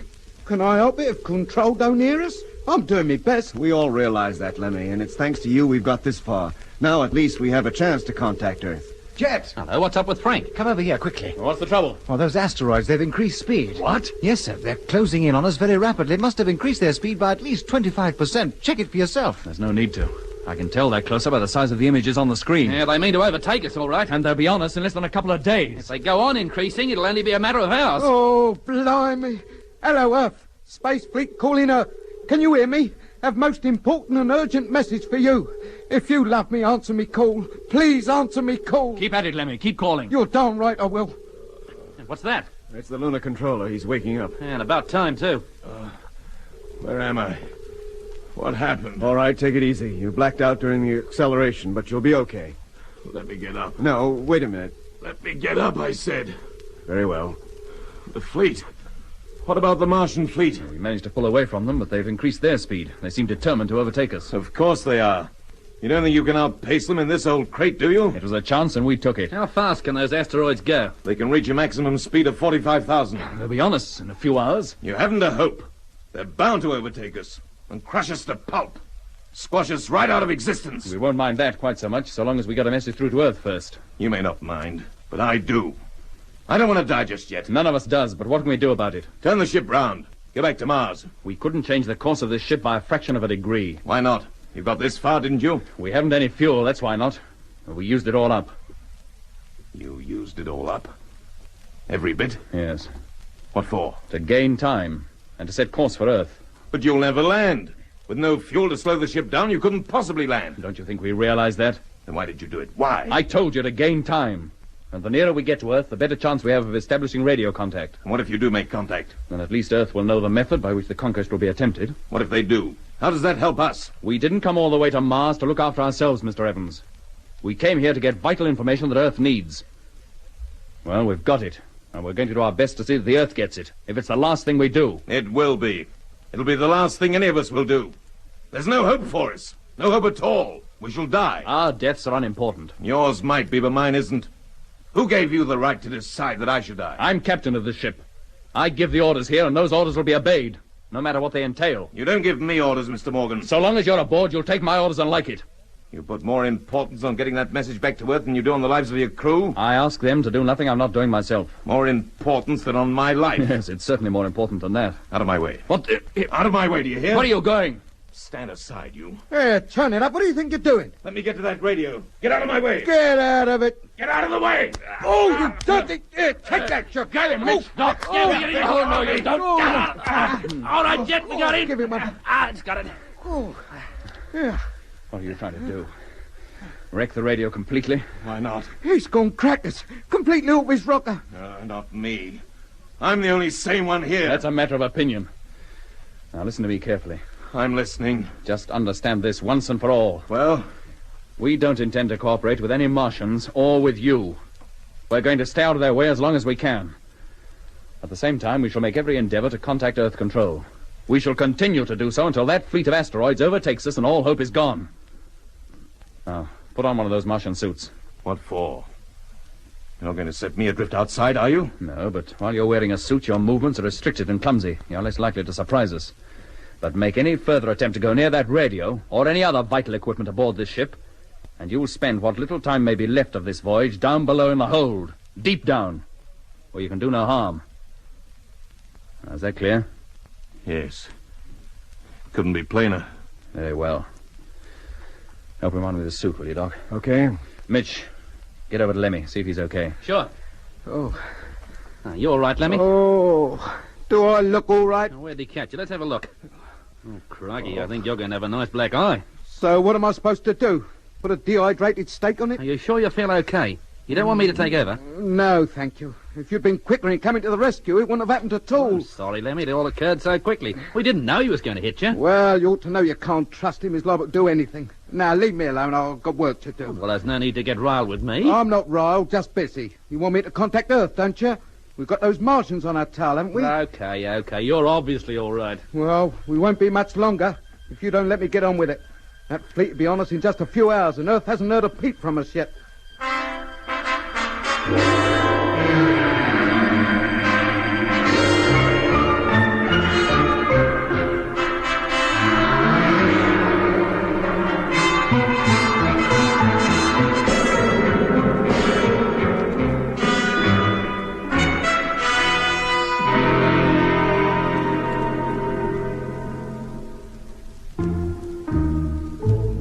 But Lemmy's efforts at the radio were fruitless.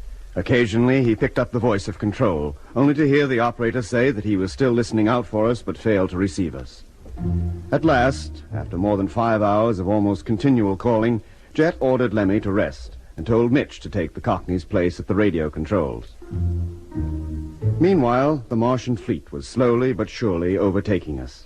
What had originally showed on our televiewer screen as bright, star-like images now resolved into bodies of a definite, solid appearance. The freighter, unlike the Discovery, which had been stripped of all its gear by the Martians, carried no telescopic lenses, so we were unable at this stage to get a close view of our pursuers. At this distance, there were too many to count, but we could easily see the 21 leading asteroids. They flew in a crescent formation. In the center was a huge asteroid, at least twice the size of those that escorted it, 10 on each side, the line tapering back like a colossal pair of wings. Behind the first formation, we could see others, all identical with the first, stretching back into the distance for what must have been hundreds of miles. I got my first detailed look at the fleet when I relieved Frank at the televiewer screen. I had hardly been there 10 minutes when Lemmy, who had spent all his time until now working on the radio and in consequence had never seen the Martian ships, came over to the televiewer and stood at my side. Is that them, Doc? Yeah, that's them, all right. Well, they may have an evil purpose in view, but they certainly look a magnificent sight. How long before Earth has a fleet of ships that big flitting round the solar system? If the invasion succeeds, Lemmy, never. Any luck with control? Not when I left the radio. Maybe Mitch will have better luck than I did. What beats me is they heard the first call we made, but have heard nothing since. Here, you don't think the Martian fleet has anything to do with it, do you? That they're jamming us or something? I don't see why. They never prevented our calling Earth before, or receiving replies either. No, they never have they? And if they were jamming us, we wouldn't hear control at all. We both work on the same frequency. Maybe the signals are blocked by some other cause. Maybe as we change our position, reception conditions will get better. They never were much good at this distance anyway. You're right there. And that transmitter's not anything like as powerful as the job we carried in the Discovery. Oh, if I ever find the geezer who ripped it out of the flagship, I'll do him. I'm sure you will. Do you think that fleet will catch us up, Doc? Well, the way things look now, they certainly will. Oh, if they hit us, we won't stand much chance, will we? Absolutely none. Oh, don't. Well, if it does happen, we know very little about it. They may, of course, just overtake and pass us, just leave us standing. And then what'll happen to us? The mere proximity of being up to swing us right off course, I reckon. Certain to. But even if they didn't, even if we were likely to get anywhere near the Earth, we'd never be able to make a landing. No, we'd just go sailing on, round and round the sun. Sometimes past near the Earth, sometimes near Mars. Forever. Or until one day, in the dim and distant future, maybe hundreds of years from now, we'd collide with one or the other of them, or be battered to pieces by a meteor swarm. Hundreds of years? Yes, Lemmy. How much grub we got on board? Enough for approximately 8 months, if we go carefully. And what grub it is, too. What a ship all round. Nowhere to cook, no bunks to sleep in, only half the equipment we need, no chairs to sit on. And that Jack Evans never more than a few feet away from you. It's enough to give you the creeps. No, these freighters were never built to carry crews. We should consider ourselves lucky we can manage as well as we can. Tell me that in 9 months, when we're past the Earth and all the grub's gone. Maybe it would be better if that Martian fleet did run us down. At least the end would be quick. And our chances of contacting Earth, nil. Yeah, that is a point. We can't forget the folks at home, can we? It was for their benefit we started out on this jaunt. Though only a handful of them realise it. Here, can I get you something to eat, Doc? No, thanks, Lemmy. I had something just before you came off watch. Well, in that case, I'll get a little kip. Do you mind if I lie down on your so-called bed? No, but what's wrong with your own? Jack Evans is sitting next to it. I couldn't sleep. Very well. Go ahead. Thanks, Doc. I'll do the same for you sometime. 24 hours passed. By now, the asteroid that made up the leading formation of the Martian fleet more than filled the whole televiewer screen. Slowly, or so it seemed, the huge, global-shaped rocks, miniature planets, in fact, crept up on us, closer and ever closer. All of us, all that is, except Lemmy and the lunar controller, gathered round the televiewer screen to watch the fascinating but awful sight. The lunar controller seemed to have lost interest in everything and sat on the floor for hours on end, his back to the wall, knees drawn up, his head buried in his arms. Lemmy, now refreshed from his sleep, was standing radio watch for the third time. They're slowing down. Yeah, their speed's dropped considerably in the last 2 hours. That means they may not intend to ram us after all. That means they're not likely to pass us by either. If you ask me, they intend to match their speed to ours. But why? What can they hope to gain by that? How should I know? But that's the position as I see it. They must almost be on us now. That big asteroid, the leading one, more than fills the screen. And it's directly behind us. If it keeps on the same course, it's bound to hit us. How can we avoid it? It's all very odd. I'd have thought the idea would be for them to get to Earth as soon as possible. I'd have thought so too, but whatever their intention, there's nothing we can do about it. Not a thing. Rotate the camera, and let's take a look on either side of that big asteroid. See if the rest is still in formation. Rotating. Struth!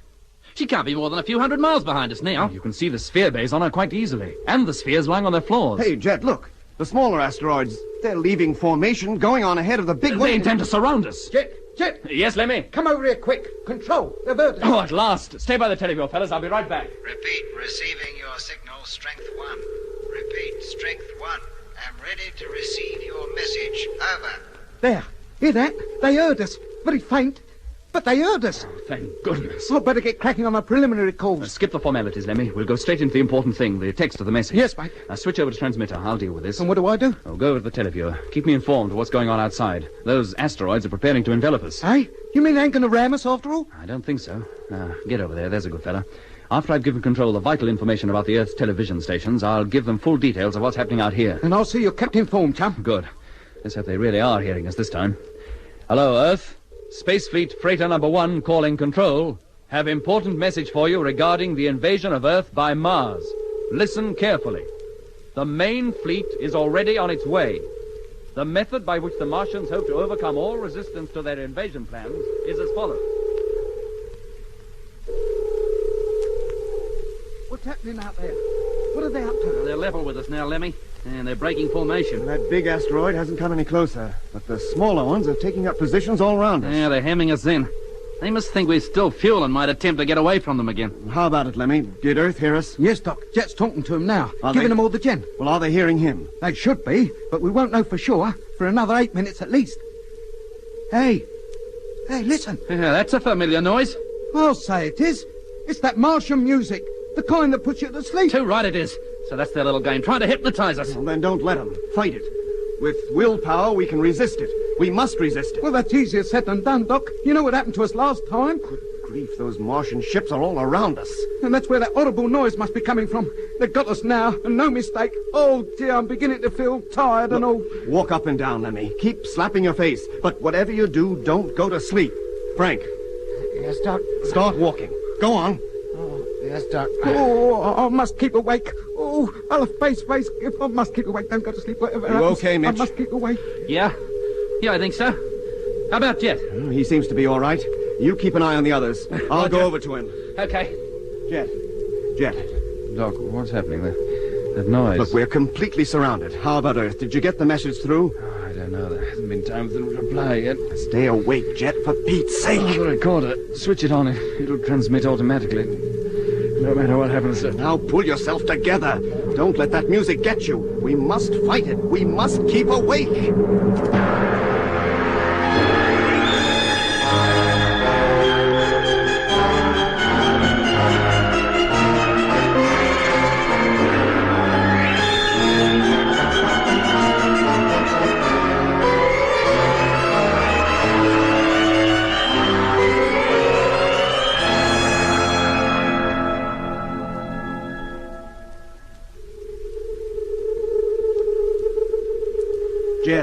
Jet!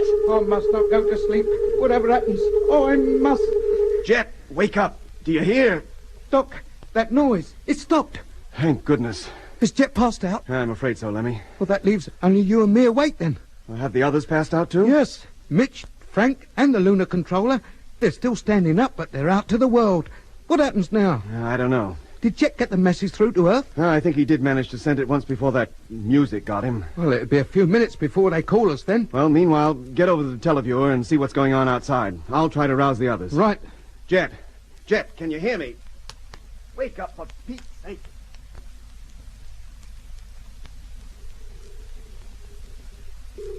Oh, no. Doc, What is it, Lemmy? they're here. The Martians are coming. What was that? Look, there. See? One of those Martian spheres. It's left a big asteroid and it's heading for our ship. They must think we've all been overcome by that hypnotic music, as we were down on Mars. Well, that's where they make a big blunder. It's a good job me and you have got strong wills. Oh, had they kept it up, I don't think either of us would have held out much longer. But what good has it done us? They're coming now. And what can you and me do against them? Well, we'll do what we can, and we can prevent their getting in here for a start. How? Get over to the airlock. Disconnect the outside controls so they can't open the main door. Right. Meanwhile, I'll disconnect the door into the cargo hold so they can't come in that way.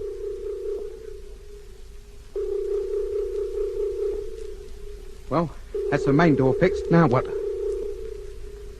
And that's the hold door disconnected, too. Now let's see how close they are and... They're right outside. Didn't waste any time, did they? And they're coming out. Look, the door's opening. Oh, crikey. Are they Martians? I shouldn't think so, Lenny. Just condition types in Martian spacesuits. Oh, give them condition. They'll be in a pretty poor condition if they lay a finger on me. They're starting to drift across now. I expect they've been ordered to come over here to pick us up. And take us back to that big asteroid? Yeah, probably. Well, unless they've brought a couple of tin openers with them, they're going to be unlucky. You stay here. I'll get back to Jet. See if I can wake him at least. Well, you think you will? You remember last time that noise came on, we were out cold for hours. All of us. Yeah, but nobody tried to wake us then. Well, do your best, Doc. I'll stand by to repel boarders. Hey, Jet. Jet, wake up. Jet, wake up. Aye, aye. They're outside now. Trying the main door. No point in your getting knocked. That control's not operating. Oh, Doc. Thank goodness you've come round at last. What happened? You passed out. That noise, remember? Yes, but how about the rest of the crew? Well, Lemmy and I managed to resist it, but Mitch, Frank, and the lunar controller didn't. I can see they didn't. What on earth's going on? One of those Martian spheres is outside. Its crew is trying to get in here. What? Yeah, but don't worry. We disconnected both outside door sockets. Oh, good for you. How about control? Did they get our message? Well, they've hardly had time to reply to it if they did. Hey, Doc. Yes, Lemmy? Those geezers, they're giving up. They're drifting back to the sphere. Oh, that couldn't be better. Keep your eye on them. Right. Oh, come on, Jet. Up on your feet. Help me rouse the others. Righto, Doc.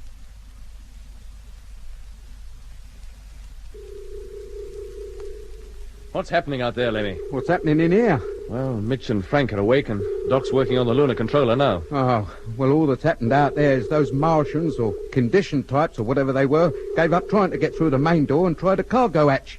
Then they got back in the sphere and beetled off back to the asteroid. And you've seen nothing of them since? No, mate. Maybe they've gone back to get some tools or something to cut their way in. Yeah, maybe. Well, I'll take over here now, Lemmy. You get the radio, will you? All right. I don't think they're ever going to hear us. If you ask me, we've had our chips. We don't give up that easily, Lemmy. Who's giving up? I merely said I thought we'd had our chips, that's all. And as I say it, we have. If I hear from control, I'll give you a yell. Fine. Control calling Space Fleet. Hey, Jet. Calling freighter number 1. Receiving you, strength 2. It's control. The Verdus. Coming, Lemmy. Frank, take over the teleview, will you? Repeat, receiving you, strength 2. Controllers heard us. Yes, Mitch. Did they get the message? How do I know? He said nothing about that yet. Have received your message. They got it. Do you hear that? They got it. Received your message, but do not understand its contents. Oh, no. Quiet, Lemmy. Full consideration to your request is being given at the highest level, but it is imperative that more information as to the reason for closing down all television stations be given immediately. No, ain't that just like them? Why don't they just do as they're told and ask questions afterwards? We haven't time to explain everything. Well, how do we know it ain't that geezer down on Earth who's playing for time? Time for what? Time for the Martian fleet to reach Earth. Well, why should he? Well, according to Jack Evans, there's thousands of condition types already planted down on Earth. Some of them with very important positions and all. He had one himself. He was the lunar controller. And you think the radio operator is a condition type? Well, why not? Anybody might be. If not him, then his supervisor. Or his supervisor's supervisor. That's possible. That message would go through a considerable number of people before it got to Space HQ. And all they'd have to do is acknowledge the message and then ignore it. That's a point. Evans. Well? You heard what Lemmy suggested. What's your view? Is that operator or any of his immediate superiors in league with the Martians? Do you think I carry a complete list of every condition typed down on Earth in my head? No, but you should know of those who were in any way connected with Space HQ. Thousands of people, from shipbuilders to the humblest launching platform crewman, are connected with Space HQ. Still, you must have known some. All the ones I knew, and there were 6, are back on Mars. We all returned together when we were picked up from the lunar colony the day you took off in the Discovery. Are you speaking the truth? Why not? What good could it do me to side with the Martians now? They seem very keen to transfer us to that big asteroid. Might do you a lot of good if it's your intention to save your own skin. I've told you all I know. I've nothing more to say. Oh, very well. Why ask questions if you have no intention of accepting my answers? Well, Jet, what do we do? To explain all we know to Earth will take hours. If reception is still bad, they'd be constantly asking for repeats. The more we tell them, the longer they'll ponder over it. All they have to do is close down all television stations. We'll have time to tell them why after they've done it. You think so? By now, the Martians on that asteroid, if there are any on it, must realize we're not all lying here unconscious as they expected. Yeah, they're probably thinking up some plan to get us out of here right now. We'll put an end to us altogether. Call up Control, Lemmy. I'll talk to them. Yes, mate. Hello, Control. Space Fleet Freighter number 1. Calling Control. Hey, Jets! Now what? Come over here, quickly. Stay with Lemmy, Mitch. Right. I'll be right back. What's the trouble? Oh, trouble is right. The ship, she's falling. Falling? How do you mean? Towards the asteroid, very slowly at the moment, but we're getting closer to its surface and no mistake. Check it with the radar and you'll see. I certainly will, right away.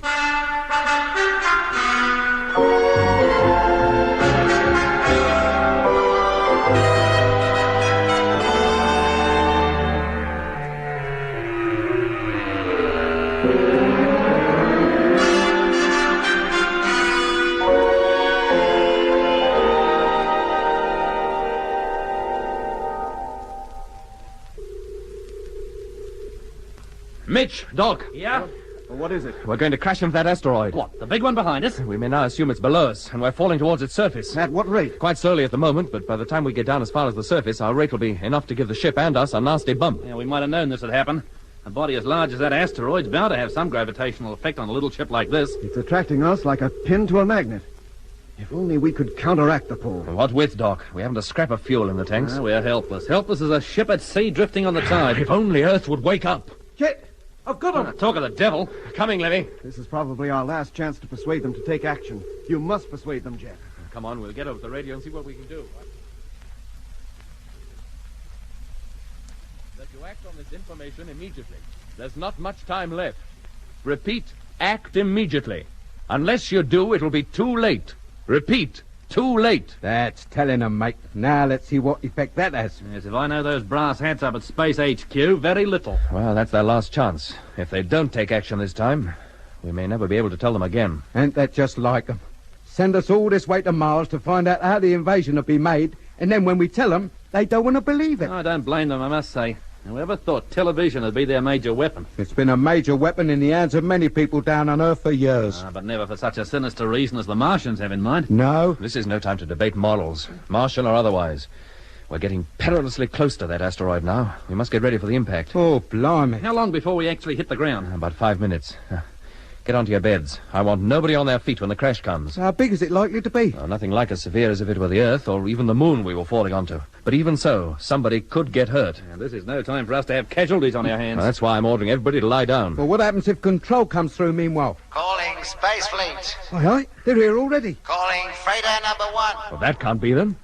Our signals hardly had time to reach them. Calling Freighter number 1. Can you hear me? That's not Control. You're darn right it's not. Calling Space Fleet. Freighter number 1. It may not be Control, but the accent is certainly that of Control. That not better answer it? No, let me stay where you are. I'll do it. Don't stay too long, Jet. We're nearly down on the deck. Hello? Freighter number 1 answering. Receiving you, strength 4. Your ship is falling. You are in danger of crashing onto the asteroid. We realize that, thank you. There's no delay between replies. Who are you? That geezer must be calling from one of those asteroids outside. We will do our best to save you from the crash. That's very nice of you, mate. What can you do to prevent it? You will put on your spacesuits and accompany the escort I will send for you. And who do you think you're giving orders to? What if we don't care to leave here? A sphere will set out from here immediately. Be ready to leave your ship and transfer to it when it arrives. Answer my question. What if we don't care to leave here anyway? If you ask me, Jet, he won't be answering any questions. You have very little time left. Prepare to transfer at once. We prefer to stay here and take a chance, thank you. The sphere is ready to leave. They must have a regular taxi service down there. You're wasting your time. We have no intention of leaving this ship. And you're wasting your time talking to him, Jet. That can only be another of those electronic brains. Of course it is. What else would it be? You think so? Aye, aye. I thought you'd given up talking altogether. What did that remark mean exactly, Mr. Evans? That is not the voice of an electronic brain. Hey, listen. Do you hear anything? Anybody? If it's not an electronic brain, what is it? You'd better lie down, Jet. We must be very close to the surface by now. Answer me, Mr. Evans. What is it? That noise. Are you all deaf? Doesn't anybody hear a noise? Yeah, I hear it, Lemmy, as plainly as I hear you. And it's getting louder, I swear it. Evans, answer my question. If you have any questions to ask me. What was that, Lemmy? I didn't say anything, Jet. Yes, you did. I distinctly heard you. But I didn't. Of course you didn't. It was me you heard. Oh, Mother. What's happening? Jet, get down. We're nearly on the deck. Lemmy, what are you playing at? Oh, I must be sick. Very sick. I must be going off me rocker. Not so sick as you might be if you don't listen to me. What on earth is going on? Look out, we're about to hit the deck. Jet, get down for Pete's sake. Jet, look out. Jet, look out. Oh! Steady, Lemmy. Well, at least she's still standing upright. No, she's not. We're toppling. We're going to fall over. Oh, no. Get over that wall. Have we time? Not if we're going to argue about it. She'll go down in slow motion. We're quickly. We can use our beds as shock absorbers. Now, come on. Come on, go on. Now, relax. Relax and we'll be okay.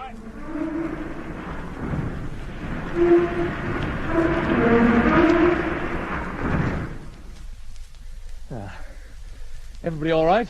Yes, Jet, I think so. Oh, me too. Yeah, if this had happened down on Earth, we'd have all been killed for certain. It was quite a hefty bump all the same. Well, I shook the living daylights out of me. How about you, Mr. Evans? I'm all right. Then get up on your feet. All of you. Let me see if the radio's been damaged. All right, but how can I work with a cabin all skew if what was a wall is now the ceiling, and what was the ceiling and floor are now walls? You can still reach the radio, can't you? Yes, mate. Then get on with it. Yes, mate. Meanwhile, there are a few things I'd like to know, which you can tell me. Me? What things? This asteroid we're on. Well? It's the biggest one we've seen. It must be a very special one. It is. It's the flagship, as you might say, of the whole fleet. The nerve center? Possibly. Then whoever gave you your orders when you were in command of 734 might well be aboard it. Almost certainly. Martians? How should I know? I've never been inside a Martian ship of that size, and I've never seen a Martian, or knowingly spoken to one. No one has that I'm aware of. That voice we heard talking just before we touched down. It sounded like control down on Earth. I know, but it couldn't have been. It was far too strong. Yeah, it had a most peculiar quality about it. What's your opinion, Mr. Evans? What is your opinion? I have no opinion. Look, what do you hope to gain by playing dumb? I'm in trouble enough letting you escape from 734. You want me to jeopardize my position even further? You're still scared of what the Martians might do to you if they recapture you. They're bound to recapture us. How can we escape? Oh, stop thinking of your own skin and answer my questions. What if I refuse? Then you'll be put outside, where they can pick you up at their leisure. All right. I'll answer your questions, if I can. That's more like it. Now, could that have been the voice of a Martian talking to us? No more than that electronic brain you wrecked was a Martian. That brain received messages from outside, which you said came from the Martians. It translated them into speech. That was the way you received your orders. Yes. But you never at any time had any direct contact with a Martian. No. Why not? It is said that Martians cannot speak. Not in the way we understand. That's why the electronic brains were designed. They are the only medium by which contact with Earthmen, conditioned or otherwise, can be made. But that doesn't explain why that voice sounded like that to the operator down on Earth. No. Or the voice of Lemmy. And it was definitely the voice of Lemmy coming out of our receiver. Now, how can you account for that? I can't account for it. I wish I could. Hold it, Jet. Lemmy's coming over. All right, Mr. Evans. That'll do for now. I'll talk to you again later. I think we've had it, Jet. How do you mean? Well, the receiver's all right, but the transmitter's definitely on the blink. It doesn't work? It works, but only on low output. No signal from us would ever reach Earth now. Can you put it right? Well, I can't tell. I'd have the lot to pieces. It'd take hours to find the fault, maybe days to correct it. Have you tried calling Earth? No. Then how do you know our signals won't reach them? Well, it's a foregone conclusion. Well, let's try. It can't do any harm. But what's the point? I told you, didn't I? The transmitter's definitely up the spout. Let's make one call at least to make sure. All right, if you say so. But you're only wasting your time and mine. Freighter number 1, calling Earth. Are you receiving me? Repeat, are you receiving me? Over. Well, does that satisfy you? We'll give them time to answer. Well, if you say so. But if you ask me... Hello, freighter number 1. Hey? Receiving you loud and clear. Oh, no. It's my own voice again. What is going on? Hello, freighter number 1. Repeat, receiving you loud and clear. Oh, it must be a nightmare. I'll wake up in a minute. This is no nightmare, Lemmy. I thought you liked the sound of your own voice. Not when I haven't got control of it, I don't. It's enough to scare the life out of me. That's enough to scare the life out of anybody. Yeah. Eh? What do you mean by that, Mitch? Only confirming what you said. Mitch is right. You admitted it yourself. Somebody's having us on. It's a trick. That can't be a real voice. It's a new form of psychological warfare. A method of sending us all crackers. Not at all, Lemmy. If I'm to talk to you, I must use a voice of some kind. Well, why use mine? How about this, then? Eh? He's changed it. It sounds exactly like Doc now. But I haven't said a word. You don't have to. Or do you prefer Mitch's voice? Or Frank's? Or even our mutual friend, Mr. Evans.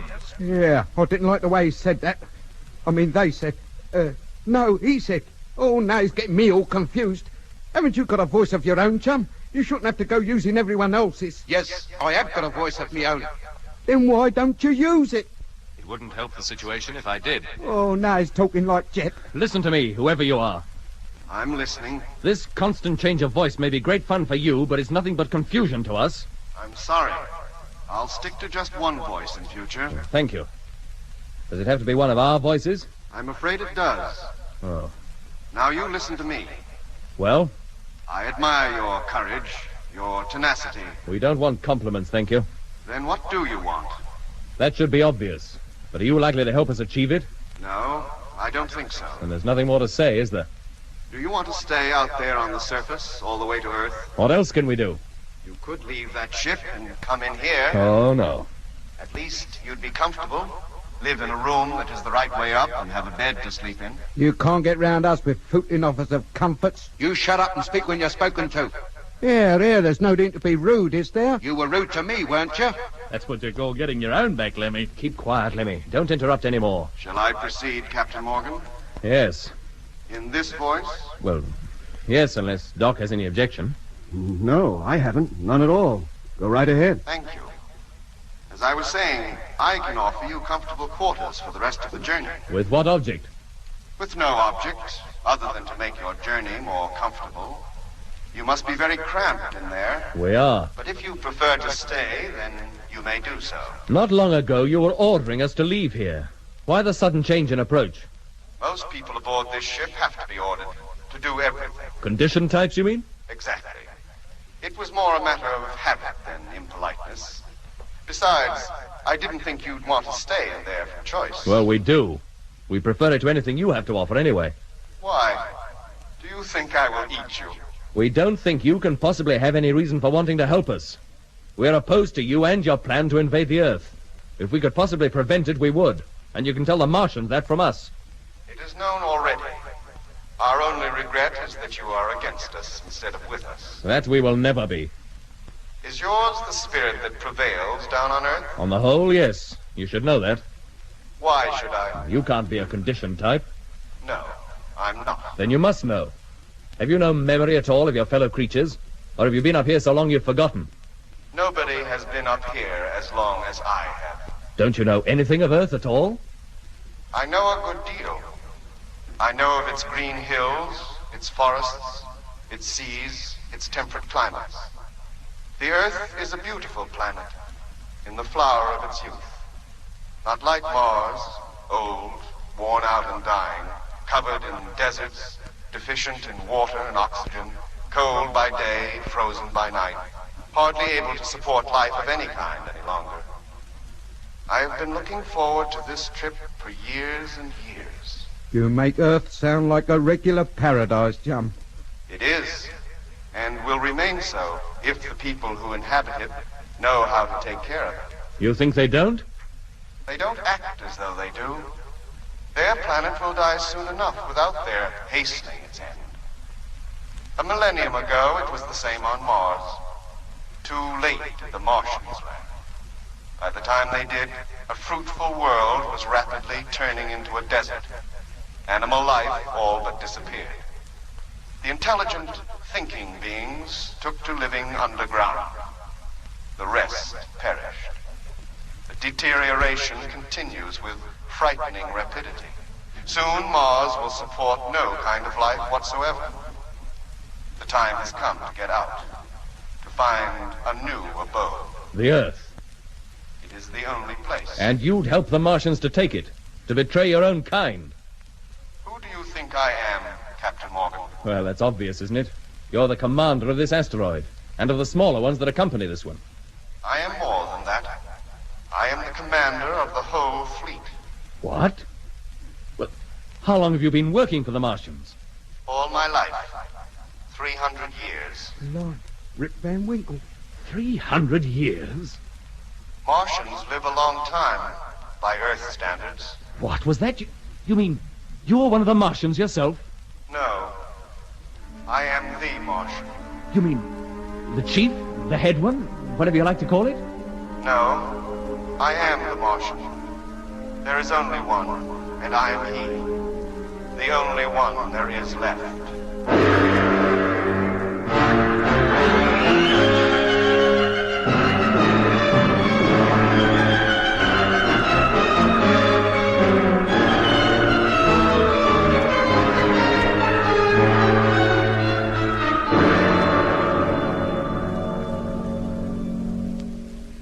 The only one left, he said. Just him. Hello? Hello, can you hear me? Just one, I can't believe it. It doesn't make sense. Hello, answer me. But I must say he sounds a very singular character altogether. Hello, why don't you answer? He'll answer when he's good and ready. Now, what do you know about this? Did you know there was only one Martian? No, I didn't. I'm just as surprised as you. Yeah, but how could there be only one? Think of the organisation down there on Mars. All those people have been picked up from Earth, the factories, the spheres, the whole Martian fleet.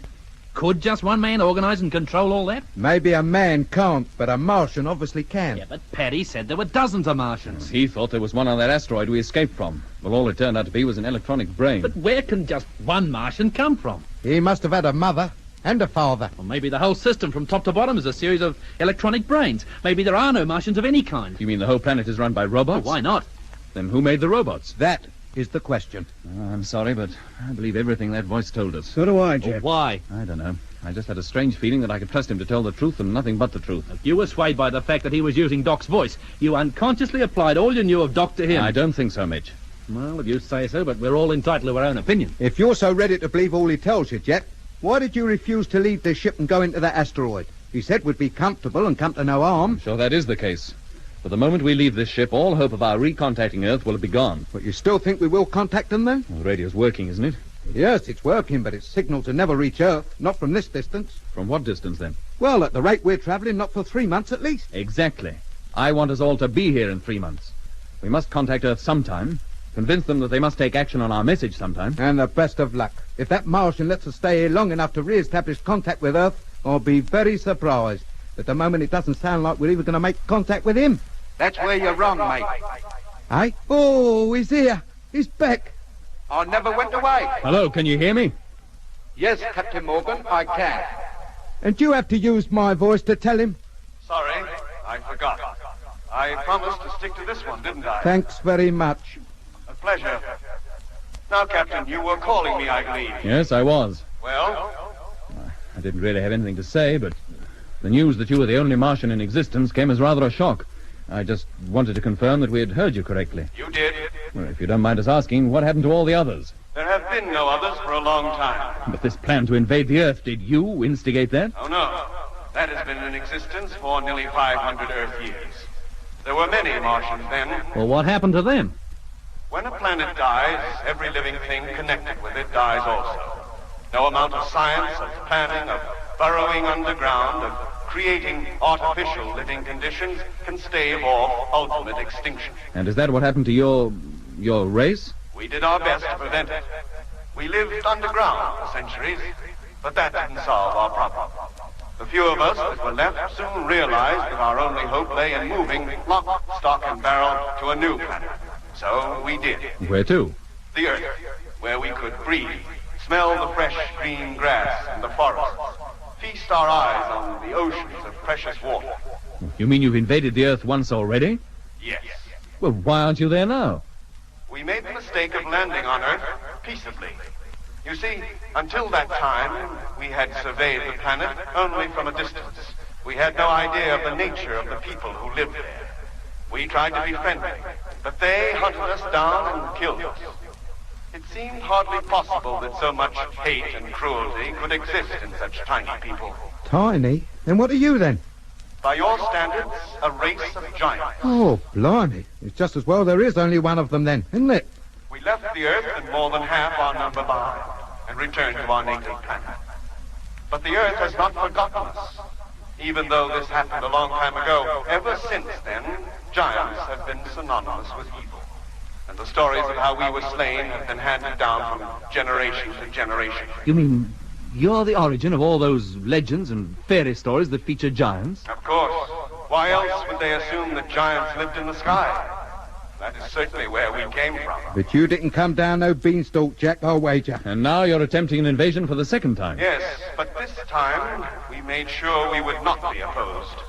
During our first visit to Earth, it had been our intention to teach its inhabitants to take care of their planet, teach them not to destroy it, as we had virtually destroyed ours. But they would not listen. Our visits to Earth were now only to deserted places from where we picked up Earthmen. It wasn't long before the human population on Mars greatly outnumbered the Martian one. Once conditioned, they worked for us, built our ships, grew our food, but still our kind rapidly diminished. So we left Mars altogether and took to living inside the asteroids between here and Jupiter, but with no better result. It began to look as though our plan would fail. We needed desperately to get to Earth, but until we could be sure that its inhabitants would not oppose us, we had to bide our time. You had to wait until you had the whole world in a conditioned state, eh? Exactly. But we had no way of hypnotizing the millions of people on Earth. Ah, until television became common the world over. Precisely. And now, at last, it has. But almost too late. I am the only Martian left. And yet you'll carry the plan through. Of course. It is not just for myself that I do this. It is to save the world, too. So long as I have control of its people, I can save it. 20 more years, and it could have been done smoothly and effortlessly, with nobody on Earth being aware of it. Then who put the spanner in the works? You. Me? What did I do? You and your captain and the rest of your crew. Your successful voyage to Mars, what you say? Let the cat out of the bag? That's it. So the invasion date has been advanced. We're on our way. Under my directions, Earthmen will not make the mistakes my grandfathers made. They will not bring their planet to an untimely end. It's their planet. Why shouldn't they if they want to? That is all I have to say for the present. Well, that isn't all I have to say. You've done all the talking up to now. Hey, listen. Somebody's singing. Yeah, the rebel song. Where's it coming from? Hello? Hello, are you still there? It's coming out the radio. Hello, can you hear me? Yes, Captain, we can hear you. What on earth is that? That's the voice of Harding, one of our old freighter crew of the first Mars space fleet. I thought he was dead. No, Lemmy. He was taken prisoner along with Frank. Then where is he now? We're coming, Captain. Open the door and let us in. He must be outside. Frank? Sir? The televiewer, is it still working? I don't know. I haven't tried it since we landed. Well, try it now. Right. Well, she's working all right. Give her time to warm up and... Oh, here comes the picture now. Yes, and there they are. A whole army of condition types marching towards the ship. Well, which one is Harding, if he's there? How can we tell? In those suits, they all look identical. Yeah, what are they coming over here for, anyway? What's the idea? Goodness knows, Mitch. But we're not letting them in. That's certain.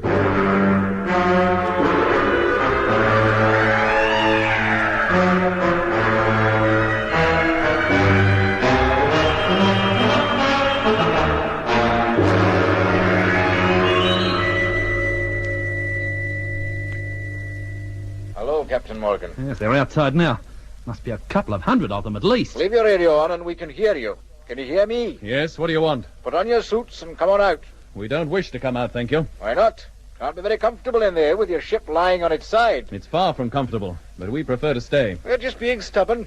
Come on out. We are not coming out. Then I'm afraid we have no choice but to come in. There, what did I tell you? I knew they'd prize us out of here sooner or later. You don't think getting in here is that easy, do you? Those outer doors are pretty thick. It'll take a month to cut through them. Not with Martian equipment, it won't. They'll be through those doors in virtually no time at all. Is that the truth? An hour or so from now, we'll tell you whether I'm telling the truth or not. Blimey, they've started. They're working on the main door. If you'll take my advice, Captain Morgan, you'll order your crew to put their spacesuits on. When they start cutting through the inner door, every scrap of air in this place will disappear and leave the cabin a vacuum. They have 2 doors to cut through before that happens. Now, out of my way. I want to get to the radio. Hello?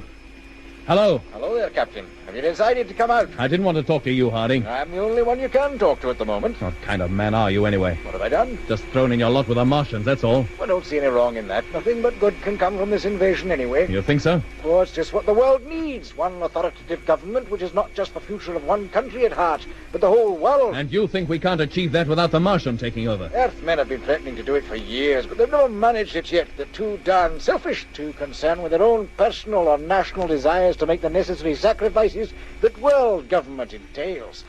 They need somebody from outside to organize it for them, show them how it can be done. The Earth's entitled to a choice in the matter. Oh, it's a matter of opinion. And we have the right to remain here if we wish. About as much right as you have to claim Mars as a colony for Earth.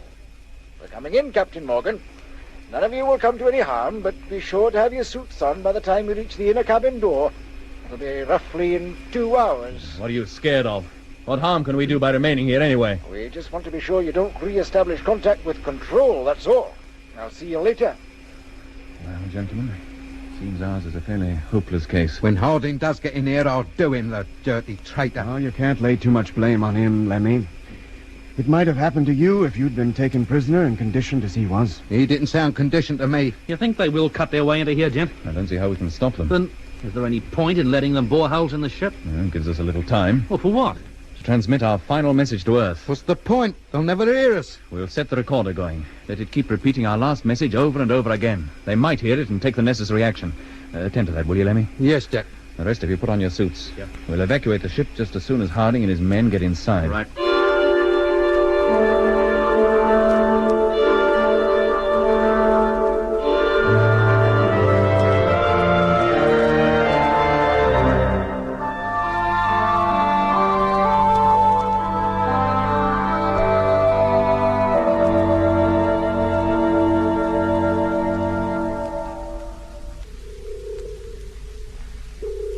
Hey, Jet. Yes, Frank? They're through the main door now. They've cut a great gaping hole in it. It took them just 45 minutes. Mind yourself, Mitch. Let me get to the screen. Sure. There, sir. See? I hardly missed it, could I? A couple of them have already entered the airlock, carrying those little gun-like tools with them. Are they what they used to cut their way through the door? Yeah. Very well, gentlemen. Fasten your helmets and test your radios.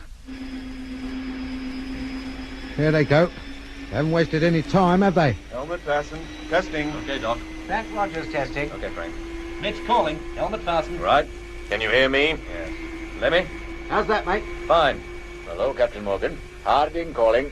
Well, we're coming through the inner door now. You'd better put your suits on. We have them on, thank you. Oh, well, why not open the door? It'll save us a lot of trouble. If you must come in, you come in your own way. Okay, if you say so, you can expect us in about 30 minutes. Why not let him in? Why allow him to go to all that bother? I want that tape to go on transmitting as long as possible. Very well. But I don't think it'll do the slightest bit of good.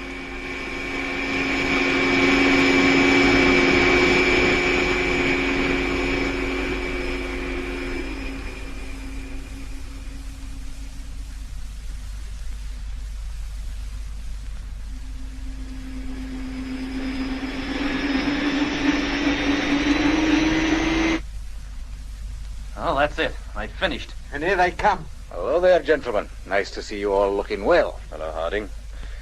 I never expected to see you again, least of all in these circumstances. Oh, I'm sorry it has to be this way. I always had a great admiration for you, Captain. Thank you. You're a good crewman yourself. Well, let's not waste any time. Where are we going? Into the asteroid. I'll escort you.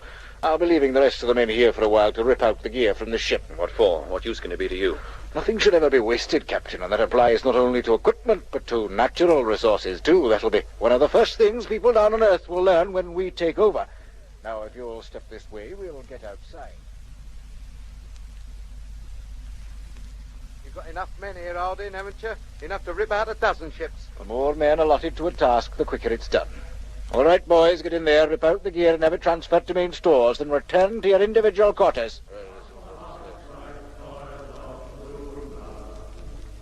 And if you and your men will follow me, Captain, we'll get below the asteroid surface. One moment, Harding. Well, Doc? That song, The men are singing it. You can hear it over your suit's radio. But that's the rebel song. The last time we heard it, it was sung by men who were intending to revolt. Oh, don't you believe it? Every man in the fleet knows that song. He sings it because he's pleased to be going back to Earth. Who told you it was a rebel song? Paddy Flint, but I don't suppose you ever heard of him. Oh, I most certainly have. He gave me part of my training. He even taught me that song. He had some weird notion that he had written it. But he'd been on Mars a long time. Yeah, nearly 100 years, we reckon. That'd account for it. Old age doesn't show physically on long-conditioned personnel, but it shows itself in other ways. Poor old Paddy. He just couldn't get anything right, could he? Exactly where are we heading? I told you, into the asteroid. Will we meet the Martian? That depends on what he feels about it. He seldom shows himself. But he has been known to? Oh, yes, there are one or two who have seen him. Well, what does he look like? I don't know. I've never seen him. He told us he was an ogre. Not an ogre, Lemmy, a giant. Well, that's the same thing, isn't it? Here we are. Now, hold on a moment while I open the airlock. Yeah, I don't think I want to see him. Now, in you go, all of you. As soon as she's filled up, it's quite safe to take off your helmets if you wish.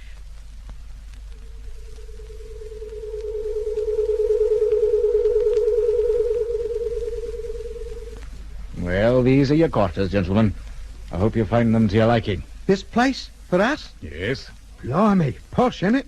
Sight more comfortable than that old freighter, I must say. Where do we sleep? This is just your common room. The bedrooms are behind the doors leading off here. The controls on the wall manipulate the entertainment circuits. Well, what are they? Oh, they're clearly labelled radio, film, or in a few weeks when we get closer to Earth, you can receive the television programs radioed from stations in every principal city down there. Oh, you mean the television stations down on Earth are still operating? Of course. Do you think we'd be going to all this trouble if they weren't? Now, you'll find a change of clothing in the closets in your bedrooms. Meanwhile, you'll remain here until you're sent for. When will that be? You have no idea. Maybe an hour, maybe in a month. So long for now. Food will be brought in an hour.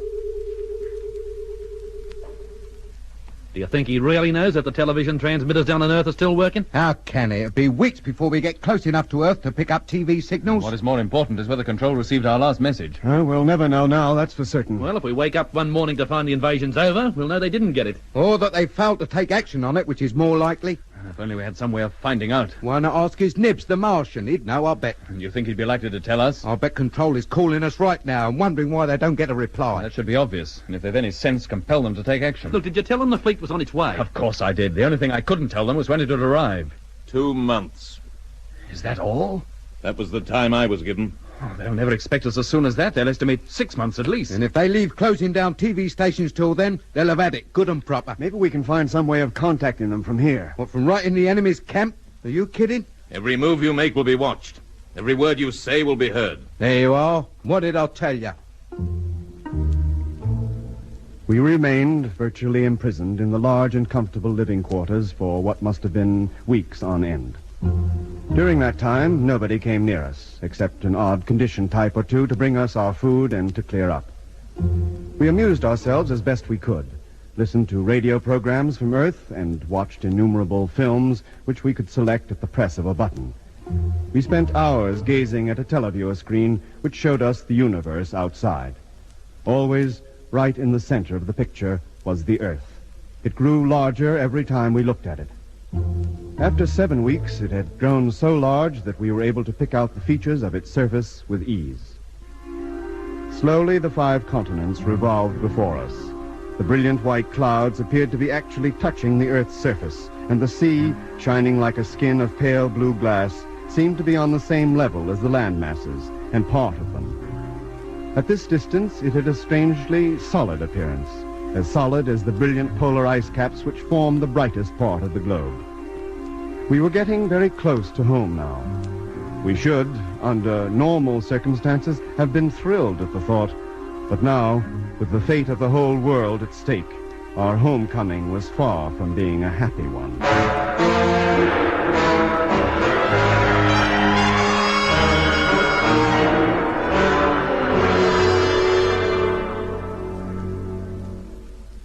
Do you think we're near enough to receive any TV transmissions? Always assuming they're operating. It's less than 3 hours since you tried every channel that thing is able to receive. Oh, we'd have travelled a long way in 3 hours. Let's wait a bit. If a picture did appear, I couldn't stand it. Well, the connive at putting it off won't help. We might as well know the dreadful truth. I'll put it on. Hey, wait a minute. Sounds like we've got visitors.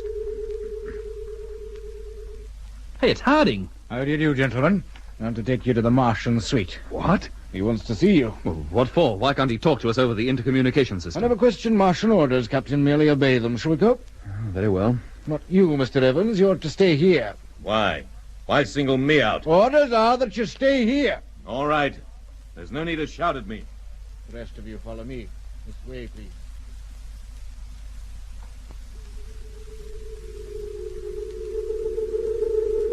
Well, this seems to be the end of the line. Just a huge circular room. With a high, dome-shaped roof. Is this where he hangs out? Can anybody see him? There's so little light, it's not easy to see anything. Oh, blimey! Look out! What is it, Lemmy? Over there! Somebody's standing against the wall. Stand still. Don't move. Hello? Anybody here? Of course. Would I have invited you here if there wasn't? It's him! It's the geezer! I thought you said he was a giant. Whoever that is isn't any bigger than we are. And why doesn't he move? He just stands there staring at us. Oh, what an ugly mug! And those eyes! They're glowing, I swear it. What do we do, Jet? Go over to him? I suppose so. Maybe he wouldn't like it if we approached too close. Go ahead. I don't mind. Hey, that voice seems to come from up on the roof. Of course. And who's that over there? Why don't you go over and see? He doesn't bite. In fact, he wouldn't move a muscle if you bit him. Come on. Well, I'll be... it's nothing but a statue. Carved from rock with precious stones for eyes. Eh? And this poor light, no wonder we mistook it for a man. It's like a relic from an ancient South American civilization. That's exactly what it is. But when my ancestors acquired it, the civilization which produced it was contemporary. The city from which that statue came has long since been destroyed by a violent earthquake. Its remains overgrown by the jungle. But the people who lived in it were kind to us. So, when we returned to Mars, we brought most of them back. They built our cities for us. So that's why those pyramids down on Lycus Solis were so familiar. Yes, they were built by Earthmen. Before we took those Indians back to Mars, it never occurred to us to build upwards. We always built down into the ground. So is that why you brought us here, just to tell us that? No, I wanted to talk to you. What about? We are getting very close to Earth now. We realize that. I have a great liking for you and your crew, Captain Morgan. A great admiration, in fact. Aye, aye. Now what's he leading up to? I admire the way you have stuck steadfastly to your purpose. It is only a pity that you should have spent so much of your time and energy on a lost cause. All is not lost yet. You still live in the hopes of Earth having taken action on your information about television stations? Of course. I'm sorry to have to disappoint you. Now what? On the wall, a picture's appearing. You can see Earth has taken no action whatsoever. Oh, blimey. So you see, Captain Morgan, all your efforts have been in vain. It is futile for you to hope that you can do anything to prevent the invasion. Well? But even after the conquest, as you call it, the Earth will still need men, Earthmen, to carry out my orders and help run it efficiently. I'd rather my controllers were not condition types. And there are very few normal men whom I can trust. And you think you can trust us? I am sure. Once you've decided to accept such positions. The answer is no. A pity. What else can I offer? To call off the invasion and go home? Would you have called off your invasion of Mars had I asked you? At least I have a good reason for invading Earth. I am looking for somewhere to live. And why move into our planet? Is there nowhere else you can go? Not in this solar system, there isn't. Well, you talk as though there are others. There are. Our nearest neighbor, the star you know as Proxima Centauri, has 15 attendant worlds, and all but 2 of them supporting life of some kind. One is remarkably like the Earth. Then why don't you go there? Proxima Centauri is more than 4 light years from here. Even in these asteroids, we couldn't hope to cover the distance in less than 70 years. The whole lifetime of an Earthman. But only a fraction of that of a Martian. Then you could go then. That would solve all our problems. It is not just myself I have to consider. There are thousands of Earthmen who are part of this fleet. Do you deny them the right to return home? Not if they return without you, we don't. They cannot return without me. Besides, I am not so young myself. There would be precious little of my life left by the time our destination was reached, and none at all of the rest of the Earthmen in this fleet. Well, that does put a different light on it, I must say. There is also the question of conserving the resources of Earth. For I am convinced that unless man is forced to take care of the planet he has inherited, he will rapidly destroy it, himself, and all other kinds of life in the process. Oh, far from being opposed to my plan, you should welcome it. It can only result in ultimate good. How many times have we heard that line? There's a great deal in what you say. Man is destructive, but he's rapidly learning that it doesn't pay. He is not learning fast enough, Captain. Neither did we. I offer the Earth the benefit of 1,000,000 years of experience. But you cannot do it without holding the Earth in subjection. I will. By hypnotism. That is the only weapon I need. But it is a weapon. The subjects will be unaware that they are hypnotized. To them, nothing will appear to be changed. Their future happiness is assured. What makes you think they'll be happy? Why shouldn't they be? You think they'll knuckle down and obey orders without question at all times, forever? I do not have to hold them down forever. I cannot live that long. But I want to spend the time left to me quietly among the Earth's green hills, under its blue sky and along its golden shores. By the time I am dead, the Earth will have learned its lesson. You hope. And be glad to lead the kind of life I will establish, because it is the only way. But your Martian way of life is entirely alien to basic human nature. You think so? Earthmen, on the whole, do not like taking orders from anybody. Your own crew take orders from you. They obey you implicitly. Because that is their wish. You'd soon see a difference in their attitude if I ordered them about at the point of a gun.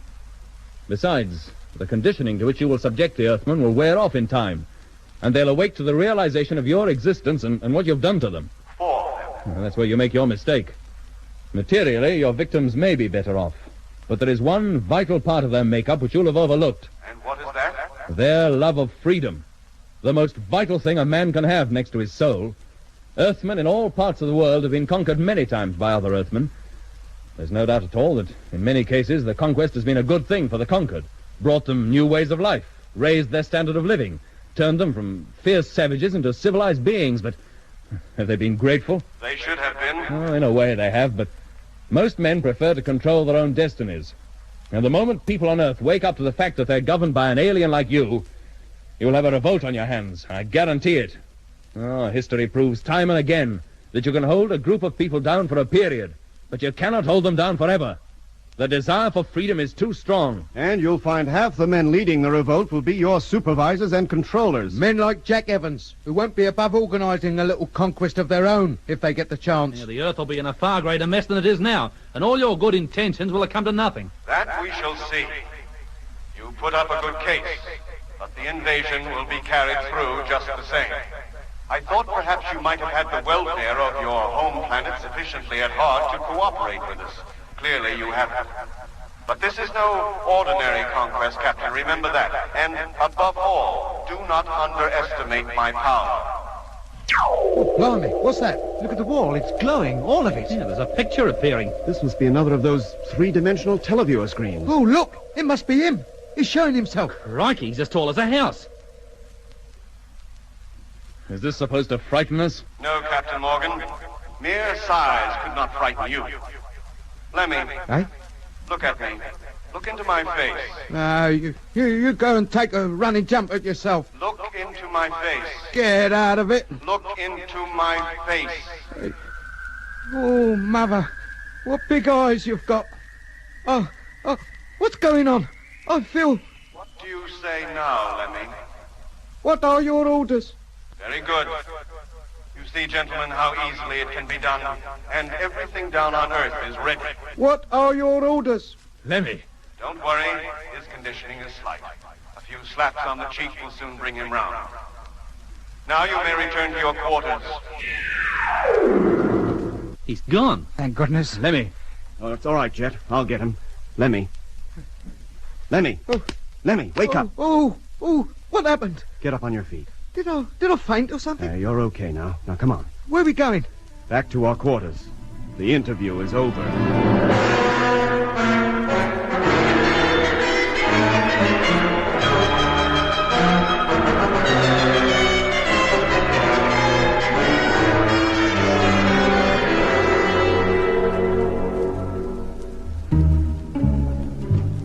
After returning to our quarters, the first thing we did was to switch on our televiewer receiver.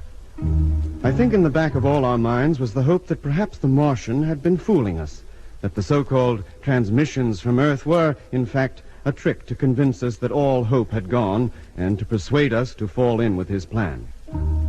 But the stations were working all right. Earth, apparently, was completely unaware of the danger it was in.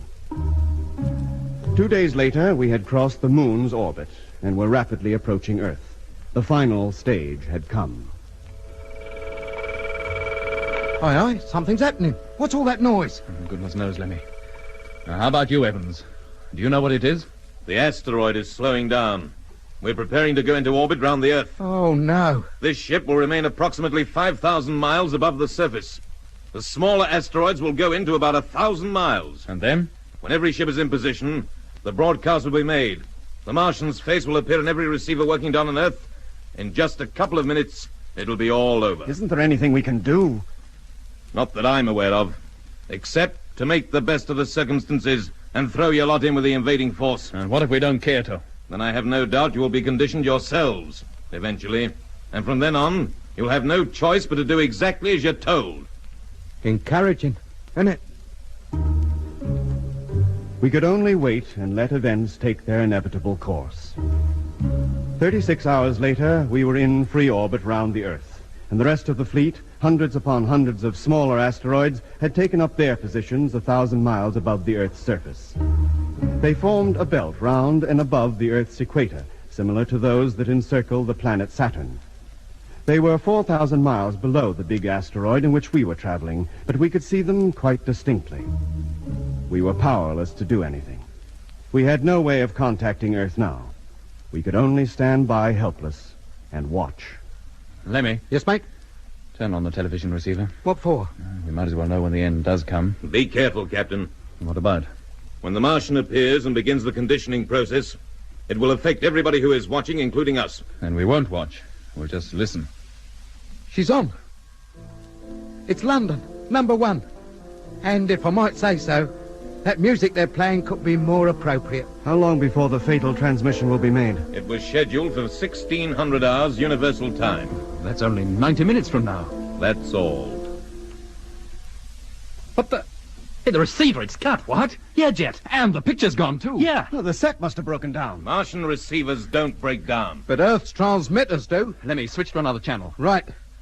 No, nothing. Oh, try the rest. Try all of them. Yes, mate. Madrid. Nothing. Paris. Nothing. New York. Nothing. Johannesburg. Nothing. Everything's off. Can't be a transmitter working anywhere. Then they must have been closed down. Yeah. They've taken action at last. But this is too good to believe. But why take so long about it? Oh, does it matter? So long as they're off, the Martian plan for hypnotizing the world's populace is frustrated. Let's hope they are off, and it's just this receiver that's gone wrong. No, it's not the receiver, Doc. There's definitely nothing for it to pick up. His Nips has had it now. What can he do? He'll think of something. He'll not be beaten that easily. You think so? I would like to see him get out of this.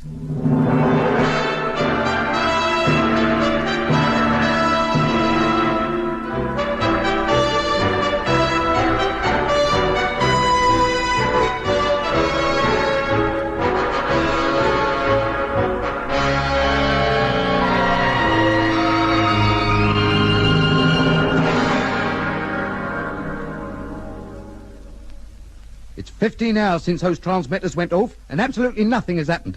Why doesn't that geezer do something? He can't just leave the entire fleet encircling the Earth forever. Maybe he's hoping the television transmitters will open up again. No chance of that, Doc, I'm sure. Yeah, they don't know what a narrow escape they had down there. But why did they wait until the last minute? Oh, I think that's easily explained, Mitch. They got our message all right, but they didn't expect the fleet to arrive for another couple of months at least. But when the asteroids appeared in the sky, and everybody on Earth must have seen them, they had to shut down quickly. That's why they didn't go off until the last moment. Oh, but there's pandemonium going on down there. Not half the pandemonium there will be if the Martian attempts a landing without having conditioned everybody first. Captain Morgan. Oh, crikey, he's here. Hello, yes? You have exactly 1 hour in which to get off this asteroid. Get off? But... You will be conducted to a sphere bay out on the surface. You are at liberty to board one of the spheres and fly it down to Earth with the rest. With the rest? You mean you're going to attempt an invasion after all? No, it was never part of my plan to spill blood. How do you mean? Not only did your message get through, but your space headquarters took the necessary action. I know that already. But they still expect me to invade. And all over the world, great armies and air forces are standing by, ready to repel us should we set foot on the planet. And so you send us down? What do you think we are, clay pigeons? I'm sending nobody. Anybody who returns to Earth at this stage does so of his own free will. Will any others be going? Thousands. More than half the personnel of the entire fleet. They have chosen to go. I don't understand. How can they have... It's quite easily explained, Captain. I cannot invade now. My strongest weapon has been snatched from me, so I've decided to withdraw. But I have given the members of the fleet an opportunity of returning to their native planet, if they wish. And more than half of them have elected to. Yes. And when I think of the beauty of your planet, I cannot blame them. Yet it pleases me to know that so many are prepared to remain under my control and command. You may not believe it, Captain Morgan, but a lot of the people aboard this fleet were quite enthusiastic supporters of my plan to invade. They hardly had any choice, did they? Switch on the intercommunication televiewer. No, don't. One look at him and he'll condition us all. This is no trick. It's not my picture, you will see. Switch it on, Lemmy. Right.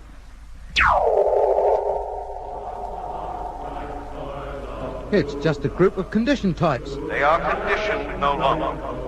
They are men with minds of their own, going up to the surface to prepare spheres for those who have chosen to return to Earth. But they are going with you. Yes. Well, why? Look at them closely. They are men from all parts of the world. They are composed of all kinds of races and colors, but they have one thing in common. What's that? They come from minority groups. Many of them, during their lives on Earth, suffered persecution, were denied common human rights. Earth does not hold particularly pleasant memories for them. You're not kidding. And yet they're singing about Earth. It is a new Earth they have in mind, where persecution, hunger, misgovernment, and wars do not exist. That is precisely the goal towards which the Earth is steadily progressing. But slowly, Captain, so slowly. It won't happen in your lifetime, I can assure you. Well, it won't happen in theirs either. But where is this Earth they sing about? 4 light years from here. Proxima Centauri, where there is a planet which is remarkably like Earth. Yes. You're taking them there? I shall try. I don't guarantee that I shall manage it, but I shall do my best. Yeah, but most of those men will be dead long before they get there. They don't mind. They go for their children's sake. Now you haven't much time. Are there any of you who wish to remain and chance the trip to another star? Nobody? Here, how about you, Jack Evans? I'll return to Earth, thank you. Go on, a nice long cruise to do you the world of good. I prefer to stay behind. I can't persuade you? No. Well, that's it then. We all want to go home. Very well. Harding will escort you to the bay. Put on your suits and be ready when he comes. The others are waiting. Others? What others? Hello? Hello? He's gone. He's not answering. But there are several things I want to ask him. Unless he's pulling a fast one, you'll never be able to ask him anything again.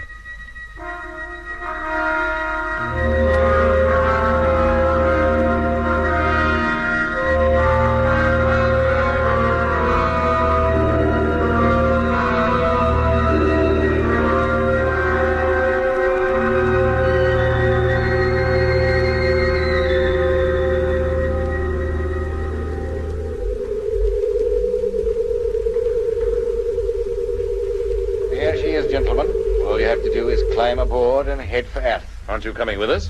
No. You prefer to risk your neck getting out to Proxima Centauri? Yes, I do. I have no doubt that we shall get there. Well, I'm glad you're so confident. And if we can get there, we can get back. Remember that. Tell it to your children. Aye? Come on, Lemmy. Aren't you go? Yes, mate. Goodbye, Harding. Good luck. Good luck to you, sir. Oh, blimey, look up there. The Earth. It nearly fills the whole sky. I don't mean that. Look at all those spheres. Hundreds of them. Are they all going down to Earth? And where else? Now, come on. Get inside the ship or we'll be among those who won't be going. All right, stow your suits. Get ready for takeoff. Right. Now, Mr. Evans, does this ship carry a radio? Yes, that's it over there. Any idea how to tune it? I think so. And show Lemmy how. And go with him, Lemmy. Try to contact control. Yes, mate. All set, sir. Take off whenever you're ready. And do it now, but take it easy. Contact. Here we go. We're off. Get the televiewer, Mitch. Select a spot on Earth to which we can home on the automatic navigation control. Roger. Well, Jet, that seems to be that. Let's not be too sure, Doc. We still have to convince Earth that those spheres outside and this are no longer part of an invasion fleet. Hello, Earth. Lemmy Barnett calling. Calling control. Can you hear me? Repeat. Lemmy Barnett calling control. Can you hear me? I'd better get over to the radio, Doc. When they do come through, I'll have a lot of explaining to do. Hello, Control answering, receiving you. Strength 4. Repeat, Strength 4. Come in, Lemmy. What's the news? What's happening out there? Jet, I've got him. Thank you, Lemmy. Leave this to me. I'll take over now. Yes, mate. Hello, Control. Morgan speaking. Have very important news for you. Listen carefully. We are on our way down to Earth. Repeat, on our way down to Earth, accompanied by hundreds of Martian spheres. This is not the invasion fleet. Repeat, not the invasion fleet.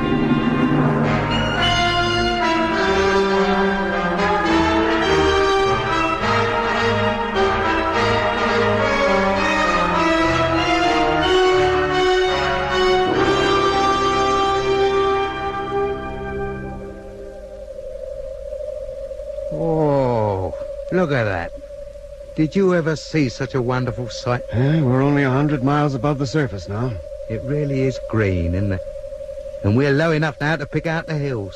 The higher ones, anyway. Yes, Lemmy. Talk, Lemmy. Yeah? If you want to see a sight, come over here. Well, what is it? The Martian fleet. It's on its way. It's leaving. Sakes, it is, too.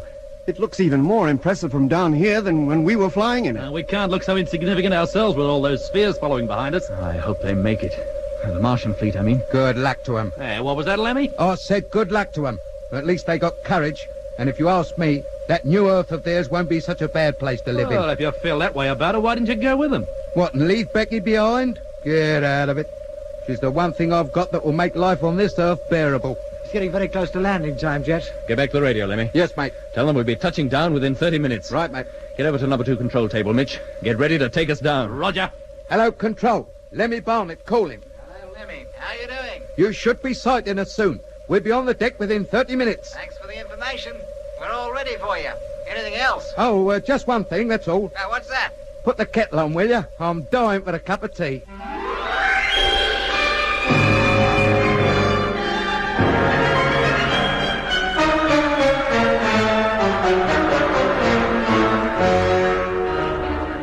That was the 20th and final episode in the present series of Journey into Space.